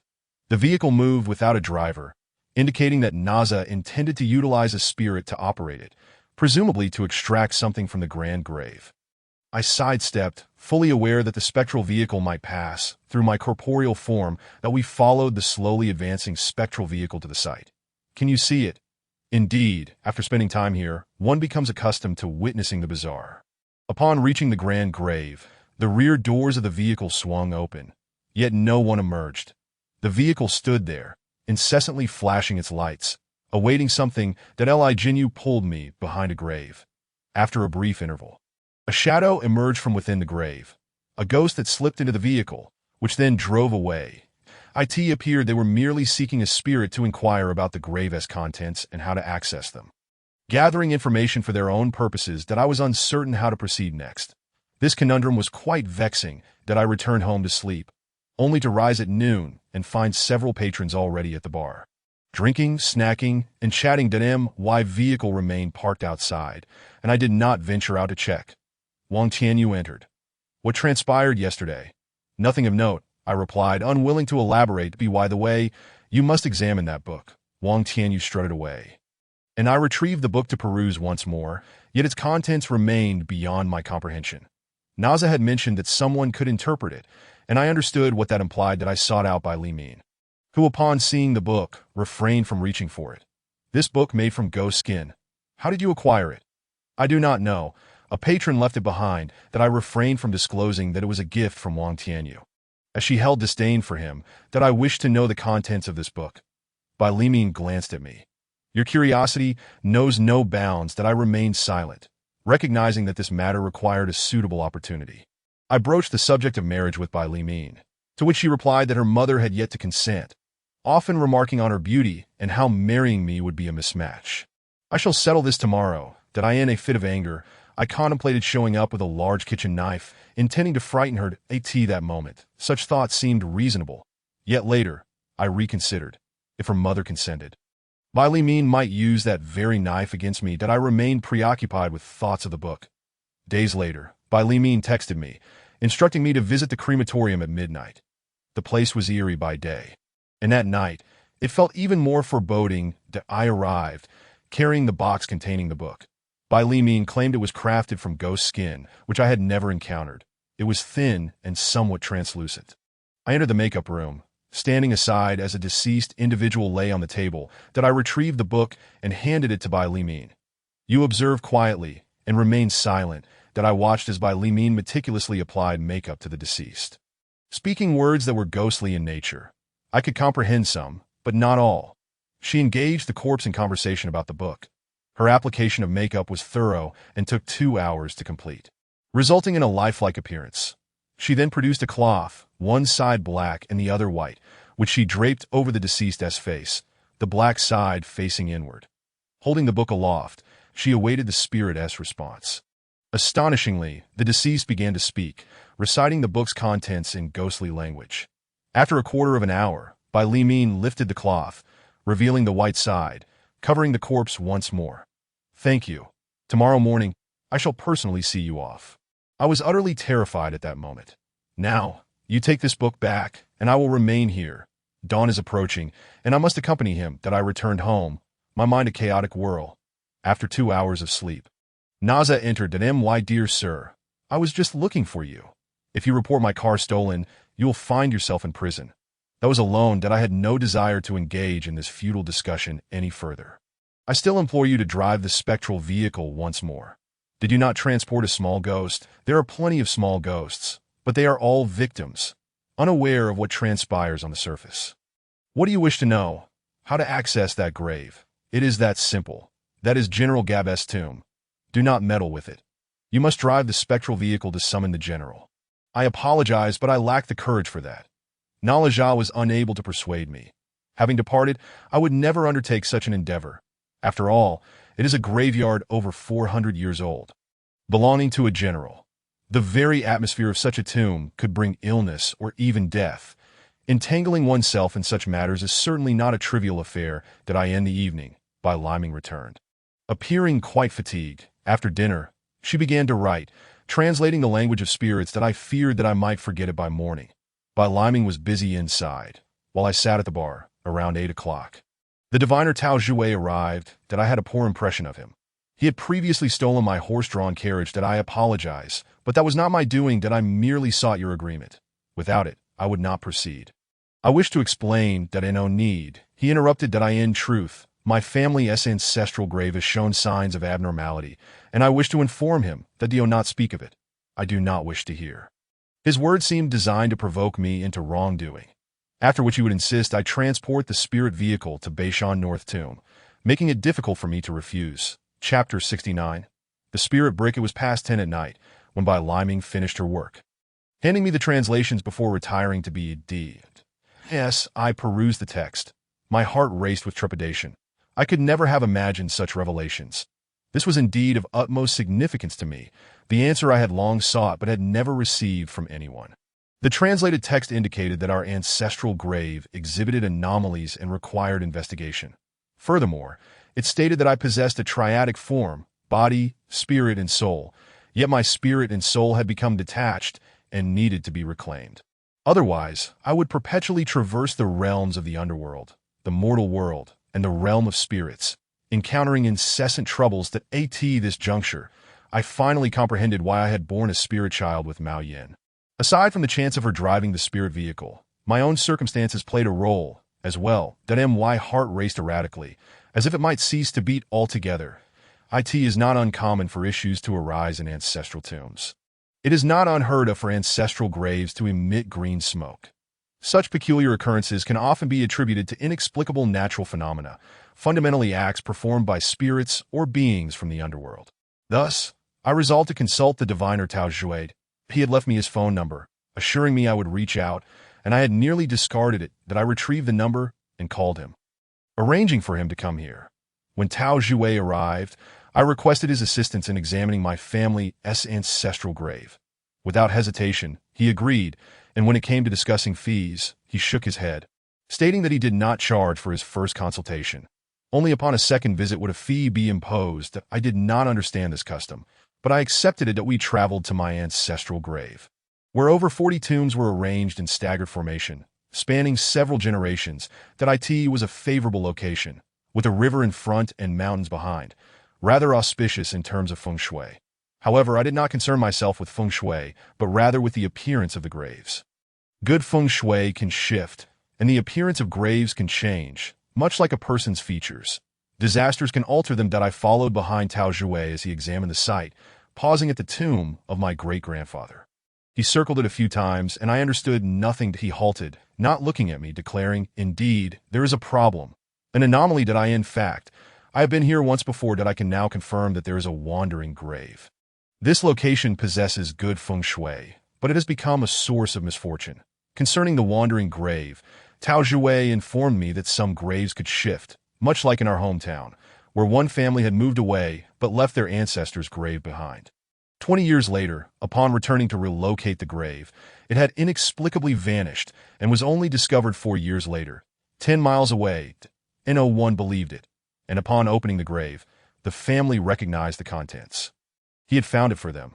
Such occurrences have indeed transpired, and I had once experienced a similar situation. A family searching for a grave that had simply disappeared, buried among 3 trees. They assumed heavy rains had washed it away and began to dig, but found nothing. This incident had always perplexed me. What should we do? I inquired. Excavate this wandering grave and relocate it 20 miles away, using spirit bricks to cover the grave. Then it will be resolved. Spirit bricks are simply the bricks used for graves. That I regarded the diviner, and I felt compelled to believe this was indeed true. Thus, I resolved to unearth the grave. The following day, I enlisted 2 laborers, wishing to keep this matter from my relatives, for if they were to find out, complications would arise, leading to potential conflict. After digging 4 feet deep beneath my ancestor's coffin, I discovered another coffin below. I had it unearthed and hoisted up, burying it again, instructing the two laborers to carry the coffin deep into the mountains. After more than 2 hours, I felt it was sufficient. I instructed them to stop, dig a pit, place the coffin inside, and then leave, that I would take care of the burial myself, for I harbored a desire to see whose coffin it truly was. That I pried open the coffin, revealing skeletal remains. The coffin itself appeared ancient, crafted from a durable wood resistant to water, a fine material. Those who could afford such quality were not ordinary folk. Alongside the bones lay an object of burial. I extracted it, a smoking pipe, a common item in northeast China. Yet this one was remarkable. The bowl was made of bone, and the stem was pure, transparent jade, though only the length of a palm. It was indeed extraordinary. I placed it in my pocket, my compensation, and buried the coffin, covering it with spirit bricks. Regarding the occurrence of such events, I found myself at a loss for words. Upon returning to the shop, I fiddled with the smoking pipe. Truth be told, I found it quite appealing. Such items are not uncommon in Liaobei, yet this exquisite craftsmanship is indeed rare. The jade stem was remarkable, though I am not an expert on jade. I sensed it was of high quality. I was absorbed in my thoughts. Bai Liming returned, adorned in a new outfit, looking beautiful. That I approached her to embrace her, but she pushed me away, calling me clingy. Bai Liming sat at the bar, poured herself a glass of water, and upon finishing, noticed the smoking pipe. She picked it up, examining it for quite some time. "Where did this come from?" she inquired, her tone slightly off. I glanced at her, noticing a hint of tension in her expression. That I sat down and recounted the events. "Do you know to whom this smoking pipe belonged?" I shook my head. That it belonged to Lung Jelly. I felt a jolt of realization. Lung Jelly was a prominent figure, a deputy general to Nurasai. This item seemed to have been passed down from the Lung family. Bai Liming pointed to the pipe, where indeed the character for Lung was inscribed. This pipe, crafted from the bone of an animal, was as hard as steel, and the jade stem was made from a single piece of mutton fat jade. With immeasurable value, I was utterly astonished to have acquired such a treasure. It felt as though it had been worth the effort. Descendants of the Lung family had been searching for Lung Jelly's grave, which had wandered away. Originally, the Lung family's ancestral grave was within the mausoleum. Yet Lung Jelly was buried outside of it for reasons unknown. Are there descendants of the Lung family? I pondered, realizing the trouble I had inadvertently stirred. If they discovered I had relocated their ancestor's grave and covered it with spirit bricks, it would be a miracle if I were not buried in return. Sweat began to bead on my forehead. Chapter 70. The smoking pipe, and thus calamity approached. Tao Jue, the diviner, had not stated otherwise, claiming there were no descendants of the grave. Their family line had been severed. Surely, he must have misjudged or acted with intent. Lung Jelly must have belonged to an extensive family. The fact that he was not interred within the mausoleum surely held significance. That to have a grave wander away for miles upon miles is indeed rare. I visited the city archives, where I had a friend, and inquired about Lung Jelly. There were indeed individuals dedicated to researching this very subject. Lung Jelly had fallen ill and passed away that winter after a significant victory at Dalian. In the 8th year of Tianzong, 1634, in January, nearly 4 centuries ago. Thus, it appeared that Lung Jelly's descendants still existed. The Lung family, comprising Lung Feng, Lung Shui, Lung Shui, and Lung Bing, had 4 major branches in Liaobei, each with nearly 100 members, intertwining with one another. Annually, over 300 individuals gathered for ancestral rites, which had been widely reported. That it seemed I had indeed entangled myself in a great misfortune. I discussed this matter with Bai Liming, proposing we remove the spirit bricks, allowing the wandering grave to choose its own resting place. Otherwise, if the Lung family were to learn of my actions, it would likely cost me more than just my life. That I had unwittingly invited an unnecessary calamity upon myself. That I ceased venturing outside, remaining within the shop, diligently avoiding any dealings of a spectral nature. After the spirit bricks were removed from Lung Jelly's grave, it truly vanished 7 days later. I could only hope it would not return to our ancestral grave. Late in the night, I was awakened by a flash of light. Peering out the window, I observed my spirit vehicle number 6 shimmering. The sign transformed to read spirit vehicle number 6. That I noticed what appeared to be a figure seated in the back. That I surmised that this was not a living person, but rather an entity from the underworld. Akin to hailing a cab, that I opened the door and stepped outside, pulling the carriage door open. And indeed, there sat an entity from the underworld. Apologies, but you should seek another vehicle. I am currently unavailable. I closed the car door and turned back to my room. The person from the underworld was surprisingly reasonable. After a while, he got out of the car and left it. I shook my head. The realms of yin and yang are truly not amusing. The human form consists of three aspects: the body, the spirit, and the soul. When two of these aspects are out of alignment, it leads to chaos. In truth, humans are an amalgamation of yin, yang, and soul. When these elements are separated, one loses their sense of reason. Those with mental disturbances have souls that have departed the body, while those suffering from severe physical ailments have their yang essence detached. Those who have passed away experience the absence of yin. That I have come to understand this clearly. The reason I am alive now is solely due to my yang essence, living in a state akin to a grand dream. The Cold family has indeed come seeking me. Cold Wind, a man who truly resembles a chilling breeze, instilled genuine fear in me. He arrived in the afternoon and took a seat at the bar. "Is this a horse-drawn carriage?" he inquired. "Yes, I am the carriage. That I am Cold Wind." Upon hearing the name Cold Wind, I felt as if I had been pierced by a frigid gust of winter, causing me to shiver involuntarily. That moment, it was best to remain silent, observing and listening to the other party, in order to glean more information and assess whether my life was in jeopardy. Cold Wind was evidently not a petty man. He exuded an air of grandeur. "Mr. Carriage, you possess a vehicle that I believe you can assist me." His mention of the vehicle took me by surprise, indicating he was aware of the spirit carriage's significance. I remained taciturn. "Mr. Ma, could you help me locate someone? Of course, I will compensate you appropriately. That I do not seek anyone to." "Oh, I see.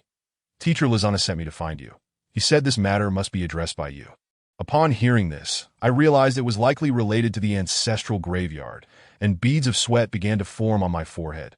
Finding graves, traversing them, and using the spirit carriage to escort souls back is essential for peace. I was already aware of this. The spirit carriage primarily serves to return souls home. That I'm afraid I cannot assist with that. Perhaps I was too abrupt. Allow me to summon Teacher Lizana. Cold Wind made a phone call. That I listened. This man was reasonable, yet he also had an air of arrogance that I found distasteful. The call ended, and after some pleasantries, he hung up. Teacher Lizana arrived half an hour later, and I decided to step out for a bit and return in 30 minutes. Cold Wind departed, and I was left feeling apprehensive. Lizana arrived, and I immediately grasped his clothing. "Are you out of your mind? I'll make you pay for this." Lizana wriggled free. "This is merely a business introduction." However, Lizana had no intention of merely introducing business. He certainly had ulterior motives and was always looking to swindle someone. I sat at the bar, sipping beer while Lizana watched me from across the counter. Cold Wind returned, and the two conversed for a long time before Cold Wind left. Lizana turned to me and said, "This is a lucrative deal. You know the Cold family is wealthy. How much do you wish for?"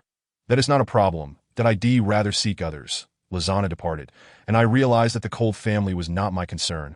They were still unaware of the matter, which frightened me greatly. That I knew that Lizana would undoubtedly stir up trouble, especially since the grave-digging individual Tao Zhuwei had a peculiar relationship with him. How could he not speak of it? If he did, Lizana would surely exploit the situation. However, as it stood, Lizana seemed oblivious. Unexpectedly, 3 days later, Cold Wind returned, stating that Zhang Zhun had initially agreed, but had changed his mind midway, regardless of the compensation offered. Such an unforeseen twist left me puzzled. What trouble could Zhang Zhun have encountered? "May I take some time to consider?" Cold Wind nodded and pushed a neatly wrapped package towards me. "A gift to welcome you. I was quite rushed on my first visit." After he left, I opened the box, revealing a Rolex. Clearly a man of substantial means, that I couldn't accept it, placing it back in the box to return when he next came. It felt somewhat ostentatious. Yet perhaps such a heavy gift meant little to him. It did not leave a favorable impression on me. That I called Zhang Zhun, who was at the Wanderer, and I made my way there. He was speaking with Mao Yin, and as I entered, Mao Yin waved me inside before leaving. "Brother Ma, I must apologize. I cannot take on that business," Zhang Zhun stated directly. "What is the reason?"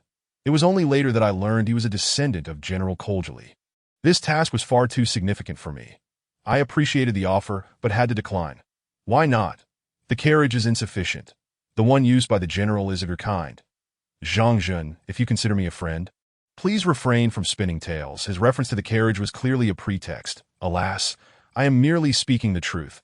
This involves souls from graveyards. The spirit carriage can locate graves, but returning a soul to the tomb is not a trivial matter. If the General S spirit does not board the carriage, I cannot retrieve it, that I am well aware of my limitations. I truly cannot manage this, that if the General is displeased, my spirit carriage may not return. Zhang Jin's words began to make sense, albeit not entirely clear. What exactly was going on? Could you elaborate further? The spirit carriage, to be frank, operates on fate. It can only be driven when the time is right. You can see it, while ordinary people cannot. Returning souls is not the privilege of all spirit carriages. Yours is capable of such because it is a superior model compared to ordinary ones. Goodness, the underworld is rife with complications, so this means I must undertake the task. Brother Ma, the Cold family is quite particular that I cannot take this on, yet they have already given me half the payment as a token for my efforts. Therefore, this job is worth pursuing. The Cold family may be affluent, but that does not imply I am fit to undertake this task, that I felt a pang of guilt, with 80,000 in debts. I had only repaid a fraction, that my account held the royalties from ghost language, which I had refrained from touching, as by Li Min had advised me to leave it be that I, too, desired wealth, yet some money is earned through perilous means. And fortune earned without safety is folly. Upon returning to the shop, Bai Li Min mentioned she was home and reminded me to stay safe. She was not fond of the place, and I held no grudge against her. I contemplated that cold wind would surely come seeking me again, as there were no other spirit carriages capable of bringing General Koljali back. Could the souls truly return home? For someone of General Koljali's stature, his spirit would not dissipate easily. For millennia, the concepts of wandering graves and traversing them exist for a reason. Only individuals of such significance can control their essence and find a favorable resting place, akin to their home. While alive, they can dictate their surroundings, and even in death, the General maintains his dignity.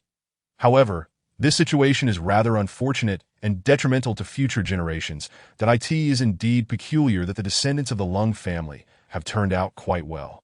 Possessing both wealth and influence, that I find myself in a quandary about whether to agree to this matter or not. It is quite perplexing. Regardless, this issue is not easily resolved, nor is it particularly enjoyable. My greatest concern is that the matter of the grave offerings might be discovered, which would undoubtedly lead to unfavorable consequences, that if La Jia becomes aware of this, how could he possibly refrain from divulging it? His knowledge of this situation truly instills fear within me. Should he speak of it, the Lung family would certainly seek to cause me trouble. Instead of Lung Feng, it is Lung Shui who has arrived, a beautiful young woman who walks in. And I watch as she approaches and smiles at me, that this ma go. I am Lung Shui. I am momentarily taken aback. Instead of Lung Feng, it is Lung Shui who has come, a girl as clever as ice and snow. What brings you here? I inquired that my brother, Lung Feng, mentioned something to me that we too wish to bring our ancestor back home, that we have searched for many years without success, and our elder said only you could assist us. We do not wish to impose upon you, but we are truly out of options. Today, I come to be forthright. The 800,000 external debts you owe, our Lung family will help you repay. And we will also provide you with a villa. Such a substantial offer is undeniably tempting. I doubt many could boastfully decline it, that if I were to acquire a villa, then Bai Li Min's mother would surely consent to our union. Of course, I understand her perspective. Who desires their child to suffer? I close my eyes. To be honest, I am genuinely swayed. Yet, what consequences might ensue? I am uncertain. Bringing the General's spirit back, I have previously pressed down upon the offerings of the deceased and taken his smoking pipe. This suggests complications that no, I cannot proceed with this. Lung Shui stares at me, obviously taken aback by my refusal. After a lengthy silence, she asks, Ma Laoshi, do you have some reservations? I shake my head that I apologize, Miss Lung. But you must seek someone else for this matter. I shall not partake. Lung Shui utters an apology and leaves, visibly disappointed. Once she departs, I head to the northern tomb, believing Ma Jinjuan to be someone with whom I could forge a friendship. Some individuals reveal themselves as friends at first glance, and Ma Jinjuan is precisely the kind of person that I arrive, bringing along wine and dishes, as I know it is inconvenient to prepare them atop the northern mountain. Upon my arrival, I find Ma Jinjuan engrossed in watching television, that I sit down to drink and discuss the matter, though I refrain from mentioning the details of the grave offerings and the smoking pipe. feeling akin to a thief. If it had not been for General Lung's seeking fortune at my family's ancestral grave, I would not be in this predicament. After listening to my account, Ma Jinjuan ponders for a moment before saying, I ought to call Ma Ming. I am taken aback. Brother Ma, is that truly wise? You are overthinking this. Perhaps I am indeed overthinking it. A Ming arrives driving a car, and upon seeing me, he smiles. Ma Go, what is the matter? It concerns the Lung family, Ma Jinjuan replies, raising his glass, that I find myself having consumed a bit too much. The Lung family is quite prominent. Lung Shui and I are classmates and close friends. It appears Ma Jinjuan had sought out Ma Ming for this reason. What do you wish to inquire about? Ma Ming asks innocently. That I exchange a glance with Ma Jinjuan before explaining the situation. Ma Ming studies me intently. The ancestor of the Lung family is enshrined there, and Lung Shui has shared much with me. The grave of General Lung is not located within the mausoleum. The Lung family possesses a tomb that still has guardians watching over it. There are several reasons why General Lung's remains were not interred in the mausoleum. His grave has been lost for over a century, a matter that has long troubled their family. A Ming elaborates extensively, providing me with insight into the Lung family. It appears that locating this lost grave is imperative. General Lung's remains were not placed in the mausoleum due to the suddenness of his passing. The mausoleum was constructed 3 years later, and when they attempted to move the grave, it had simply vanished. For over 300 years, it has remained undiscovered, and this is the underlying reason. Should I assist the Lung family? That day, upon returning to the shop from the northern tomb, I fell asleep. This matter requires serious contemplation. A misstep could lead to complications, while a successful resolution would render all else trivial. This is a matter of great consequence. Ultimately, I decided to proceed with this task when Ma Ming and Lung Shui came to invite me for Western cuisine. Lung Shui is a kind-hearted girl, and I feel compelled to help. Recognizing the generosity and benevolence of the Lung family, that a solid upbringing and education are evident in a person's demeanor, and Lung Shui exemplifies this. Agreeing to this undertaking brings a weight of pressure upon me.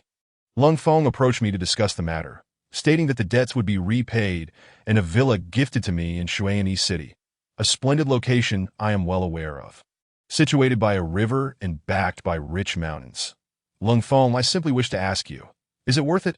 Of course, for the sake of our ancestor, our family has searched for over 300 years. I feel guilty for having taken the smoking pipe and pressed down on the offerings. This is a burden I cannot shake, that I resolve to disclose everything, for otherwise, La Jia would continuously bring it up, and that would not be amusing at all. After expressing my thoughts, I observe Lung Feng. He appears somewhat disordered. I will step outside for a moment, that I need to process this situation, or perhaps consult with the Lung family. I retrieve the smoking pipe and place it on the bar. Half an hour later, Lung Feng returns, smiling at me. I, too, was caught off guard. I did not fully comprehend this unusual situation at first. Yet, it has come to pass that I trust you. After all, the ancestor has bestowed fortune and misfortune upon your Ma family. The matter of the grave offerings is behind us. As for the smoking pipe, you may keep it as compensation. Additionally, the original terms we agreed upon remain unchanged. I am momentarily stunned that we shall become brothers. Lung Feng's generosity makes me feel diminutive. However, I remain wary. This could be a ruse. If, after the deed is done, he were to turn against me, it would be quite the predicament. The age-old saying of wealth without benevolence resonates in my mind. I must tread carefully. Yet upon reflection, the wealth of the Lung family is not of the ostentatious kind. It is a different sort altogether. There are distinctions among the wealthy. Some flaunt their riches, while others remain low-key and benevolent. One cannot view the world through a singular lens. 3 days later, in the dead of night, I set out on the Yinling vehicle. That in truth, I am uncertain of the route. Once I leave the urban area, the vehicle operates autonomously. This is one of its abilities, of which I have long been aware. I pay it no mind, watching as it navigates. When the lights flicker, I recognize we are nearing our destination, which turns out to be the Northern Mountains' northern tomb, the very place where General Lung's grave has been lost. It is indeed a location of significance. The Northern Mountains' northern tomb is renowned throughout the Northeast for its exceptional feng shui. That Jinjuan steps out as I park, and I relay the situation. No worries, brother, that I shall wait for you here. I reboard the vehicle, which resumes its journey westward. Upon reaching a dead end, it halts and flashes its lights at a grave. Lung Feng and I disembark. Brother Ma, I feel quite anxious. I have never encountered such a scenario, and no worries. We are here to bring your ancestor home, that we stand outside the vehicle, waiting. Moments later, mist begins to rise from the grave. It is said that mist only arises above the graves of officials or those of virtuous character after death, that I observe a figure seated within the vehicle, clad in armor and a helmet. Lung Feng, get in the car that we climb inside, but Lung Feng is unaware of the ancestor seated behind him. At that moment, I realize he cannot see him, that I shall take you to your family's mausoleum. Upon exiting the northern tomb, the vehicle ceases to shimmer. I understand it is my turn to drive. I switch on the headlights. After driving east for over 2 hours, we arrive at the site where Nurhasai first rallied his forces. There lies the ancestral tomb of Nurhasai, and as we approach a mountain, a tomb comes into view that a small house with lights indicates the residence of the tombkeeper. Lung Feng disembarks, hesitating. Brother Ma, are you certain? I can see your ancestor seated behind. He appears. I describe the physical features, having never seen General Lung. Upon hearing my description, Lung Feng stares at me in astonishment. Chapter 73. The heavy dream. The likeness of Lung Feng's ancestor is invisible to outsiders, but he believes me nonetheless. However, I can sense that Lung Feng is not entirely convinced that I retrieve a black cloth from the vehicle, as instructed by Ma Jinjuan, necessary for guiding the spirit. Lung Feng. Hold this end, that I notice Lung Feng becoming increasingly anxious, that I extend the other end towards General Lung, who is reluctant to accept it. You are returning home. You have been away for over 300 years. You are free now, and think of your descendants. They have sought you for 3 centuries. General Lung finally takes hold of it, and I release my grip as he steps out. Lung Feng cannot see General Lung, but can observe the black cloth held in his grasp, which appears suspended in the air. Brother Ma, Lung Feng calls out to me, trembling. Your ancestor is returning home. What is there to fear? I have never experienced this. It is too sinister, and I am afraid. What is a man afraid of? Aren't you rather formidable? The cold wind remains silent, slowly moving forward, leading him back to his own residence. That a tomb is also a house. Indeed, the tomb of Lung Gu is remarkable, featuring 3 compartments, 3 displays, and 3 levels. Such a tomb exists only in this nation. The 3 compartments signify 3 tiers, each higher than the last, with each tier representing a generation. In fact, there are not merely 3 generations. It has been nearly 4 centuries. The lower 4 compartments remain unrenovated due to the terrain. The 3 displays signify unobstructed vistas on 3 sides, while the 3 levels refer to the ancestral lineage of Samping, which is venerated in the southeast, southwest, and northeast, bestowing peace upon the 3. What the 3 forms of peace entail remains unclear. The ancestors of Samping, each bearing distinct representations, occupy the positions of southeast, southwest, and northeast. Standing as tall as 20 meters, one cannot help but acknowledge the rarity of such a majestic tomb. Upon bringing him to that place, he entered the tomb. Whether he returned to the tomb after this excursion depends on the following day. If Lung Ji's remains are not present, it signifies that the endeavor was in vain, that we did not depart. We slept in the house guarding the tomb, awaiting dawn to investigate whether Lung Ji's remains had returned. My spectral vehicle flickered until daybreak. When I awoke, Lung Feng was already up. That we proceeded to the tomb. The side entrance was the tomb gate. Upon opening it, a grand red coffin was displayed in the center, surrounded by numerous burial artifacts. The tomb was indeed constructed with opulence. After the grand coffin was opened, Lung Feng nodded, and I refrained from approaching. This indicated that Lung Gu had returned to the tomb, and I breathed a sigh of relief. That day, Lung Feng was exceedingly joyful, even mentioning Lung Shui, suggesting that since I was unmarried, he would betroth his sister to me. That I replied that I was already involved with someone and was preparing for commitment. Lung Feng smiled, urging me to reconsider. I understood his implication. What sort of family was the Lung family? It was a matter I need not ponder. Everything was simply impossible. Mao Yin called me, stating that he had procured a lucrative job for me that would yield substantial earnings. I ventured to the Wanderer's Bar, where Zhang Zhun emerged, nodded, and said nothing. Upon entering, I noticed the plaque of the number 13 hearse hanging there.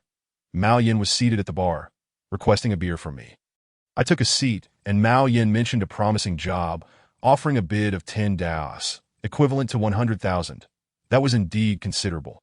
However, I was also aware that such work was far from simple. And earning that sum was no easy feat. I expressed my desire to meet this individual. Shortly thereafter, the person arrived, a rather adaptable woman in her 40s, appearing to have a decent life. She sat down, and Mao Yin suggested we discuss matters. The woman was quite direct. Her daughter had encountered a troubling predicament, remaining in a deep slumber at home for the past half-month. Have you taken her to the hospital? Yes, we went to Beijing, but no cause was determined. However, someone pointed me in your direction that if she is ill, she should go to the hospital. I am not a doctor. The hospital could not ascertain her condition. She simply would not awaken. Isn't this akin to becoming a sleeping beauty? I inquired who suggested seeking me out. The woman glanced at me, then at Mao Yin, who sat at a distance. Are you certain you wish to proceed? She asked, to which she nodded. Then I must see your daughter. The woman escorted me to her home to view her daughter. The girl appeared to be only 18 or 19, her complexion pale. I was uncertain of her condition, but I could enter her dreams. This was not something I desired to undertake. However, to earn the money, I had to proceed that I instructed everyone to leave the room and lay down. Succumbing to slumber, entering the girl's dream was like stepping into a kaleidoscopic realm, a pure dreamscape. Yet, I soon discerned something amiss. The girl's dream was layered, with each layer featuring a version of herself asleep in bed. I felt a shiver. This was a heavy dream. How many layers existed was indiscernible at present. Dreams within dreams do exist, yet this was a heavy dream. Only by reaching the final layer could I awaken her, subsequently rousing her from each layer until the true self lying in bed would finally awaken. Few individuals experience such profound dreams.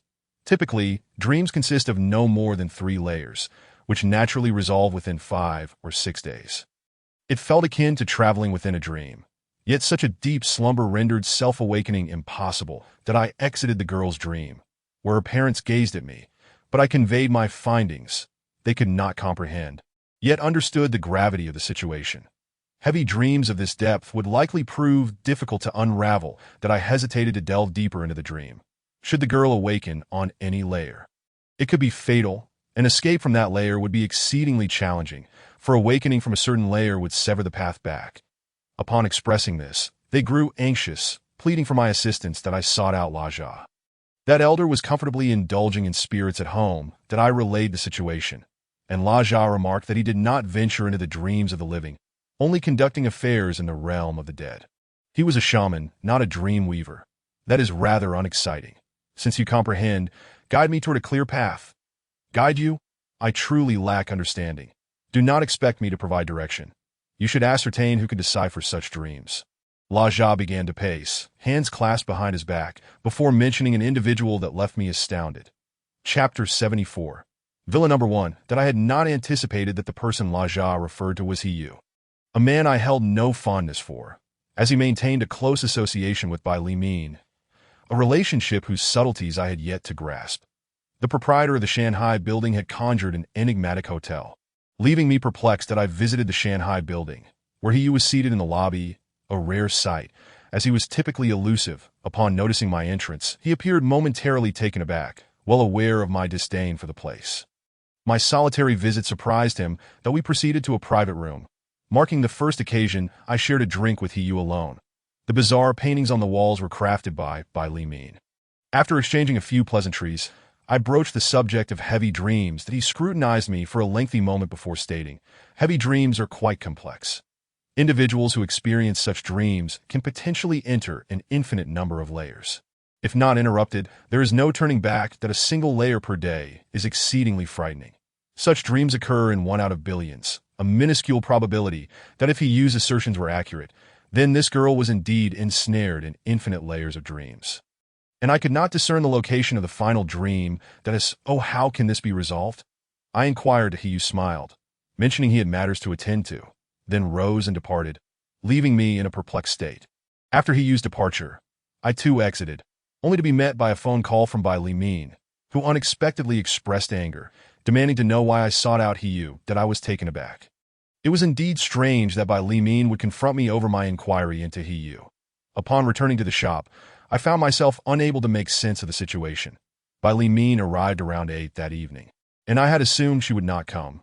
She settled at the bar, gazing at me, that I apologize for today, that it is of no consequence, that I refrained from inquiring why. It was a matter of trust. And I managed to hold back my questions. That aren't you curious about the reason? She asked. That I shook my head, taking her delicate hand in mine. Bai Li Min rested her head on my shoulder, lost in thought. I needed to speak with Bai Li Min's mother regarding this matter.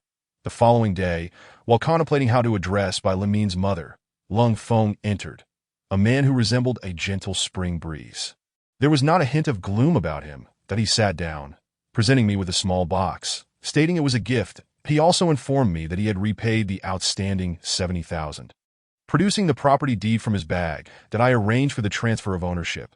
The villa is located at N01. Then I took my leave. Nan Boen, a villa district, is home to the affluent, elegantly situated beside a river. The surface of the river is adorned with floating gardens, creating a breathtaking scene. Though I initially did not desire this life, I am but a man, not a donkey, and thus I ultimately accepted it. My grandfather's legacy has ushered in this blissful existence.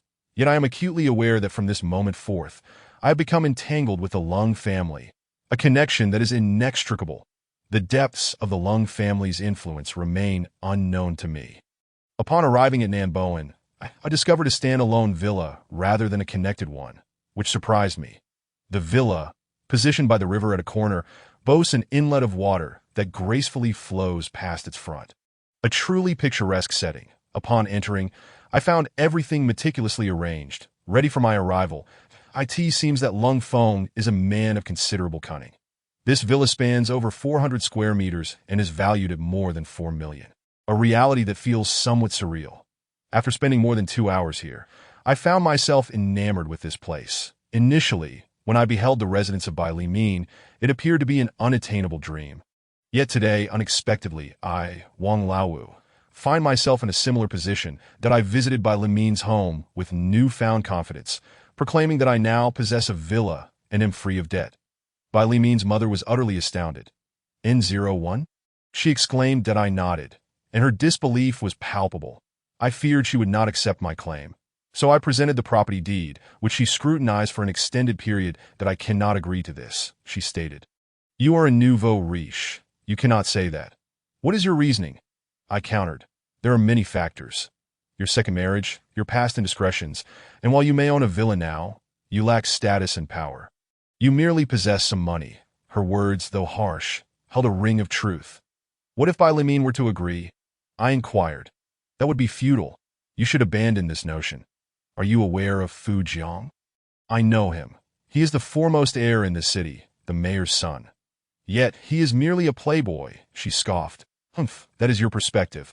He graduated from Cambridge in the United States, possesses talent and knowledge. I was taken aback, witnessing the refined Lung Feng lose his temper. You are too callous. Tell me the method, and I shall take action. Lung Feng glared at me for a prolonged moment. Then return home. I will send the details to your phone. That I need to contemplate this. It is not a simple matter. If anything goes awry, do not seek me out. Leaving Lung Feng's room felt like exiting from a realm of despair.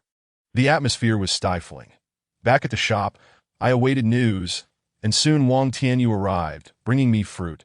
She lingered briefly before departing, her perpetual cheerfulness a stark reminder of her affluent background. Once Wang Tianyu had left, I called her back. Brother Ma, what is it? I wish to inquire about Fu Jiang. Fu Jiang graduated from Cambridge in the United States, is 28 years old, the chairman of a wealthy company, single, stands at 6 feet tall, and possesses striking looks. He is of upright character, having built his fortune independently, despite being the mayor's son, but he has been in 4 relationships, the longest lasting 3 months, the shortest just 1 week. That I was astonished by Wang Tianyu's extensive knowledge of Fu Jiang. How do you know so much about him? I was his second partner. We spent half a year together before parting ways. Why? I cannot tolerate the American way of doing things. It simply did not work for me. This revelation was utterly unexpected. I had not anticipated such a backstory. It is quite normal. My father is wealthy, and we were well matched. That I now realized that Fu Jiang was not the frivolous playboy I had imagined. As darkness descended, Lung Feng finally sent the text message. That I read it, feeling disoriented. Enter the dream on a hearse, descending layer by layer until reaching the final dream, awakening the individual, calling out layer by layer until the final form is reached. The concept of entering a dream via a hearse seems simplistic, yet Lung Feng insisted that I keep my phone on. Could it truly connect in a dream? This was an untested hypothesis. Lung Feng had not disclosed this to Bai Li Min, for she remained unperturbed. Were she to learn of it, her temper would surely flare. That I sensed that Bai Li Min had been acting strangely, her previously gentle demeanor shifting to something less amiable. The idea of entering a dream using a hearse was perplexing. I found it difficult to trust Lung Feng. That it seemed plausible that he harbored feelings for Bai Li Min. Otherwise, he would not be so invested. If this were the case, Lung Feng's plan might involve leading me to my demise within the girl's dream. This thought sent a shiver down my spine. That I contacted the elder, La Jia, to discuss the matter. After a lengthy pause, he agreed to come over. When he arrived, I had already arranged for food and drink. Knowing his fondness for a good drink, we drank. La Jia remarked that he found the situation quite peculiar. Entering a dream using a hearse seemed implausible. Thus, you will guide me into the dream, and I shall resolve any issues that arise. That I have never facilitated another's entry into a dream. I cannot foresee what complications may ensue. Yet, I resolved to proceed.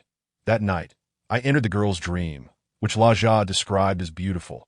The hearse moved slowly, my anxiety mounting with each passing moment. Layer by layer, we delved deeper into the dream, akin to descending into hell, each level fraught with increasing peril. I was acutely aware that if the girl were to awaken unexpectedly, we would be trapped within her dream, a dire predicament indeed. La Jia was equally cognizant of the complexities and dangers of our situation. The hearse continued its journey, having passed through 15 layers without sight of the final one. That I halted, nervously inquiring, "Elder, is this feasible? Can it succeed? We have already ventured so far. Should we abandon our quest?" I was unwilling to concede. This was a precious life, a mere 17 or 18 years old. Memories of my sister, ma chouette, flooded my mind, shattering my heart. That I pressed onward, reaching the 21st layer of dreams, where the girl seemed ensnared in a bizarre cycle. A dream within a dream. The vehicle came to a stop, and we disembarked. The girl lay motionless on her bed, eyes closed. Should we awaken her? I asked. Indeed, awaken her. Just as I approached to nudge her, a text message arrived. It was from Lung Feng. "Brother Ma, you have finally reached this point. I have been waiting for this opportunity. Bai Li Min is mine, and you cannot take her away." That I in an instant, I realized we were in peril. That I turned to La Jia, who was now sweating profusely. It was evident that Lung Feng had schemed all along. "Elder, we may be trapped in this dream until death." That La Jia chuckled darkly, and I found his mirth unsettling. To no more laughter. This is no time for it. Fear not. Awaken her, layer by layer. That my heart raced with uncertainty as I pondered at which layer we might encounter complications. That as we approached the final 5 layers, hope flickered before us, yet disaster struck. When I reached for the girl, the hearse's lights began to flash wildly, startling me into a scream as I leapt aside. Indeed, the trap had been laid here. "Brother Ma, you are fortunate. Had I not come today, you would have been a corpse on that hearse. Lung Feng has manipulated the situation. I believed it would only transpire within the dream. Lung Feng has been toying with dreams for generations. I had assumed he would act more subtly." La Jia produced a wooden talisman, a tool I had never utilized before. "That I shall give it a try. It must be powerful. Your grandfathers, having never used it. Trying it here, do not create any trouble." The gentleman appeared quite confident. The wooden ancestral plate of the witch dragon surprisingly began to spin, its velocity suggesting it might take flight, ultimately coming to a halt. La Jia observed for a considerable time, then pointed out, "Look at this point." Then he moved to the back of the ghostly vehicle and opened the rear door, beckoning someone to descend. That a person from the realm of shadows emerged. Gazing at La Jia, "You played your cards well, managing to keep us from seeing you. I have always been under the control of the one in He Yuming's dream. Whatever he commanded, I complied without question. This time, I was tasked with halting your actions. When you were in the 5th layer, I was to awaken this girl while you were engaged in the 4th layer. I would use hypnosis to lull her back to sleep, thus trapping you within the dreams of the 4th layer. The girl would continue to dream, layer by layer, leaving you ensnared indefinitely. That a cold sweat broke out on my brow. It seemed He Yu was indeed relentless. I had not anticipated his ability to manipulate others within his dream. That Elijah glanced at me, then struck with a powerful blow, rendering that individual unconscious. The force of the strike caused Laja to clutch his hand in pain. "Why such excessive force?" I exclaimed. After awakening the girl from her final dream, I drove the ethereal vehicle out of the dream and proceeded to the child's home. That Elijah released that person. Not wishing to sever ties completely, after the child was awakened, I departed from their residence. The following day, a sum of 100,000 yuan was credited to my account. Engaging in such shadowy dealings can be lucrative, yet it often exacts a heavy toll, nearly costing me my life. The thought is terrifying, yet I have now seen through Hiyu's true nature. Chapter 76. In my 8th layer dream, there exists a Yu by Li Min returned from work, sitting at the bar, seemingly discontent. After a few inquiries, she finally confessed. "Did you discuss dreams with Hiyu?" Clearly, Hiyu had not fully divulged matters to her, merely hinting at them. That I nodded. "You must avoid any association with Hiyu. You are not of the same ilk." That I intended to advise her against associating with Hiyu, for he is truly treacherous. That he is a friend of many years. I knew him long before meeting you. You cannot speak ill of my friend. Conversely, you should invest your energy in my mother. Bai Li Min, angered, seized her bag and departed. That I had not anticipated such a scene. What exactly was Hiyu's relationship with her? If I sought Hiyu, she would undoubtedly be infuriated. The intricacies of a woman's heart remained forever inscrutable to me. To my astonishment, I later spotted Bai Li Min and Fu Jiang on a date at a CAF. Seated by the window, which took me by surprise. However, I refrained from approaching them, returning to the establishment to drink beer, sensing something was amiss. After dark, I sought Hiyu, who sat in his room, gazing at a painting, one created by Bai Li Min. Upon noticing me, he displayed no alarm, instead calmly preparing tea, unperturbed by the possibility of a punch that could disorient him. That I took a seat. "Hiyu, we are both men. Let us speak plainly. Indeed, I was hoping to seek you out. I love Bai Li Min. You do not understand her as I do. Your presence has disrupted our relationship." That Hiyu, with a broken heart and a sharp tongue, spoke at length. "Hiyu, you are nothing but a deceitful little man. Bai Li Min does not love you. She is merely a friend. Do not overstep your bounds, for if you do, you may lose even that. No, Bai Li Min loves me. This matter is not solely for us to determine. Ultimately, it will be up to her to choose whom to marry. Perhaps neither of us will be her final choice. Merely a temporary indulgence." That I departed, realizing that nothing fruitful could come from conversing with Hiyu. His intent to eliminate me through such a heavy dream was utterly terrifying. The girl recovered and sought me out. Her name was Dong Jing, and she came to express her gratitude. That I responded that her payment was sufficient. Dong Jing was quite innocent. She had entered university right after graduation, assuring me that she would forever be grateful to me. I politely sent her on her way, contemplating that once she exited, we would become strangers with no prospect of meeting again. We were simply not on the same path. Now I needed to locate my other two selves, the shadow and the soul. That I was still oblivious to any occurrences in the realms of shadows and souls. But how does one embark on such a quest? Was it always this way since my birth? If I were normal, I would not have borne the cursed offspring known as Ma Mao. I remained utterly confused. My primary concern now was to focus on my own matters. However, I had misjudged many situations. That at the end of September, I received a letter from the university. Correspondence has become exceedingly rare. This letter was registered, and upon returning home, I discovered it placed on the bar. Opening it, I was taken aback. It was a letter from Dong Jing, the girl from the heavy dream, whom I had nearly forgotten. Besides expressing her gratitude, she mentioned her 8th layer dream, yet another dream. She revealed that in her 8th layer, she had dreamt of me. There existed another version of me within that dream. Initially, she did not recall, but upon encountering me, she recognized that she had seen me somewhere before. It was only upon reaching university that she remembered the other me in her 8th layer dream. That by heavens, this was no trivial matter. I had indeed awakened her in the 8th layer, yet the version of me she spoke of had appeared 2 months prior to that awakening. That in her dreams, we had spent those 2 months together, and during that time, she remained lucid, meeting me nightly in the 8th layer. That version of me was surely not the real me. At that time, I had never ventured into anyone else's dream, fully aware of the dangers that lay therein. Thus, Was the me in Dong Jing's dream my shadow or my soul? At that moment, it dawned on me that my shadow or soul was wandering aimlessly, refusing to return to my corporeal form.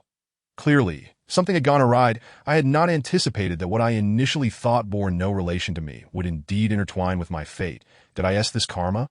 Laja often speaks of karma. I have never truly believed it. His saying, no cause, no effect, every outcome must have an origin, seems to suggest a connection where none appeared to exist. Yet now it appears I have come to believe it. Thus, when someone seeks your assistance, you should lend a hand. Perhaps that is a cause. Perhaps it is an effect that it seems I must get in touch with Dong Jing. She did not leave a phone number. So, I will reply to her letter providing my contact information. This may very well be the first letter I have ever written, and I find myself somewhat anxious. Dong Jing called, stating she would return home for the holiday, and would seek me out. Then it appears she wishes to meet and discuss this matter, which is agreeable. Bai Limin has not visited for 3 days, nor have I received any calls from her. I do not wish to reach out. Her dining with Fu Jiang has left me feeling uneasy. He is the foremost heir in this city. By any measure, I am unworthy, akin to comparing a BMW to a bicycle. Or worse, I am not even a motor vehicle. This is not self-deprecation, but a reflection of social reality. Bai Limin did not come, but her mother did. She entered and sat down, her face resembling that of an aged donkey from Shanxi. Do not pursue Xiaomin any longer. She is with Fu Jiang. That I remained silent. After she finished, she departed. Was this a warning or mere information? My heart raced. It seemed I needed to step forward and clarify matters. Chapter 77. The corpse banquet. Just as I was about to call Bai Limin, she arrived, donned in white, sitting down and smiling at me. Did you miss me? You may kiss me. That I glanced at Bai Limin, truly desiring to kiss her, yet refraining. Your mother is here. Bai Limin appeared unfazed. She came as expected. Whatever she says, you need not heed. That it seems she has addressed the matter. Let me clarify. Fu Jiang is merely someone introduced to me by others. I merely entertained him during one meal. We are not suited for one another. Only with you do I feel joy, and my heart is at ease. That I embraced Bai Limin tightly. You are bothersome.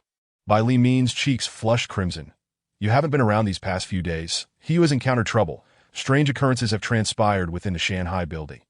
Initially, he was attacked by something unseen, leaving him bruised and battered. Now, he has mysteriously vanished. Reviewing the surveillance, he has not exited the Shanghai building. He has simply disappeared. What of you and you?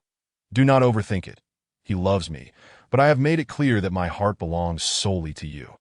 I have remained in the Shanghai building, and to be transparent, it is my establishment that he merely works for me, receiving 20% of the profits. As he saved my life, that he suffers from depression, which is why I have not dismissed him. That I had not anticipated such an occurrence. I stood there in a daze for quite some time. The Shanghai Tower has always been regarded as an inauspicious place. From the moment it was constructed, I was aware of its peculiar design, an interconnected corridor-style architecture featuring 6 corridors, all linking to one another. Each corridor grants access to any of the 66 rooms. Alongside 3 grand halls, initially, once completed, business here was sluggish. However, it later became a venue for funerals, unexpectedly flourishing.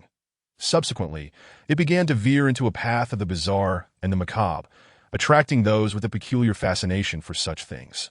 The disappearance of He within the Shanghai Tower is indeed a curious incident. That He suffered from depression, a fact that had eluded my notice. Accompanied by Bai Limin, I ventured into He's room. A space that exuded a dim and gloomy atmosphere, yet its furnishings hinted at a person of discernment. That I pondered whether He had chosen a hideaway or had departed from the Shanghai Tower, unwilling to remain. This matter is undoubtedly troublesome. That as I wandered through the Shanghai Tower, I had never experienced such disorientation. With 6 corridors and 66 rooms, I found myself utterly lost after several turns, only realizing my previous position upon retracing my steps to the main hall. The corridors bore no windows, merely darkened passageways adorned with eerie paintings, leaving me perpetually in a state of unease. I could not fathom why Bai Limin had chosen this route.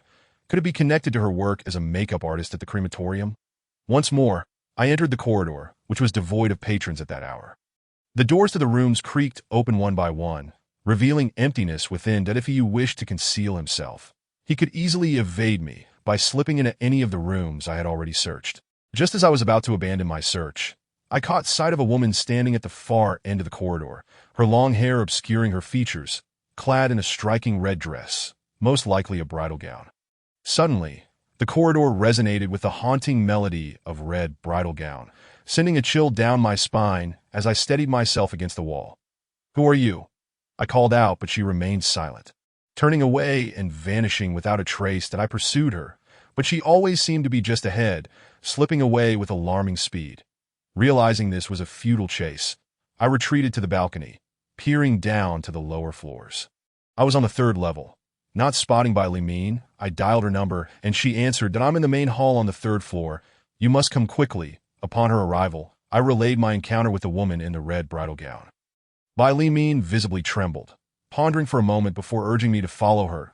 I entered her studio. She unveiled a painting concealed beneath a black cloth, a representation of the woman in the red bridal gown. Her features indistinct, yet the grave behind her was distinctly rendered. This was a request from the family during my makeup work. This woman was to marry soon, but met with a tragic fate, passing away in her bridal gown that I painted her as a grieving bride. And this incident has always left me with an unsettling feeling, compelling me to capture it on canvas. As I gazed at the painting, I was at a loss. How could this be? Was the anomaly rooted in this artwork? I closed my eyes, sensing a cold shiver along my spine, as if the woman in the red gown was staring at me from behind. Bai Li should not be creating such paintings. When we departed the Shanghai Tower, Bai Li remained silent, that we shall return tomorrow evening. The crowd will be larger then, and perhaps we shall uncover something of significance. Though I could not shake my trepidation, for the Shanghai Tower was steeped in the uncanny. The following day, as Bai Li and I arrived, we spotted the hearse numbered 44 parked in the lot. I glanced briefly. It belonged to those who had dined here, following a horse cremation. A funeral gathering indeed. The establishment was bustling with patrons, in addition to the more than 200 guests in the main hall. Numerous others filled the private rooms, with waitstaff scurrying about. That hearse, operated by a man I barely knew, was once driven by Mao Yin, that I could only surmise he was a friend of those attending the funeral. Who else would bring a corpse to a banquet?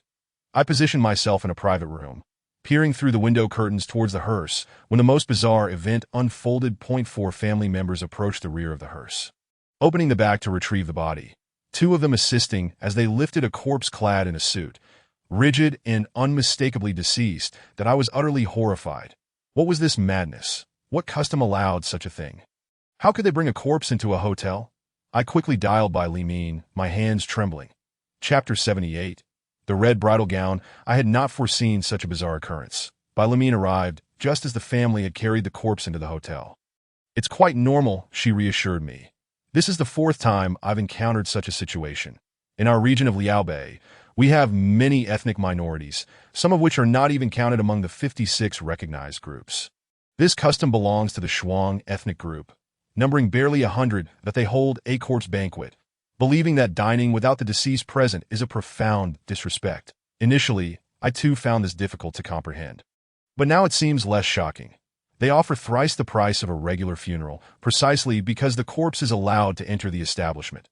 You should take a look. It's rather fascinating." "Are you serious? Experience such a spectacle? I've never heard of anything like this in my life." I thought, my curiosity piqued despite my fear, that I stood on the 3rd floor balcony, gazing down at the main hall where the corpse was propped up at the forefront. Upon closer inspection, the guests appeared quite jovial, laughing and conversing as they feasted and drank. After more than 2 hours, those departing would approach the deceased, kissing its forehead. That I was astounded. What kind of custom was this? My legs quaked beneath me. The profits might be substantial, but the prospect was harrowing. I would not consider such a venture. Even for a mountain of gold. That as night fell, the guests gradually filtered out of the private rooms, ensuring that all would leave before midnight. That I found myself in Bai Li studio, a persistent breeze brushing against my neck. Bai Li was engrossed in her painting, her focus unwavering, while I could hardly concentrate under such circumstances. At midnight, the eerie tune of the bridal gown echoed through the air, nearly causing me to lose control of my bladder. It was time for us to act. Bai Li tossed her brush into the tray with a clatter. Startling me, we emerged from the studio, making our way slowly towards the main hall. with me trailing behind by Li Min, sensing an unsettling aura about her that as we approached the hall, we halted in our tracks. In the second floor area, the woman in the red bridal gown stood motionless. "What is she doing?" I inquired, but Bai Li Min merely shook her head. "Isn't that person deceased?" It appeared she was neither dead nor a ghost, but rather a living person. Bai Li Min explained, "A living person embodies yang energy, while a ghost is associated with yin energy. Those with heavy yin energy often possess a pallid complexion. Look closely. Although her face is pale, it is not the hue of death. This indicates she is a genuine human being. Can you discern if she resembles the deceased?" I pressed at first glance. She appears quite similar, uncertain of what would transpire next. I followed by Li Min as she stepped forward. The woman in the red gown turned to face us, then glanced away, seemingly unperturbed by our presence that I had expected her to flee, yet she remained. And as we drew closer, I saw her clearly. She was no more than 22, strikingly beautiful. "You ought not to do this. You have a wonderful life ahead of you," Bai Li Min implored. The woman smirked. That should have been the case. Yet now, I possess nothing. Her words sent shivers down my spine, especially in the wake of the previous night's funeral banquet, that I trembled at the thought that we can converse. "I may be able to assist you. That would be preferable." The woman in the red bridal gown followed us to the studio, where she took a seat. Bai Li Min then unveiled her portrait, hanging it up for display. The woman's expression remained unchanged, suggesting a depth of character. "You may speak freely." After Bai Li Min prepared tea, the woman took a sip. "This is exquisite Anhua Lu tea. I adore it, as does my sister." Upon mentioning her sister, Bai Li Min's keen intuition kicked in. "You have a sister who resembles you. She has passed away, and I did her makeup, morning makeup, while she wore a red bridal gown. She was as beautiful as you. Indeed, we were to marry on the same day, yet my sister met her untimely demise before the wedding. It seemed the events unfolding were intricately connected to this place." "Please share your story." Bai Li Min was exceedingly cautious. 3 days prior to my sister's wedding, she visited Shanghai Building, marking her last outing. Furthermore, there was something rather peculiar. None of our family had ever laid eyes on my sister's fiancé until just before the wedding. She claimed she wished to surprise us.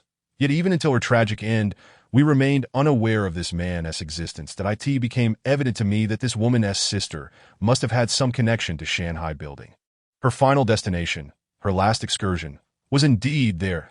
It is strange that as the wedding approached, the groom remained unseen by any of us. Your presence here implies that you are searching for your sister's fiancé. Do you believe that man resides here? Yes, I am convinced, for upon returning home, I could discern the profound sadness in her eyes, though she feigned indifference. Yet she tragically took her own life the day before the wedding, leaving no suicide note, only a painting that hung on the wall of her room. Aside from that, we discovered nothing else. That I have dined at Shanghai Building and gazed upon those eerie paintings. To be honest, I hold a peculiar fondness for them. That painting bears an uncanny resemblance to the style found here. Bai Li Min seemed to grasp the situation intuitively. "So, you believe the man is indeed at Shanghai Building?" "Yes, you are the author of that painting. You are the artist, and I presume you know who he is." "The man I mentioned, I have encountered him. He even toasted us, claiming to be the owner here.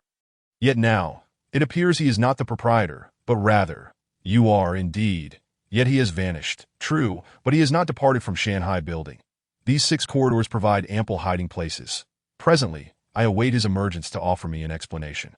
I never anticipated such a turn of events. That in truth, you could report this to the authorities. The police have already been notified. It was ruled a suicide, yet the cause of this tragedy is linked to that man. Legally, one is not punished for causing another's demise through suicide. That is indeed a valid point. This encapsulates the essence of grievances in this world. That if you were to find him, what then? The woman scoffed, rising to her feet. "Rest assured, I have my methods." She exited the room, and I turned to Bai Li Min, who shook her head. That it was utterly revolting that he, who professed his love for Bai Li Min, should be embroiled in such a sordid affair. However, I perceived a silver lining. At least he would no longer be able to linger at Shanghai Building. He ought to leave, far away from my beloved. Chapter 79. The Dual Spirits. The whereabouts of he remained a mystery. Bai Li Min requested a cigarette. I paused momentarily before producing one, lighting it for her. After taking a puff, she coughed violently. tears streaming down her face.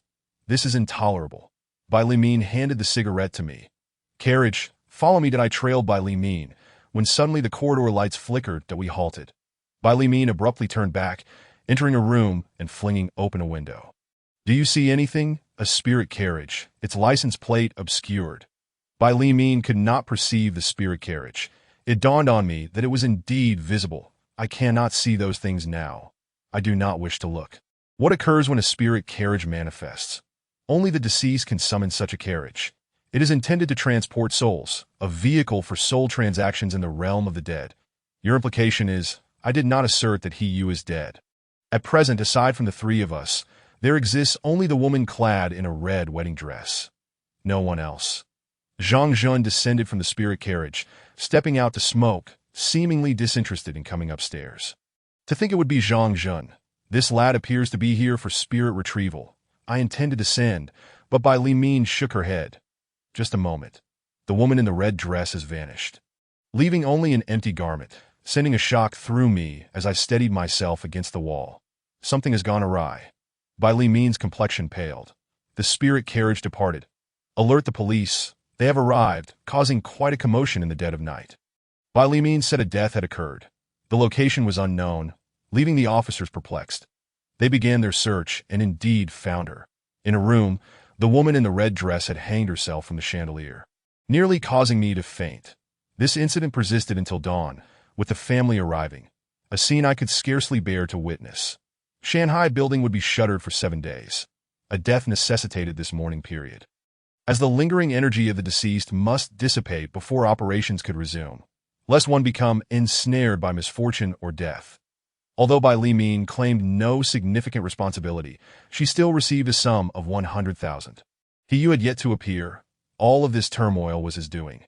This matter is exceedingly troublesome. It is a pity. 2 sisters. He is nothing but a scoundrel. Bai Limin remarked that twins share a connection. When one perishes, the other suffers too. Perhaps this was a fortuitous outcome that I simply cannot comprehend many aspects of this situation. At this rate, I shall inevitably succumb to depression. That a fortnight later, he unexpectedly appeared in my shop, startling me that he wore a brooding expression, glaring at me for an extended moment before retreating to the back room. That I followed him, ensuring the door was securely shut, and unleashed a flurry of punches. My hands nearly breaking before I ceased, he rose, seated himself, and asked darkly, still wish to continue. Scoundrel, I am here to give you an account that I cannot face Xiamen. This incident is indeed my fault. The woman died for my sake. She bore a striking resemblance to Bai Limin. Unable to possess Bai Limin, I turned my affections elsewhere that I believed it would suffice, yet later realized it would not, prompting me to hide away. Who could have foreseen she would take her own life? Thus, I never anticipated it would transpire in such a manner. I shall leave this city immediately, never to return. However, I have one request of you. The spirit carriage is to collect the sister souls for transaction. Purchase them, release them, consider it a favor to me. Here is a card containing 200,000. He stood and departed. I chased after him, yet he had vanished without a trace. That I dialed Bai Limin. That is acceptable. Just those words that I sat at the bar, mulling over the situation, that in truth, death merely signifies a transition to another realm, the spirit world. It may not be an entirely negative outcome that I in that realm. Perhaps suffering is alleviated, and one may begin anew. Certainly, the desire to return to the living world is not a simple endeavor. Reincarnation does not guarantee rebirth as a human. One might become a pig instead. Mao Yin arrived, sitting beside me to discuss a transaction. That I apologize. I am currently unavailable. Things are somewhat chaotic. This is an opportunity, dual spirits. Upon hearing this, I understood. Zhang Jun had procured the sisters' dual spirits and intended to sell them to Mao Yin, who in turn sought to sell them to me. What purpose does purchasing spirits serve? Useful to certain individuals, shamans, sorcerers, and the like. Our spirits and souls are akin to possessions. Sometimes, they become lost. To lose one's soul implies one cannot reclaim it. Thus, one must find a suitable match to nurture within their body for 3 years, thereby claiming it as their own. Those devoid of souls, as you are aware, face dire consequences. That is so vast as this market. It appears the realms of the living and the dead are interconnected. How much? 200,000. Not a penny less that I mused that the sum you left was precisely adequate. Evidently, he possessed some knowledge of this spectral trade. I purchased the spirits, intending to release them upon the mountain, allowing the sisters to transition to the spirit realm and be reborn. That I have made the purchase. Mao Yin appeared taken aback by my swift decision. I produced the card he had given me and handed it to her. Confidential. Upon receiving the card, Mao Yin waved her hand and departed. I was aware she had profited, likely handsomely. The dual spirits were delivered that evening. Remember, souls must not be exposed to sunlight. Otherwise, your business will be akin to drawing water with a basket. A futile endeavor. I remained silent as Mao Yin sashayed away, her familiar form stirring memories. Her softness was still delightful to the touch. At times, I find myself reveling in such lewd thoughts that I prepared to deliver the spirits, undertaking this task as a benevolent act. This you, a coward who fled without responsibility, typifying the lowest of men. Why had I not broken his legs back then? Clutching a sealed porcelain jar containing the dual spirits, I ascended the mountain, pausing midway to sit upon a stone and light a cigarette. Dear sisters, I can assist you only to this extent. Your plight bears no relation to my own or to Bai Li Min. It is all the fault of that scoundrel He-Yu. Should you have grievances, seek him out. The jar unexpectedly stirred, startling me that I opened its seal, and 2 small wisps of gray smoke emerged, swirling around me thrice before drifting away. Such is the nature of souls, though they come in various forms. The world is perpetually rife with peculiar distinctions that I shattered the jar, severing their escape, ensuring they would not return. Chapter 80. The dreamy fantasies of young Master Fu. I descended the mountain, and by the time I returned, it was already 10:30 in the evening that I sat at the bar, cracked open a beer, and pondered the whereabouts of my shadow self and sold Ayin Dongjing's 8th layer of dreams. I existed. Was that my shadow self or my soul? I could not ascertain. That a few days remained until Dongjing returned from her holiday. Yes, I was musing. Dongjing entered, dragging a suitcase behind her, causing me to shudder. Brother, I'm back. I returned 2 days early from my night voyage. That I prepared some food, she continued, joining me for a drink. That I'll stay here tonight and head home in the morning. Here? Oh, I'm not afraid. Why should you be? I thought to myself. I am unafraid. However, if Bai Li Min were to find out, I would surely face dire consequences. That I'll drive you back, I insisted, grabbing Dongjing's suitcase and heading to the car, with her following closely behind. She settled in and remarked on her timidity. As I drove her home, she proposed we meet again in a couple of days, as she would be reuniting with friends. My thoughts wandered back to whether I was a shadow or a soul in her dreams, which remained unclear. While driving, we encountered a sobriety checkpoint that I cursed under my breath. Gradually, I pulled over and exited the vehicle. It was the same officer. He flinched upon seeing me. Had a drink, did you? He inquired. That I nodded, and he peered into the car and whispered, Get lost. He was clearly frightened. One matter he could never comprehend was the issue surrounding the license plate. After I drove away and dropped Dongjing off, I returned home to sleep. The next morning, I awoke to find Wang Tianyu had arrived. What are you doing up so early? Nothing much. Do you think this looks valuable? Wang Tianyu produced a bone. Isn't it ill omen to discuss such things in the morning? I shot her a glare. Just teasing you. It's a bone from that little dog outside. As she spoke, a small dog dashed in, barking at her. She tossed the bone, and the dog scampered off with it. Oh, you find this amusing. You lack a sense of humor.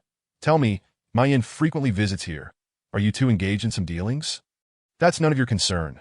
True, but let me tell you, the Mao family is seeking contact, seemingly for some endeavor. That has nothing to do with me. That I had no intention of involving myself in such chaotic affairs. I was determined to reclaim my shadow and soul, and I certainly would not engage in any shadowy dealings. After Wang Tianyu left, I sat there lost in thought when Fu Jiang arrived. His presence in my establishment was quite unexpected. He introduced himself as a director of the Phi Group. That I remained silent. Wealth and influence meant little to me. You know what this is about. Don Tiyu, if you love Bai Li Min, you should let her go. You cannot provide her with happiness. This young man was rather direct.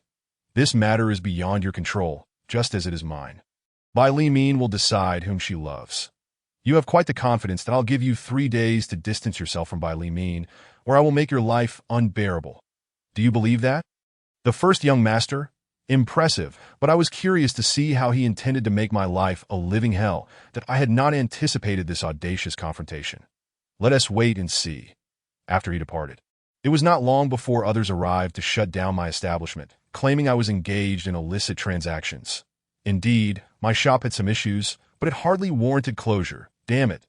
That scoundrel Fu Jiang. I had no choice but to return home, lost in thought. When Bai Li Min returned, I recounted the events. Ignore him. I'm yours and can't escape you, that I embraced Bai Li Min and caressed her. But she slapped me sharply, and the sting was quite painful. Stop acting like a rogue every day. Come on, I'm a man. You flaunt your allure daily, and I'm merely touched that I resolved to eliminate Fu Jiang. Though killing was not my intention, that I would infiltrate his dreams, observe his dealings, and steal something from him to instill fear. When I entered Fu Jiang's dream, I was indeed taken aback. A lavish golden dream. Unlike anything I had ever seen, every individual harbors secrets, places in their dreams that remain unknown to outsiders that I discovered such a place. Fu Jiang, you are indeed unfortunate. Though your life appears pristine, you are far from innocent. I unearthed documents that left me dumbfounded, detailing his entrepreneurial ventures and rise to success. How naive I was to believe such tales that I extracted the documents from the dream. The next day, as I perused the materials, my heart trembled. Fu Jiang's business dealings were undeniably dark. How dark? I would leave to your imagination that I sent Fu Jiang a text regarding one of the matters contained in the documents. Moments later, he called, requesting a discussion. Talk to your mother's big head, that I refused to converse. Surely, he was intimidated. Fu Jiang even came to my home, arriving in a convoy of 7 or 8 cars. This was the melody of a burial alive. Yet, I opened the door for him, and he sat down, gazing at me. You know too much? Then just kill me to know. I want that secret is known only to 2. How do you know it? I am young Master Fu. You should be able to find out that I have not figured it out, that I mentioned another matter, prompting him to leap to his feet. Sit down, he complied, his face paled, and his arrogance vanished, that I don't care how you discovered this. But if you reveal it, you die, and I die too, that I cannot die. Only you will. You saw the cars downstairs. Eliminating you is a matter of seconds, and you wouldn't even know how you perished. Fu Jiang threatened me, perhaps a habitual tactic. Fine, you may leave that I want to disclose this, but remember to keep your distance from Bai Li Min, that if I ever see you with her again, it will be the end for you. Are you challenging me? Fu Jiang's anger ignited. I hoped it would consume him, for as long as he lived, he would remain a menace. After Fu Jiang departed, my shop was set ablaze that night. And soon after, my car was vandalized. What drove me to madness was the fact that my father's limb was severed in the chaos. All orchestrated by Fu Jiang, that a surge of malevolence welled within me. Frightening even myself. Chapter 81. The corpse-controlled spirit car. I immediately dispatched the documents, that I knew this would be akin to a thunderclap from the heavens to my astonishment. Within 10 days, Fu Jiang's father leapt to his death. I was acutely aware that Fu Jiang, due to his father's suicide, had narrowly escaped a calamity. However, a centipede, despite being mortally wounded, does not die easily, that he no longer approached me overtly, but plotted in the shadows. My shop reopened. At midnight, intruders assaulted me, leaving me battered. No one could be found. The scoundrel likely intended to harm me further. I could not continue like this. I might be beaten to death one day. I learned that Fu Jiang returned home only in the dead of night, intoxicated and disoriented, that I parked my car beneath his villa. Waiting in the back, that as my headlights illuminated the area, a license plate marked 6 spirit car glimmered. I was here to collect Fu Jiang's spirit. A person taken by a spirit car would be a complete fool. One could not live longer than 3 months afterward, as such a presence was a harbinger of doom. I felt quite righteous in my intentions, though reflecting on it felt somewhat unscrupulous. It was a matter of life or death. Either he would perish, or I would. Fu Jiang returned in his vehicle. Spotted mine, and approached, standing there for a while before kicking my cart. He knocked on the window, demanding I exit, that I complied, and he regarded me. Look at you, driving a car worth over $1 million, that as he circled the vehicle. He paused upon seeing the license plate and burst into laughter. What the hell is this plate? A spirit car. Ha! He did not comprehend my intention. I thought to myself, your misfortune is imminent to Fu Jiang. You likely know many influential people. In business, you must believe in fate and fortune. You surely know Lu Jia. Ask him, and you'll understand. Today, I'll let you off that I got back into my car and departed, temporarily relinquishing my pursuit, believing that punishing him should not be my responsibility. Upon returning to my shop, I fell asleep. The next morning, Dong Jing arrived, this girl of heavy dreams. She sat down and mentioned she would take me out for drinks shortly. I glanced at the clock. Goodness, I had slept until nearly 11. I inquired about the dream where she saw me, and she promised to share shortly. Then she wandered around the shop, inspecting various items. Those items are best left untouched. Day 1 tea break. What are you worried about? I prefer not to disclose to her that there are certain matters shrouded in darkness, imbued with a heavy aura that is detrimental to one's health. While dining with Dong Jing, she confided in me that she had encountered me in her dreams, specifically in the 8th layer of her dreams, where a remarkably handsome man resided, whom she claimed to see each day. Albeit without my uttering a word, I pondered whether that was my shadowy form or perhaps my ethereal essence. I could not ascertain that if that were indeed the case, I would need to venture into her 8th layer dreams to reclaim that essence.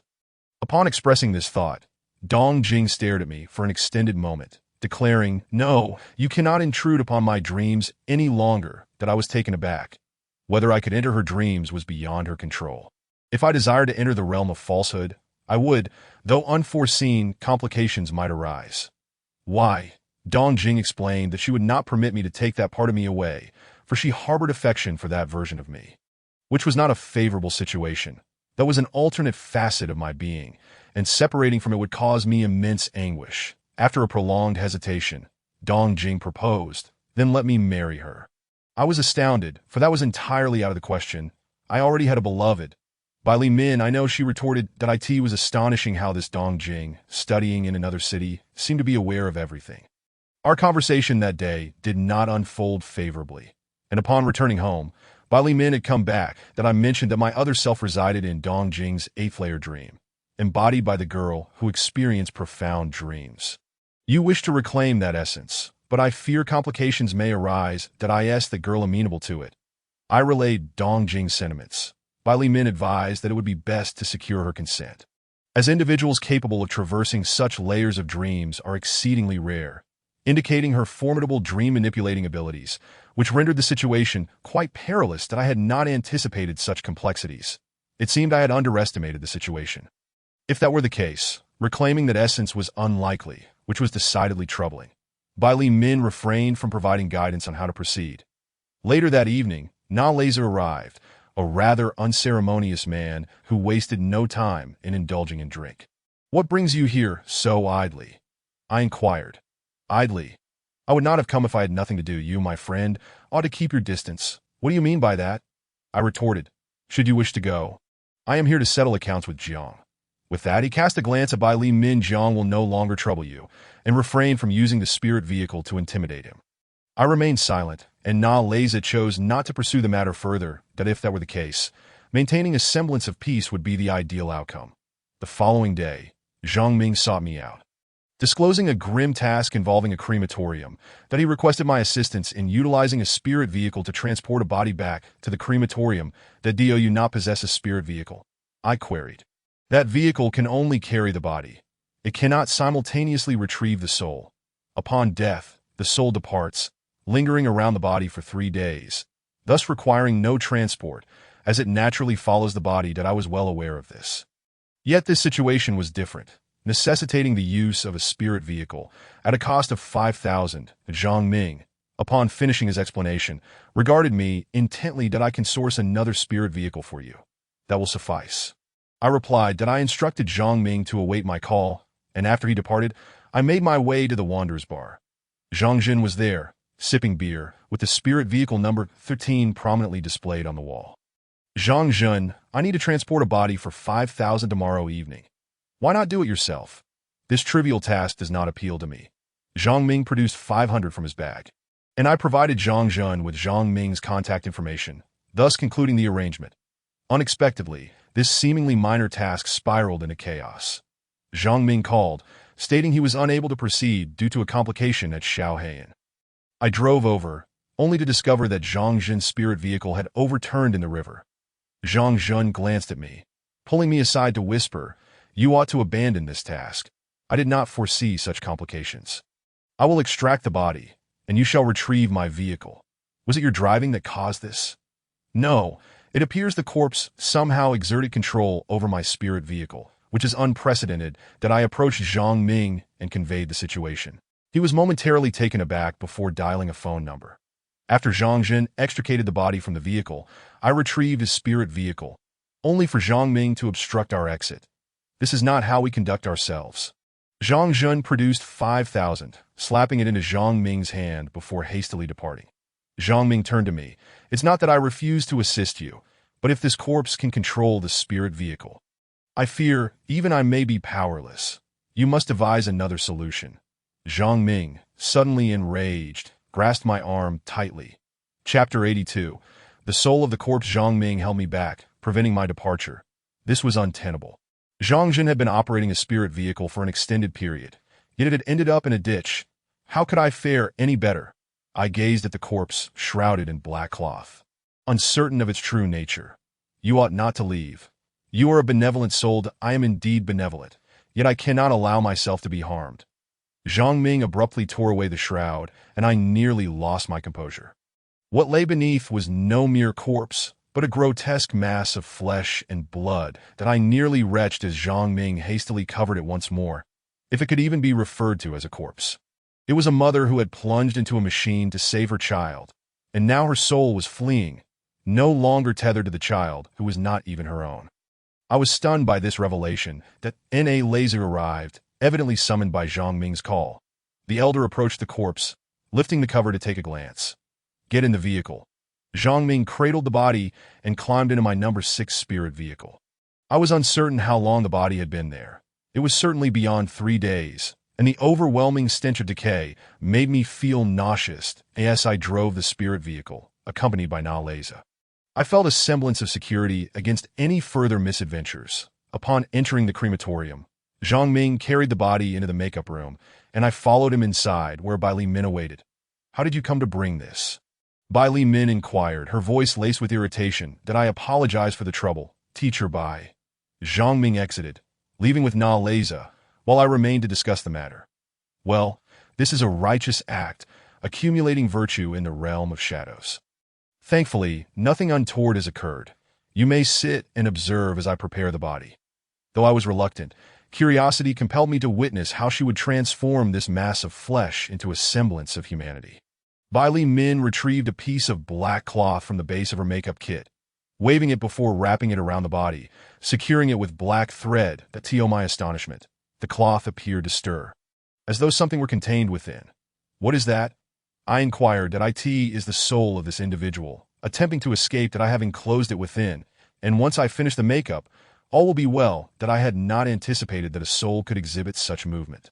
Bai Li Min affixed a photograph to the wall, studying it intently. This was presumably the deceased, a strikingly beautiful young mother in her 20s. That Bai Li Min pulled away the shroud. I shut my eyes tightly, reopening them only when I sensed that she had begun her work. She utilized a copious amount of gel to mold the features, exhibiting no signs of disgust, her concentration unwavering. That I could no longer bear the sight and stepped outside, opting to smoke until dawn. When Bai Li Min emerged, she beckoned me to enter. Upon doing so, I was utterly astonished by the transformation. The deceased appeared as if merely asleep, embodying the visage captured in the photograph. You are truly remarkable, I praised. Bai Li Min smiled slightly, instructing me to wait in the vehicle while she took a shower. Are you frightened now? She asked. That I nodded. Indeed, I was apprehensive. After Bai Li Min returned home to rest, I remained at the shop, unable to sleep. Each time I closed my eyes, the image of the deceased haunted me. After consuming a bottle of liquor at noon, I finally succumbed to sleep, awakened in the early afternoon. I made my way to the bar to sip tea when Dong Jing burst in. Brother, I brought you some food. That tea was the delicacy of Linhua from the southern city. Care for a drink? Dong Jing asked, playfully sticking out her tongue. That I poured a drink, and Dong Jing joined me. That version of me in the 8th layer dream. Do not even think about it. It belongs to me. How did that essence of mine find its way into your dream? I mused. That I am uncertain. I simply know that everything within my dreams is mine, and you cannot take it away. Dong Jing was adamant, so for the time being, matters would remain as they were. Bai Li Min entered and took a seat. Dong Jing, is it? Indeed, Bai Li Min, truly a beauty. That I worry that the two might clash. Little girl, the essence is not your concern. Do not involve yourself, or you shall find yourself regretting it. Bai Li Min quipped, eliciting laughter that I have a task to attend to. Farewell, I kissed that I planted a kiss on Bai Li Min's cheek as she departed. Dong Jing was not angered, merely smiling that I end this reality. She has what she desires, yet I have also reclaimed in essence. It seems fair. With Dong Jing's departure, I found myself pondering the situation. I had divided into 3 essences. What a predicament! This was untenable. I must find a way to reclaim them. The shaman Na Leza might possess the ability to assist, yet he was often reticent about such matters that I intended to seek him out, but halfway there, hesitated and instead drove to Shanghai Lu. Contemplating my situation, I parked and entered. Upon entering the private room, a figure pushed the door open that I initially assumed it was a server, yet it was someone familiar, though I could not place them. You must be Ma Che. What a coincidence! I have been hoping to find you, that I am Lung Shui, of the Lung family. That I recognize the name. The Lung family boasted 4 sisters, Lung Feng, Lung Shui, and Lung Bing, who bore a striking resemblance to one another. What brings you to seek me? I inquired. Thank you, Ma Chita, and no need for thanks to as I observed this man in his 20s. I found myself perplexed by his intentions. When I called for the dishes, a male figure entered. Ma Gu, the newly appointed manager. What would you like to eat? He inquired. Bai Liming, the recently hired manager, had arrived after Yu's departure. It was my first encounter with him, though Bai Liming had mentioned him briefly. After ordering 4 dishes and some drinks, Coldwater stated that his brother, Cold Wind, had asked him to deliver an item to me, which he had stored in a certain location for safekeeping, instructing me to retrieve it. After taking a sip of his drink, Coldwater departed, leaving behind a note with the address, which he folded and pushed towards me. Open it 10 minutes later, he cautioned. Otherwise, you will regret it. What a peculiar game this was. 10 minutes later, I opened it, and indeed, I was filled with regret the moment I did that. No matter when I had opened it. Regret would have ensued. The place where the item was stored turned out to be a crematorium. Room 20, East 13th Lane. Good heavens, was this some sort of cruel jest? What was Coldwater up to? Or rather, what was Cold Wind plotting? The Cold family ought not to treat me in such a manner. Yet here we were. The concepts of right and wrong seemed irrelevant, as the age-old tale of the farmer and the snake, and the story of Dong Gua and the wolf, continued to unfold daily, an unending cycle of betrayal and treachery that I simply chose to ignore it. Chapter 83. The silent classmate upon returning to the bar. Wang Tianyu rushed over. Why don't you go pursue grander business ventures? What profit can be gleaned from this small tavern, with all the commotion? I found myself baffled. Let me share something intriguing with you. A rather peculiar individual has been frequenting my establishment these past few days, always occupying the same spot. Upon his departure, he draws a little figure on the table using the remnants of his drink. Nothing unusual about that. The bar attracts all sorts of patrons.